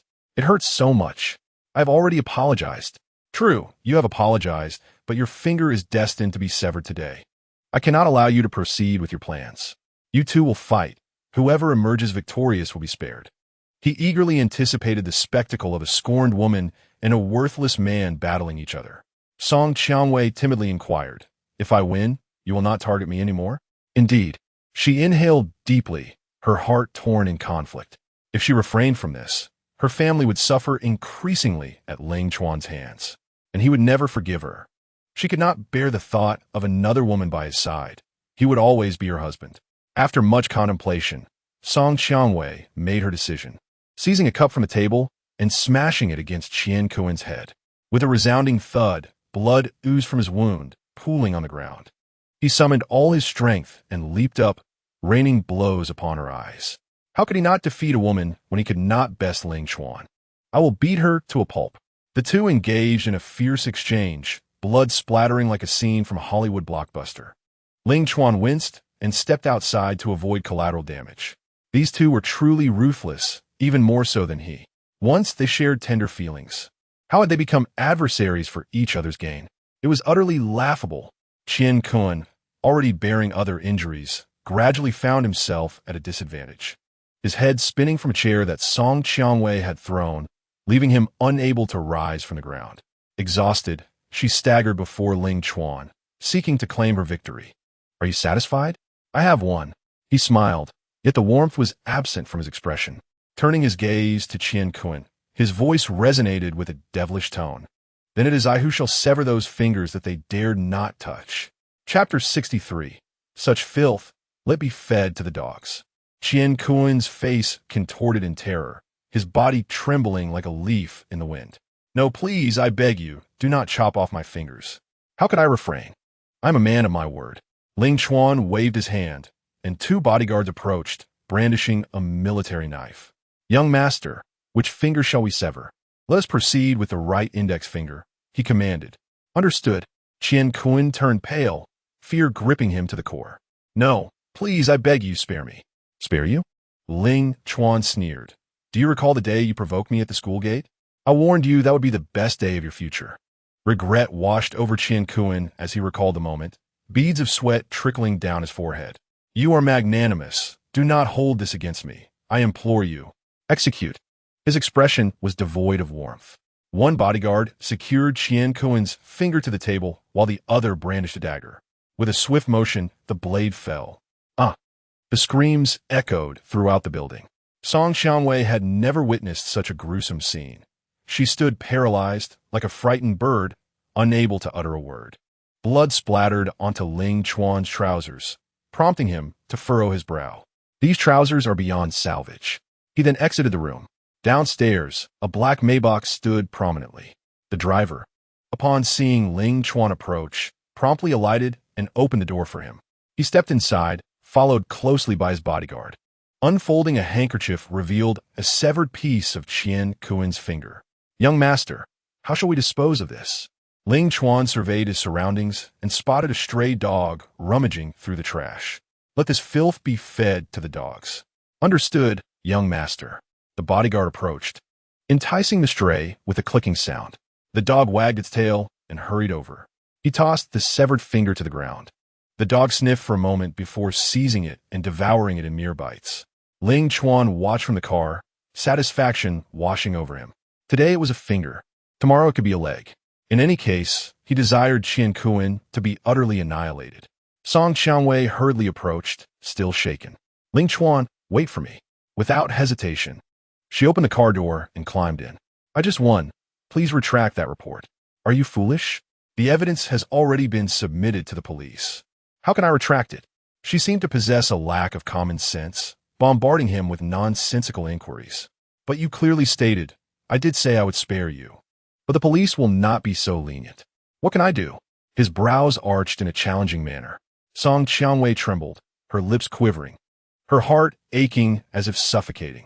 Why must you treat me this way? I am your wife. Even if we are divorced, you cannot force me to the brink of despair. Enough. In the next moment, the car door swung open, and Song Qiangwei was unceremoniously kicked out, landing squarely in a puddle of filth. Song Qiangwei, remember to count the seconds, for your future will be fraught with hardship. With that, the vehicle sped away, leaving behind a cloud of exhaust. Sitting on the ground, she grimaced as the foul odor from her soiled attire enveloped her. Despair washed over her. She had achieved nothing that day, only to emerge injured and disgraced. Once, when Pei had foretold that after the utopia built for her by Ling Chuan crumbled, her life would become unbearably wretched. Initially, she had dismissed his words, but now she found herself a firm believer in their truth. As she returned to Qian Kun's residence, she was met with the grisly sight of him, bloodied and unconscious. Should she call for an ambulance? What if he died? Just then, Qian Kun opened his eyes. Agony radiating from his hands. He curled up, howling in pain, wishing he had remained unconscious. Qian Kuan, let me call for help, she offered. He glanced around, noticing only her presence, his eyes igniting with rage. It's all your fault. You brought Ling Chuan upon us. I will not let him escape unscathed. Song Qiangwei furrowed her brow in exasperation. What will you fight him with? Ling Chuan's standing is formidable. Qian Kuan writhed on the ground, his face contorted in a grimace. I must endure until the finals and secure the top position. Then resources will flood to me, and I shall return the humiliation I suffered today to Ling Chuan. Wen Pei's family background seems quite powerful. Dealing with Ling Chuan should be a trivial matter. I must cling tightly to Wen Pei's coattails. Do not be naive.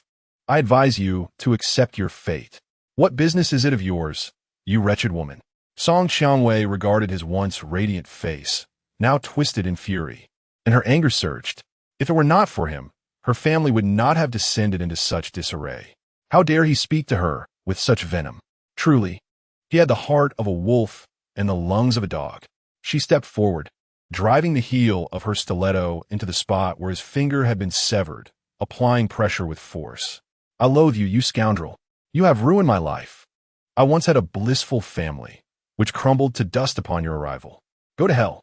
The echoes of her anguished screams reverberated through the hallway once more. Below, an elderly woman, deaf for over a decade, leisurely stuffed her ears with cotton balls. Truly, she was a divine healer. Ling Chuan returned to the company, where his assistant had been waiting outside his office for quite some time. Mr. Ling, you are back. Just get to the point, he replied tersely. The assistant handed him a stack of documents.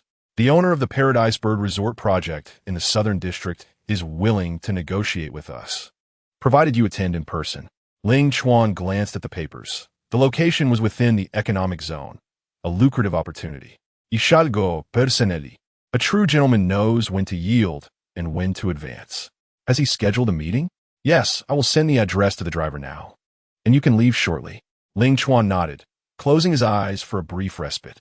So much had transpired recently. He longed for a massage to unwind. He wondered how that little girl, Lu Mei, was faring in the apartment.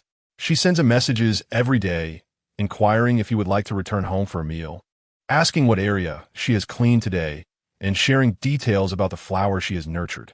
She resembles a little chef he keeps within his abode. Ling Chuan took a moment to rest before embarking on a journey to the designated location. This establishment, situated in the outskirts, exuded a Japanese aesthetic, permeated with an eerie atmosphere. He couldn't help but scoff, remarking on the sinister nature of such domestic affairs. At the entrance, a woman clad in a kimono approached respectfully. You must be Mr. Ling, she said. Indeed. Please instruct your bodyguard to remain behind. Ling Chuan gestured, and the bodyguard complied, standing aside. He followed her into a small private room, where a potent scent of incense filled the air. Frowning, he noted the overpowering fragrance. The woman, seemingly oblivious, poured him a glass of wine. Please wait a moment. Ling Chuan seated himself, surveying his surroundings, his impatience beginning to mount. Something was amiss, exceedingly amiss. In the next instant, with a resounding crash, 2 sections of the floor opened up, and he plummeted directly through the gap. Chapter 64. Were you most sensitive? He landed in a dimly lit basement, surrounded by darkness. Soon, the floor above sealed shut. It appeared he had once again fallen into someone's trap. Curiosity piqued. He pondered the identity of the orchestrator behind this scheme. Ling Chuan rose leisurely, brushing off his sleeves. Whoever you are, cease the theatrics and state your intentions directly. In an instant, the lights flickered on. In the center of the basement stood a chair, upon which a doll was placed. As Ling Chuan took a step forward, the doll began to speak. Congratulations on arriving in my secret chamber. I have prepared a little surprise for you. If you wish to avoid being trapped here, you must hastily discover a way out. The voice was distorted and grating to the ears. He scanned his surroundings. Who are you? And what is your purpose in bringing me here? Oh dear, I merely wish to engage you in a little game. Do not be so serious. There is only one door in this room, and that is your only exit. Ling Chuan glanced behind him and confirmed the presence of but a single door. A friendly reminder. In 10 minutes, the system within this room will release a spray of sewage, collected from the sewers for your enjoyment. Sewage? How amusing. Such a convoluted scheme to torment him. After some consideration, he doubted Ling Feng would resort to such childish tactics. And the inept Qian Kuan certainly lacked the ingenuity for such a plot. He truly could not fathom who was behind this. The door must require a key to unlock. Was the key hidden within this very room? The doll cackled. The key? Oh, I've eaten it. After uttering this nonsensical statement, the doll fell silent. What sort of deranged mind conceived such an idea? Ling Chuan lit a cigarette, striving to remain composed. The surroundings were equipped with spraying mechanisms. It seemed the doll spoke truthfully. While the sewage would not be lethal, it would surely be an ordeal. What deep-seated animosity lay behind this? After finishing his cigarette, he glanced at the time. 7 minutes remained. There was still time. He stepped forward, seized the doll, and ripped it open, extracting a box from within its belly. Shaking it, he heard the metallic clink of keys inside. In the surveillance room, a stunning woman watched Ling Chuan in the secret chamber, a slight smile gracing her lips. Not too shabby, she thought. He wasn't entirely foolish, having deduced that the key lay within the doll's abdomen. Ling Chuan held the box, inspecting it from various angles, but discerned no hints or clues. It was a smooth wooden box, devoid of a lock or any visible mechanism, perfectly crafted with joints that left no room for manipulation. This was a Lubon puzzle box, evidently designed to ensnare him. He tossed the box to the ground and stomped on it several times, yet to no avail. 5 minutes remained. In the surveillance room, the woman observed Ling Chuan's frantic demeanor with satisfaction. Sitting back in her chair, head tilted, she felt a sense of triumph. She recalled how she had spent 2 days and nights deciphering the solution to this Lubon box. No matter how clever this man was, he could not withstand the onslaught of misfortune. The thought of him facing humiliation soon filled her with delight. After all, he was the son of Ling Mingda. He deserved it. With that, she closed her eyes to rest. When the time came, Ling Chuan would be drenched in filth. Just the thought made her chuckle. As the seconds ticked by, 3, 2, 1, ding! The system began to spray sewage into the secret chamber. She opened her eyes, eager to witness the spectacle. Huh, Ling Chuan, you're finished. But wait, the chamber was empty. When had he escaped? Panic set in as she leaned closer, noticing the main door ajar. Damn it, Ling Chuan had gotten out. What a surprise, his voice echoed behind her. She turned, terror-stricken. Not only had he emerged, but he had also pinpointed her surveillance room with uncanny precision. Was he a god or a ghost? For the first time, fear gripped her heart. This man's intellect surpassed that of ordinary people by many folds. Ling Chuan narrowed his eyes, scrutinizing her. You must be wondering how I managed to escape. Aren't you? You opened the Lubon box in just 5 minutes. This was my favorite game since I was 3. It's childish play, even somewhat simple-minded. Her eyes widened in anger as she felt deceived. Then why did you pretend not to know how to solve it? Ling Chuan's gaze was sharp as he advanced step by step. If I hadn't acted that way, would you have been so pleased? I merely wanted to give you a moment of joy, Miss Chun. Chen Yulan took a few steps back, incredulous. How do you know my name? Though he was in the light and she in the dark, it felt as if he had complete control over the situation. This man was far from ordinary. There's a scent of white tea about you, a fragrance I recognized when I visited Director Chun. I later investigated and discovered he had adopted a daughter. Initially, I was uncertain, but as I approached you and caught that scent, I knew. Chen Yulan, is it enjoyable? Chen Yulan's face flushed crimson, a wave of embarrassment washing over her as if exposed before prying eyes. This time, consider yourself fortunate. Next time, I shall not let you off so easily. Upon concluding her words, she prepared to escape through the back door. Ling Chuan seized her wrist with a firm grip, pressing her against the wall. His gaze drifted downward, noting her admirable physique, which was at least commendable. Her skin was fair and supple, her waist curvaceous and alluring.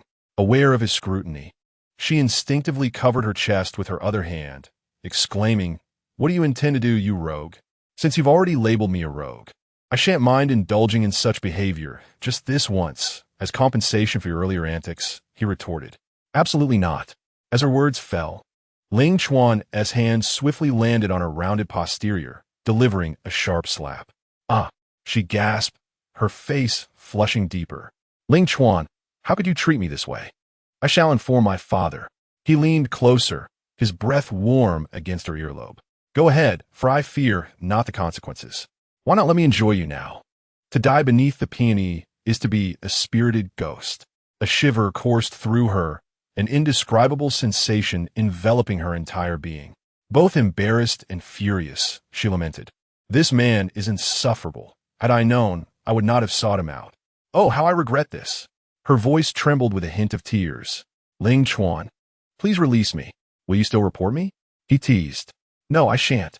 I was wrong. I admit my fault. With innocent doe-like eyes, she appeared utterly pitiful. A mischievous smile crept on a Ling Chuan's lips. I might consider releasing you, but only if you allow me to kiss your most sensitive spot. Her heart raced at the implication. He desires to take advantage of me. Ling Chuan's fingers grazed her alabaster neck as he softly inquired, Miss Chun, what might your most sensitive area be? She turned her head to evade his gaze, biting her lip in innocence. I don't know. Then I shall have to explore each one, he declared. His hand caressed her earlobe, gently kneading it. Is it here? Her face flushed, resembling a slightly ripe peach. And no, his hand slid to her slender waist. Could it be here? She felt a tightening sensation, her waist tingling. Please do not proceed further. Speak then. Biting her lip, she confessed, my most sensitive area is my neck. Make sure you speak the truth. Ling Chuan chuckled wickedly, lowering his lips to her pristine neck. Her entire body stiffened. A warm, moist sensation lingered on her skin, soft and intoxicating. Her eyes narrowed, her legs weakened, struggling to remain upright. With two small fists pressed against his chest, she implored, Ling Chuan, please release me. As if he hadn't heard, he intensified his grip. If this is indeed your most sensitive area, I expect a more vigorous reaction. Otherwise, I might suspect you are deceiving me. What kind of vigorous reaction do you expect? What is this man thinking? Chen Yulan lowered her head, her voice barely above a whisper. What kind of reaction do you desire? A sensitive reaction, perhaps a sound for me to hear. Do you take me for a fool? She retorted, her cheeks aflame. Ling Chuan was indeed too stingy. She merely wished to tease him, yet had failed to achieve her goal. Does he truly need to exact revenge in such a manner? It appears the sensitive matter lies elsewhere. I shall change my approach. As he spoke, his lips gradually descended. Just as they were about to brush against her ample bosom, Chen Yulan could no longer restrain herself. Don't move, I command you. Be swift, she murmured, her full lips parting slightly, releasing a delicate, soft sigh. The sound ignited a fervor within Ling Chuan, who felt quite satisfied. Were she not the daughter of Director Chun, he would have undoubtedly taken advantage of her right then and there. Any woman attempting to deceive him deserved a modicum of retribution. May I be released now? Ling Chuan loosened his grip, and she clutched her neck, which throbbed painfully, feeling as if it were swollen. His prowess was formidable. How many years of practice had he undergone? Her eyes were filled with indignation. You shall pay for this. Ling Chuan yanked her back, ensnaring her in the chair, his gaze piercing. Did I not say you could leave? You have already taken liberties with me. Why do you not let me go? It is not so simple. Fortunately, my wit prevails. Otherwise, you would have had your way with me. Thus, you shall endure a bit more of my torment. Chen Yulan felt a wave of unease wash over her, yet his hands clamped down on her like a vice, rendering her immobile. You are rather petty. Are you truly a man? Shall I prove my masculinity to you? She immediately shook her head, her defiance waning as she conceded. No need for proof, I understand. Ling Chuan procured a length of rope, securing her hands to the chair. What are you doing? I mentioned you would need to suffer a little to learn a lesson. How can I return homebound like this? That is of no concern to me. Chen Yulan writhed in discomfort, her body twisting as her bodyguards stood watch outside. There was no way for her to contact them. How long would it take before she was discovered? As Ling Chuan departed, he casually caressed her face, soft and fair. Your visage is quite pleasing. Such a pity you lack intelligence. Chen Yulan pouted, filled with a desire to tear his heart out. Farewell, Miss Chun, until we meet again. With that, Ling Chuan strode away, ignoring her shouts and protests. To have wasted half a day here, enduring such minor punishment was already a grace she had received. Should there be a next time? he would not hesitate to take her completely. At that point, he would care not for Director Chen's status. Anyone who provoked him would meet a dire fate. Exhausted from her struggles, Chen Yulan felt parched and famished. Those two wretched men. Had they not found her absence peculiar after all this time? How infuriating! Once she escaped, she would ensure they were all dismissed. 3 hours later, the bodyguards finally sensed something amiss and entered. "Miss Chen, are you all right? Do I seem all right to you?" She replied, raising her head filled with resentment. To have been taken advantage of by that man and subsequently imprisoned was no trivial matter. It seemed she would need to adopt a different strategy moving forward. The bodyguards untied her, safely escorting her home. Director Chun was in the living room on the first floor, engrossed in the news as she quietly changed her shoes, preparing to ascend the stairs. "Where did you go today, and why did you return so late?" "I strolled through the streets with a friend." She was too embarrassed to speak of what transpired today. It was truly mortifying. "Oh." Director Chen lifted his gaze toward her, his expression suddenly peculiar. "As a young woman, you ought to exercise more caution when out and about. Although you are of age, you cannot afford to be so reckless." Chen Yulan felt a bit bewildered. "Father, what are you talking about? Look at what is on your neck. Have you started dating someone?" Upon hearing this, she immediately covered her neck with both hands and dashed upstairs. "Father, I am not in a relationship. Please do not overthink it." Director Chen shook his head and sighed. This daughter of his, growing up so fast, had secretly begun dating, and he, as her father, was completely unaware. Chen Yulan rushed in her bedroom and stood before the mirror. She was met with a multitude of hickeys adorning her neck. Ling Chuan, that man, had deliberately left so many marks on her. This was outrageous. Just moments ago, her father had seen them. She felt utterly mortified. Collapsing onto her bed and burying her head beneath a pillow, her long legs clad in nude stockings flailing helplessly. She had never been so close to a man before. She had yet to share her first kiss.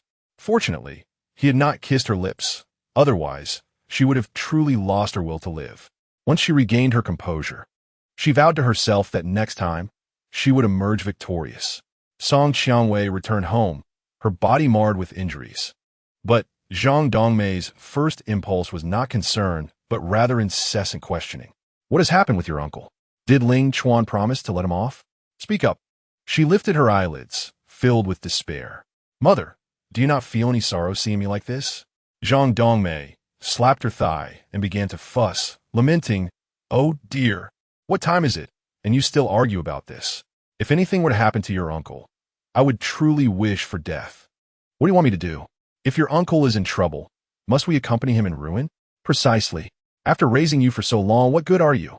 You cannot do anything right, and have only brought trouble to your uncle." A sudden, bitter laugh escaped from Song Qiangwei's numb countenance. Once, she believed that the person who cared for her most in this world merely regarded her as a pawn. Even her mother's love was conditional. What of Ling Chuan? He had sacrificed everything for her, clearly loving her deeply. Yet, she had failed to cherish him and allowed her family and others to belittle him. She had personally lost the man who loved her most in this world. What meaning does her existence hold now? Stopping her laughter, she rushed into Mian Mian's bedroom. Grabbing her still sleeping daughter, she wore a sinister expression. Mian Mian, terrified, had never seen her mother like this before. "Mother, what are you doing? We should die together." Chapter 66. You too, kneel before Ling Chuan. Mian Mian, frightened, began to cry loudly. "Mother, please don't do this. I am afraid." Song Wuqiang burst in. "Wei Wei, what are you doing? She is just a child. Let us discuss this calmly." The conversation had devolved into a painful exchange.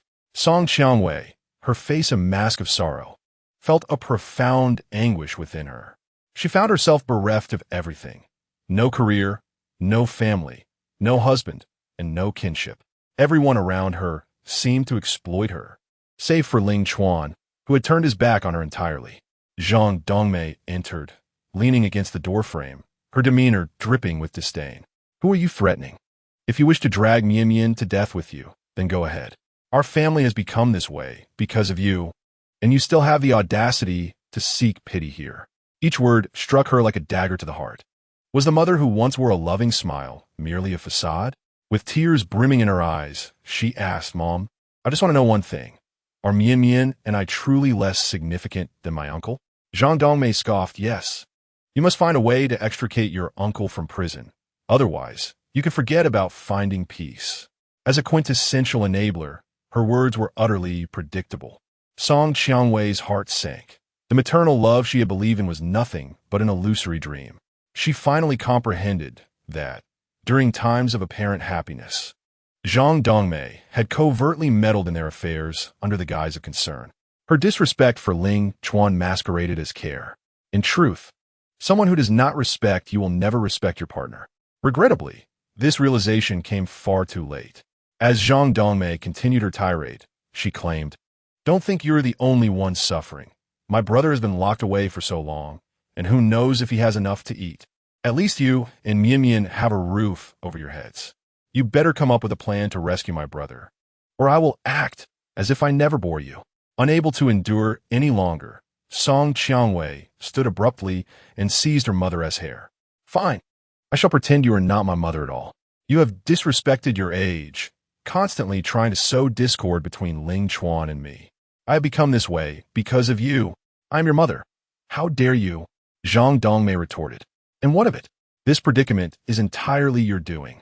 Zhang Dongmei could hardly believe her once obedient daughter would dare strike her. Wincing in pain, she exclaimed, "Let go of me. How could you strike your own mother? Do you not fear divine retribution? If there were a deity, the first to be punished would be someone like you. You idolize my uncle, a wretch, while you demean Ling Chuan, a truly good man." Zhang Dongmei could not tolerate any criticism of her brother. Enraged, she raised her hand to retaliate. However, youth was on Song Qiangwei's side. She struck first, delivering a resounding slap across Zhang Dongmei's face. "How could you strike your own mother? Do you still possess humanity?" Zhang Dongmei gasped in disbelief. With a cold, detached expression, Song Qiangwei replied, "So you do remember you're my mother. A true mother would never act in such a manner. You bear half the responsibility for my separation from Ling Chuan. Revenge has a source, and debts have their rightful owners. Qian Kun has already faced his punishment. It is not unreasonable for Zhang Dongmei to endure some hardship as well. If Ling Chuan were to learn of this, would it not bring him a modicum of solace? Might he, in turn, find it within himself to forgive her?" A dreadful thought suddenly surged within her mind.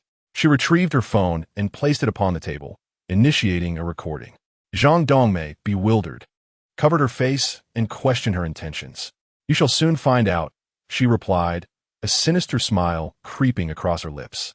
In that moment, she had lost all sense of calm. Despite her attempts at composure, the situation remained stagnant.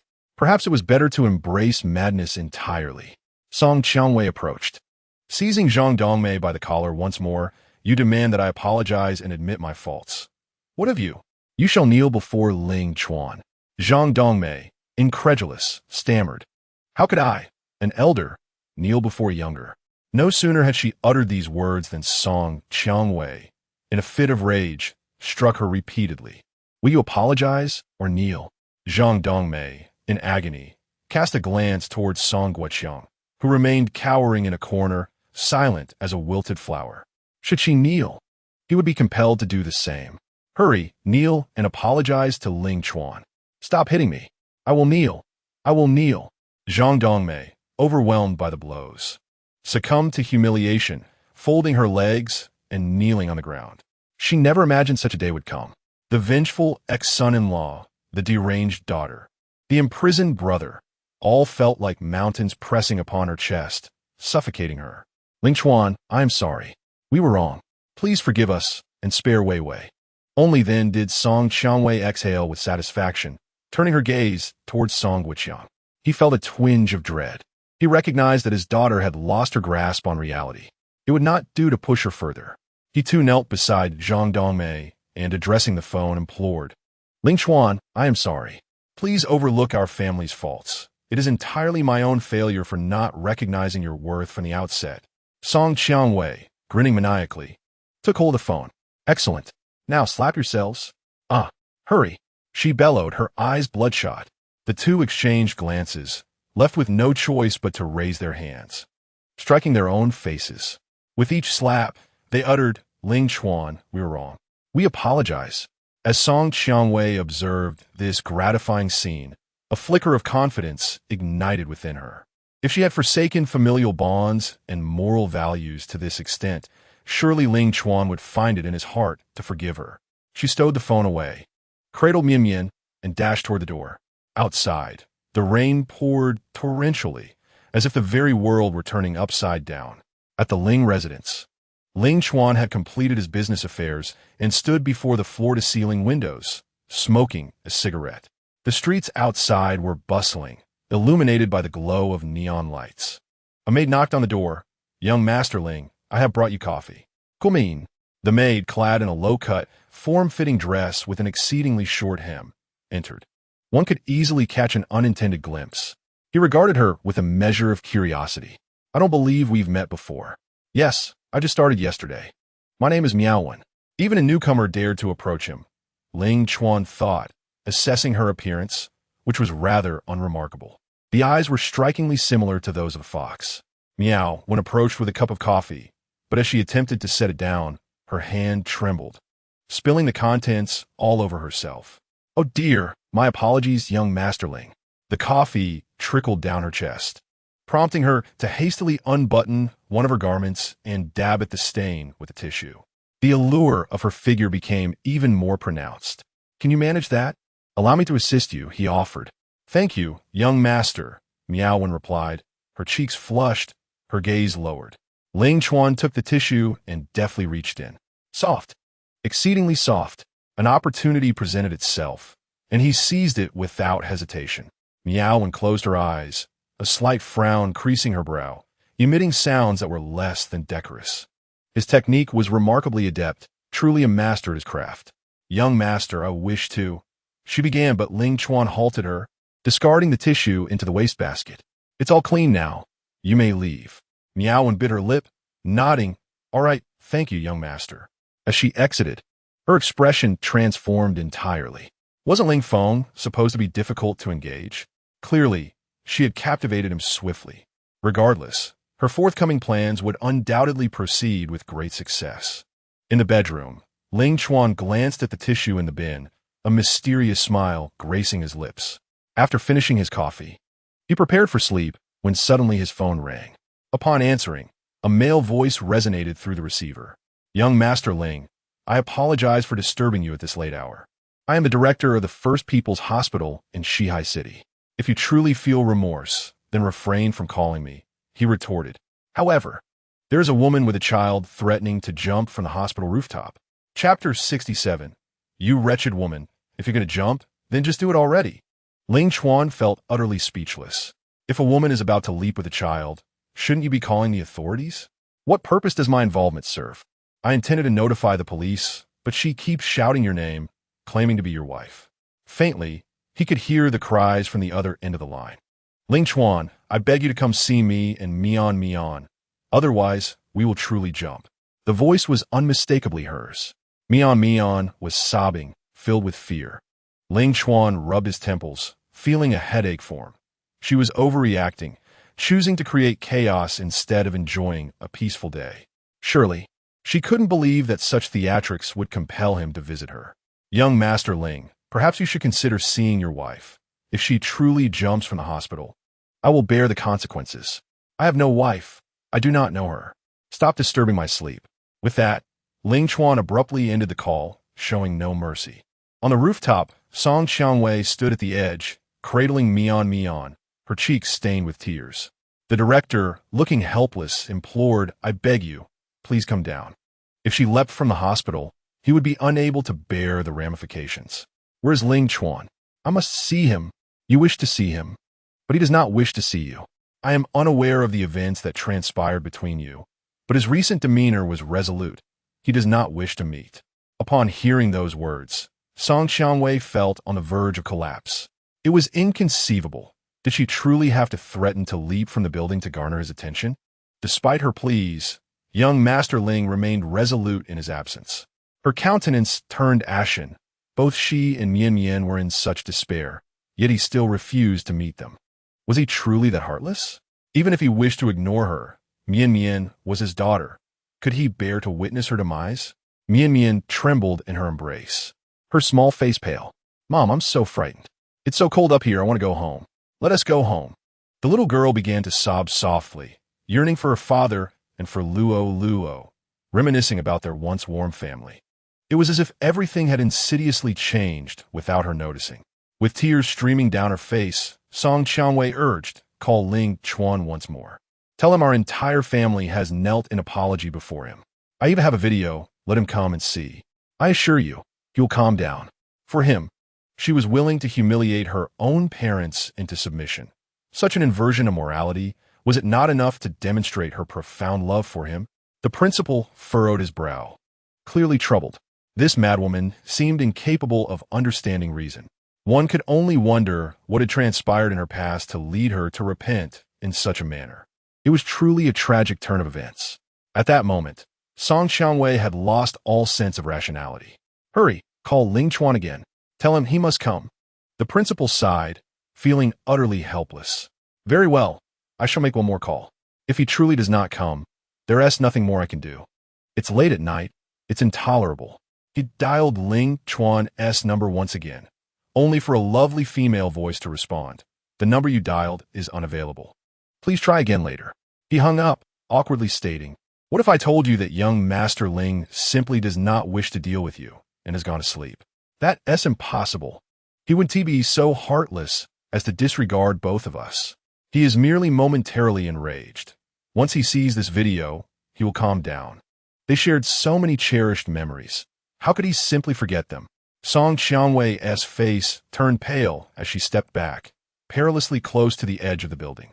In an instant, the principal's heart leapt into his throat. I beg you, please don't act impulsively. Given the gravity of the situation, he had no choice but to contact old Master Ling. Such matters of life and death were beyond his capacity to bear. Meanwhile, within the Ling household, after turning off his phone, Ling Chuan rested his head on the pillow, nearly succumbing to slumber. The sound of his father, Ling Mingde, knocking at the door, stirred him awake. He hastily donned his robe and opened the door. Dad, why are you still awake at this hour? Ling Mingde entered, leaning on his cane, his expression grave. How could I possibly sleep? The principal's call came directly to me. Have you not resolved matters with that woman? Ling Chuan, feeling agitated, cursed inwardly. How had this situation escalated to his father's attention? It has been clarified. She has been incessantly clinging to me, refusing to let go. Alas, I had no particular fondness for that woman. However, the fact that she audaciously called out your name while threatening to leap from a height has made this incident widely known. If you do not intervene, it may lead to an unfavorable conclusion. In Shihai City, how many are eager to witness the Lin family's disgrace? At this moment, they are likely already capitalizing on this situation for sensational news. Lin Mingde, observing Lin Chuan's expression, cautiously inquired, I heard she is also with your daughter. Is it Mian? Lin Chuan nodded in affirmation. You should personally handle this matter. I will consult with the public relations team to contain the situation.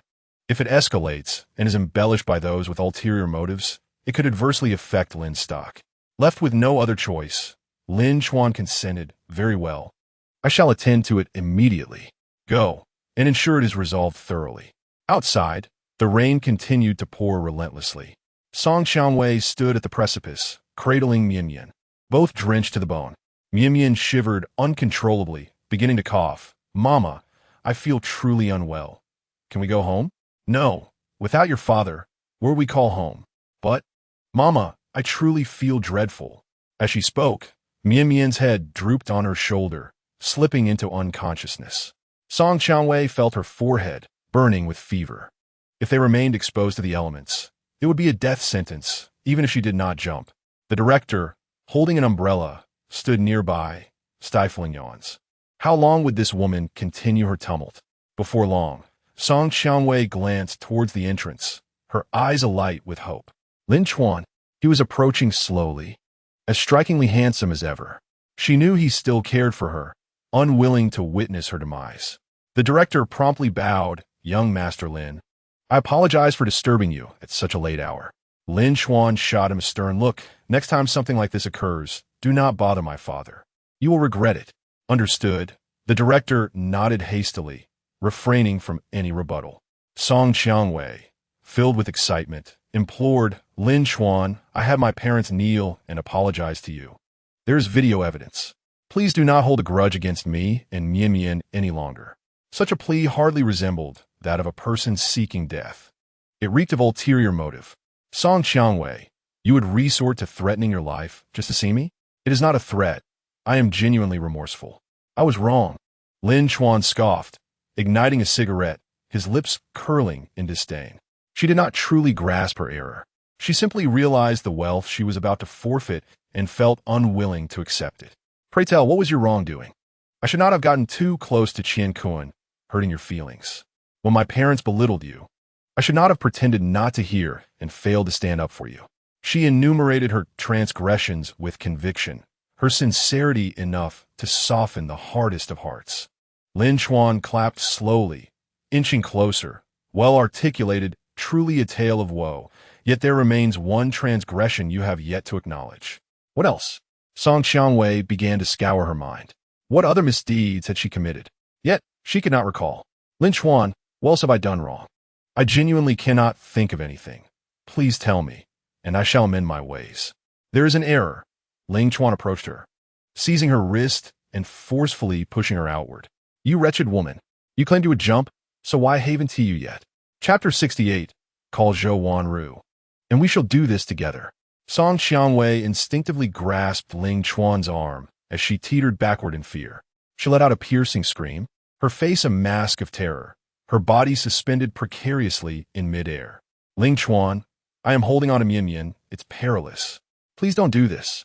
He gritted his teeth, devoid of any compassion. Weren't you planning to jump? Why are you hesitating now?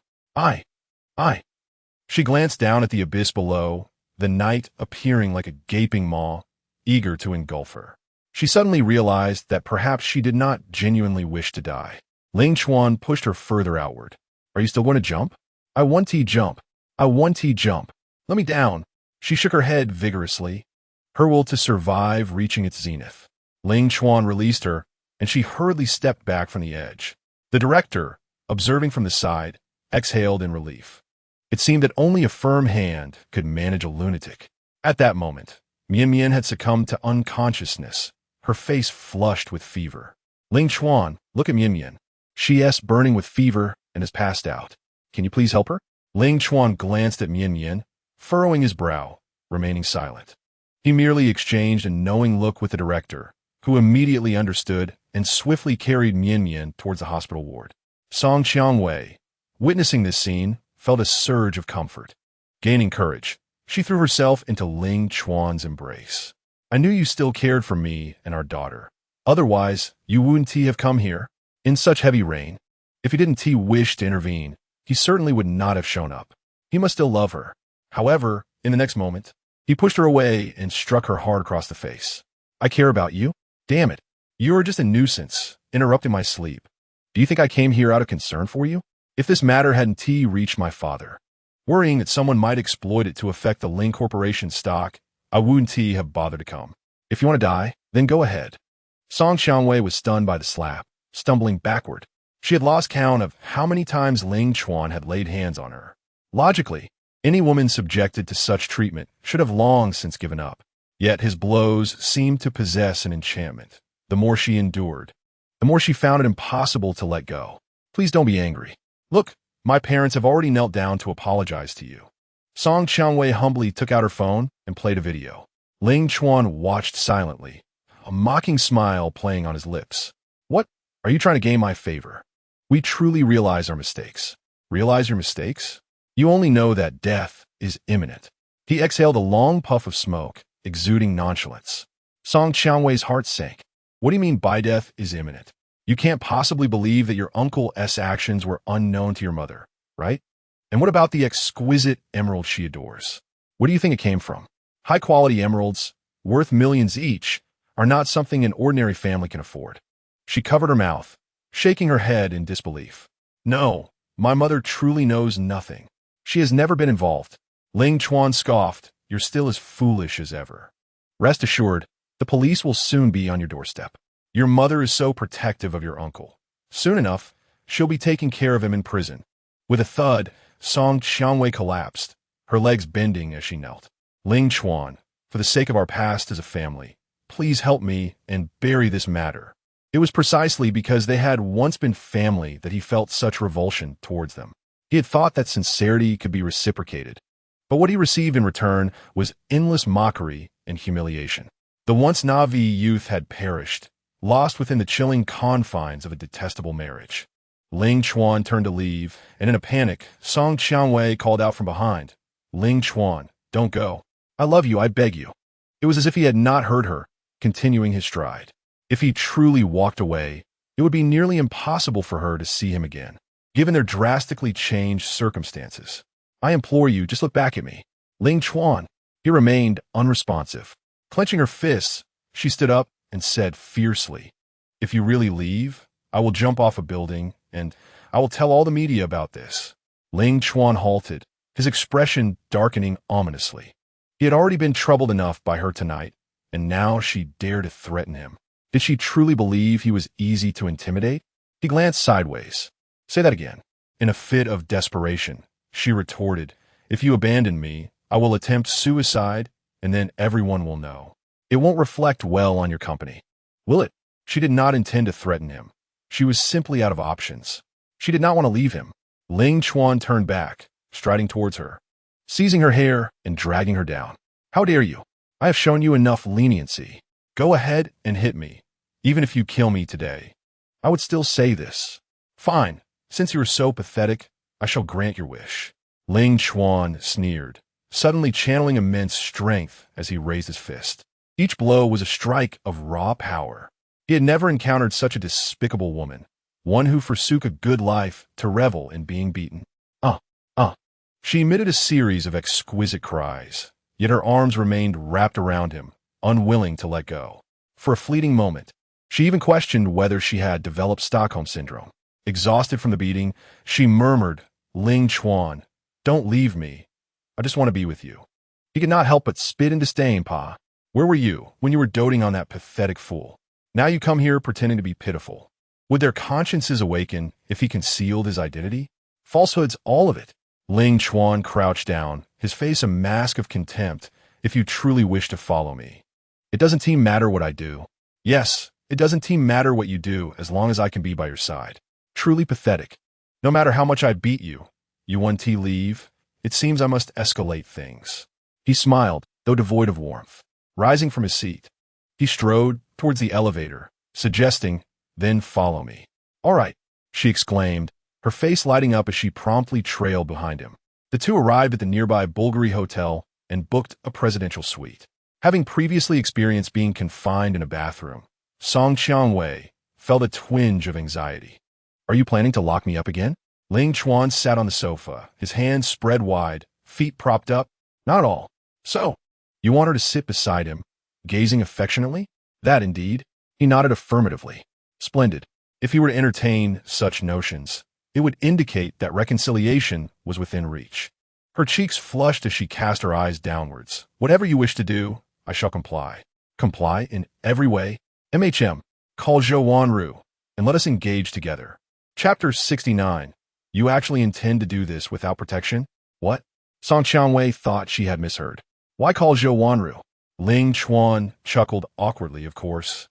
To partake in the activities we all enjoy. Did you not just claim that whatever I desire, you would accommodate? Were you jesting?" Fearing his ire, Song Qianwei quickly reassured him. "I was serious, but isn't this a bit excessive? If you refuse to partake, then leave. Never show your face before me again." "No, I want to leave." She clung tightly to his arm, terrified of being cast out at any moment. "If you don't engage in something thrilling with me, do you expect me to focus solely on you? At this moment, you hold no interest for me." Song Qianwei felt disheartened, yet helpless. She could only relent. "Fine. I will call Zhou Wanru." She entered the bathroom and dialed Zhou Wanru's phone. Zhou Wanru had been anticipating Ling Chuan's call for quite some time, yet he had not reached out even once. When the call connected, a hostile tone greeted her. "What do you want?" They had clearly severed ties, and yet she had the audacity to call. "Come to the Bulgari Hotel." "You think I'll come just because you ask? Who do you think you are?" Though displeased, Song Qianwei pressed on. "What if I told you it was Ling Chuan who summoned you?" Zhou Wanru was taken aback, a hint of confusion in her voice. Are you currently with Ling Chuan? At a hotel? Yes, room 888.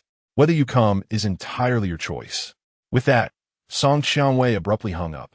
Zhou Wanru, still clutching her phone, found herself lost in thought for quite a while. Had they not divorced? Why were they in a hotel together? Could it be that old feelings lingered, that their ties were not entirely severed? No, she had to uncover the truth. With that in mind, Zhou Wanru meticulously applied her makeup and donned her favorite black stockings. Her legs, already slender and elongated, appeared even more alluring in the sheer fabric. Upon reaching the hotel, she located the room and knocked on the door. Song Qianwei answered, her expression one of deep sorrow. Oh, you've gone to the trouble of dressing up. Who are you trying to seduce? As Zhou Wanru stepped inside, she spotted Ling Chuan lounging on the sofa, sipping champagne with an air of contentment. Ling Chuan, you are not mistaken. We are indeed preparing for some revelry. Would you care to join us? Zhou Wanru's eyes widened in disbelief. You want me to join? Indeed. Do you accept? She felt a surge of anger and contemplated leaving, but upon glancing at Song Qianwei beside her, she remained silent. If she stormed off in a huff, it would only benefit Song Qianwei. Ling Chuan, I would gladly join you alone, but I refuse to include Song Qianwei. Hearing this, Song Qianwei breathed a sigh of relief. Fortunately, Zhou Wanru was unwilling. Otherwise, she would have been at a loss. Ling Chuan lifted his eyelids slightly, suggesting, in that case, let's play a game. What sort of game? You two will roll dice and guess the numbers. The loser must remove an article of clothing and drink a cup of wine. Song Qianwei's face turned pale. How could she engage in such a game with Zhou Wanru? Zhou Wanru, however, seemed unperturbed. What reward awaits the victor? The reward is a day's adventure in my bed. Very well, Zhou Wanru readily agreed. She could not wait for his call and had to seize the opportunity presented by this scenario. She could not leave in a huff, otherwise. One could easily guess what might transpire between the two of them tonight. Song Qianwei wore an expression of resentment as she reluctantly approached the table, glaring at Zhou Wanru. How dare she agree to such a game? What a shameless person. The two began rolling the dice and guessing the numbers. Initially, Song Qianwei lost several rounds, finding herself at a disadvantage, drinking several cups of wine and shedding her garments. When she was left in only her undergarments, panic set in. No, if this continued, she would be completely undressed, which would only benefit that shameless woman. Fortunately, after a few more rounds, Song Qianwei discerned a pattern and began to win. Soon, it was Zhou Wanru's turn to drink and undress. Piece by piece, she removed her skirt, jacket, and top, leaving only black stockings clinging to her legs. Her face flushed with embarrassment as she dared not lift her head.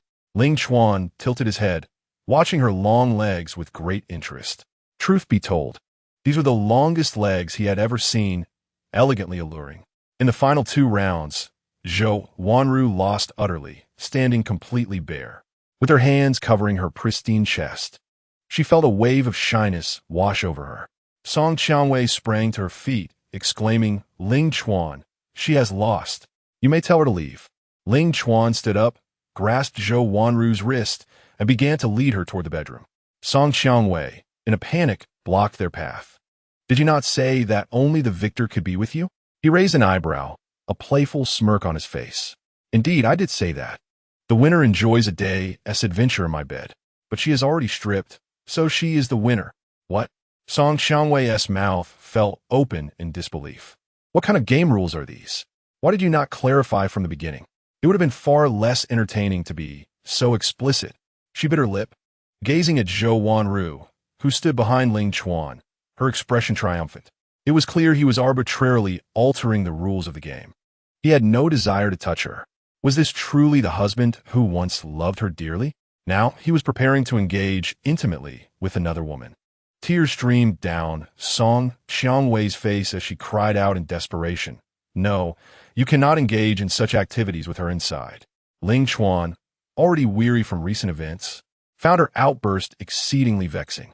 He was seeking a moment of respite, yet she had chosen this evening to disturb his peace. With a forceful shove, he pushed her aside, exclaiming, "Get away!" She collided with the door frame, pain shooting through her wrist, compounding her heartache. Ling Chuan then lifted Zhou Wanru and strode into the bedroom, locking the door behind him. Regardless of Song Qianwei's incessant banging and wailing outside, he remained undeterred. Zhou Wanru was unceremoniously tossed onto the bed, and as she pulled the blanket over herself, her elegance was further accentuated. After consuming a few glasses of wine, Ling Chuan felt a dull haze envelop his mind. Yet he was acutely aware of a need to release his pent-up emotions. "If you are unwilling, I shall not impose," he stated. "I am willing," she replied impulsively. Subsequently, the room was filled with the intoxicating sounds of her soft gasps, echoing throughout the night. Outside, Song Qianwei listened to these sultry noises on the brink of despair. She sat helplessly at the door, tears cascading down her cheeks. The sensation of betrayal was excruciating, akin to being submerged underwater, gasping for breath. Did Ling Chuan feel this way when he saw her enjoying herself with Qian Kun? Yet, she had never bothered to consider his feelings. This must be karma.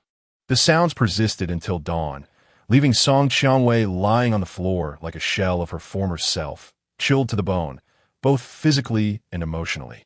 When morning arrived, Ling Chuan emerged from the room, adjusting his clothes, nearly tripping over Song Qianwei, who lay sleeping on the floor. She awakened, tears welling in her eyes. "Have you finished?" she asked. "Yes," he affirmed with a nod, satisfaction evident in his demeanor. "Will you continue to linger? Such occurrences will frequently unfold before you." "Ling Chuan, please do not treat me this way," she pleaded. He grasped her chin, retorting, "Did you heed my pleas when I asked you not to be so familiar with Qian Kun? Are you already faltering? I warned you. Your days of suffering are only beginning." With that, Ling Chuan rose and departed. Song Qianwei attempted to follow him, but suddenly remembered something important. She dashed into the bedroom, where Zhou Wanru was emerging from the bathroom, freshly bathed. "Oh, you haven't left yet, ex-wife?" Zhou Wanru seemed oblivious as she rummaged through the trash can. Curiosity piqued, she inquired, "What are you searching for?" "Condoms, where are they?" "What condoms?" Frustrated and finding nothing but crumpled paper, Song Qianwei's jealousy ignited, and her eyes turned bloodshot as she lunged at Zhou Wanru, gripping her throat. "How could you engage without protection?" Chapter 70. I still want to bear his children. Zhou Wanru gasped for breath, her face turning a shade of blue. The more Song Qianwei squeezed, the more it seemed she was transferring her own anguish from Ling Chuan onto Zhou Wanru. With fading strength, Zhou Wanru struggled, her consciousness slipping away. "This woman has lost her mind. If this continues, I shall be suffocated." With great difficulty, she managed to utter, "I have it in the bathroom. I'll take you to see." Upon hearing this, Song Qianwei released her grip, her eyes swollen with rage. The bathroom. So they had taken their tryst there? She dashed into the bathroom, rummaging through the trash bin for what felt like an eternity, yet found nothing. How infuriating. This wretched woman dared to deceive her. There was nothing there. Did you not wear them? No sooner had she spoken than Zhou Wanru seized a vase from the sink and struck Song Qianwei on the back of her head. Song Qianwei collapsed to the moist bathroom floor, her entire being sprawled out helplessly. Zhou Wanru brushed her hands off, wearing a smug expression. "So what if I'm not wearing them? This is perfect. If I were to bear Ling Chuan's child, what concern would that be of yours?" Song Qianwei's mind felt like a muddled mess, her legs weak and unable to support her. "You vile wretch, Ling Chuan was merely a fleeting fancy. We are the true couple." "What couple? You've already divorced, yet you still cling to dreams. How utterly laughable." Zhou Wanru tossed her hair, donned her clothes, and departed, leaving Song Qianwei alone in the bathroom, drenched and utterly disheveled. It was only when the cleaning lady entered that she was assisted to a chair. "Oh dear, what are you young people up to? Had I not called for an ambulance, your head would be bleeding profusely." Song Qianwei reached back to touch her head, and indeed, there was blood. She managed a bitter smile and replied, "No need for that." Subsequently, she walked out the door, having forgotten how she made her way home. When Zhang Dongmei opened the door, she was taken aback by Song Qianwei's disheveled state. Her clothes and hair were drenched, and she appeared utterly lost. She had left with Mian Mian in her arms, yet now returned alone. Zhang Dongmei couldn't help but inquire, "Where is Mian Mian?" Only then did Song Qianwei awaken from her stupor. Realizing Mian Mian was in the hospital receiving treatment. How could she have forgotten? Just as she was about to rush to the hospital, another thought struck her. Mother, tell me honestly, how much do you know about Uncle's situation? I don't know anything. Zhang Dongmei denied it, but her panic was palpable. Song Qianwei glanced at the emerald pendant hanging from her neck. Who gave you that pendant? Can I buy it myself? Ling Chuan has indicated that this matter will come back to you, and when it does, our entire family will suffer. Do you truly know nothing? Zhang Dongmei's legs buckled, and she slumped into the chair, gasping for breath. Ling Chuan's implication was clear. He intended to implicate her as well. She immediately removed the pendant from her neck, trembling. Just go throw this away. Will that suffice? Song Qianwei scoffed. How naive you are. Pray that your beloved brother does not reveal everything. With that, she made her way to the hospital. Zhang Dongmei, on the verge of tears, knew all too well how the pendant came into her possession. It was a gift from her scoundrel brother, who had robbed a girl and taken it from her. That day was her birthday, and Zhang Biao had presented it to her as a gesture of goodwill. Moreover, Zhang Biao was involved in the illicit drug trade, with some of the funds being provided by her. If this were to come to light, her fate would be sealed. Oh heavens, what am I to do? Zhang Dongmei sank to the floor, filled with regret. Had she known, she would have refrained from provoking Ling Chuan, her ancestral figure. Now, she finds herself in a predicament. Having lost both her dignity and her allies, a true case of suffering losses. The Ling family. Ling Chuan returned home early today after attending to his affairs.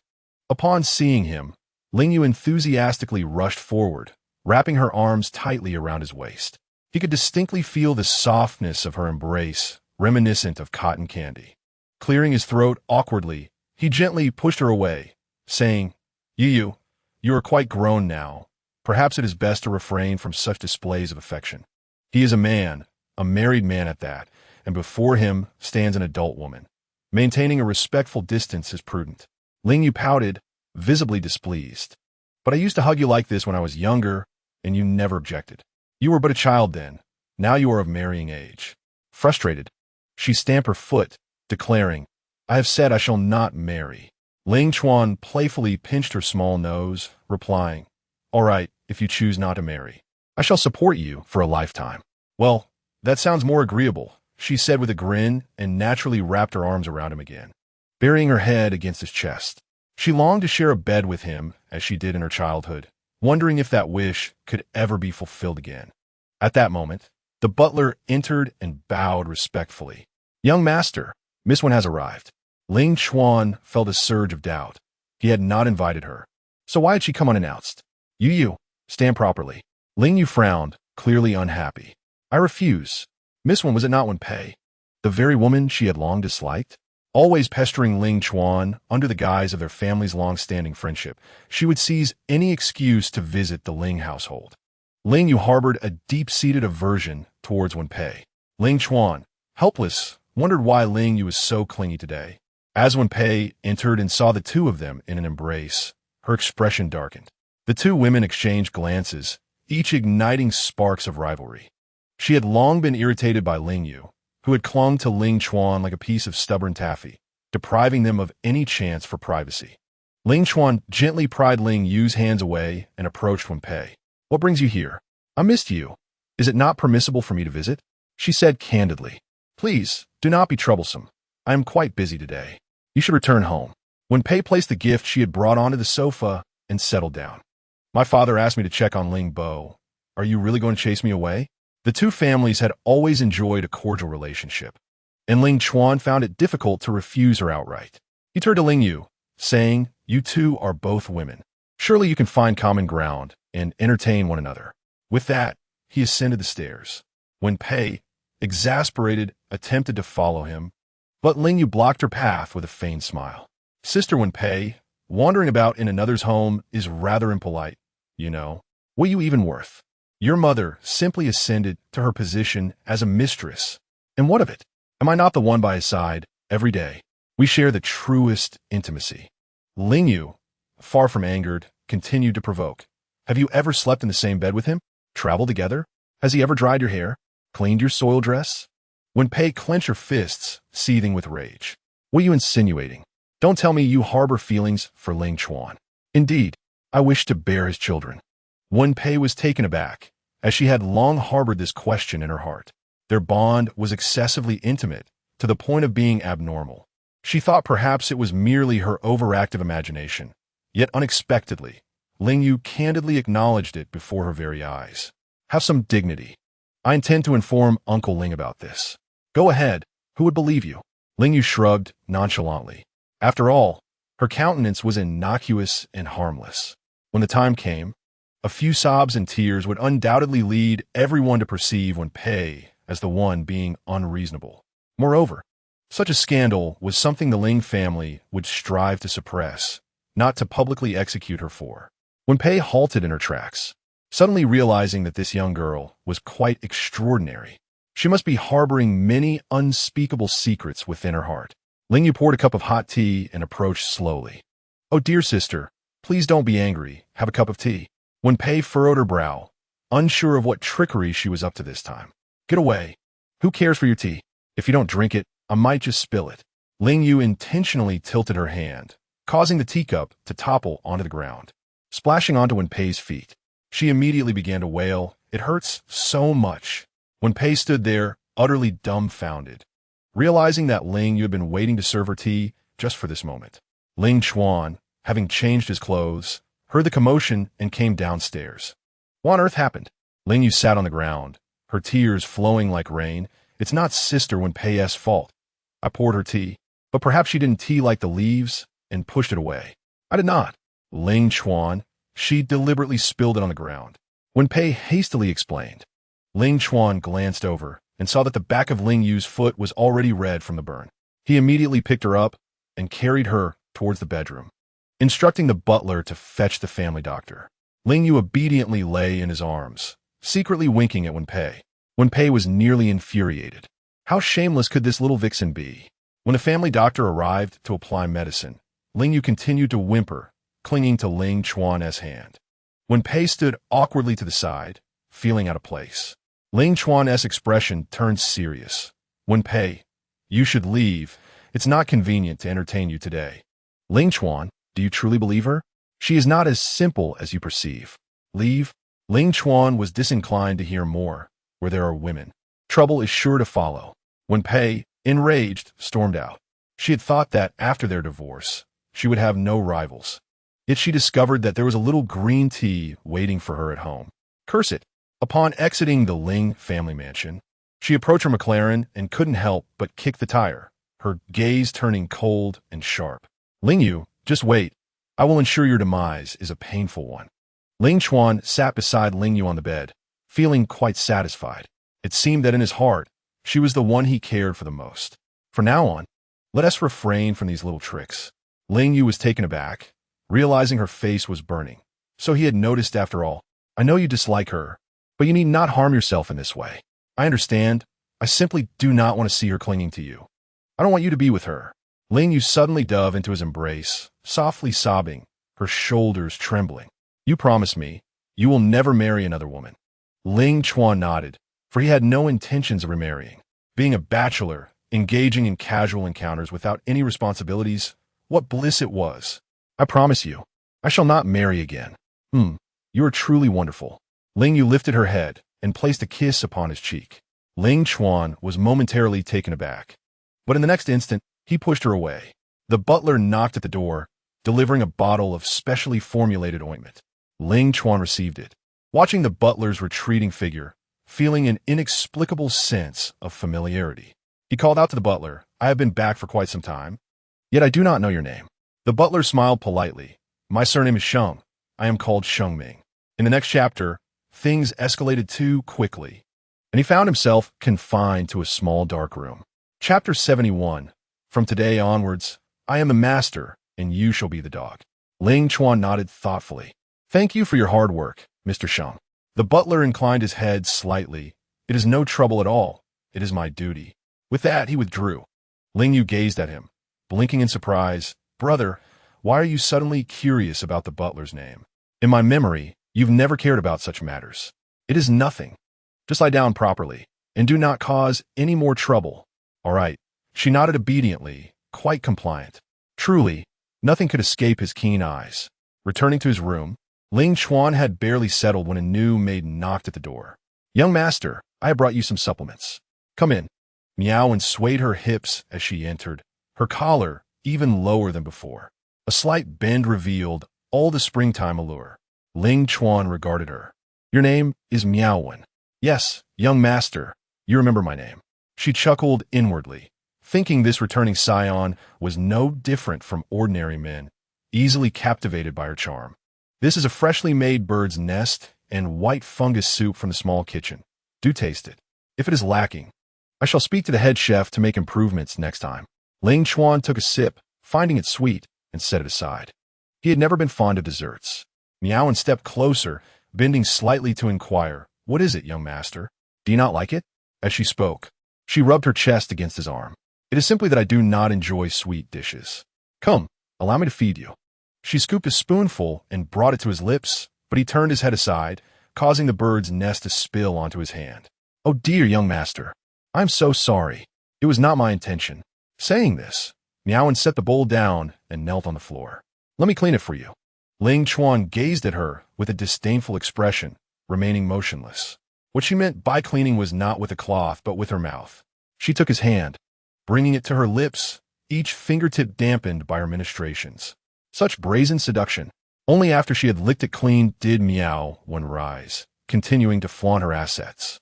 "Young master, would you like to eat more?" Ling Chuan looked at his fingertips, feeling a surge of heat. "Eat where?" "Wherever you desire." She boldly settled herself in his lap. "I'm a maid, and I am willing to do anything to ensure my master's happiness." "Truly anything?" Indeed, her gaze was earnest. Her fair arms wrapped around his neck. Ling Chuan chuckled. "How delightful.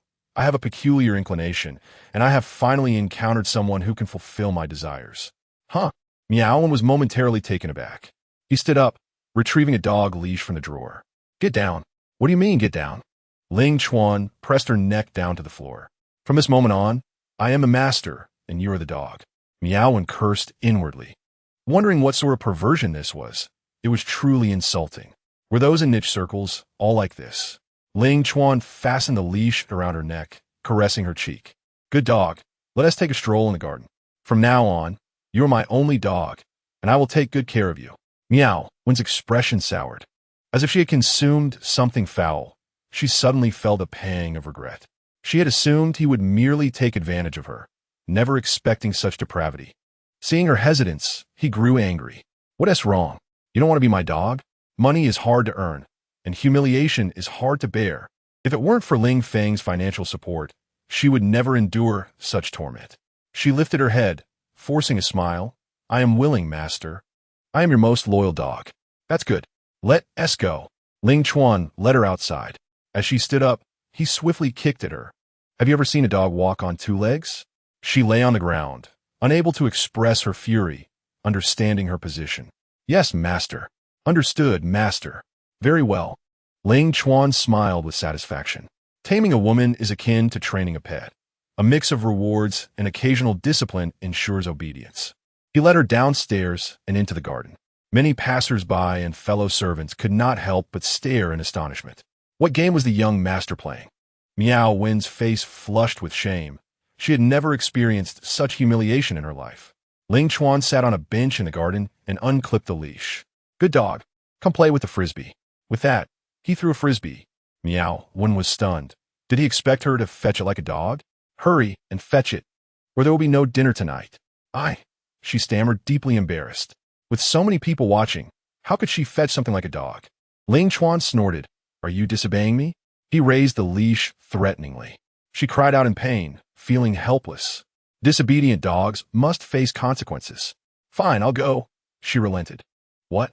His gaze was sharp and menacing, exuding an aura of a devil. Miao swallowed hard, adding, "Master, I will go." With that, she crawled quickly to fetch the frisbee. Returning, she held it in her mouth, her face pale and hands trembling. Several servants nearby couldn't help but chuckle. What had she done to deserve such punishment from the young master? Perhaps she had been too restless. It is truly humiliating. She believed the young master was easily provoked. Miao stifled her tears, crawling step by step to his feet, gazing up at him. Ling Chuan took the frisbee from her lips and affectionately patted her head. Good dog. Only now are you worthy to be my pet. Her heart was on the verge of collapse. Such extreme humiliation threatened to shatter her mental defenses. She finally comprehended the difficulty Ling Feng had alluded to, realizing that she had underestimated him from the very beginning. Ling Chuan stood up, leading her through the garden and around the swimming pool, allowing everyone in the estate to admire his display of walking his dog. Meow Wen lay on the ground, her palms and knees scraped and bleeding. I want to go back. Realizing her mistake, she quickly corrected herself. Master, I wish to return to rest. Tired? Tears welled in her eyes as she nodded emphatically. Ling Chuan smiled, a rather twisted smile. Very well, let us return. Back in the bedroom, Meow Wen finally exhaled in relief, collapsing onto the floor. Both her body and spirit had been insulted to the utmost, leaving her feeling like a soulless husk. Ling Chuan unfastened the chain, declaring, from now on, you shall accompany me on my walks. She sat up, beginning to sob. No, young master. I do not wish to continue. Is this where you falter? Yes. She responded. What a worthless creature. Meow Wen did not deny it. She was indeed a failure, having believed success was within her grasp. Little did she know, she was being lured step by step into a torturous trap. This man was terrifying. Do you wish to leave? Yes. Her head bobbed like a chicken pecking a grain. Ling Chuan tightened his grip around her neck, applying pressure slowly. Then tell me. Who sent you? Chapter 72. Why doesn't father even glance at me? Meow Wen's complexion changed drastically. He had known all along, but had merely refrained from acting out. Stammering. She refused to admit it. No one sent me. I simply admire the young master, which is why I approached you. Oh. He smirked with a sinister glint in his eyes. You see, I have a principle. Any woman who schemes against me will meet a tragic end. Care to test it? She shook her head vigorously. I do not wish to. I truly did not deceive you. Given the current circumstances, revealing the truth would likely lead to an even more dreadful fate. Just as she was about to suffocate, Ling Chuan suddenly released his grip. She gasped for air, her consciousness fading, feeling as though she had walked through the gates of hell. This man was undeniably terrifying. He clapped his hands. Do you think that if you deny it and leave here, I will simply let you go?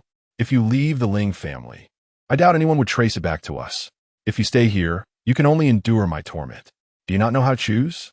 Meow Wen trembled all over, her head bowed, too afraid to meet his gaze. She understood her precarious situation. He had already begun to suspect her, and it was only a matter of time before the truth came to light. Ling Chuan added, by the way, I'm also aware that you have a gravely ill mother and a younger brother still in school, attending a primary school on the outskirts of the city. This was a blatant threat. Meow Wen's lips trembled as she cautiously inquired, Young Master Ling, if I reveal everything now, will you spare me? If you are a wise individual, naturally I shall grant you mercy. Not only will I absolve you, but I will also reward you for your service, he replied. Upon hearing this, Meow Wen's mental defenses crumbled utterly. Even a dog knows how to make the right choice. She immediately knelt on the ground, bowing deeply. I am willing to heed your commands, young Master Ling. Subsequently, she recounted how Ling Feng had bribed her and the elaborate scheme she had devised to ensnare him. Young Master Ling, all that I have said is true. There is not a trace of falsehood. Ling Chuan toyed with a pen, suddenly snapping it in two with force. These individuals were so impatient. He had yet to make a move, and they were already desperate. If that is the case, then let us turn the tables. Meow Wen cautiously observed his expression. Young Master Ling, what shall we do next? I await your orders. Proceed according to the original plan, he instructed. She was perplexed, but could only respond, yes. Ling Chuan continued to warn, since you have become my pawn, you must not harbor any ulterior motives, otherwise, your brother.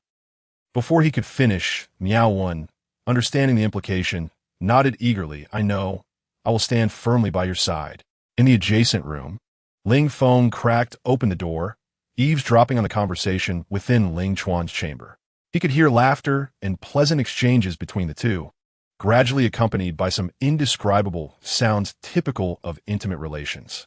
It seemed that Meow Wen possessed more cunning than he had anticipated. She had swiftly captivated Ling Chuan. Half an hour later, Meow Wen emerged from the room, her attire disheveled and marks adorning her neck. Ling Feng opened the door and whispered, "Come here." She adjusted her hair and entered his room knowingly. "Young Master Ling, everything is progressing smoothly. That fool is now completely off guard, even showing me his safe." Ling Feng's eyes gleamed with intrigue. What treasures lie within his safe? "Just some watches and jewelry, nothing particularly valuable," she replied. Ling Feng considered this, realizing that confidential information is rarely so easily shared. "Did you, too, consummate your union?" Miaowen nodded, covering the small hickeys on her neck. "Yes." "Impressive. I thought it would take you much longer to ensnare him, but you managed it so swiftly. You truly are skilled. It appears Ling Chuan is not as formidable as he seems." With a chuckle, he took out his phone and snapped a photograph of the marks on her neck. "You may leave now. Everything shall proceed as planned." "Understood." Miaowen stepped out, her eyes filled with trepidation. She was uncertain of what the future held, only aware that her days ahead would be far from easy. Ling Feng then walked into Ling Mingda's bedroom, where his father was reclining on the bed, listening to Peking opera, while Su Lan sat at a small table, peeling walnuts. "Father, how have you been feeling lately?" Ling Mingda sighed. "I have been increasingly fatigued of late. I cannot fathom why. Is there something troubling you?" Ling Feng hesitated. "There is a matter concerning my brother, and I am uncertain whether I should disclose it." "What is it?" Ling Mingda's interest peaked as he straightened up, his gaze shifting towards Su Lan, their eyes locking in mutual understanding. Su Lan understood immediately, suggesting that if it would hinder the unity among brothers, it would be best not to discuss the matter. "Very well, I shall remain silent," he replied. Upon hearing this, Ling Mingda became increasingly curious about what could possibly disrupt the fraternal bond. "Xiao Feng, please feel free to speak," he urged. "Father, I truly will speak," Xiao Feng declared. "Well," he continued, "my brother has become involved with a newly hired maid. Just look." With that, Ling Feng produced a recently taken photograph revealing several prominent hickeys adorning Miao Wen's neck. Ling Mingda merely glanced at it, rendered speechless. Did he really do this? He questioned in disbelief. Indeed, I was incredulous as well, but when I inquired with the maid, she confirmed it. She is an innocent young woman. If word gets out that my brother is toying with her, it would tarnish her reputation. Su Lan chuckled lightly, attempting to defuse the tension. What a trivial matter. Xiao Chuan is in his prime, brimming with vigor. Is it so wrong for him to draw closer to the opposite sex? However, she added, yet, if that maid were to become pregnant. Ling Feng interjected, embellishing the scenario.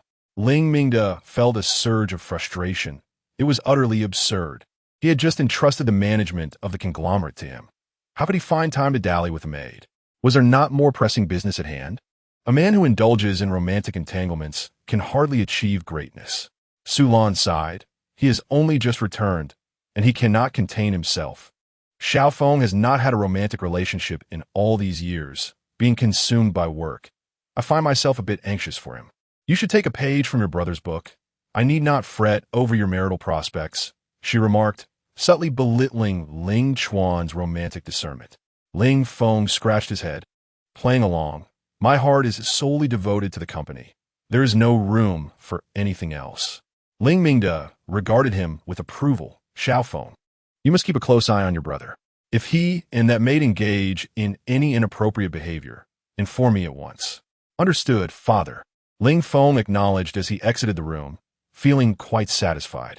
It was evident that his father had begun to lose faith in Ling Chuan. This was merely the first step of his scheme to sow discord. His expression darkened as he mused. Ling Chuan, you are about to be cast out once again. The heir to the conglomerate can only be me. Once Ling Chuan was expelled, his survival outside would be at his mercy. He would ensure that Ling Chuan paid for every humiliation he had endured. Meanwhile, in another room, Ling Chuan sneezed several times, rubbing his nose. Which scoundrel is speaking of me? He wondered. His thoughts wandered to Lu Mei in the apartment, and he found himself longing for her home-cooked meals. It had been several days since his last visit. Today he would go see her. Ling Chuan provided the driver with the address of the apartment and reclined in the back seat, closing his eyes to rest. After a while, the driver remarked, Young Master Ling, there's a bit of traffic on this route. I will take an alternate path. He responded listlessly. The car wound its way through the streets, eventually arriving at the hospital where Song Qiangwei had attempted to jump from days prior. Mian Mian had recovered from her fever and was emerging from the hospital, cradling her daughter. Spotting his car, her face lit up with excitement as she hurried over, tapping on the window. Ling Chuan, are you here to see me and Mian Mian? I knew you still thought of us. Ling Chuan lifted his eyelids slightly, casting a glance akin to one reserved for refuse. He waved his hand dismissively and urged the driver to accelerate. The vehicle sped away, leaving a cloud of dust in its wake. Mian Mian continued to cough, and upon noticing her father's indifference, she burst into tears. Mom, why doesn't Dad even glance at me anymore? Song Qiangwei felt a deep sorrow, for he had also turned a blind eye to her. The child she had born could hardly evoke any affection from him. Where's he headed now? Surely, it was not to seek out Zhou Wanru. No, she could not allow that vixen to succeed. She resolved that she would rather perish than let them share a bed again today. She hailed a taxi, her demeanor frantic. Driver, follow that Maybach waiting at the traffic light. I will pay you. Understood. The taxi driver was instantly invigorated. In his lifetime, racing against a Maybach was an opportunity too precious to miss. The car twisted and turned until they arrived at an apartment building. Ling Chuan disembarked and ascended the stairs, with Song Qiangwei and Mian Mian closely trailing behind. Mian Mian, curious, inquired, Mom, where are we following Dad? She'll be quiet.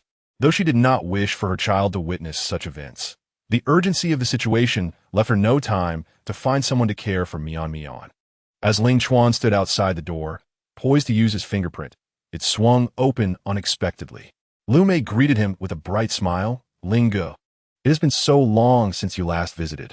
She spent her days tidying up the house and occasionally preparing meals, leading a rather leisurely life. I made your favorite dishes. Come and enjoy, she said as they shared a laugh and closed the door behind them, exhibiting a closeness that pierced Song Qiangwei's heart. She secretly observed from the staircase corner, her heart twisted in anguish. That space was rightfully hers, though still young. Mian Mian sensed the tension. Mom, is it because of that sister that Dad is ignoring you? Song Qiangwei's eyes reddened, and she fought back tears. No, they're merely friends. She repeated this to herself, seeking solace in the lie. At the very least, he had not sought out Zhou Wanru, indicating that his feelings for her were not genuine. Inside the apartment, Ling Chuan emerged from the bathroom after washing his hands, and Lu Mei naturally handed him the dishes. He accepted them, feeling a bit dazed. After 6 years of marriage, he had never experienced such treatment at home. So this was the sensation of being waited on. It was delightful. No wonder that woman clung to him so tenaciously. Lu Mei had prepared a simple yet fragrant meal of 4 dishes and a soup, showcasing her culinary skills that surely stemmed from past hardships. Today, Lu Mei felt a sense of joy. She had not seen him for several days, and his return filled her heart with sweetness. Ling Ge, I only know how to make these dishes. Please tell me if they suit your palate, or if there's anything to improve. It's already excellent. He mused. How many women today can cook? Not only do many lack the skill, but even when you do prepare something, they often nitpick. As they immersed themselves in their meal, the doorbell suddenly rang.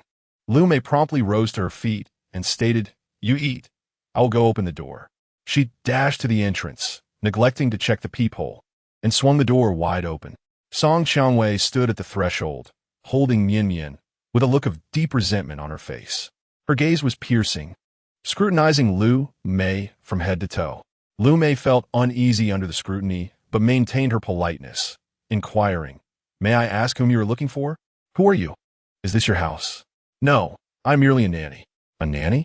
What kind of nanny is so young? Perhaps a bed warmer would be more fitting. Song Qiangwei furrowed her brow. Where is Ling Chuan? I'm his wife. Lu Mei stood frozen, as if struck by lightning. He actually has a family. This little girl must be his child. A wave of sorrow washed over her, leaving her at a loss for what to do.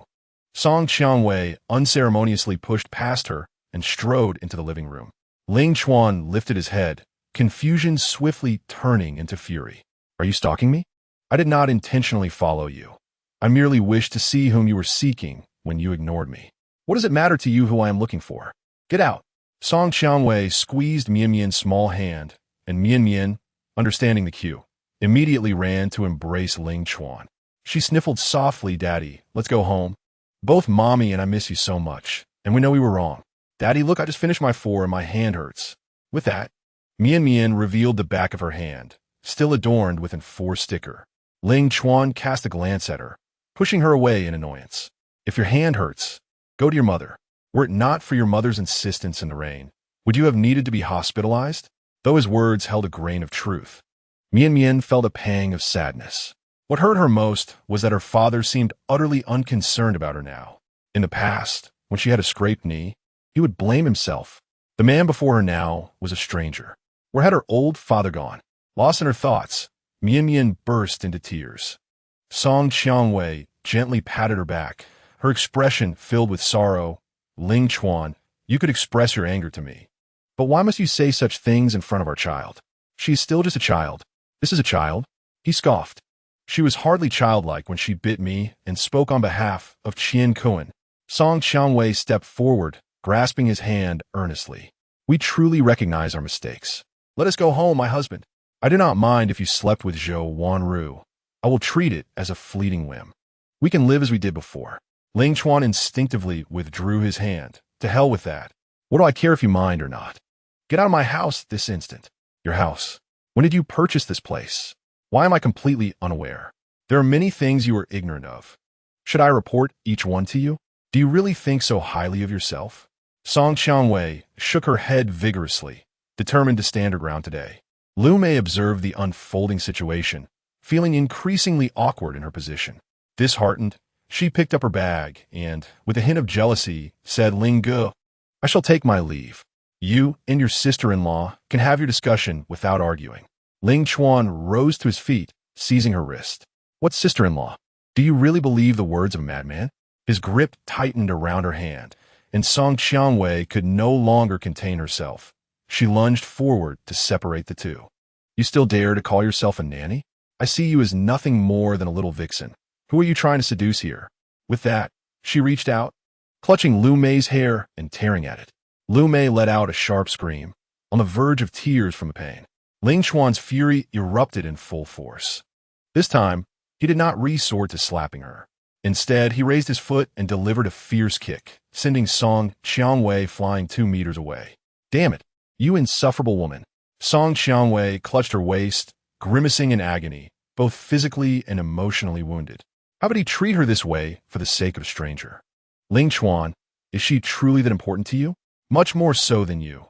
Compared to her, you are nothing but a filthy rag." Ling Chuan's gaze fell upon the disheveled Lu Mei, and a wave of guilt washed over him. After all, when he was once attacked and poisoned, it was Lu Mei who stayed by his side, aiding him in recovering from the venom, even offering her own warmth to comfort him.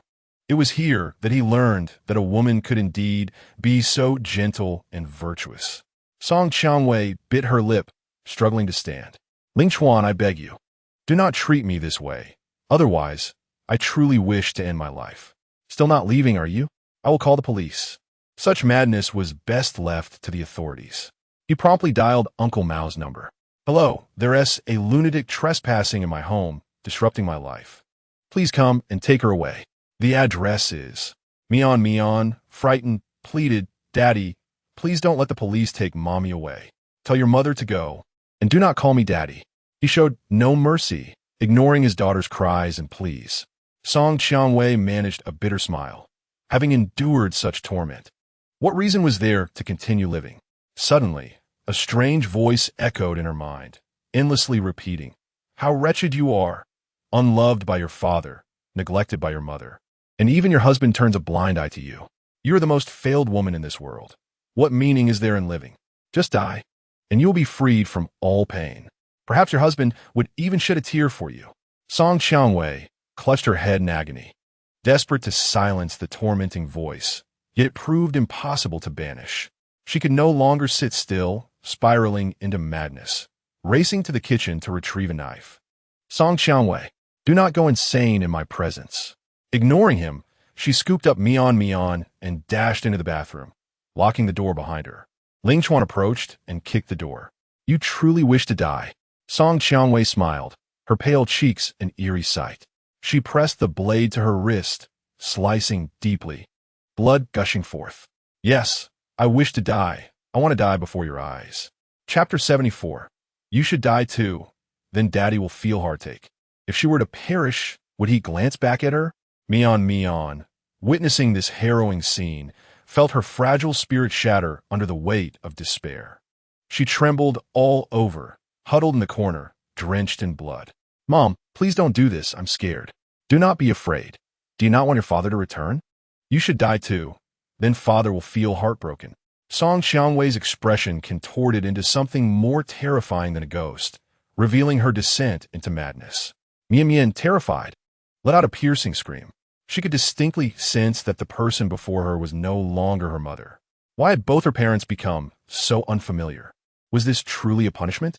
Song Xiangwei smiled ominously, disregarding the blood trickling from her wrist as she approached the bathtub filled with water. Soon it was half full. She lifted Mian and laid down in it. Be good, just take a nap, and everything will be fine. Mian, in desperation, kicked her legs wildly. Sensing her life was in peril, she cried out, Mom, please, don't do this. Song Xiangwei was deaf to her pleas, fixated on her desire for death, wishing to take her child along with her. She yearned for Ling Chuan to regret, to weep and beat the ground in sorrow. She forcefully pressed Mian's head into the water, and Mian held her breath, terrified to exhale. Unable to hold on any longer, Mian began to thrash violently. She felt immense discomfort and fear, regretting ever coming here with her mother. Was she not her mother's most beloved little cotton-padded jacket? Why was her mother treating her this way? As Mian could no longer hold her breath, she choked on water, her consciousness beginning to fade. Hearing the commotion inside, Ling Chuan kicked the door multiple times until it finally broke open. The scene before him sent him into a frenzy. He swiftly pulled Mian from the water. Damn, if I had been a moment later, this woman would have killed the child. They'd all gone mad. Lu Mei, call an ambulance. Lu Mei, witnessing the horror, was taken aback and immediately dialed for help. Mian had lost consciousness, lying limp on the floor, her eyes tightly shut and her face turning blue. Ling Chuan checked her carotid artery, finding no pulse and no breath from her chest. His mind buzzed, but he forced himself to calm down, mentally retracing the steps for infant CPR. He aligned his hand horizontally with her sternum, pressing down to a depth of 1/3 the anteroposterior diameter of the chest. After 30 compressions, he performed 2 rescue breaths. After 3 cycles, Mian emitted a faint whimper, expelling a mouthful of foul water. She awoke, her eyes opening to meet Ling Chuan's gaze, and she began to cry. Daddy! Ling Chuan exhaled in relief, turning to the dazed Song Xiangwei. Anger surged within him as he approached and slapped her twice. Are you trying to die here and drag me down with you? Song Xiangwei, stunned by the blows, regained her senses only to see the bathtub filled with blood. What had she just done? Do not take your own life. I will do it myself. Ling Chuan rolled up his sleeves, his heart filled with the desire to end her. Lu Mei rushed forward, embracing his waist tightly. Ling Gu, do not act impulsively. The police and ambulance are on their way. He momentarily regained his composure. If someone truly perished within his apartment, the repercussions would be far from trivial. Lu Mei swiftly fetched some gauze to administer a rudimentary bandage to Song Xiangwei, staunching the bleeding. Song Xiangwei's lips were pale, her head spun, and her eyes brimmed with sorrow. Ling Chuan, do you not feel any pity for me? She implored. He scoffed derisively. Pity? My heart is forged of iron. I know not the meaning of such sentiment. Upon hearing his words, despair washed over Song Xiangwei, and she closed her eyes, feeling utterly drained. If she were to die this night, he would not shed a single tear. 10 minutes later, an ambulance and police arrived together. The doctors and nurses worked in unison to lift Song Xiangwei and Mian onto the stretcher. The police conducted their routine inquiries before hastily departing. The home lay in disarray as Ling Chuan sat on the sofa, calming the storm of anger within him. This woman could no longer remain. One day she would drag everyone down with her. Ling Chuan puffed on a cigarette, lost in frustration. Lu Mei, uncertain of what to say, began to wipe the bloodstains from the floor and bathtub. The blood was overwhelming, and she knelt for what felt like an eternity, scrubbing diligently. Once she finished, Lu Mei emerged, her expression laced with concern. Lingu, were you two arguing? Perhaps you should visit the hospital to check on them. This is not a quarrel. We are already divorced, and it bears no significance. She has been relentlessly clinging to me. Realizing the truth, Lu Mei breathed a sigh of relief.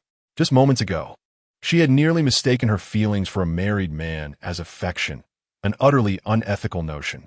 Suddenly, a thought occurred to Lu Mei, and she inquired, Lingu, have you been unwell lately? Are you taking traditional Chinese medicine? No, why do you ask? When you entered, I detected a strong scent of traditional herbs on you, one of which seemed to be zisu. Its potency is quite fierce. You must be cautious. Having accompanied her grandfather in the practice of medicine since childhood, she could identify many peculiar herbs by scent alone. Ling Chuan furrowed his brow, contemplating. He had not consumed any traditional medicine recently. Rather, it was his father who had been indulging in it. Could it be that he had been tainted by his father's room? What of this herbal medicine? He queried. It's nothing alarming, merely that its strong properties could exacerbate the condition of someone already unwell, leading to a gradual decline and eventual organ failure, which would not be evident upon autopsy. However, I am merely speculating. I would need to see the actual substance to confirm. Upon hearing this, Ling Chuan had an inkling of the situation.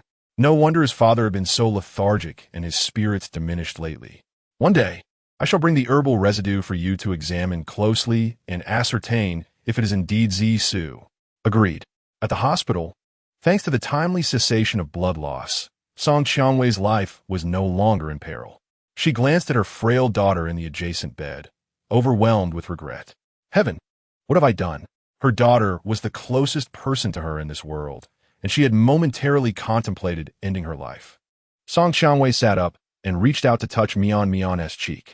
Mian, I am so sorry. Mian, filled with fear, turned her head away, trembling all over. She was engulfed in fear. This mother was no longer the same as before. Witnessing her daughter's physiological aversion only deepened her despair. Had the entire world truly forsaken her? Suddenly, a series of footsteps and an aged voice echoed from outside. I shall see what kind of woman repeatedly causes trouble for my son. Ling Mingde received a tip-off from the principal and hurried to the hospital without even taking his medication. This woman was relentless. Could Ling Chuan focus on managing the conglomerate? Upon entering, Ling Mingde's gaze immediately fell upon Song Qiangwei. His penetrating eyes surveyed her from head to toe, embodying the condescension of a superior observing a subordinate. Recognizing the face that bore a resemblance to Ling Chuan's, she realized who he was. The illustrious Ling Mingde, frequently featured in financial news. Whenever Ling Chuan spotted him, he would swiftly change the channel. At that time, she had no inkling of the underlying reasons, never considering this aspect. The Ling family, a titan among tycoons, a pillar of the financial district. What had she done? Dad. Song Qiangwei hesitated. It seemed too late to call him that now. Ling Mingde's eyes narrowed. You dare call me Dad? Kneel. Chapter 75. My Ling family has 100 ways to dispose of you. The old man's voice was so imposing that Song Qiangwei immediately collapsed to her knees. It is you, who after marrying my son, could not remain faithful, wandering around. And now, after the divorce, you cling to him. Desperately shaking her head, she protested, No, I have not been unfaithful. Those are misunderstandings. I have no connection with that man. Once referred to as the White Moonlight, now she was reduced to being labeled as that man, which would surely elicit laughter from Qian Kuan if he were present. You admit there is a man, regardless of your relationship with him, by allowing him into your lives. You have betrayed him. Song Qiangwei was momentarily speechless, unsure how to counter this assertion. There was indeed some merit to his words, no matter her intentions at the time. Allowing Qian Kuan into their family to stir turmoil was, from Ling Chuan's perspective, an act of betrayal. This sentiment had festered within him for half a year before erupting. She had truly erred. Ling Mingde sat in his chair, looking down upon her. Why are you silent? Have you no further words to defend yourself? Shaking her head, her expression clouded with sorrow, she admitted no. You are right. I have indeed acted poorly, but I love him, I swear. He scoffed. To truly love someone is not to create incessant turmoil and cling to them, robbing them of peace. True love is to cherish what one has and to let go when the time comes. Song Qiangwei lowered her head in silence, overwhelmed by shame. She had failed on both counts. What right did she have to claim love? If she truly knew how to love, she would not have found herself in such a predicament. Ling Mingde continued, "You are not a good mother either, repeatedly harming your own child to fulfill your desires. In the end, you shall surely die alone." Song Qiangwei slumped to the ground in despair. What difference was there now between her and a lonely demise? Lu Luo ignored her, and even Mian had grown fearful of her. Heavens, what on earth has she done? Arriving at this juncture is entirely her own doing. She cannot blame others. Now, she must fully relish the bitter fruits of her actions. The words of the elder struck her like daggers, piercing her heart and leaving it bloodied. "I recognize my mistakes. I shall amend my ways. Uncle Ling, could you perhaps speak to Ling Chuan and plead for his forgiveness?" Forgiveness? Ling Mingde scoffed disdainfully. Previously, he forsook the family, abandoning a life of luxury to live as a commoner with you, only to face such an outcome. Would you forgive him if the roles were reversed? Song Qiangwei felt deflated, like a punctured balloon, devoid of spirit. If it were her, who knows what uproar she would create? Ling Chuan's response was already remarkably courteous. Ling Mingde then turned his gaze towards the bed where Mian lay, his demeanor imposing. Mian, frightened, quickly covered her head with the quilt. This must be the grandfather that Lu Luo spoke of, the one she claimed was a miser. Does he know about this matter? It is often said that a mother serves as a daughter's finest mirror. I can now comprehend why Ling Chuan chooses to disavow this daughter. Spoiled and overbearing, indulged to the point of lawlessness, relying on her privilege with impunity. Song Qiangwei's psychological defenses were on the verge of collapse. It was evident that the father and son shared a formidable attack. Ling Mingde approached and pulled back Mian's quilt. "There is still hope. This child will be utterly ruined if she remains under your care." Song Qiangwei discerned the implied meaning. "Uncle, I can take good care of her. You? You can barely safeguard your own well-being. How can you nurture this child? Given the actions you took last night, would she even want to live with you?" In a fit of desperation, Song Qiangwei moved in front of Mian. "Mian, mother did not intend to frighten you last night. It was a moment of impulse. Please do not hold it against me, all right?" She reached out to grasp her daughter's hand, but Mian swiftly withdrew, maintaining her distance. The memory of last night haunted Mian. She had endured several nightmares since. In her dreams, her mother transformed into a bloodthirsty monster, relentlessly pushing her underwater, leaving her gasping for breath and in distress. She could not comprehend why her mother had become this way, feeling as though she had never truly known her. Witnessing her daughter's reaction nearly shattered Song Qiangwei's heart. Her beloved little Mian now regarded her with trepidation. Ling Mingde raised his voice. "You are called Mian, correct?" "Yes," Mian replied softly. "Are you my grandfather?" "No, I am Luo Luo's grandfather." After all, since Ling Chuan refused to acknowledge her, he could not either. Otherwise, that rascal would be unmanageable. Mian felt a wave of disappointment. It seemed her grandfather did not favor her. "Do you only like Luo Luo?" "Indeed," Ling Mingde admitted candidly. Mian had always been the center of the household, with everyone revolving around her, which had fostered a multitude of bad habits. Such self-centered tendencies must be corrected, though she may encounter difficulties along the way. It will ultimately cultivate a more robust character in the child. Ling Mingde stated plainly, "Although I do not like you, I can accept you coming with me. If you rectify these flaws, I might consider developing a slight fondness for you." The light in Mian's eyes flickered with excitement. Could it be true? She might have the opportunity to live with her grandfather, just like Luo Lu. Upon hearing this, Song Qiangwei nearly exploded with indignation. "No, Mian would never willingly go with you. She is my daughter. She had but one daughter left in this world. If even this final glimmer of hope were to be snatched away, it would surely drive her to madness." "Silence. You have no place to speak here. A foolish woman like you cannot raise a child properly. Please, do not take Mian away from me." Song Qiangwei shielded Mian protectively, akin to a hen guarding her chicks. Ling Mingde fixed his gaze upon Mian Mian. Do you wish to go with me? Mian Mian, feeling distressed, opened her mouth to speak, glancing at her mother, who was on the verge of collapse. She too was at a loss. My daughter does not want to leave. She will not abandon me. So please do not ask again. Mian Mian fell silent. It was natural for a child to be reluctant to part from her mother. Ling Mingde sighed, standing tall with an air of authority. I am here to warn you. If you continue to meddle in Ling Chuan's affairs, our family possesses 100 ways to eliminate you. Do not test me. With that, he departed the hospital room, flanked by his bodyguards. Song Xiangwei exhaled a sigh of relief. Thankfully, her daughter still loved her. There remained a flicker of hope. As long as Ling family's blood flowed through Mian Mian, Ling Chuan would eventually forgive her. Darling, you love your mother, don't you? Mian Mian frowned in silence, torn between emotions, before throwing off the covers and running out barefoot. Grandfather, I am willing to go with you. Chapter 76. There is no greater pain in the world than this. Mian Mian chased after him, taking the initiative to grasp Ling Mingde's aged hand. Ling Mingde was momentarily taken aback. He had not anticipated her pursuit. Song Xiangwei rushed out in a frenzy, scooping Mian Mian into her arms, lamenting, Mian Mian, how could you abandon your mother? Don't you love me anymore? Mian Mian was at a loss. Ever since her father had left, she had felt a profound sense of sorrow. Mother, you are all I have left. You cannot leave with someone else. Isn't this akin to killing me? I am utterly alone. Mian Mian flailed her small hands, trying to escape her mother's tight embrace. Song Xiangwei held her so closely. It felt like being shackled by iron chains, leaving her gasping for breath. Fear gripped her. Mother, let me go. I want tea. Why must everyone leave me?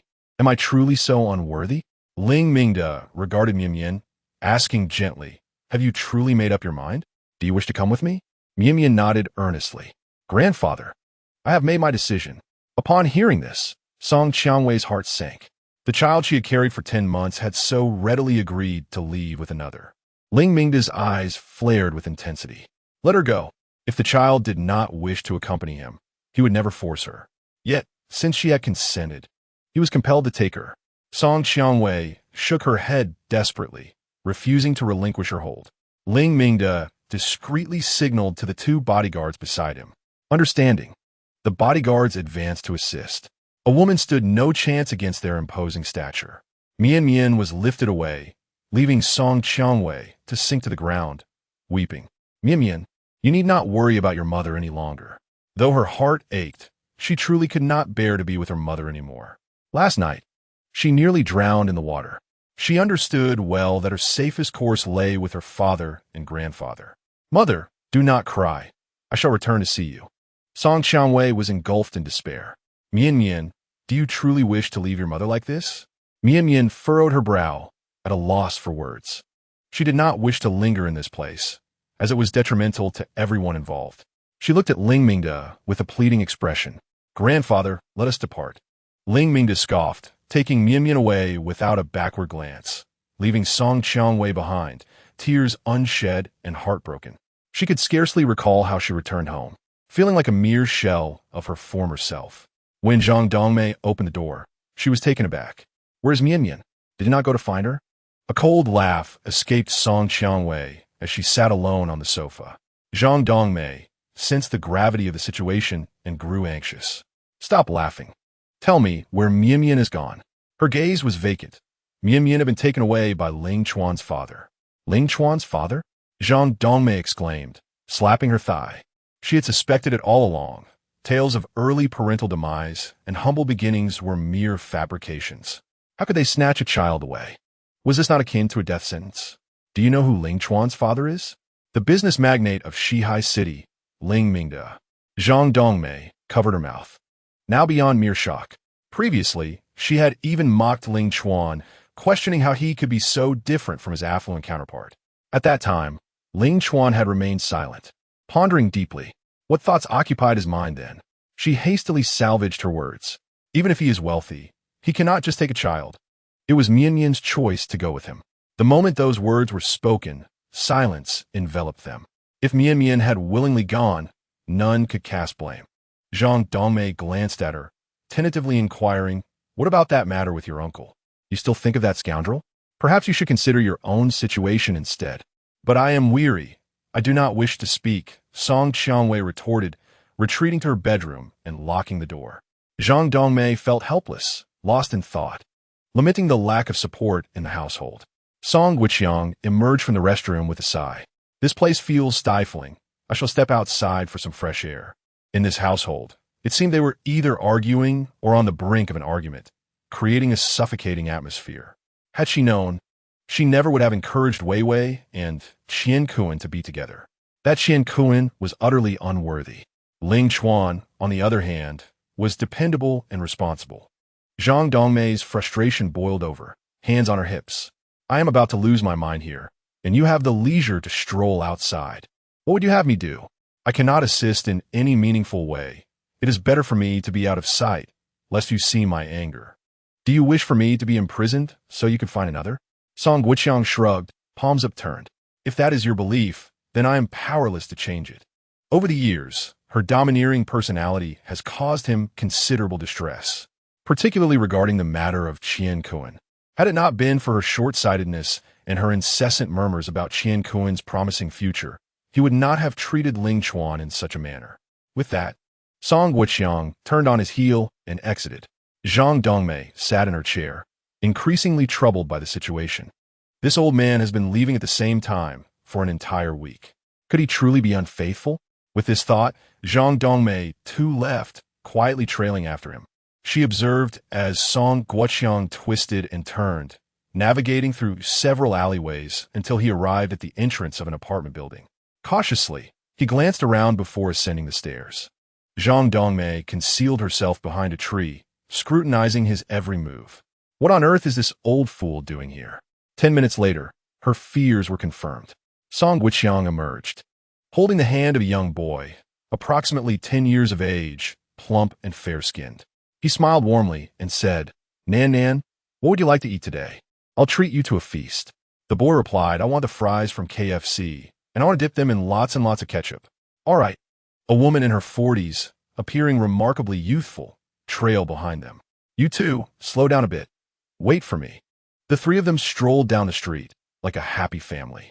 Upon witnessing this scene, Zhang Dongmei nearly fainted from rage, her entire body trembling.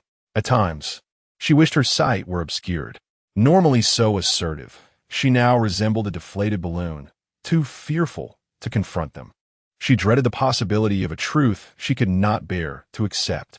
How could it be that her longtime partner dared to maintain another family behind her back? Leaning against the tree, she covered her mouth, stifling her sobs. The agony was unbearable. There was no greater suffering in the world than this. No wonder this old man seemed unfazed by the risks she faced of imprisonment. He must have been anticipating this day. Zhang Dongmei wept silently until a figure approached her. Are you Ms. Zhang Dongmei? My young lady requests your presence for a conversation. Chapter 77. Only by sincerely amending her ways will her father cease to be angry. Mian Mian was brought home by Ling Mingda, her mouth agape in awe. So, Grandpa's house is this vast, comparable to 1,000 of her own. She had once foolishly claimed that Grandpa was destitute. The car halted in front of a charming villa, and Mian Mian peered eagerly out of the window. Is Daddy inside? Will she be able to see Luo Luo? The driver prepared to step out to open the door for Mian Mian, but was halted by Ling Mingda's firm command.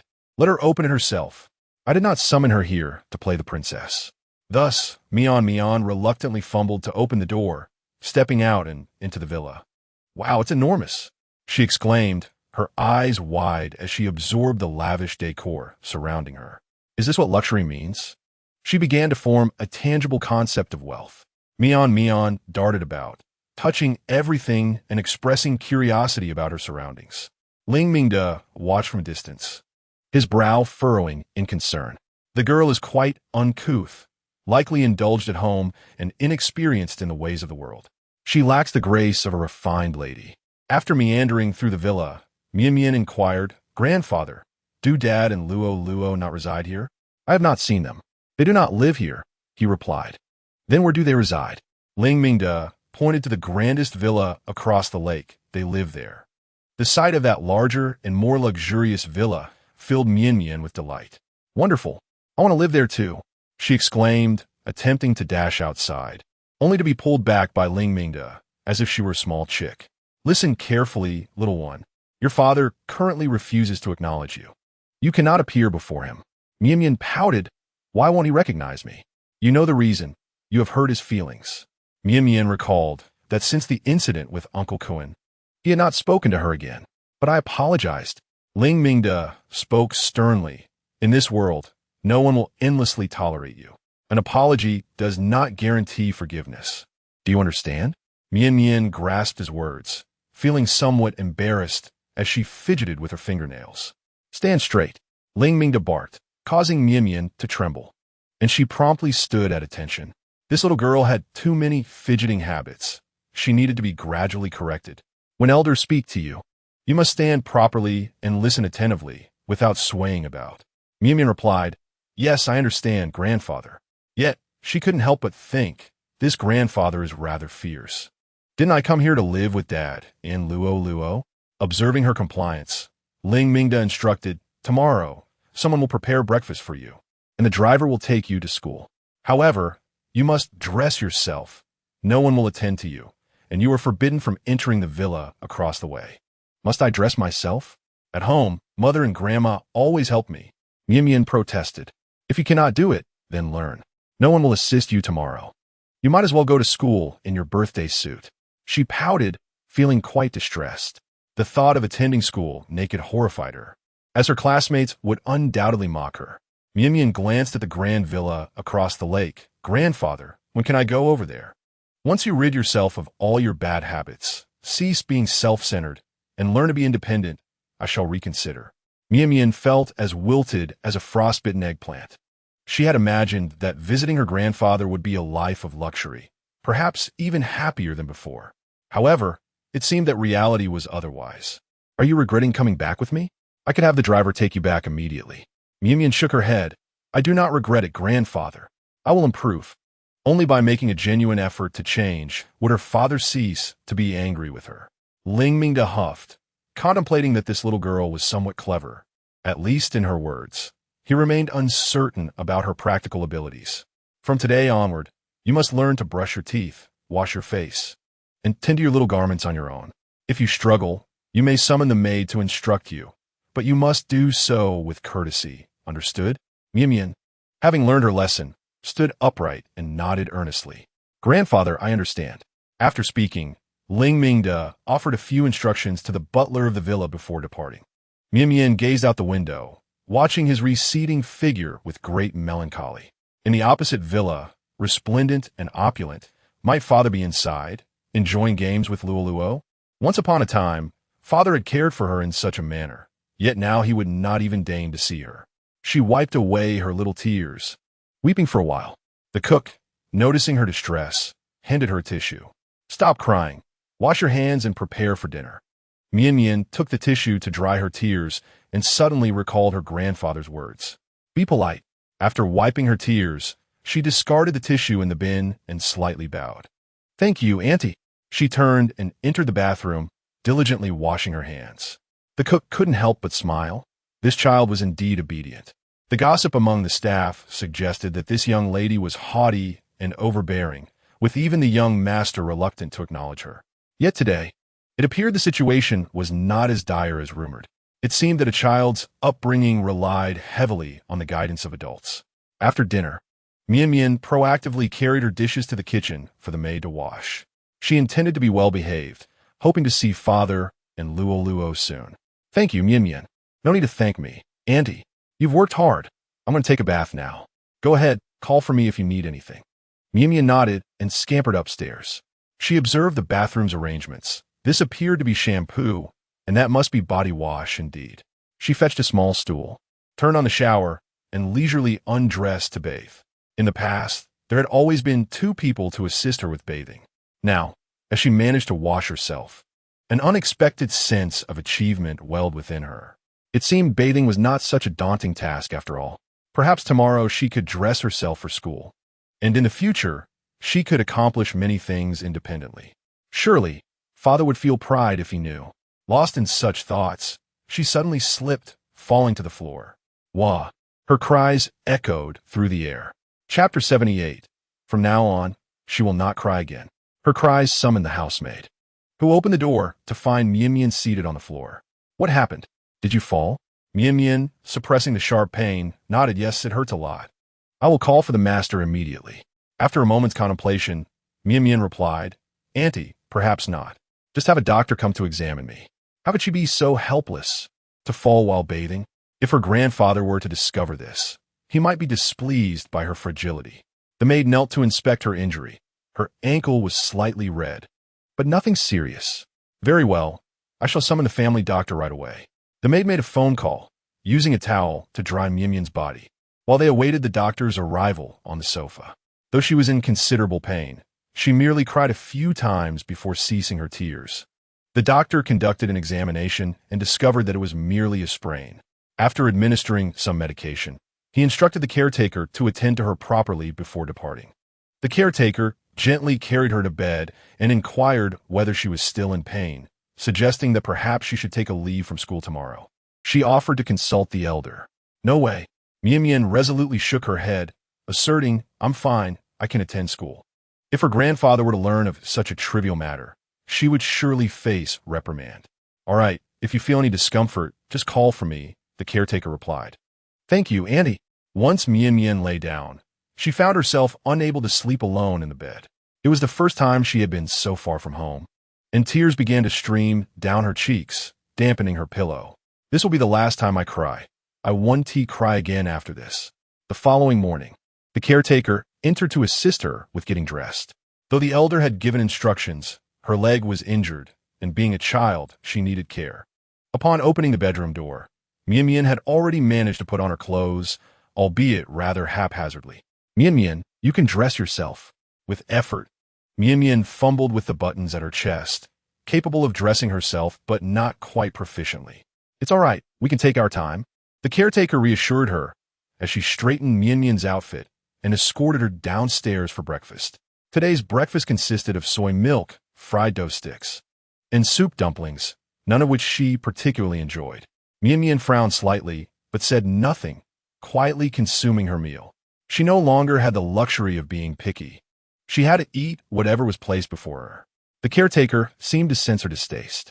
Mian, do you not like this food? Tell me what you prefer, and I shall prepare it for you tomorrow. That S nodded. I can eat anything, Mian replied, swallowing a boiled egg that nearly made her gag, but she managed to force it down. She couldn't afford to be selective. She had to eat a little of everything. The caretaker felt a pang of sympathy. The child was quite sensible and not as troublesome as rumored. After finishing her meal, Mian slung her backpack over her shoulder and limped toward the vehicle. Upon arriving at school, Zhang Dongmei was already waiting at the entrance. Her face lit up with excitement upon seeing Mian. How have you been at your grandfather's house? Mian forced a smile. Grandma, you needn't worry about me. I'm doing well. Zhang Dongmei noticed her limping gait. What happened to your leg? Why are you limping? It's just a sprain from when I accidentally twisted it while bathing. It's nothing serious. Oh dear, such incidents never occurred when you were with me. My heart truly aches for you. Zhang Dongmei placed her hand over her chest, as if genuinely distressed. Mian was at a loss for words. Grandma, I need to go to class now. Wait, called out Zhang Dongmei, pulling 3 lollipops from her bag. These are for you and Lu Luo. You can share them. Mian accepted the lollipops, tilting her head in confusion. Why are there 3? Are 2 of them for me? Fang do me check it softly. No. You should let Lu Luo give the green one to his little aunt. Grandma, why are you giving lollipops to her? Don't you dislike her? Mian queried, recalling how the two had previously clashed outside the school. Zhang Dongmei was momentarily taken aback. It was precisely due to their prior discord that her grandmother, feeling a pang of guilt, had gifted her a lollipop, hoping to mend their relationship and show her a bit more kindness. Ah, that makes sense. Now I understand. I'm off to class, said Mian, waving as she prepared to enter. Zhang Dongmei called out to her once more, please, don't mention that it was a gift from grandmother. I fear my aunt might not take it well. Why gift something and then wish for it to remain a secret? Mian pondered, but considering the urgency of her class, she chose not to delve deeper. Upon arriving in the classroom, Lu Luo was already seated. Mian approached and handed him a lollipop. Lu Luo looked up, visibly surprised. It was indeed the first time Yin had shared something edible with him. For me? Yes, one for each of us. Lu Luo accepted it, delightfully popping it into his mouth. So sweet. They exchanged smiles. Today's lollipop was exceptionally delightful. Suddenly, Mian remembered something and retrieved a green lollipop. Lu Luo, please give this to your aunt. Lu Luo nodded, tucking it into his pocket. All right. After school, Ling Wei arrived to pick up Lu Luo and immediately noticed Mian getting into another car belonging to the Ling family. It appeared that the elder had indeed brought her back. Though she disliked this child, Mian was like a ticking time bomb in Song Qiangwei's hands. If she were not brought back, Song Qiangwei would undoubtedly use Mian as a shield, incessantly entangling Ling Chuan. Bringing her back was a better option. At least Song Qiangwei would have no excuses left. Lu Luo dashed out, leaping into her embrace. Aunt, I got first place in my exam today. So impressive. I knew you were the best. Lu Luo produced the lollipop. Aunt, this is for you. Oh, you even bought me a lollipop? It was bought by Mian. Ling Wei took the lollipop, examining it closely. The packaging was quite ordinary, just one of those common snacks found in stores. It had been ages since she had indulged in sweets, yet she could not dampen Lu Luo's enthusiasm. She brought it to her nose, and her expression shifted dramatically. Is this truly from Yin? Yes. Lu Luo nodded vigorously. If you don't like it, you can give it back to me. In a fluster, Ling Wei hastily stowed the lollipop in her bag. Like it? How could I not? Let us head home. Upon returning to the Ling residence, after dinner, Ling Wei spent some time playing with Lu Luo. She then retreated to her bedroom, once again retrieving the lollipop. As she tore open the wrapper, her expression grew peculiar. Who could have devised such a scheme? Reflecting on the events of the past few days, Ling Wei let out a chuckle. She had a fair inkling of the opponent's tactics. Since the game was afoot, she would play along. She placed the lollipop in her mouth, taking a tentative lick before submerging it in hot water to dissolve. As it melted down to a quarter of its original size, she disposed of the water and discarded the lollipop. It was time for the plan to take effect. Ling Yue's body began to break out in hives, and she struggled to breathe. This was merely from a single lick. If she had consumed the entire thing, her demise would have been certain. Ling Yue pressed the alarm button in her room, and within half a minute, nearly everyone rushed to her aid. She collapsed to the ground, her body convulsing.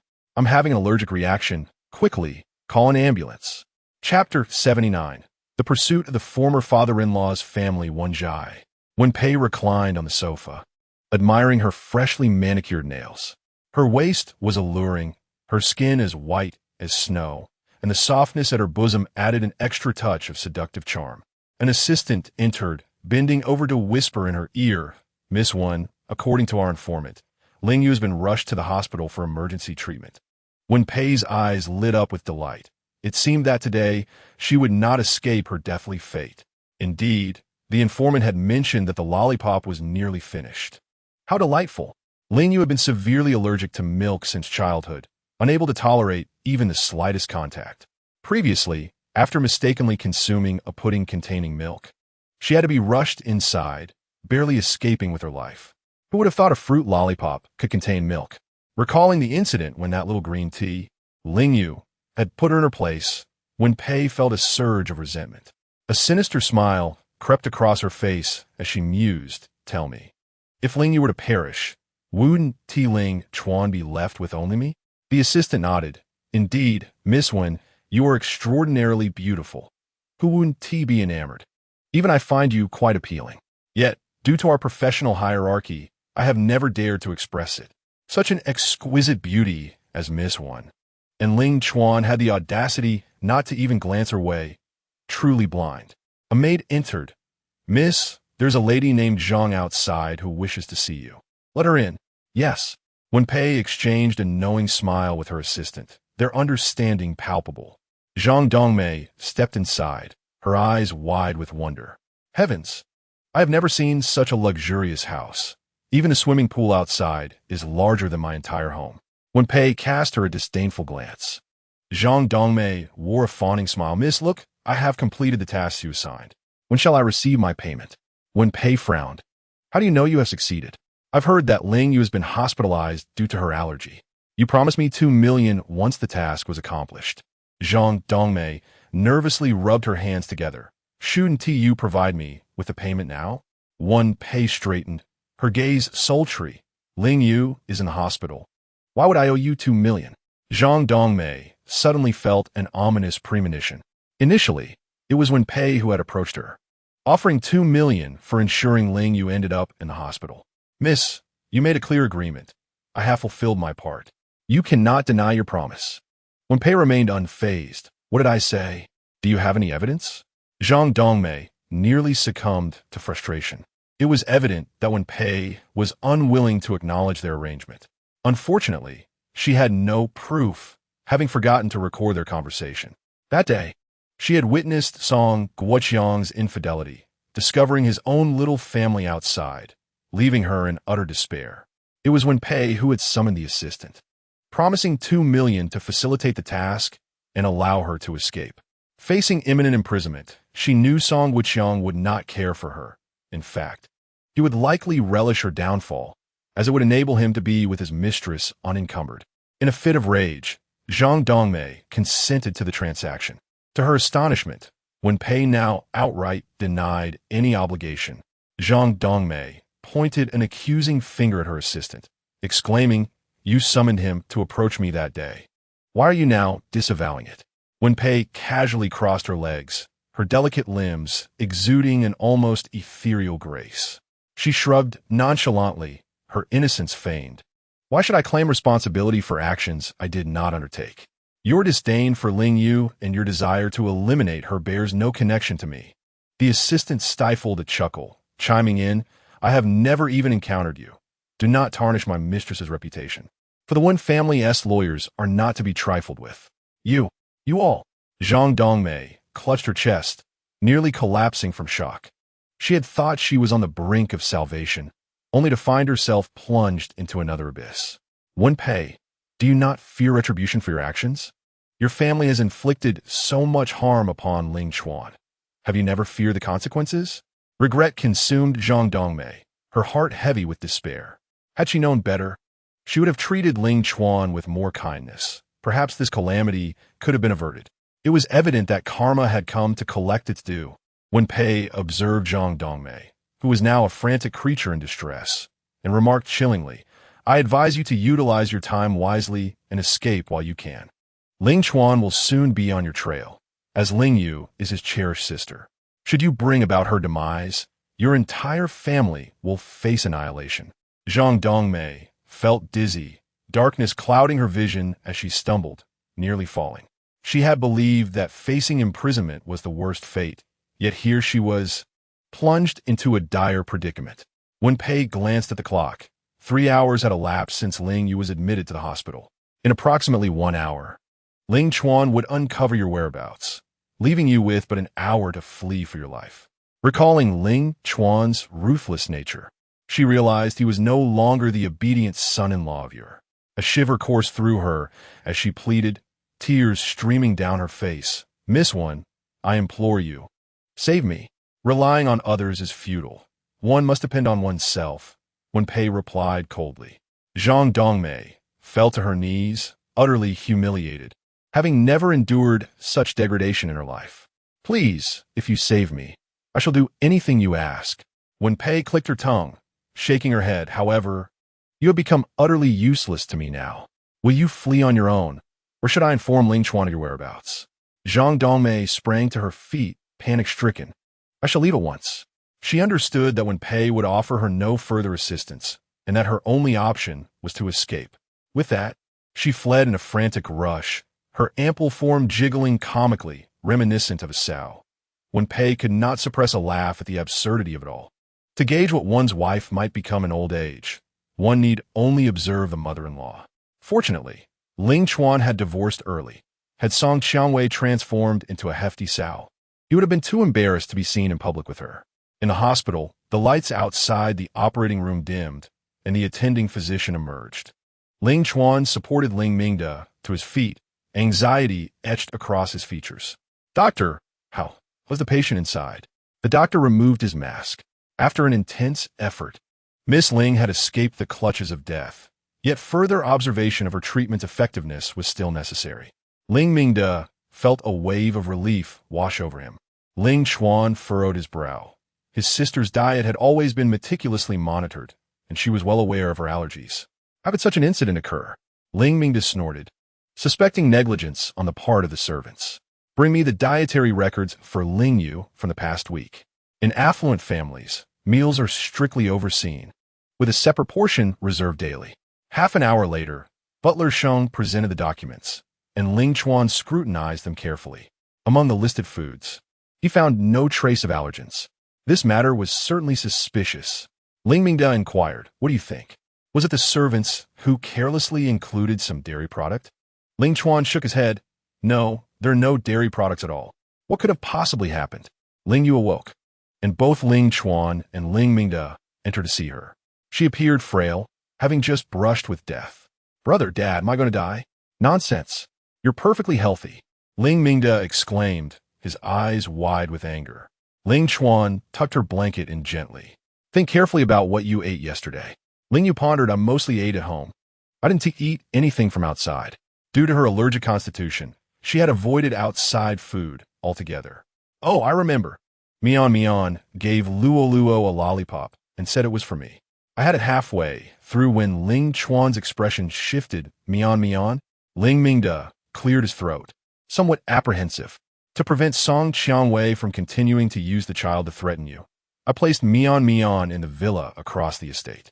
Ling Chuan chose not to pursue the matter further and immediately instructed the butler, "Have the remaining lollipops sent for testing, and bring Mian here."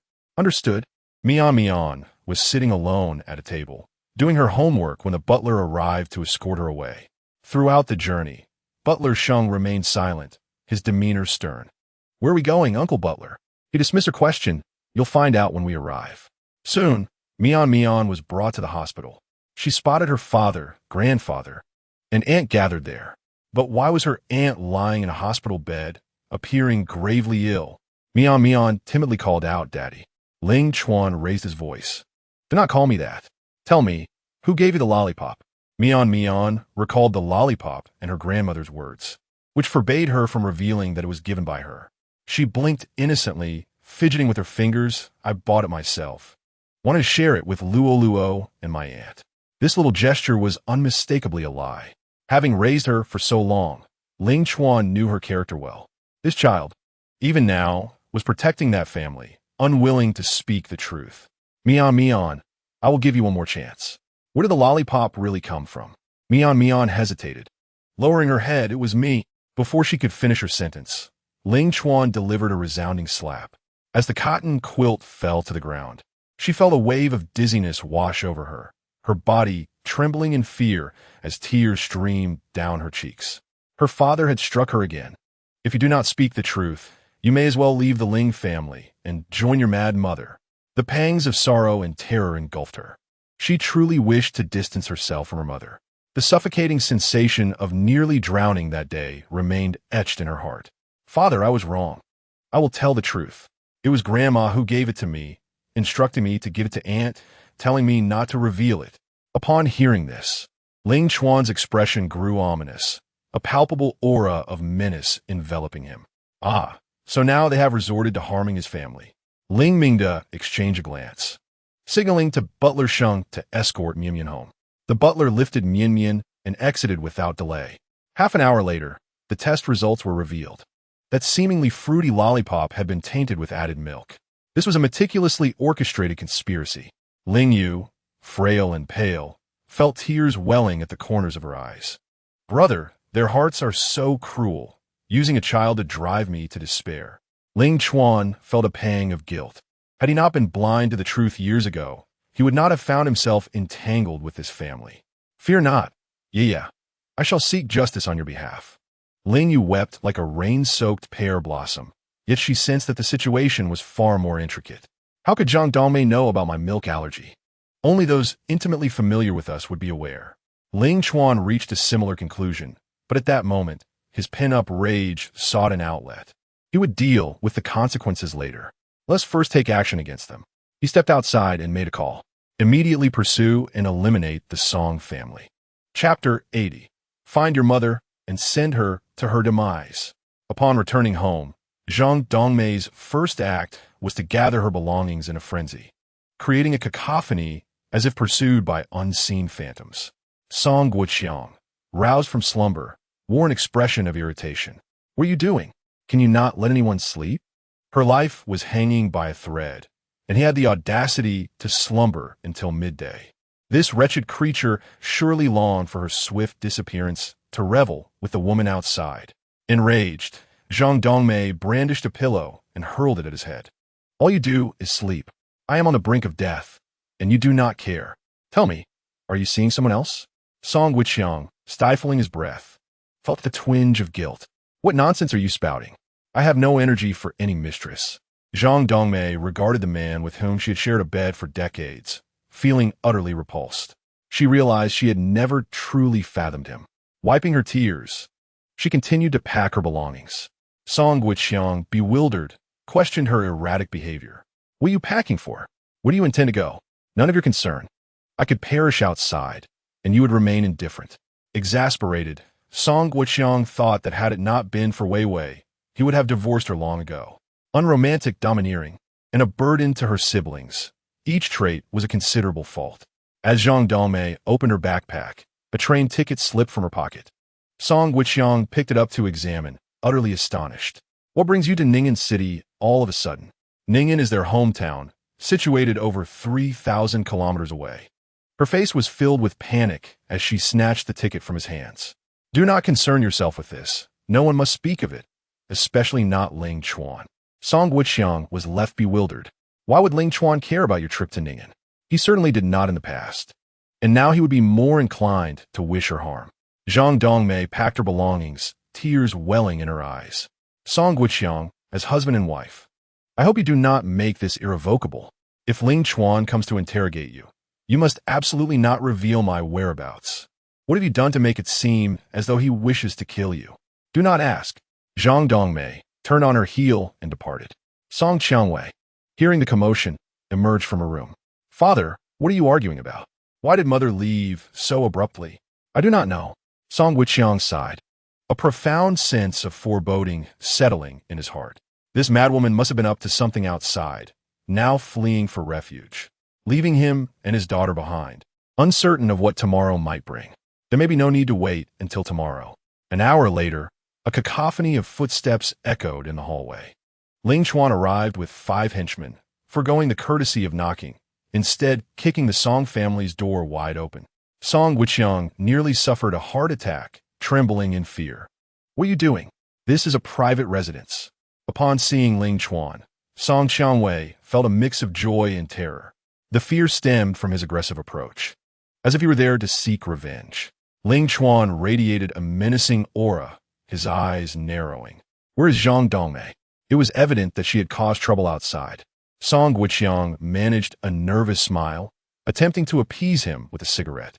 "Son-in-law, after all, we were once family. You need not resort to such measures."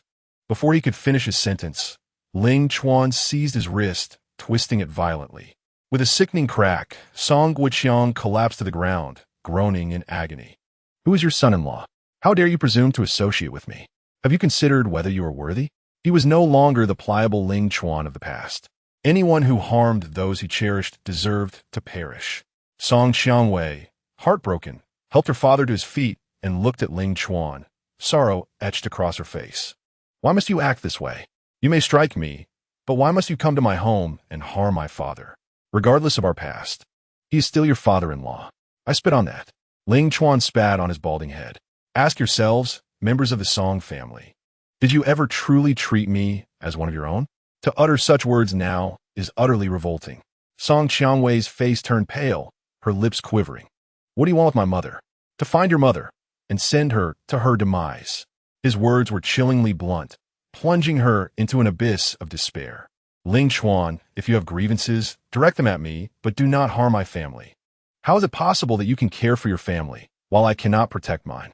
Your mother fed my sister something that caused a severe allergic reaction, nearly costing her life. It's inconceivable. My mother is not acquainted with your sister. Even if she did such a thing, it must have been merely an act of retaliation." Ling Chuan let out a cold laugh, Song Qiangwei, my patience has its limits. Hand over Zhang Dongmei's whereabouts promptly, lest I waste my time searching for her. I assure you, I will make her demise as comfortable as possible, free of undue suffering.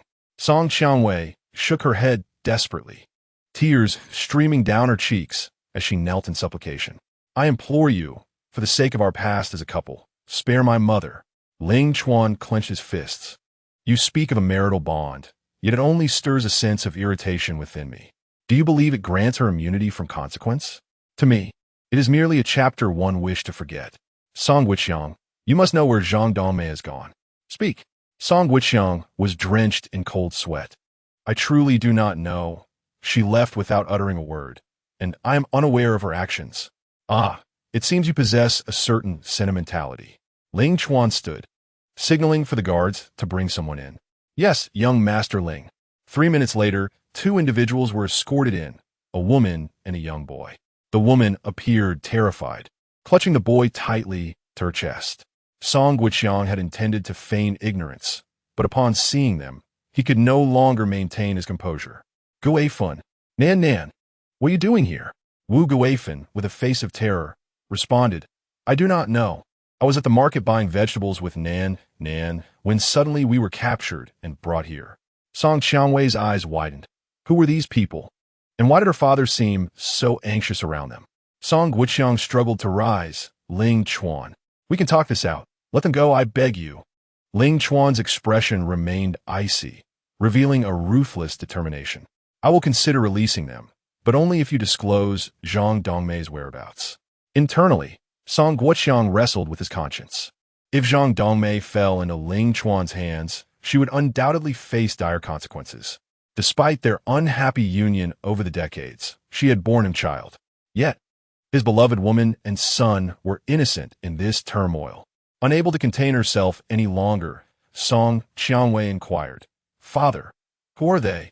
Song Wuqiang hesitated, struggling to find the words. The truth was too cruel for Song Qiangwei to bear.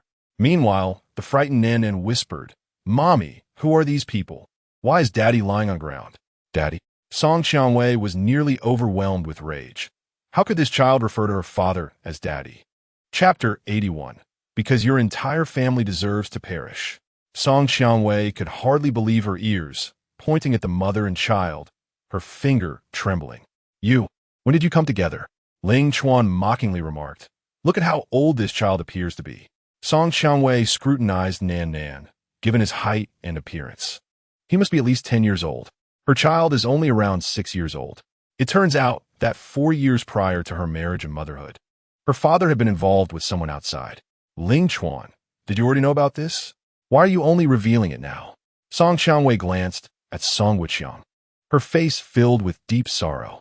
You have truly deceived me terribly. Ling Chuan raised an eyebrow, his eyes narrowing like dark pools. I refrained from speaking earlier to spare you heartache and to preserve some dignity for this family. But now what do I have to fear? It must come as a shock to learn that your cherished father and mother have engaged in such disgraceful acts behind closed doors. Indeed, Ling Chuan had known everything all along. Yet, he chose silence to create a semblance of happiness for her. Now, all the sordid truths lay bare under the sun, leaving her engulfed in profound despair. Without Ling Chuan's protection, she felt utterly helpless. Her complexion turned pale as she pleaded, Please, regardless of what my mother has done, spare her. Take out your anger on me instead. Your better days are still ahead. I'm not in a hurry. Ling Chuan smiled, but the smile held no warmth. He firmly grasped Song Wuqiang's collar, demanding, Old man, do you see clearly now? Will you choose them or your lawful wife? Song Wuqiang trembled with fear. What do you intend to do? Do you not comprehend my intentions? If you waste my time, I shall send this woman to a brothel and have your son maimed to beg on streets. With my connections today, accomplishing this is hardly a challenge. Think carefully. Song Wuqiang's mind was at war, suffering immensely. He hesitated, considering Zhang Dongmei, all for the sake of Song Qiangwei, though their feelings had long since faded. His true love was Guifun, along with his precious son. Suddenly, Song Qiangwei screamed, Dad, what are you doing? You have already wronged Mom by your actions outside. Do you wish to drive her to her death now? Song Wuqiang sighed, but I truly have no choice. I cannot bear to see Gui, Fun, and Nan Nan's lives destroyed. Dad, you have built a family elsewhere, and now you wish to ruin my only mother? If you proceed, our family will be shattered. Ling Chuan, growing impatient, exclaimed, "What nonsense is this? Even if I do not pursue her, will the police let her off? You foolish old man. Think carefully about what truly matters." Song Guiqiang frowned, attempting to reason. "Yes, Wei Wei. The things your mother did with your uncle are enough for her to spend a few nights in the police station. Even if I remain silent, she cannot escape retribution." "No," she cried out in hysteria, nearly losing her mind. "Dad, do you not care for me at all? Do you not care about our family?" Song Guiqiang, caught in a dilemma, found himself at a loss for words. Without further ado, Ling Chuan seized Wu Guifan by the hair and hurled her out the door. "Send her to a club. Make her presentable, and this child's leg shall be severed." "Yes." Several bodyguards dragged Wu Guifan downstairs, while others fetched a cleaver from the kitchen. The room was soon filled with cries of despair. Wu Guifan struggled desperately, crying out, "Old Song, save me. Help me." Nan Nan also wept, extending her hands toward her mother. "Don't take my mother away." Song Guiqiang could no longer bear it and shouted, "I will tell you. I will tell you. Zhang Dongmei has returned to her hometown in Ning'an City. I can provide you with the address." Ling Chuan gestured for them to cease their actions. He tossed a pen and a piece of paper toward them, commanding, "Write."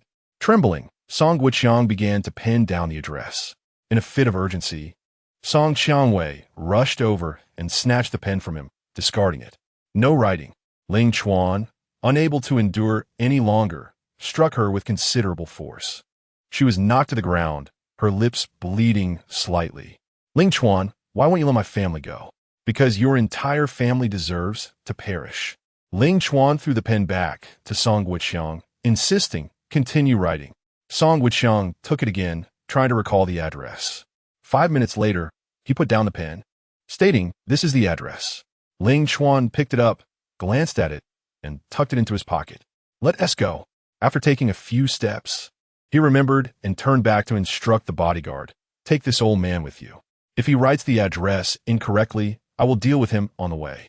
The bodyguard complied, escorting Song Guiqiang downstairs.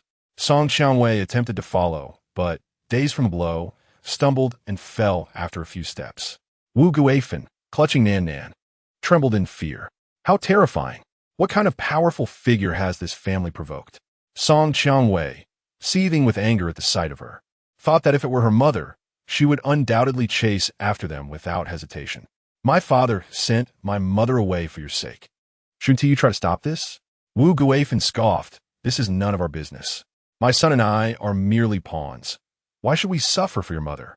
She was surprisingly clear-headed, showing no signs of distress, which explained why Song Guiqiang was so easily manipulated by her. Reminded of her mother's plight over the years, Song Qiangwei felt a pang of injustice. After all, which woman could endure the knowledge that her husband had another family outside their own? Rising to her feet, she seized Wu Guifan's hair and slapped her. "You shameless woman! How dare you seduce my father and destroy my family?" Wu Guifan was not to be trifled with. Having come from the countryside, she possessed considerable strength and retaliated, engaging in a fierce struggle.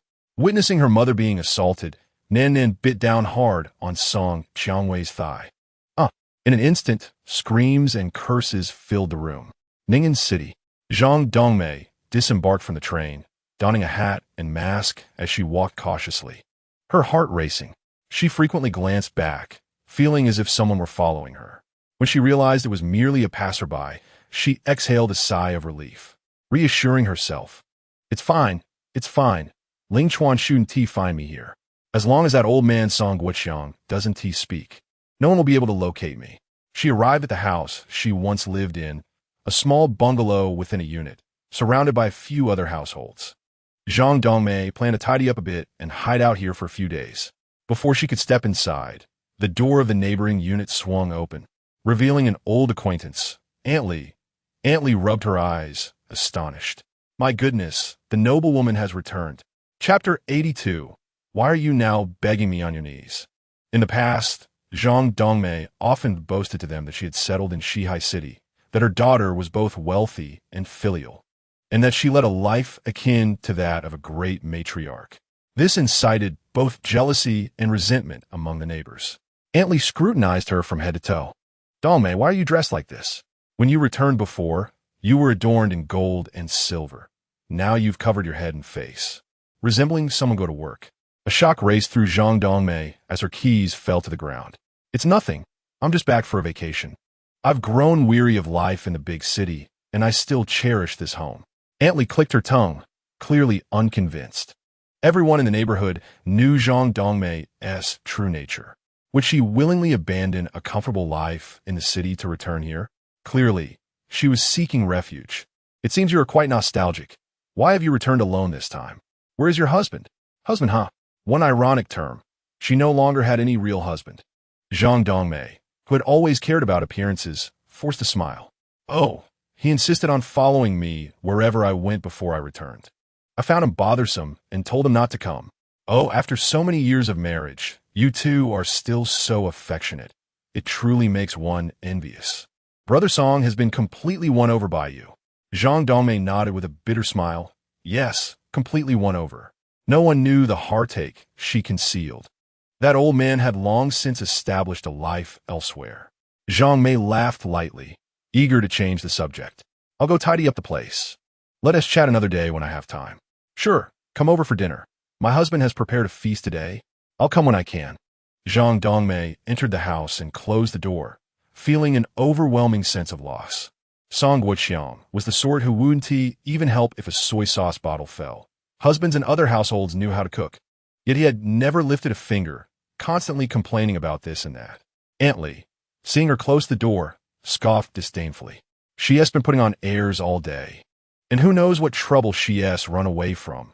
Perhaps her demise is imminent." This statement proved eerily accurate. Zhang Dongmei cleaned the house thoroughly, nearly exhausting herself. She collapsed onto the bed, mustering the courage to check her phone. There were no messages or WeChat notifications. Not a single person cared about her. Perhaps it was for the best. She could live in peace here. Her eyelids began to droop, and she squinted. Suddenly, heavy banging on the door startled her upright. Her heart racing. This is it. Judging by the noise, they have come to collect her life. A deep male voice called from outside. "Is this Zhang Dongmei's home? Open the door." Zhang Dongmei quickly turned off the lights, pretending no one was home. Ling Chuan snorted coldly, kicking towards Song Guoqiang. Song Guoqiang yelped in pain. After all, he had once been his father-in-law, and now he showed no mercy, striking without hesitation. This was rather disrespectful. "Didn't you say this was Zhang Dongmei's hometown address?" "Indeed, my memory serves me well." She must be terrified, too afraid to open the door. Ling Chuan exchanged glances, suggesting you shout for her. "If she refuses to open, we shall force our way in." Song Guoqiang, fearful of receiving a beating, called out from outside. "Dongmei, please open the door quickly. If you do not, we may perish here." Open the door and plead with Ling Chuan. Perhaps there remains a chance for survival. Zhang Dongmei, hearing his voice from within, covered her mouth as silent tears streamed down her cheeks. In that moment, despair and sorrow surged within her heart. This wretched old man had betrayed her whereabouts, not even allowing her a single day of respite. After decades of marital affection, it had all been in vain. "Dongmei, I know you are inside. Open the door. I beg you." Song Guoqiang's pleas fell on deaf ears as Zhang Dongmei stumbled towards the back window, intent on escaping through it. Ling Chuan's frustration intensified at her stubbornness. "Smash the door down." 3 bodyguards launched an assault, delivering powerful kicks until the door splintered open. The noise startled Zhang Dongmei, causing her to fall while attempting to escape through the window, twisting her ankle in the process. Writhing in pain on the ground, she was soon dragged inside by 2 bodyguards.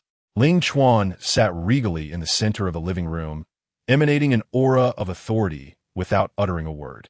Upon seeing him, she involuntarily shivered. Before Ling Chuan could speak, Zhang Dongmei erupted into tears. "This has nothing to do with me. I did not intend to harm your sister." "You confess without me even speaking," he retorted. "It truly has nothing to do with you? It was a woman named Wen who incited me to act thus." Ling Chuan scoffed, having anticipated this line of reasoning. How could Zhang Dongmei, so inept, have discovered Ling Yu's allergy to milk? Wen Pei's involvement was all too evident. Yet at this moment, he desperately needed to vent his frustrations on someone. If she told you to eat excrement, would you comply? Zhang Dongmei fell silent, lowering her gaze as she crawled to Ling Chuan's feet. For the sake of our past as family, please forgive me this once. I was truly incited by others. I beg you. Good son-in-law. Ah, good son-in-law. Such a revolting term. He responded, delivering a swift kick to her chest. She was sent sprawling to the ground, crying out in agony, without an ounce of mercy shown. Why was your son-in-law? How did you treat me? With scorn and derision, refusing even a single toast of respect. And now you kneel before me, begging? Zhang Dongmei clutched her chest, spitting out blood, evidence of her internal injuries. Reflecting on her previous actions, regret washed over her. I am sorry, Ling Chuan. It was all my fault. What use is an apology? What do you need the police for? Zhang Dongmei struggled to kneel properly, imploring, if you spare me. I will do anything you ask. Ling Chuan stroked his chin, intrigued. Anything you say? Truly? Absolutely. Even if you were to command me to kill Song Wuqiang? Song Wuqiang's face blanched in shock. How had he become embroiled in this predicament? He smiled ingratiatingly. Ling Chuan, please don't jest. We should discuss our matters seriously. Silence. Ling Chuan's gaze turned icy, and Song Wuqiang obediently fell silent. You must be aware of the deeds Song Wuqiang has committed behind your back. Our son is already 10. Do you not harbor any resentment? Zhang Dongmei glanced at Song Wuqiang, her fists clenched tightly. How could she not feel hatred? Had it not been for that fateful day when she uncovered the truth, she would never have resorted to such desperate measures. He was the instigator.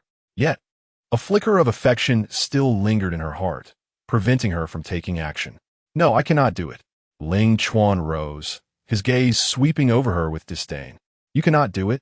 Then you may as well perish. Upon uttering this, he rolled up his sleeves and unleashed a powerful left and right hook. Before long, Zhang Dongmei lay on the ground, battered and bloodied, barely clinging to life. The pain was excruciating. This manner of demise was unbearable. Inflicting harm required strength. And Ling Chuan shook his hands, relishing the sight of his once mighty mother-in-law, sprawled on the ground like a lifeless fish, his heart brimming with satisfaction. Dare to lay a hand on my family? You must be tired of living. Chapter 83. Thus, let the bloodshed commence, as the words left his lips.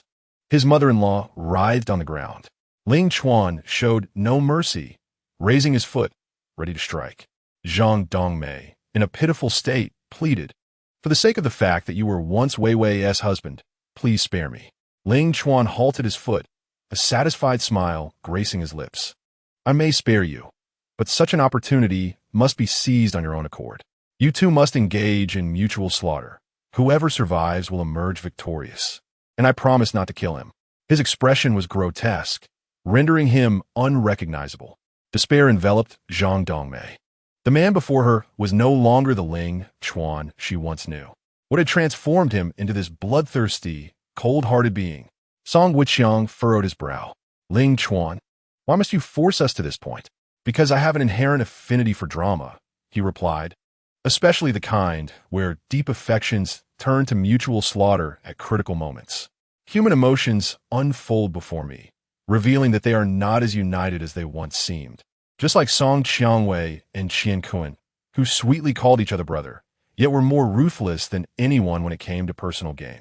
How amusing. Ling Chuan ceased his idle chatter and began outlining the rules.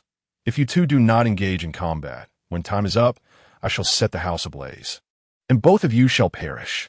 Song Wuqiang could no longer contain himself, sweat beading on his brow. Summoning his courage, he vocally protested, son-in-law, how can you do such a thing? We were once a family.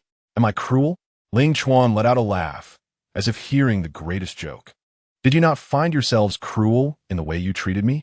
You spoke of waiting for Qian Kun to achieve success, only to cast him and Lu Luo out the moment he did.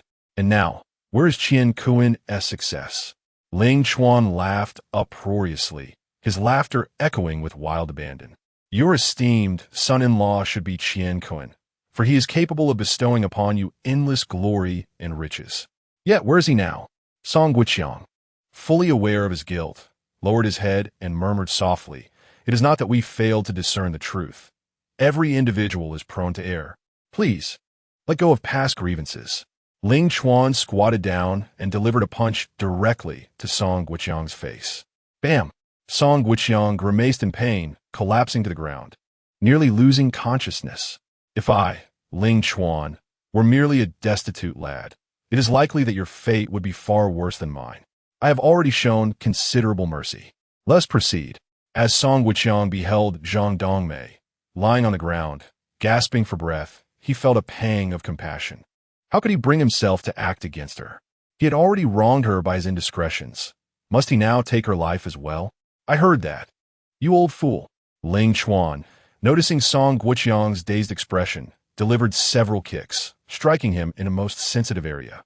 The agony was tenfold worse than that experienced during childbirth. The torment was unbearable. Ling Chuan, witnessing his suffering, expressed satisfaction. Shall I deliver a few more kicks? Song Guiqiang waved his hands, pleading no more. Spare me. Thus, it seemed that he was willing to heed Ling Chuan's demands.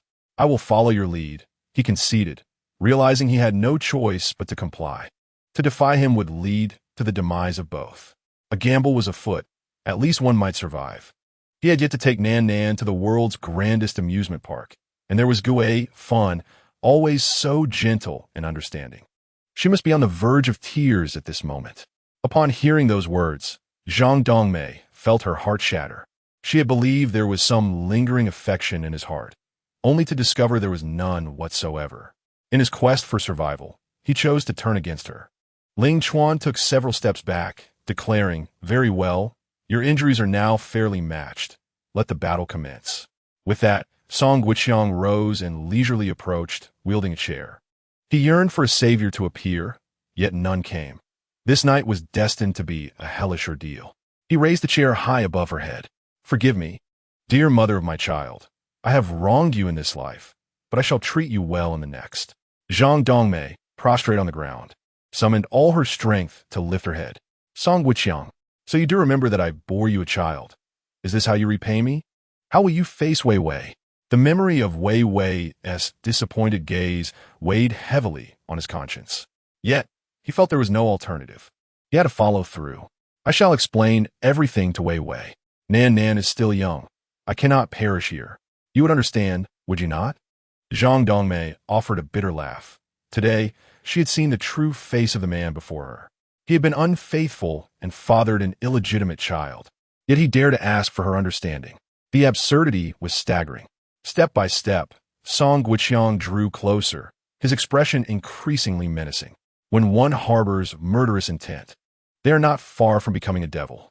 Zhang Dongmei, filled with trepidation, took several steps back, acutely aware that her fate was drawing to a close, yet unwilling to succumb to despair. "Song Guiqiang, I wish for you to convey a few words to Wei Wei.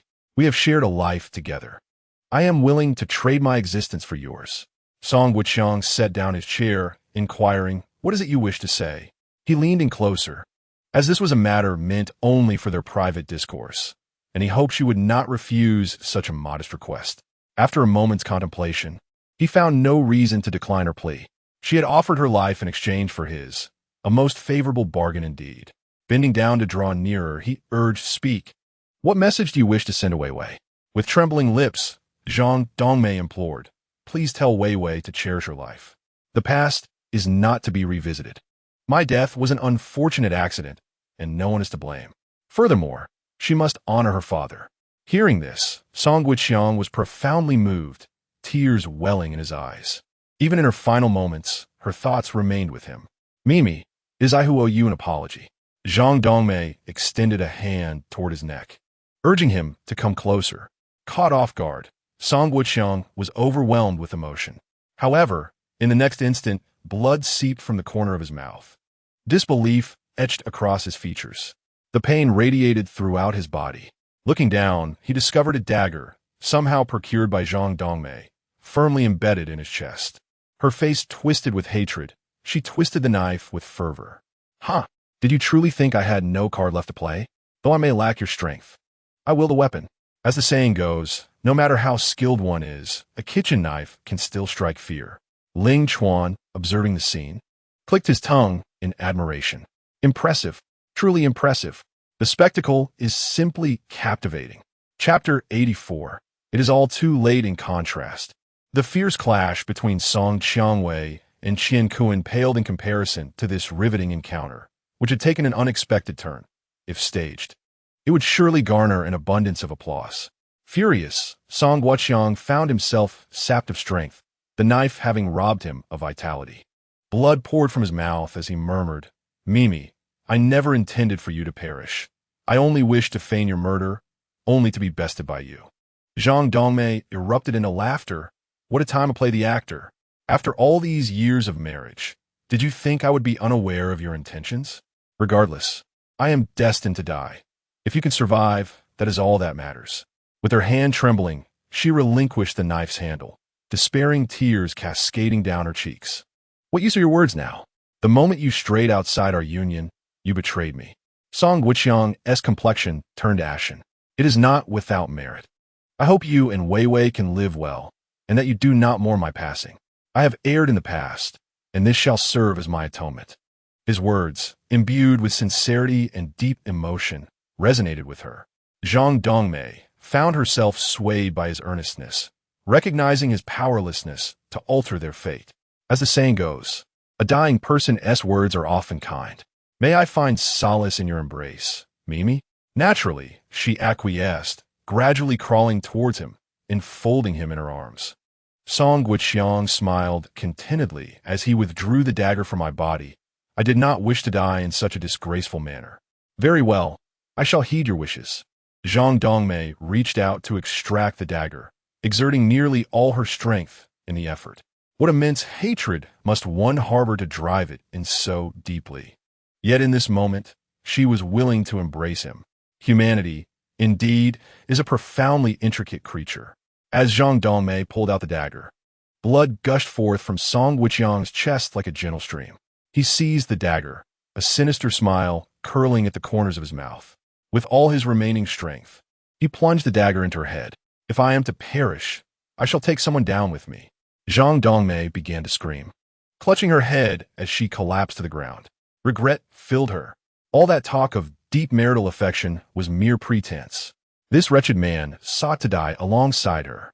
At this juncture, Ling Chuan could no longer contain himself and began to clap his hands. Marvelous, truly marvelous. How had he never before noticed the theatricality of his in-laws? It would be a shame for them not to take to the stage. Zhang Dongmei, her consciousness fading, glared at him. Song Guoqiang, I loathe you. He scoffed coldly. What significance did her hatred hold now? Did she think he was devoid of hatred? A perfectly good family, sacrificed for her chaotic brother, and now they would all perish. Feel free to hate. Take it to hell with you. Zhang Dongmei slowly closed her eyes, slipping into unconsciousness. Song Guoqiang, having exhausted all his strength, uttered not a word and shut his eyes as well. Ling Chuan covered his mouth and approached, kicking him a few times. Noticing their complete lack of response, he called, "Hey, is anyone alive?" With no reply from either, it seemed they had both succumbed. Thus, it could not be helped. He had initially promised to spare one. However, it appeared that both were too selfish to allow the other to survive, so he bore no responsibility for the outcome. Ling Chuan produced a tissue to wipe the blood from his hands, his expression devoid of emotion. Close the door, ignite the flames. Yes. The bodyguards drenched the floor of the house in gasoline, struck a match, and locked the door, an act executed with seamless precision.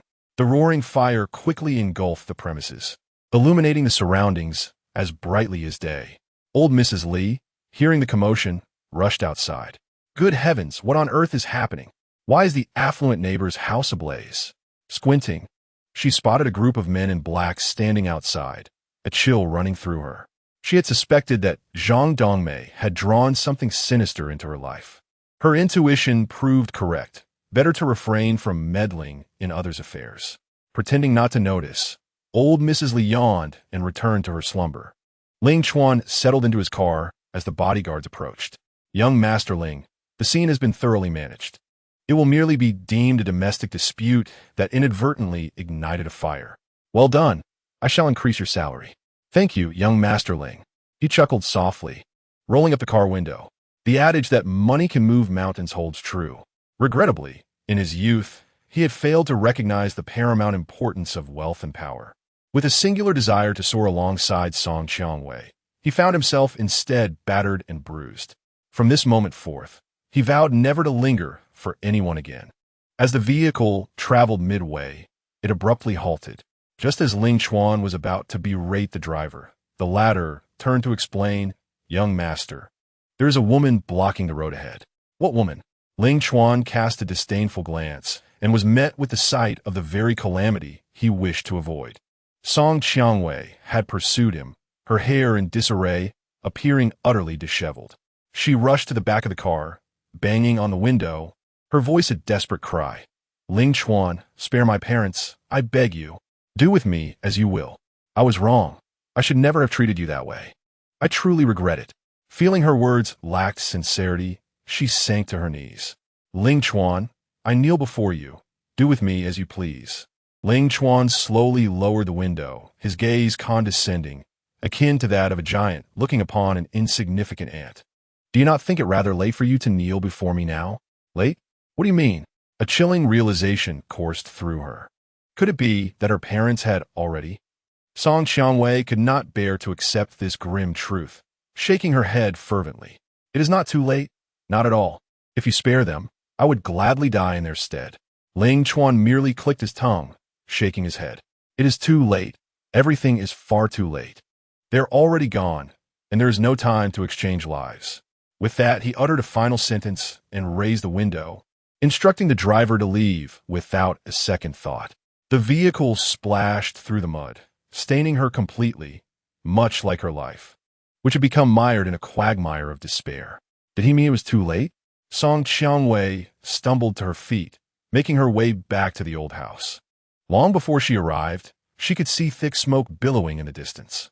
So, when he said it was too late, that was what he meant. Her legs felt weak, and her mind swirled in confusion. "Mom, Dad, are you inside?" "Please, no." Upon reaching the entrance, she found a crowd gathered outside, firefighters battling the flames. She dashed forward, only to be stopped by passers-by.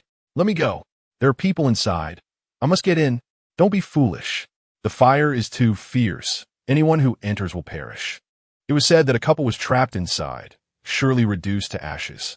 Overcome with despair, Song Qiangwei cried out, her chest heaving violently. In the next moment, exhaustion overwhelmed her, and she fainted. Chapter 85. Tormenting family, tormenting oneself in a haze, she felt herself soaring, only to plummet abruptly. The pain was excruciating. After an indeterminate duration, she slowly opened her eyes to behold a pristine white ceiling. The acrid scent of disinfectant filled her nostrils. Was she in a hospital? Struggling to sit up, her head throbbed painfully. Suddenly, memories of the previous night flooded back, and her heart twisted in anguish. Surely it was all a dream, a mere figment of her imagination. Two nurses passed by, engaged in gossip. "Have you heard? Last night, a family suffered a horrific fate in a fire." "I have certainly heard about it. That woman was tragically burned to death, leaving only the man alive. The scene was utterly horrifying. Indeed, how could such a calamity occur? This is what her parents have said." Song Qiangwei's complexion turned pale as she scrambled out of bed, frantically pursuing the two nurses. "Where is that man you mentioned?" The nurses, somewhat frightened, pointed towards the elevator, indicating the burn unit on the 10th floor. Song Qiangwei dashed towards the burn unit as if possessed. Outside the intensive care unit, she beheld Song Guoqiang, his entire body swathed in bandages, with blood seeping from his head. He resembled a mummy, weak in the knees. Song Qiangwei collapsed onto the floor, weeping inconsolably. This was all her fault. Had she not initially entangled herself with Qian Kuan, she would not have provoked Ling Chuan, nor brought calamity upon her family. This was entirely her fault. If only there were a time machine, she would return to the past and rectify her mistake. The attending physician approached with a grave expression. "Are you a relative of Song Guoqiang?" Song Qiangwei wiped her tears and forced herself to stand, nodding. "Yes, I am Song Guoqiang's daughter, Song Qiangwei." The doctor continued, "Your father's condition is quite critical. You must prepare yourself mentally. Moreover, even if he survives, He may never be able to leave his bed again. His thigh is nearly burned down to the bone. Upon hearing this, Song Qianwei faltered, nearly fainting. This meant that even if he lived, he would be a cripple, confined to a bed, tormenting both himself and his family. Oh, why must fate be so cruel? In despair, she asked, "My mother accompanied my father. Where is she?" Despite knowing the grim reality of the situation, she still uttered the question. "She has already been sent to the funeral home." As expected, Song Qianwei turned and numbly walked towards the elevator. The wounds on her body continued to bleed, yet she felt nothing. The pain was so intense that it rendered her numb. She needed to go to the funeral home to bid her mother a final farewell. Ling Chuan returned home to visit Ling Yu at the hospital. Her condition had improved significantly today. Her complexion was rosy. Lu Luo was perched beside her, engrossed in a story. Upon entering the ward, Ling Chuan caught Lu Luo's eye, who immediately exclaimed, "Daddy, you're here?" "Yes, I just came from your aunt. She's still unwell." Lu Luo nodded obediently, climbing down from the bed to approach him. "Daddy wants to tell you to be careful about what you bring home from others, all right?" Lu Luo was aware of the events that had transpired and felt deep remorse. Had he not believed what Mian said, his aunt would not have suffered so greatly. He had heard that she was on the brink of death. "Daddy, I remember." "Aunt, I'm so sorry. I thought Mian had genuinely improved." Ling Yu smiled as she ruffled his hair, having never blamed him for anything. Moreover, it was she who had intentionally licked it. "It's all right. Your aunt does not blame you at all. Please do not be hard on yourself." "Okay." Ling Chuan signaled to the bodyguard, who understood and stepped forward to carry Lu Luo away. "Young master, I saw a little rabbit outside when I entered. Shall we go look for it together?" Lu Luo, upon hearing about the rabbit, was filled with excitement. Yes, let us go find it together." After sending Lu Luo away, Ling Chuan proactively stated, "The matter has been resolved. The two individuals who harmed you have perished in the fire." Ling Yu's eyes widened slightly, a hint of surprise crossing her face. "So quickly resolved? Does this imply that I hold significant importance in his heart?" She chuckled softly. "I knew my brother cared for me the most, but I still feel that this matter isn't quite so simple. I understand what you wish to convey. I will personally visit Wenpei," he reassured her. "I had my suspicions from the outset, especially since Zhang Dongmei directly identified them on the scene." Ling Yu nodded, her expression somber. "What is wrong? Are you still unhappy?" She pouted, looking quite pitiful. "I nearly lost my life. If I had died, I would never see my brother again. How could I possibly be happy? I'm still plagued by nightmares. That sister Wenpei seems to genuinely dislike me, brother. I can see she has an interest in you." Ling Chuan felt a headache coming on at the thought of Wenpei. He had long been aware of her interest in him. However, he never anticipated that she would reach out to his sister. Wenpei had truly gone too far this time. Ling Yu placed a hand on her chest, contemplating if brother intends to marry her. "I would have no choice but to move out, lest my presence irk her and jeopardize my own safety." Ling Chuan stood up, poured a glass of warm water, and handed it to her. "What are you saying? I would never marry her." Ling Yu blinked. "So, you have no feelings for her at all?" "None. And she is rather bothersome," Ling Chuan replied. Only then did Ling Yu feel a sense of relief, though she expressed her fear. "I really worry about what she might do next." After saying this, she wrapped her arms tightly around Ling Chuan's waist. Ling Chuan was momentarily taken aback, but then gently stroked her smooth hair. "Do not fear. I am here. She dare not act against you again. I will speak with her shortly and forbid her from entering the Ling residence." "Good. I knew my brother cared for me." Ling Yu beamed with satisfaction. Having long harbored resentment towards Wenpei, she had been lurking around the Ling household under various pretexts, even attempting to scheme against her. Now, it seemed she had been completely blacklisted by the Ling family. It would be interesting to see how she behaved in the future. Meanwhile, Wenpei, upon learning that Ling Yu had survived, was enraged and began smashing things in her home. Items on the table were sent crashing to the floor, earning her the title of a master of tabletop clearing. An assistant entered, trembling with fear. "Miss Wen, please be careful not to cut your fingers." Wenpei slapped the assistant hard, shouting furiously, "How could you let this happen? Wasn't it said that she was nearly done for? Why is she completely unscathed?" "Indeed, the informant did say so," I am unsure what went wrong, the assistant replied, feeling unjustly treated, unaware of where the plan had faltered. How infuriating! When Pei thought of Ling Yu's audacity and felt a surge of rage. How dare she openly admit to liking Ling Chuan? One must possess a certain audacity to be invincible in this world. I wonder if that old hag, Zhang Dongmei, has divulged any information about her. However, even if she has, it matters little. She can simply deny it vehemently. With the vast enterprise of the one family at stake, Ling Chuan would inevitably extend some courtesy, considering their future collaborations. Just as I was pondering this, a maid ascended the stairs and respectfully announced, "Miss One, Mr. Ling has arrived." When Pei felt both astonished and delighted, she had just been thinking of him, and now he was here. Her assistant cautioned, "Miss One, it seems that individual may have revealed your secrets. Exercise caution." When Pei dismissed the concern, saying, "So what? I never feared exposure when I embarked on this path.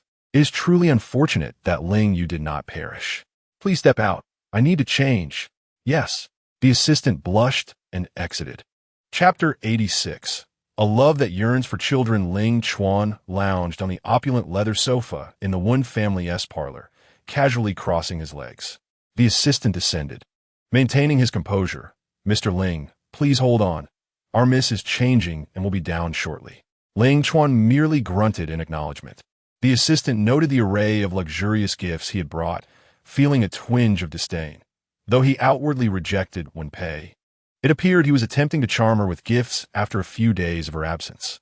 He had worried that this young master might erupt over a certain matter, but it seemed he had overthought it. Miss Wen was undeniably beautiful. What man could remain indifferent? Being a man himself, he understood Ling Chuan's intentions. Perhaps he wished to play hard to get. Ling Chuan, sensing the assistant's unfriendly gaze, set down his teacup and asked, "What are you staring at?" The assistant feigned a smile, exuding a sense of insincerity. "I wasn't looking at anything. I merely believe Mr. Ling has gone to great lengths with such a generous array of gifts. Alas, our miss has always lived in luxury, and I fear these offerings may not sway her heart." "Win her heart." Ling Chuan chuckled lightly. "At present, I have no desire to win her over. Rather, I am tempted to break her legs. Do you think I brought these gifts to curry favor?" The assistant, feeling a mix of pride and jealousy, retorted, "Surely. I've witnessed many such scenes. Numerous men visit Miss Wen daily. Oh, if you weren't akin to a mere beast of burden, I suspect you would be eager to ingratiate yourself as well." The assistant's expression shifted dramatically. Ling Chuan's words were as sharp as they were true, affirming the rumors surrounding him. Those of patricide seemed all too plausible. The assistant stifled his ire, offering a few awkward chuckles. "Mr. Ling is jesting. Jesting about your father." The biting humor was a guilty pleasure. The assistant's discomfort was palpable, prompting him to quickly silence himself. Wen Pei emerged from her room, having adorned herself and styled her hair. A captivating smile graced her face, her eyes shimmering with brilliance. "Ling Chuan, what a surprise. Shall we dine out? I know of an exquisite French restaurant." As she spoke, she naturally linked her arm with his. Ling Chuan glanced at the assistant and remarked, "What do you think? I came here to fawn over you." "Huh?" Wen Pei was bewildered, unable to fathom his meaning. It was inconceivable that Ling Chuan would take the initiative to court her affections. It is precisely his untamed arrogance that captivates her so deeply. "Why not ask your assistant?"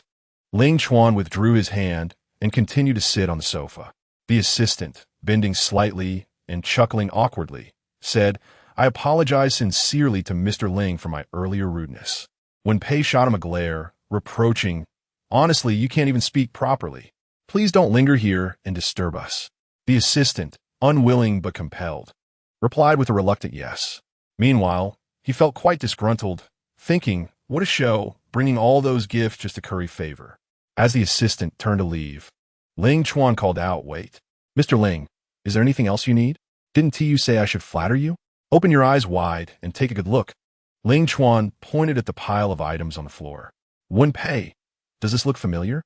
Wen Pei glanced down, her face flushing. Wasn't this the very thing she had previously made excuses to deliver to the Ling household? What's wrong? Did Uncle Ling not like it? Upon hearing this, the assistant was taken aback, It turned out these were gifts from Miss One, now being sent back to her. If he had truly liked them, they wouldn't be gathering dust in the corner. When Pei, feeling embarrassed, forced a smile, "What is Uncle like? Just tell me in advance, and I will make sure to get something he enjoys next time." Next time? Ling Chuan's gaze turned icy. Next time, I promise to cater to his tastes." Ling Chuan picked up a box of fine tea leaves and tossed it at the assistant's face. "If you hadn't said anything, I would have thought I was the one trying to please you." The assistant felt as though he had been slapped, regretting his previous remarks. When Pei shot him a look, urging, "Hurry up and take these things away. Why are you still here making a fool of yourself?" "Yes." The assistant, his ears reddening, hurriedly carried the gifts to the storage room. When Pei leaned closer to Ling Chuan, "Please don't be angry. This foolish servant knows nothing and speaks carelessly. Stay away from me." Ling Chuan was unwilling to engage with such an oblivious and reckless woman. "You think I'm unaware of the little schemes you've been plotting behind my back? It was tolerable when it was mere play, but now you dare to involve my sister." When Pei had anticipated such an inquiry and did not intend to confess. "I know nothing about that. Wasn't it your ex-mother-in-law who was making accusations? I merely exchanged a few words with her on the street." She feigned innocence, her doe-like eyes blinking cutely. Any ordinary man might have softened at her beauty, but Ling Chuan was not swayed by such tactics. "From now on, you are not permitted to enter my home." Were it not for the ongoing business ties between their families, he would have longed to unleash his fury upon her. When Pei furrowed her brow, "Ling Chuan, why don't you trust me? Is it that Ling Yu has been stirring trouble in your ear?" Ling Yu is too preoccupied with her own issues to instigate anything. "She is definitely trying to redirect blame onto me. She even said," Ling Chuan interrupted, his gaze sharp. "What did she say?" When Pei clenched her teeth, ultimately revealing, "She said she likes you. Thus, she is jealous of the relationship between you and me. I am her brother. Is it abnormal for her to have feelings for me? No, it is the kind of affection that wishes to bear children with you." Chapter 87. What makes her inferior to that woman? Ling Chuan's heart stirred, as he found it hard to believe what he had just heard. "When Pei, are you out of your mind to concoct such a reason?" When Pei, flustered, retorted, "I speak nothing but the truth. Your sister is far from the image you perceive. She is exceedingly calculating." Those are her exact words. Ling Chuan fell silent, reminiscing about the past. He recalled every glance Ling Yu directed at him, every interaction. It seemed she might have been a tad too clingy. When Pei grasped his wrist, "Do you not find the situation utterly unethical?" "I was shocked when I first heard it." Ling Chuan withdrew his hand. "She has never expressed such sentiments towards me. Regardless of your intentions, keep this matter to yourself. If it were to leak out, it would spell trouble for everyone involved." When Pei felt a wave of dissatisfaction wash over her, the thought of Ling Yu was quite unsettling. "And what about you? What sort of feelings do you harbor for Ling Yu?" "Isn't that a redundant question? She is my sister, although she is my half-sister. Our relationship has always been harmonious, unlike Ling Feng, who presents one facade while scheming behind the scenes. Regardless, I speak the truth if you doubt her words. I suggest you investigate your blood relation. Any rational person would not harbor such feelings for their brother. Investigating blood relations is no simple feat. Especially with Su Lan's people in the hospital, it would not be easy to uncover anything. It might even give Su Lan ammunition to use against the old man." Ling Chuan nodded, his expression cold. "I will contemplate your suggestion. From now on, mind your actions and words, and refrain from any perilous conduct towards the Ling family. Or I shall find a way to eliminate your family." When Pei felt an overwhelming sense of disappointment. "Did you come to see me today solely to convey this? You're not to set foot in the Ling family again, not even at your parents' behest." The Wen family has always sought to maintain good relations with the Ling family, often inviting when Pei to visit, which has become tiresome for him. Having said that, Ling Chuan prepared to leave. When Pei rushed forward, wrapping her arms around his waist. "Please don't go. Is your only purpose in seeking me to issue a warning?" "I came to warn you. Do not bring me any more trouble, as this will not endear you to me. I swear, I will never act in such a manner. Will you stay with me? I implore you." Ling Chuan pried her fingers away, speaking sternly, "I cannot stay with you. You should be well aware of the kind of person I am." With that, he walked away. Indeed, she understood all too well. For those he did not favor, no amount of advances would matter. The assistant, having delivered his items, descended the stairs to witness this scene, feeling a pang of discomfort in his heart. The woman he cherished was being treated so callously by another man, who didn't even spare her a glance. What could possibly be the reason for such indifference? Ling Chuan is merely fortunate in his birth. If he were the son of a Ling family, he would undoubtedly surpass him by 100-fold. Wen Pei, with tears brimming in her eyes, gazed sorrowfully at his departing figure, consumed by distress.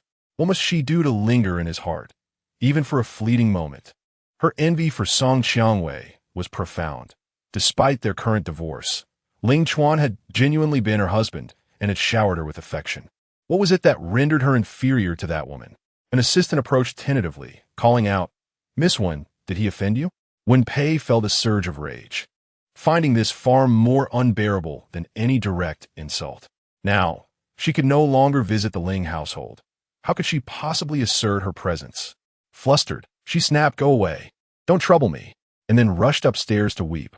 The assistant, feeling dejected, harbored even deeper resentment towards Ling Chuan. In the Ling family villa, Mian had been sullen ever since the last incident. She refused to eat, often staring vacantly at a fixed point. The housekeeper, noticing her distress, grew anxious. Frankly, in her current state, she hardly resembled a child of her age. The sparkle of innocence had vanished from her eyes. Mian, would you please eat something? I made your favorite Coca-Cola chicken wings today." Mian glanced at the dining table, sighed, and replied politely, "Thank you, Annie, but I'm not hungry right now." "You only had an egg for breakfast, and you're still not hungry?" No, not hungry." Now, it was the housekeeper's turn to sigh. It was crucial for her growth to eat properly. Neglecting meals would hinder her development. She relayed the matter to the elder master, but his response was clearly one of indifference. Who could have imagined that Mian's grandmother would exploit her in such a manner? Truly, misfortune had befallen the family. This child had not been educated properly by that family. Had she been born into the Ling family, she would not have turned out this way. As Mian gazed out of the window, lost in thought, she suddenly noticed someone hanging colorful lights on a grand villa across the lake. Is there a celebration today? After a moment of contemplation, she recalled that today was her father's birthday. Every year on this day, their family would dine at a restaurant, enjoying her favorite dishes. Hence, this date held a special significance for her. An idea struck her, and she dashed upstairs to shake her little piggy bank. The jingling of bills and coins echoed pleasantly. There was about 200 yuan inside, which should suffice for a gift for her father. With a decisive motion, she smashed the piggy bank, scattering its contents on the floor. The housekeeper ascended the stairs, exclaiming, "What are you doing, Mian? Be careful not to hurt yourself." Mian gathered the scattered money and asked, "Annie, could you help me buy a small gift? I want to give it to Dad." "Of course. What would you like me to bring back?" Tilting her head in thought, Mian remembered that she had accidentally broken her father's favorite cup. Though he had pretended it was nothing, she sensed his disappointment. "Then, I would like to get him a cup." "Annie, could you help me buy a cup?" "Absolutely." Auntie stepped out with her pocket money in hand. Cammy felt a surge of joy within her. Once the gift was procured, she would present it to her father. Surely, upon seeing it, he would forgive her. She had already amended many of her bad habits, and knowing this would surely bring him happiness. An hour later, the gift was returned, a uniquely designed water cup, exquisitely packaged, purchased from a nearby shopping street. Cammy had been watching from the window and noticed her father had just exited his car and entered the house. It was the perfect moment to deliver the gift. Chapter 88. "Father, love me once more, Cammy. What do you think of this water cup?" Cammy glanced at it briefly. As long as it was a cup, it sufficed. "It's perfect," she exclaimed, taking the cup from her aunt and making her way across the street. However, her aunt quickly intercepted her, gently admonishing, "Cammy, do you remember what your grandfather said? You must not cross to the other side without permission." Indeed, her grandfather had said so, but today was her father's birthday, and she merely wished to present him with a gift. If she refrained from crossing out of fear of her father's anger, would he not become even more upset? Cammy pondered for a moment and insisted, "Auntie, I remember, but today is my father's birthday, and I must go over. Please do not stop me." Not wishing to hear any more, Cammy resolutely walked towards the other side. She crossed a small bridge and arrived at the grand villa, gazing up in awe. Wow, this villa is enormous. It's 10 times the size of where I live. Is this where Lu Luo and Daddy reside? How wonderful. At that moment, a genuine envy welled up within her. How she wished she could dwell here as well. Holding the gift, she approached the entrance, only to be halted by a maid. Who are you? Cammy looked up with innocent eyes and replied, I am Ling Chuan's daughter, Ling Cammy. I wish to go in and find my father. The two maids exchanged glances, seemingly recalling that young Master Ling had a daughter, though he did not acknowledge her. One maid slightly bowed and said, I'm sorry, young lady, but you cannot enter without the master's permission. Pouting in discontent, Cammy protested, but Lu Luo can go in. I want to go in too. Could Lu Luo be compared to her? She was the legitimate heir, undoubtedly allowed free access. Cammy, on the other hand, was just an unrecognized child. It was unclear what she had done to provoke young Master Ling to refuse her acknowledgement.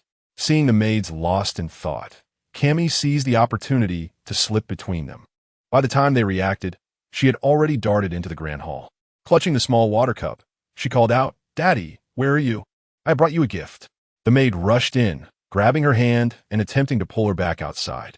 Little one, without the master's instructions. You truly cannot be here. Let me go, Cammy cried, unwilling to leave.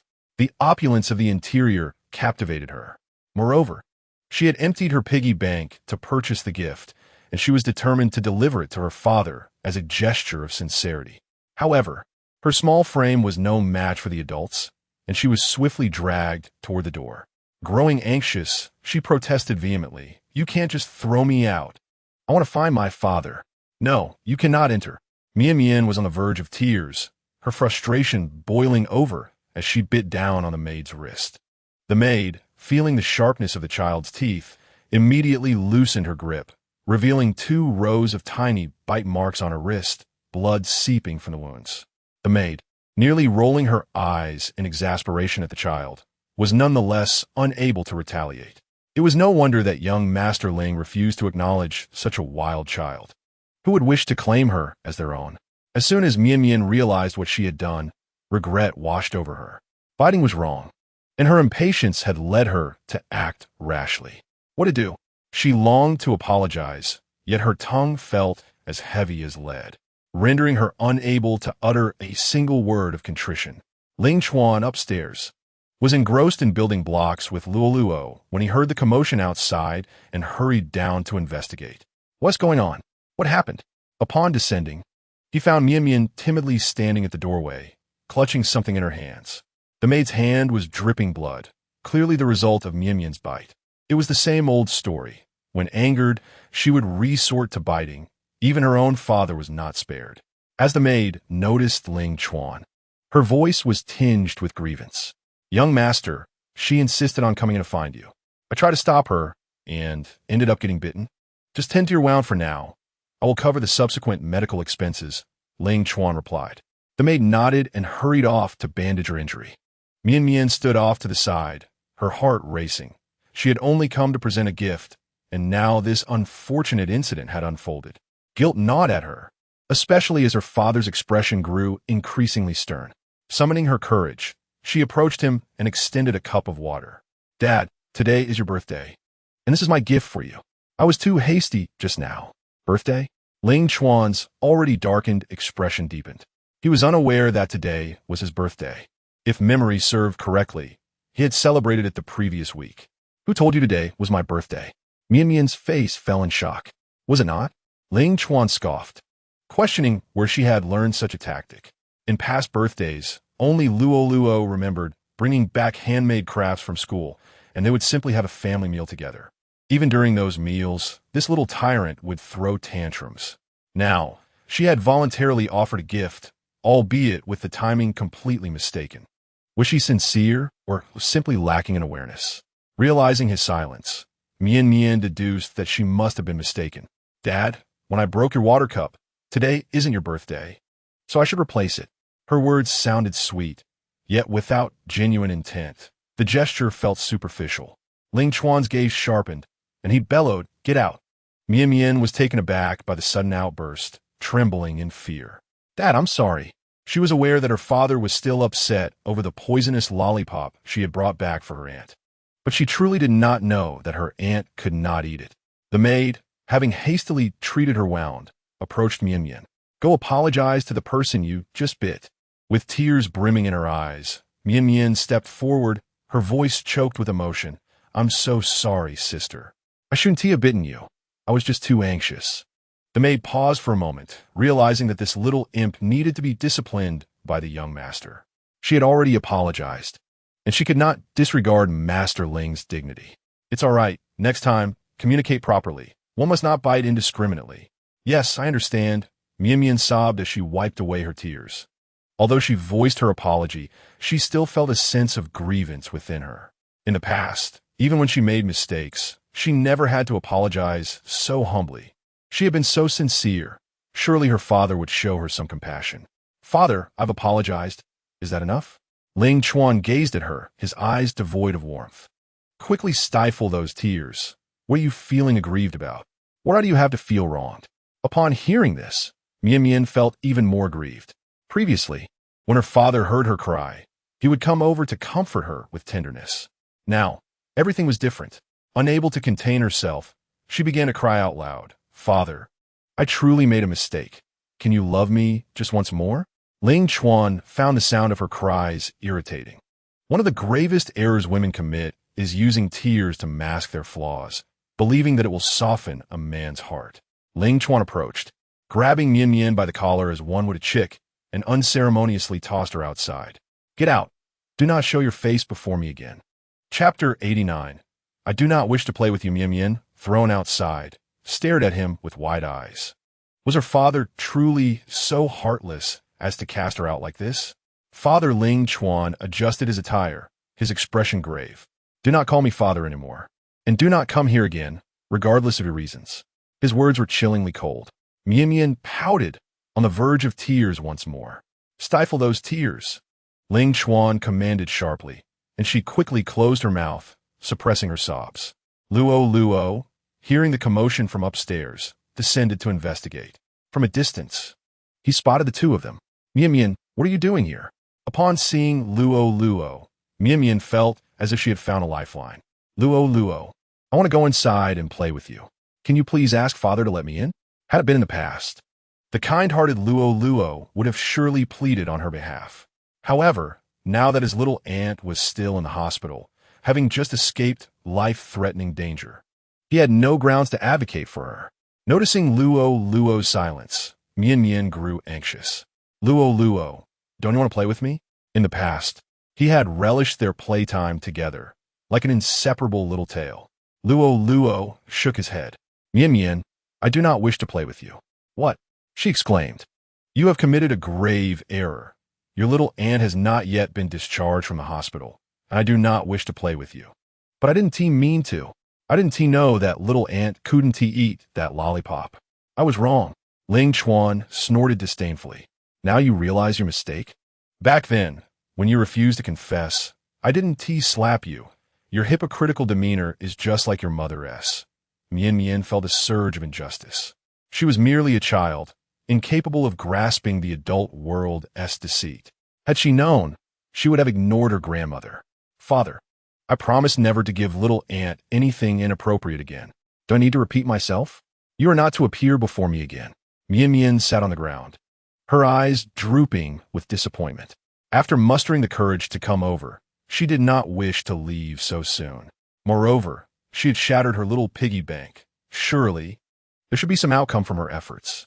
At that moment, Ling Mingda and Su Lan strolled over after visiting the small garden. What are you all doing here? Upon seeing her grandfather, Mian Mian called out softly. In this household, her grandfather was the only one willing to accept her. Ling Mingda cast her a disdainful glance. Did I not tell you that you are not allowed to come here? Do you think my words are mere whispers? Mian Mian, feeling aggrieved and on the verge of tears, replied, No, I thought it was Dad's birthday today, so I came. Go back. Su Lan observed Ling Chuan's expression closely and surmised that this little girl must be his unwelcome daughter. With a gentle chuckle, she approached and picked up Mian Mian. Old man, do not be so harsh. This child means well. Let her stay for dinner tonight. Ling Chuan shot her a sharp look.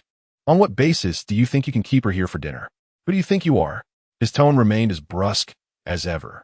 Ling Mingde shot a glance at Su Lan, signaling her to drop the matter. Yet, Su Lan refused to relent and carried Mian Mian into the room. Why are you all quarreling with a little girl? She is still young. We can teach her gradually. Ling Chuan seethed with anger, wanting to step forward. But Ling Mingde swiftly blocked him. Enough, enough. If she likes it, let her be. Harmony is essential for prosperity. Father, Ling Mingde, not wishing for chaos in the household, quickly shifted the topic. How is the new product development of the brands under the group progressing? It was a functional beverage brand with exceptional sales in Shihai City. Recently, the group had been developing new products, and Ling Chuan had conducted a thorough analysis of the new products over the past 2 years, keeping an eye on delivery platforms and consumer feedback, market trends, and preferences. He personally tasted the new drink and was confident it would once again achieve top rankings upon its release. I have overseen the process. It looks promising, and it will launch next week. Merely being promising is insufficient. We must strive for excellence, surpassing Guangming Dairy.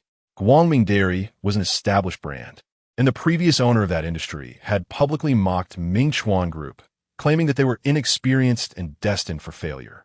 Since that moment, the old man had held a grudge, determined that all the brand's products must outsell Guangming Dairy. The more they mocked him, the more he yearned to prove them wrong. Ling Chuan nodded. Father, this new product is unique. There will be no issues, trust me. Ling Mingde smiled approvingly, but suddenly recalled the matter concerning the maid. He subtly pointed out, I understand your work is demanding, and it is reasonable to unwind privately, but do not let things get out of hand. Understood. What do you understand? What is going on between you and that maid in the house? Ling Chuan's expression was slightly awkward. Dad, I am aware of my limits. I am an adult now. You should be, but just ensure that no rumors circulate about the Ling family indulging in wine and debauchery. Be mindful of your influence. Ling Mingde reprimanded, his words clearly heard by Ling Feng, who was hiding in the stairwell. A smirk crept onto Ling Feng's face. Reveling in the moment when this young man was finally humbled, this was merely the beginning. The true conflict had yet to unfold. Su Lan carried Mian Mian back to the bedroom, playfully engaging her. Mian Mian looked at her with curiosity. Who are you? Su Lan, in her early 50s, maintained her youthful appearance through diligent care. By familial standards, you should refer to me as grandmother. Mian Mian tilted her head in confusion. Really? How can a grandmother be so young? She observed that grandmothers on the street often had gray hair and wrinkled skin. This grandmother, however, appeared remarkably youthful and beautiful. What woman would not feel delighted to be praised, especially by such a small child? It is said that children speak the truth, and her words must surely hold sincerity. Su Lan playfully pinched Mian Mian's nose. Your words are so sweet, far more articulate than your father. You are undeniably adorable. Why doesn't he appreciate you? Mian Mian pouted because I once bit Daddy, so now he ignores me. Is that all? He is rather petty, isn't he? A bite won't cause any harm. Mian Mian felt even more disheartened upon hearing this. Yes, she had merely acted impulsively. In her heart, she still adored her father. If only he could think as kindly as this grandmother. What should I do now? Both Daddy and Grandpa only favor Lu Luo and not me. Chapter 90. Ling Chuan. I think I might be pregnant. Su Lan's eyes sparkled as she held Mian Mian even closer. It's all right. From now on, you'll stay with grandmother. And that will suffice. But Mian Mian hesitated. I still want Grandpa and Daddy to like me too. Children are perceptive. They understand who truly holds power within the family. Su Lan felt a bit embarrassed.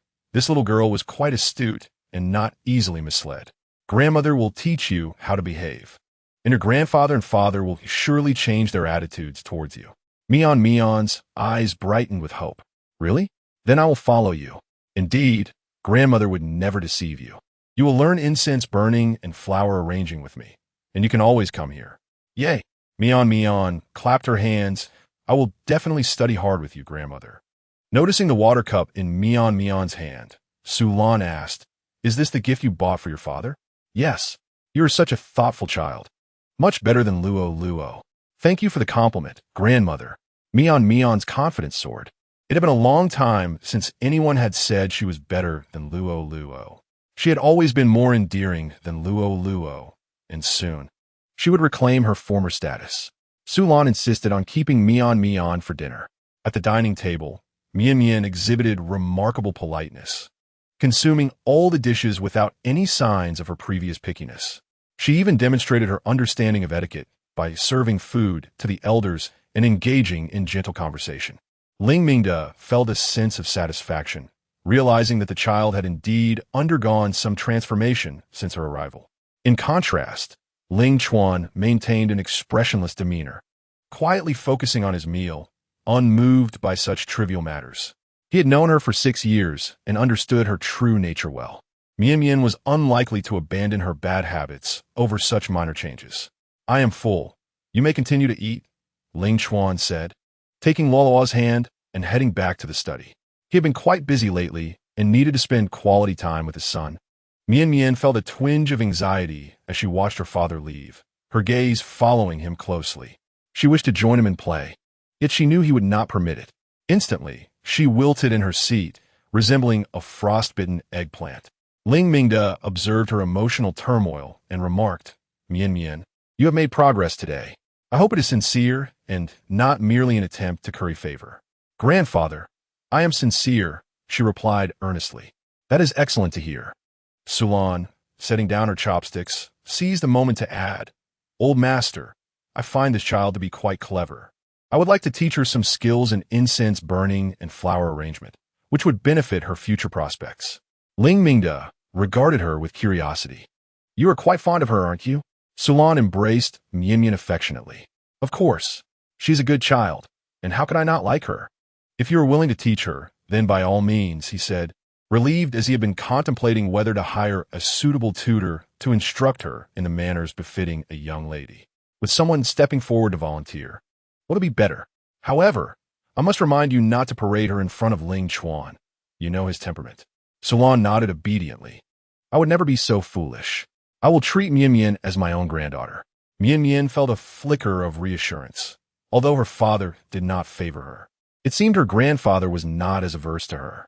Even her grandmother seemed to hold her in affection, and winning over her father might be within reach. At Ziyuan High School, Zhou Wanru had just arrived at the office, where the atmosphere was frenzied, akin to preparing for battle. What was going on? She inquired. A colleague responded, Wanru, you need to finalize your lesson plan quickly. The chairman of the board is coming to personally assess the quality of our teaching. If I recall correctly, your class is the first, and they're already in the classroom. Zhou Wanru sighed, feeling overwhelmed. The chairman of the board had arrived without any prior notice. She had not been well these past few days, and this unexpected turn of events only exacerbated her discomfort. Her stomach had been in pain all day. Looking haggard, she mechanically prepared her lesson plan, lamenting her misfortune. Why must it always be me? How old is this chairman? I heard he is quite young, around 30. 30 years old and already a chairman. It seemed this was a matter of family legacy. To attain such a position on one's own would typically require 5 or 6 decades of effort. It was indeed enviable. She truly wished to ask that chairman, with such a promising future, how he managed to sleep at night. Zhou Wanru meticulously arranged her attire and entered the classroom with utmost resolve. Indeed, a cluster of individuals occupied the back row. She felt a flutter of anxiety and casually cast a glance. To her astonishment, among them was someone remarkably familiar, Ling Chuan. How could he be seated here, and in the center no less? Could it be that he is the chairman? Surely not, after years of acquaintance. She had never heard of him possessing such a title. Previously, Song Xianwei had expressed her discontent regarding his role as a stay-at-home father. The leap from a domestic caretaker to a corporate chairman seemed too vast to fathom. Ling Chuan had also noticed her, raising an eyebrow and allowing a subtle smile to grace his lips. The city of Shihai was indeed small, allowing for such encounters. The school bell rang, jolting Zhou Wanru back to reality as she opened her book to commence the lesson. She trembled with nerves, for this was her first time teaching in front of Ling Chuan. It felt exceedingly peculiar to recall that just days prior, they had been intimately entwined. Midway through her lecture, she became increasingly anxious, and her stomach began to churn, a nauseating sensation washing over her. Despite her efforts to suppress it, she could not hold back and swiftly covered her mouth, dashing out of the classroom. In the restroom, she expelled everything in a fit of vomiting. What was happening? Had she perhaps eaten something that disagreed with her? As she caressed her abdomen, a dull ache lingered, accompanied by an unsettling premonition. Upon reckoning the timing of her cycle, she realized it was 3 days overdue. Summoning her courage, Zhou Wanru returned to the classroom, only to find Ling Chuan's gaze directed at her, tinged with an oddity. This was disastrous. Stepping out mid-lecture to vomit would surely jeopardize her chances for recognition. Nevertheless, she persevered and completed the class. Afterward, as the school leaders escorted Ling Chuan out, Zhou Wanru mustered the nerve to approach him. "Chairman Ling, I have some academic inquiries I wish to discuss with you." The principal's expression shifted dramatically. Her earlier display of unprofessionalism was now compounded by her audacity. "Ms. Zhou, you should return for now. We have matters to attend to." Ling Chuan raised a hand. "Principal, please excuse yourselves. I would like to speak with her privately." "Very well," the principal conceded, casting a few wary glances at Zhou Wanru. Sensing that their relationship was far from simple, they entered the car and took their seats in the back. Ling Chuan teased, "Ms. Zhou, your performance in class was rather unprofessional." Zhou Wanru bit her lip, her cheeks flushed. "Ling Chuan, I think I might be pregnant." Chapter 91. Is this the taste of power? Ling Chuan was momentarily taken aback, his heart sinking. This was the consequence of that day when precautions were disregarded. Zhou Wanru's complexion had turned pale, and unease gnawed at her. "What should she do? Have you had a checkup?" he inquired. "No," she shook her head, filled with trepidation. "Without that, your words hold little weight. A woman's intuition is often the most reliable, and given her regularity, an unexplained delay was highly suspect. She must be pregnant." Zhou Wanru lifted her face. "Ling Chuan, will you accompany me to the hospital for a checkup? I'm frightened." Ling Chuan contemplated for a few moments and decided to schedule a time for the following afternoon. "All right." Zhou Wanru, recalling his esteemed position, boldly inquired, "Are you truly the chairman of the group? Does it not seem so?" He chuckled lightly, his cheeks tinged with a faint blush. The suit he wore suited him remarkably well. While he appeared quite dashing in casual attire, the formal wear accentuated his commanding presence even more. After exchanging a few pleasantries, Zhou Wanru alighted from the vehicle and strolled towards the school. Ling Chuan observed her silhouette, feeling a twinge of anxiety. If she were indeed pregnant, what would become of the child? Marriage was an impossibility for him at this juncture. Having just escaped from confinement, who would willingly return to such a fate? As Zhou Wanru walked, envious glances were cast her way. If I am not mistaken, did she just enter the chairman's car? Wow, who would have thought she knew the chairman? The chairman was so young and handsome. Their relationship must be quite extraordinary. What good fortune she possessed. Zhou Wanru, being a woman herself, could not escape the pangs of vanity. Hearing such remarks, she stood a little taller. Thankfully, during Ling Chuan's time as a stay-at-home husband, she had never looked down upon him. Otherwise, she would not have harbored secret affections for him. The principal summoned Zhou Wanru into his office, wearing a mysterious expression. "Xiao Zhou, come in and have a seat. I have something to discuss with you." Zhou Wanru entered, her demeanor proud. This old man, who usually commanded respect with a harsh tone, was now remarkably courteous due to Ling Chuan's influence. "Quite a change indeed. Principal, may I inquire why you summoned me?" "Xiao Zhou, please sit down," he gestured. Zhou Wanru took a seat, and the principal even poured her a cup of tea. This miserly old man was surprisingly generous today, using such fine tea leaves. "Thank you, principal, but I do not care for tea." The principal squinted slightly. "Xiao Zhou, when did you come to know Chairman Ling? I have never heard you mention it." Finally, they were getting to the heart of the matter. It was more than mere acquaintance. She might very well be carrying his child. "We have known each other for several years." "Oh, why did you never mention it?" The principal tactically sipped his tea, beads of perspiration forming on his forehead. Had he known of her connection, he would have treated her with more respect. Zhou Wanru shrugged nonchalantly. "I didn't think it was significant. We are merely friends." "That friendship is quite remarkable," the principal replied, adorned with a smile, beginning to inquire after her well-being. I noticed you seemed unwell in class earlier. Would you like to take a few days off to rest at home? She recalled her upcoming checkup and thought a break would be quite fortuitous. Then, will my evaluation be affected? Rest assured, it will undoubtedly be in your favor. You worked so hard. A little rest is well-deserved. Zhou Wanru smiled knowingly. Thank you, Principal. Is this the taste of power? She had always harbored feelings for Ling Chuan, but now they had intensified immensely.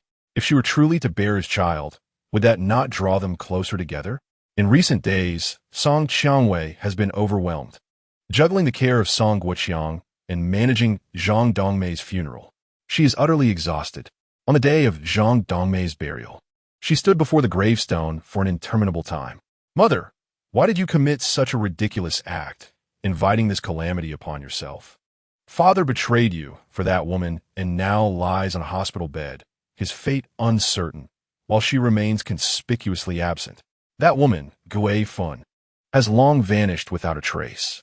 There is no genuine affection in this. Silent, she wiped away her tears, her heart heavy with numbness. Suddenly, she recalled Mian Mian. She wondered how Mian Mian had fared at the Ling family in recent days, especially after her grandmother's passing. She ought to pay her a visit. With this thought, Song Qiangwei arrived at the school gate just in time. As the school bell rang, children began to stream out of the campus. Watching these children, she felt a sudden disorientation. A mere month ago, she had enjoyed a happy family life. Now, all of that was but a memory. She crossed her arms and wept silently, her vision blurred by tears, when she spotted Mian Mian emerging from the school.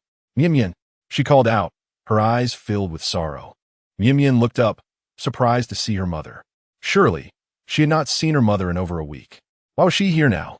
Mother, Mian Mian softly uttered, a hint of timidity in her voice. She wondered what her mother was doing there. Did she intend to take her away again? But now, she had no desire to leave with her mother. Song Qiangwei hurried over and embraced her. Mian Mian, how have you been at Grandpa's house? Have you missed me? Mian Mian nodded. Mother, why are you here? I came to see you. You've lost weight since we last met. During this time, she had not had her favorite foods. The meals at Grandpa's were meticulously nutritionally balanced. How could she not lose weight? Song Qiangwei hesitated, pondering whether to inform Mian Mian about her grandmother's passing. She feared that her daughter was too young to handle such news. Tentatively, she asked, Sweetheart, shall we go visit Grandma? Upon hearing the words Grandma, Mian Mian frowned.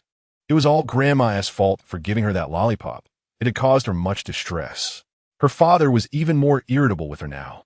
If she were to see Grandma again, wouldn't it only aggravate Grandpa? With this thought, Mian Mian resolutely shook her head. Mother, I don't want to go. I need to go back and do my homework and then learn incense burning and flower arrangement with Grandma. Grandma? When did you get Grandma? Of course I have. She is young and beautiful, nothing like those elderly grandmothers on the street. When speaking of this Grandma, Mian Mian wore a proud expression. Song Qiangwei felt a deep sense of loss. She was utterly unaware of the happenings in the Ling household. Now, she didn't even know what her daughter did each day.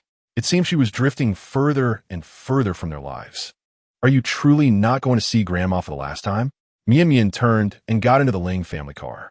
Let us talk about it later. Today, I really must go learn new things with Grandma. Chapter 92, Where Are My Legs? As she spoke, the car vanished into the distance, leaving Song Qiangwei in solitude. At this moment, she truly felt she possessed nothing. Ling family. Mian Mian cautiously stepped into the grand villa, relieved to find no one obstructing her. Now, she could roam freely within these walls, just like Lu Luo. Eager to seek out Sulan, she ascended the staircase, only to find Ling Chuan standing above, gazing down with an imposing demeanor. Father, she murmured softly. Ling Chuan's expression was stern. Leave. Do not come in. Mian Mian shook her head defiantly. Father, I do not wish to leave. That young grandmother said she would teach me the art of incense burning and flower arranging. I must learn from her. Leave, he reiterated, raising his voice. Startled, Mian Mian trembled but remained unwilling to depart. Just then, Sulan emerged from within, unperturbed as she picked up Mian Mian. Oh, my dear grandson, you have returned. Did you behave in school today? Of course. I am quite obedient. Come now, let us learn flower arranging with grandmother. Ling Chuan's demeanor remained grave as he asserted, Sulan. I am responsible for the child's upbringing. It seems this does not concern you. Your words are misplaced. The old master specifically instructed me to teach Mian Mian these skills, so she may not be ridiculed in the future. Do you disregard the old master's wishes?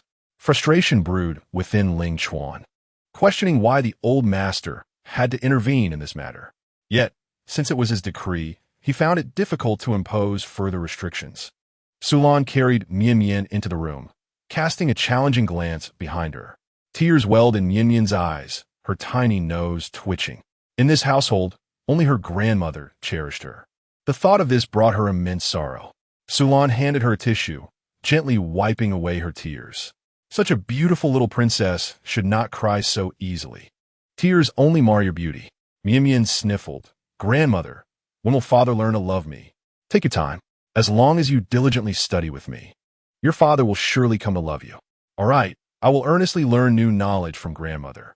Sulan smiled, a hint of malice flickering at the corner of her lips. Hospital. Song Qianwei spent each day at the hospital, keen to monitor the latest developments concerning Song Wuqiang. She heard from nurses that his fingers had twitched last night, suggesting he was nearing consciousness. Seated at his bedside, she tenderly wiped his hands with warm water, murmuring, "Father, do you know that Mian Mian no longer recognizes me? Mother has passed away, and I truly do not know what to do. Please awaken soon. Throughout my life, you have been the one who cared for me the most. I cannot bear to see you leave me as well." As she spoke, a tear fell upon his hand. Suddenly, Song Wuqiang's fingers moved slightly. His eyelashes began to flutter, signs of awakening. Overwhelmed with excitement, Song Qianwei hastily pressed the call button for the doctor. Half an hour later, the doctor emerged from the ward, wearing a smile. "The patient has awakened. You may go and see him." "Good." In tears of joy, Song Qianwei approached his side, calling out, "Father." Song Wuqiang stared blankly at the ceiling, suddenly jolted back to reality. He felt an overwhelming pain throughout his body, initially believing he had perished, only to realize he was still alive. His gaze fell upon Song Qianwei, tears streaming down her face. "Dad, you finally woke up. You scare me to death." Song Qianwei struggled to suppress her emotions, not wanting to affect him, especially since he had just regained consciousness and his condition was still fragile. It felt as though Song Wuqiang had endured a nightmarish ordeal, where he and his late wife fought mercilessly. The scene was far too horrifying for him to recall, and he painfully shut his eyes. However, a thought crossed his mind, prompting him to open his eyes wide in urgency. "Qianwei, where are Gue, Fun, and Nan Nan? Are they safe? Ling Chuan hasn't troubled them, has he?" Upon hearing these words, Song Qianwei was left in a state of shock. Their mother was deceased. Yet his first inquiry was concerning that ungrateful mother and son. Unable to accept this, her emotions spiraled, and she stood up in distress. "Dad, you still care about them? What about Mom? Did you ever have any feelings for her?" Song Wuqiang's expression faltered, a hint of embarrassment washing over him. The complexities of emotions are difficult to articulate. He had once wished to build a life with Dong Mei and was grateful for the children she bore him. However, her domineering nature and her unwavering loyalty to her family had extinguished any lingering affection. He felt suffocated in that household, and thankfully, he had encountered Gue, Fun, cultured, gentle, and considerate, who truly valued him. What man can endure less? "Qianwei, how is your mother? Is she still alive?" "Dead, dead," Song Qianwei cried out in despair. "She has already been laid to rest." Song Wuqiang was taken aback. Such a question was almost redundant. One could surmise with certainty that she could not have survived under such circumstances. Yet, he harbored no feelings of guilt. Had it not been for Zhang Dong Mei's actions provoking the Ling family, he would not have faced this calamity. This was merely an unwarranted disaster. He sighed, "Qianwei, the dead cannot return to life. We must all mourn." As he uttered these words, he shifted slightly and suddenly felt an emptiness beneath him. What was happening? He lifted the covers to discover that both of his legs were gone. Just moments ago, he had felt their presence. Now, they had vanished. He let out a furious scream, unwilling to accept this grim reality. "Where are my legs? My legs, oh." Song Qianwei fought back tears. "Dad, it's a blessing that you're alive. Don't dwell on your legs. Song Guiqiang felt as if the sky had fallen upon him. In this state, he would rather be dead. What was the purpose of living if it meant enduring such torment?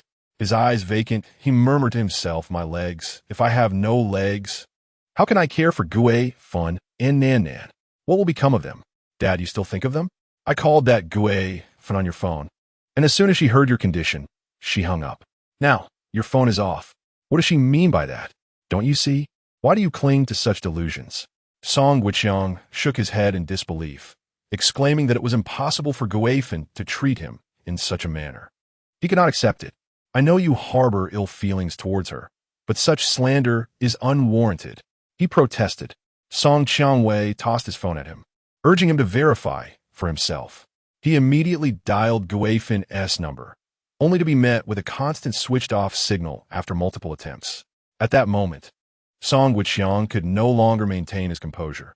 He collapsed onto his pillow, weeping uncontrollably. The truth dawned upon him. She and the child had indeed abandoned him. Once, he had believed that their bond was the purest of affections, only to realize that it was merely a matter of weighing benefits. Feeling a heavy knot in her heart, Song Qiangwei stepped outside for some fresh air. For a fleeting moment, she contemplated ending her own life. Yet upon stepping outside, she was met with an even more disheartening sight. Ling Chuan and Zhou Wanru were together in the hospital. What could possibly bring them there? Chapter 93. I can still take care of her during her confinement. Zhou Wanru felt a twinge of anxiety, instinctively resting her hands on Ling Chuan's arm. He sensed her unease, her body trembling slightly. Clearing his throat, he reassured her, do not be alarmed. It is merely a routine blood test. She nodded in agreement, all right. I want to be anxious, but what if the results indicate pregnancy? What shall we do then? We will cross that bridge when we come to it, Ling Chuan replied, withdrawing his hand. As Zhou Wanru approached the window for her blood draw, she cast a pitiful glance at him. Ling Chuan, could you come a little closer? I am frightened. Seeing her distress, he stepped closer. The nurse conducting the blood draw chuckled, observing the couple. You two truly are a loving pair. Ling Chuan opened his mouth to offer an explanation, but ultimately opted for silence. 3 minutes later, the blood draw concluded.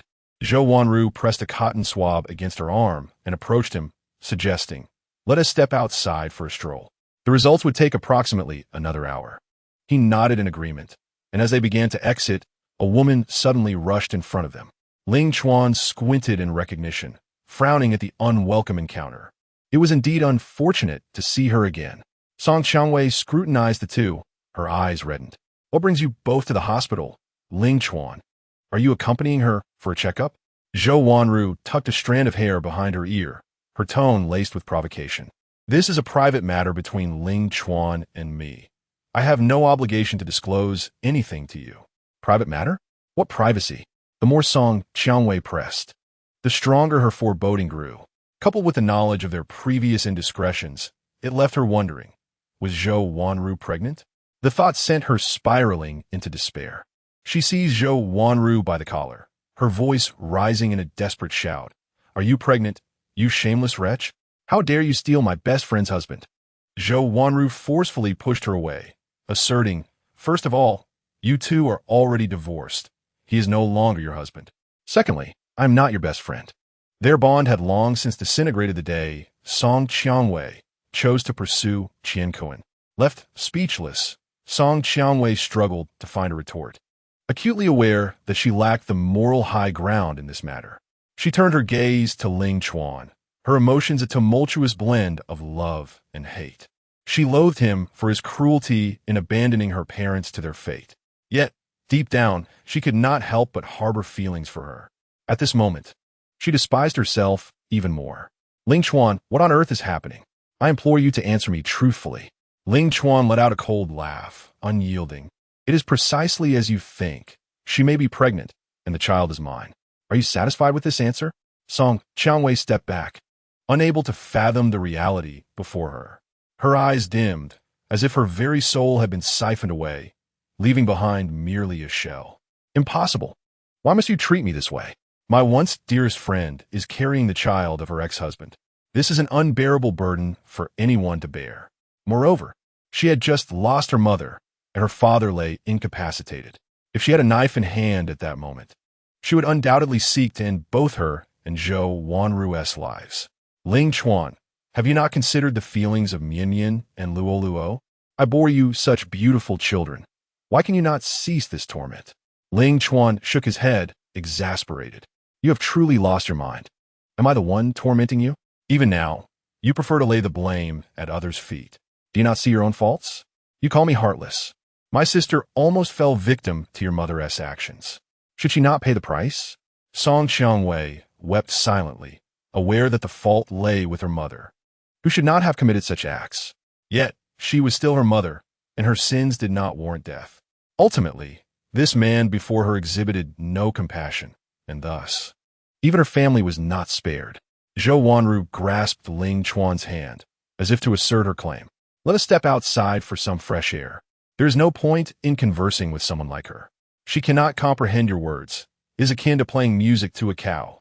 Song Xiangwei positioned herself before them, witnessing their intertwined hands, her heart aching to the point of suffocation. That space beside him was undeniably hers. When had it become Zhou Wanru's turn? Song Xiangwei, step aside. I will not. Wherever you go, I shall follow. Zhou Wanru was taken aback, astonished at the audacity of such a woman. Where have you been all this time? If you claim to be deeply affectionate, you once called Qian Kuan brother with such fervor. If you are fickle, now you cling to Ling Chuan incessantly. Truly, you are an enigma. Song Xiangwei turned to Ling Chuan, whose eyes reflected nothing but profound disdain. Ling Chuan, should the test results confirm she is carrying your child, I am willing to accept it. Ling Chuan furrowed his brow, doubting his own hearing. My child? What do you need to accept? Summoning her courage, Song Xiangwei continued. What I mean is, she may give birth to the child. I do not mind.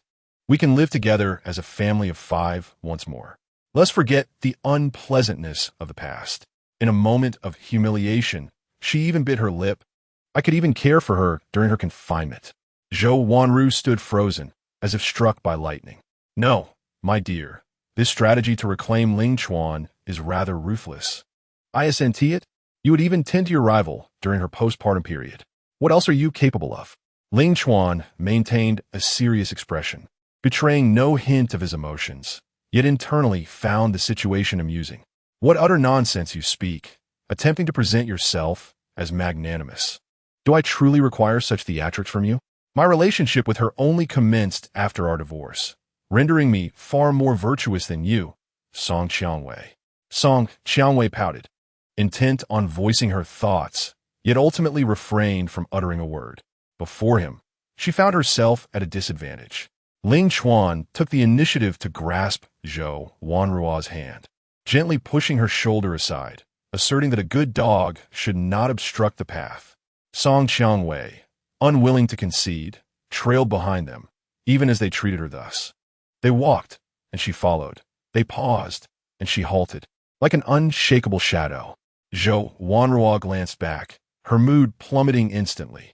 How vexing it was, having her shadowing them like a surveillance device. Ignore her, Ling Chuan instructed, leading her to a long bench, brushing aside the stray strands of hair that had fallen across her forehead. Upon witnessing this gesture, Song Xiangwei's heart ached anew. It was a tender act he had often bestowed upon her, their eyes locking before he would sweep her hair away, followed by a kiss. As anticipated, in the next moment, Ling Chuan leaned in to press his lips against Zhou Wanru's. She paused for an instant, then closed her eyes in bliss, savoring the moment. Her lips were soft, akin to indulging in cotton candy. Not far away, Song Xiangwei watched this scene unfold, her heart shattered. It dawned on her that witnessing a beloved partner engaged in intimacy with another was a pain far worse than death. Chapter 94. I could never marry you. Zhou Wanru was nearly breathless from the kiss when Ling Chuan finally released her. A fleeting glance revealed, to his astonishment, that the woman had not yet departed. He found himself somewhat impressed by her endurance. Ding! A notification chimed on Zhou Wanru's phone. The test results were in. Ling Chuan, let us retrieve the report. It has been released. Very well. They made their way to the hospital to collect the results, which revealed a positive pregnancy. Zhou Wanru clutched the report, her emotions a tumultuous mix of joy and anxiety. What if Ling Chuan adamantly refused to accept this child? She turned her gaze toward him, noting the gravity etched upon his face, lost in contemplation. Ling Chuan, it appears I'm indeed pregnant. I see. What did that imply? Ling Chuan exhaled deeply, wishing for a cigarette to calm his nerves. That night had been excessively passionate. Had he known, he would have taken precautions. The current predicament felt undeniably precarious. What are your thoughts? Do you wish to carry this child to term? Zhou Wanruo nodded earnestly. Yes, may I truly keep it? Ling Chuan, after all, this is my first child. My first time was also with you. As she spoke, her voice trembled. Ling Chuan recalled that night and realized, indeed, he had witnessed blood. He had never anticipated that she had been a novice. He gently patted her back, offering solace. If you wish to proceed, then do so.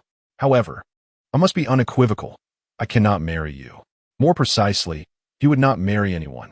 But if you choose to have this child, I shall assume full responsibility. A wave of disappointment washed over Zhou Wanruo. She longed to bear this child, but yearned even more for marriage with him. She leaned delicately against his shoulder, questioning, is it because of the shadows cast by your previous marriage? I am not like Song Qianwei.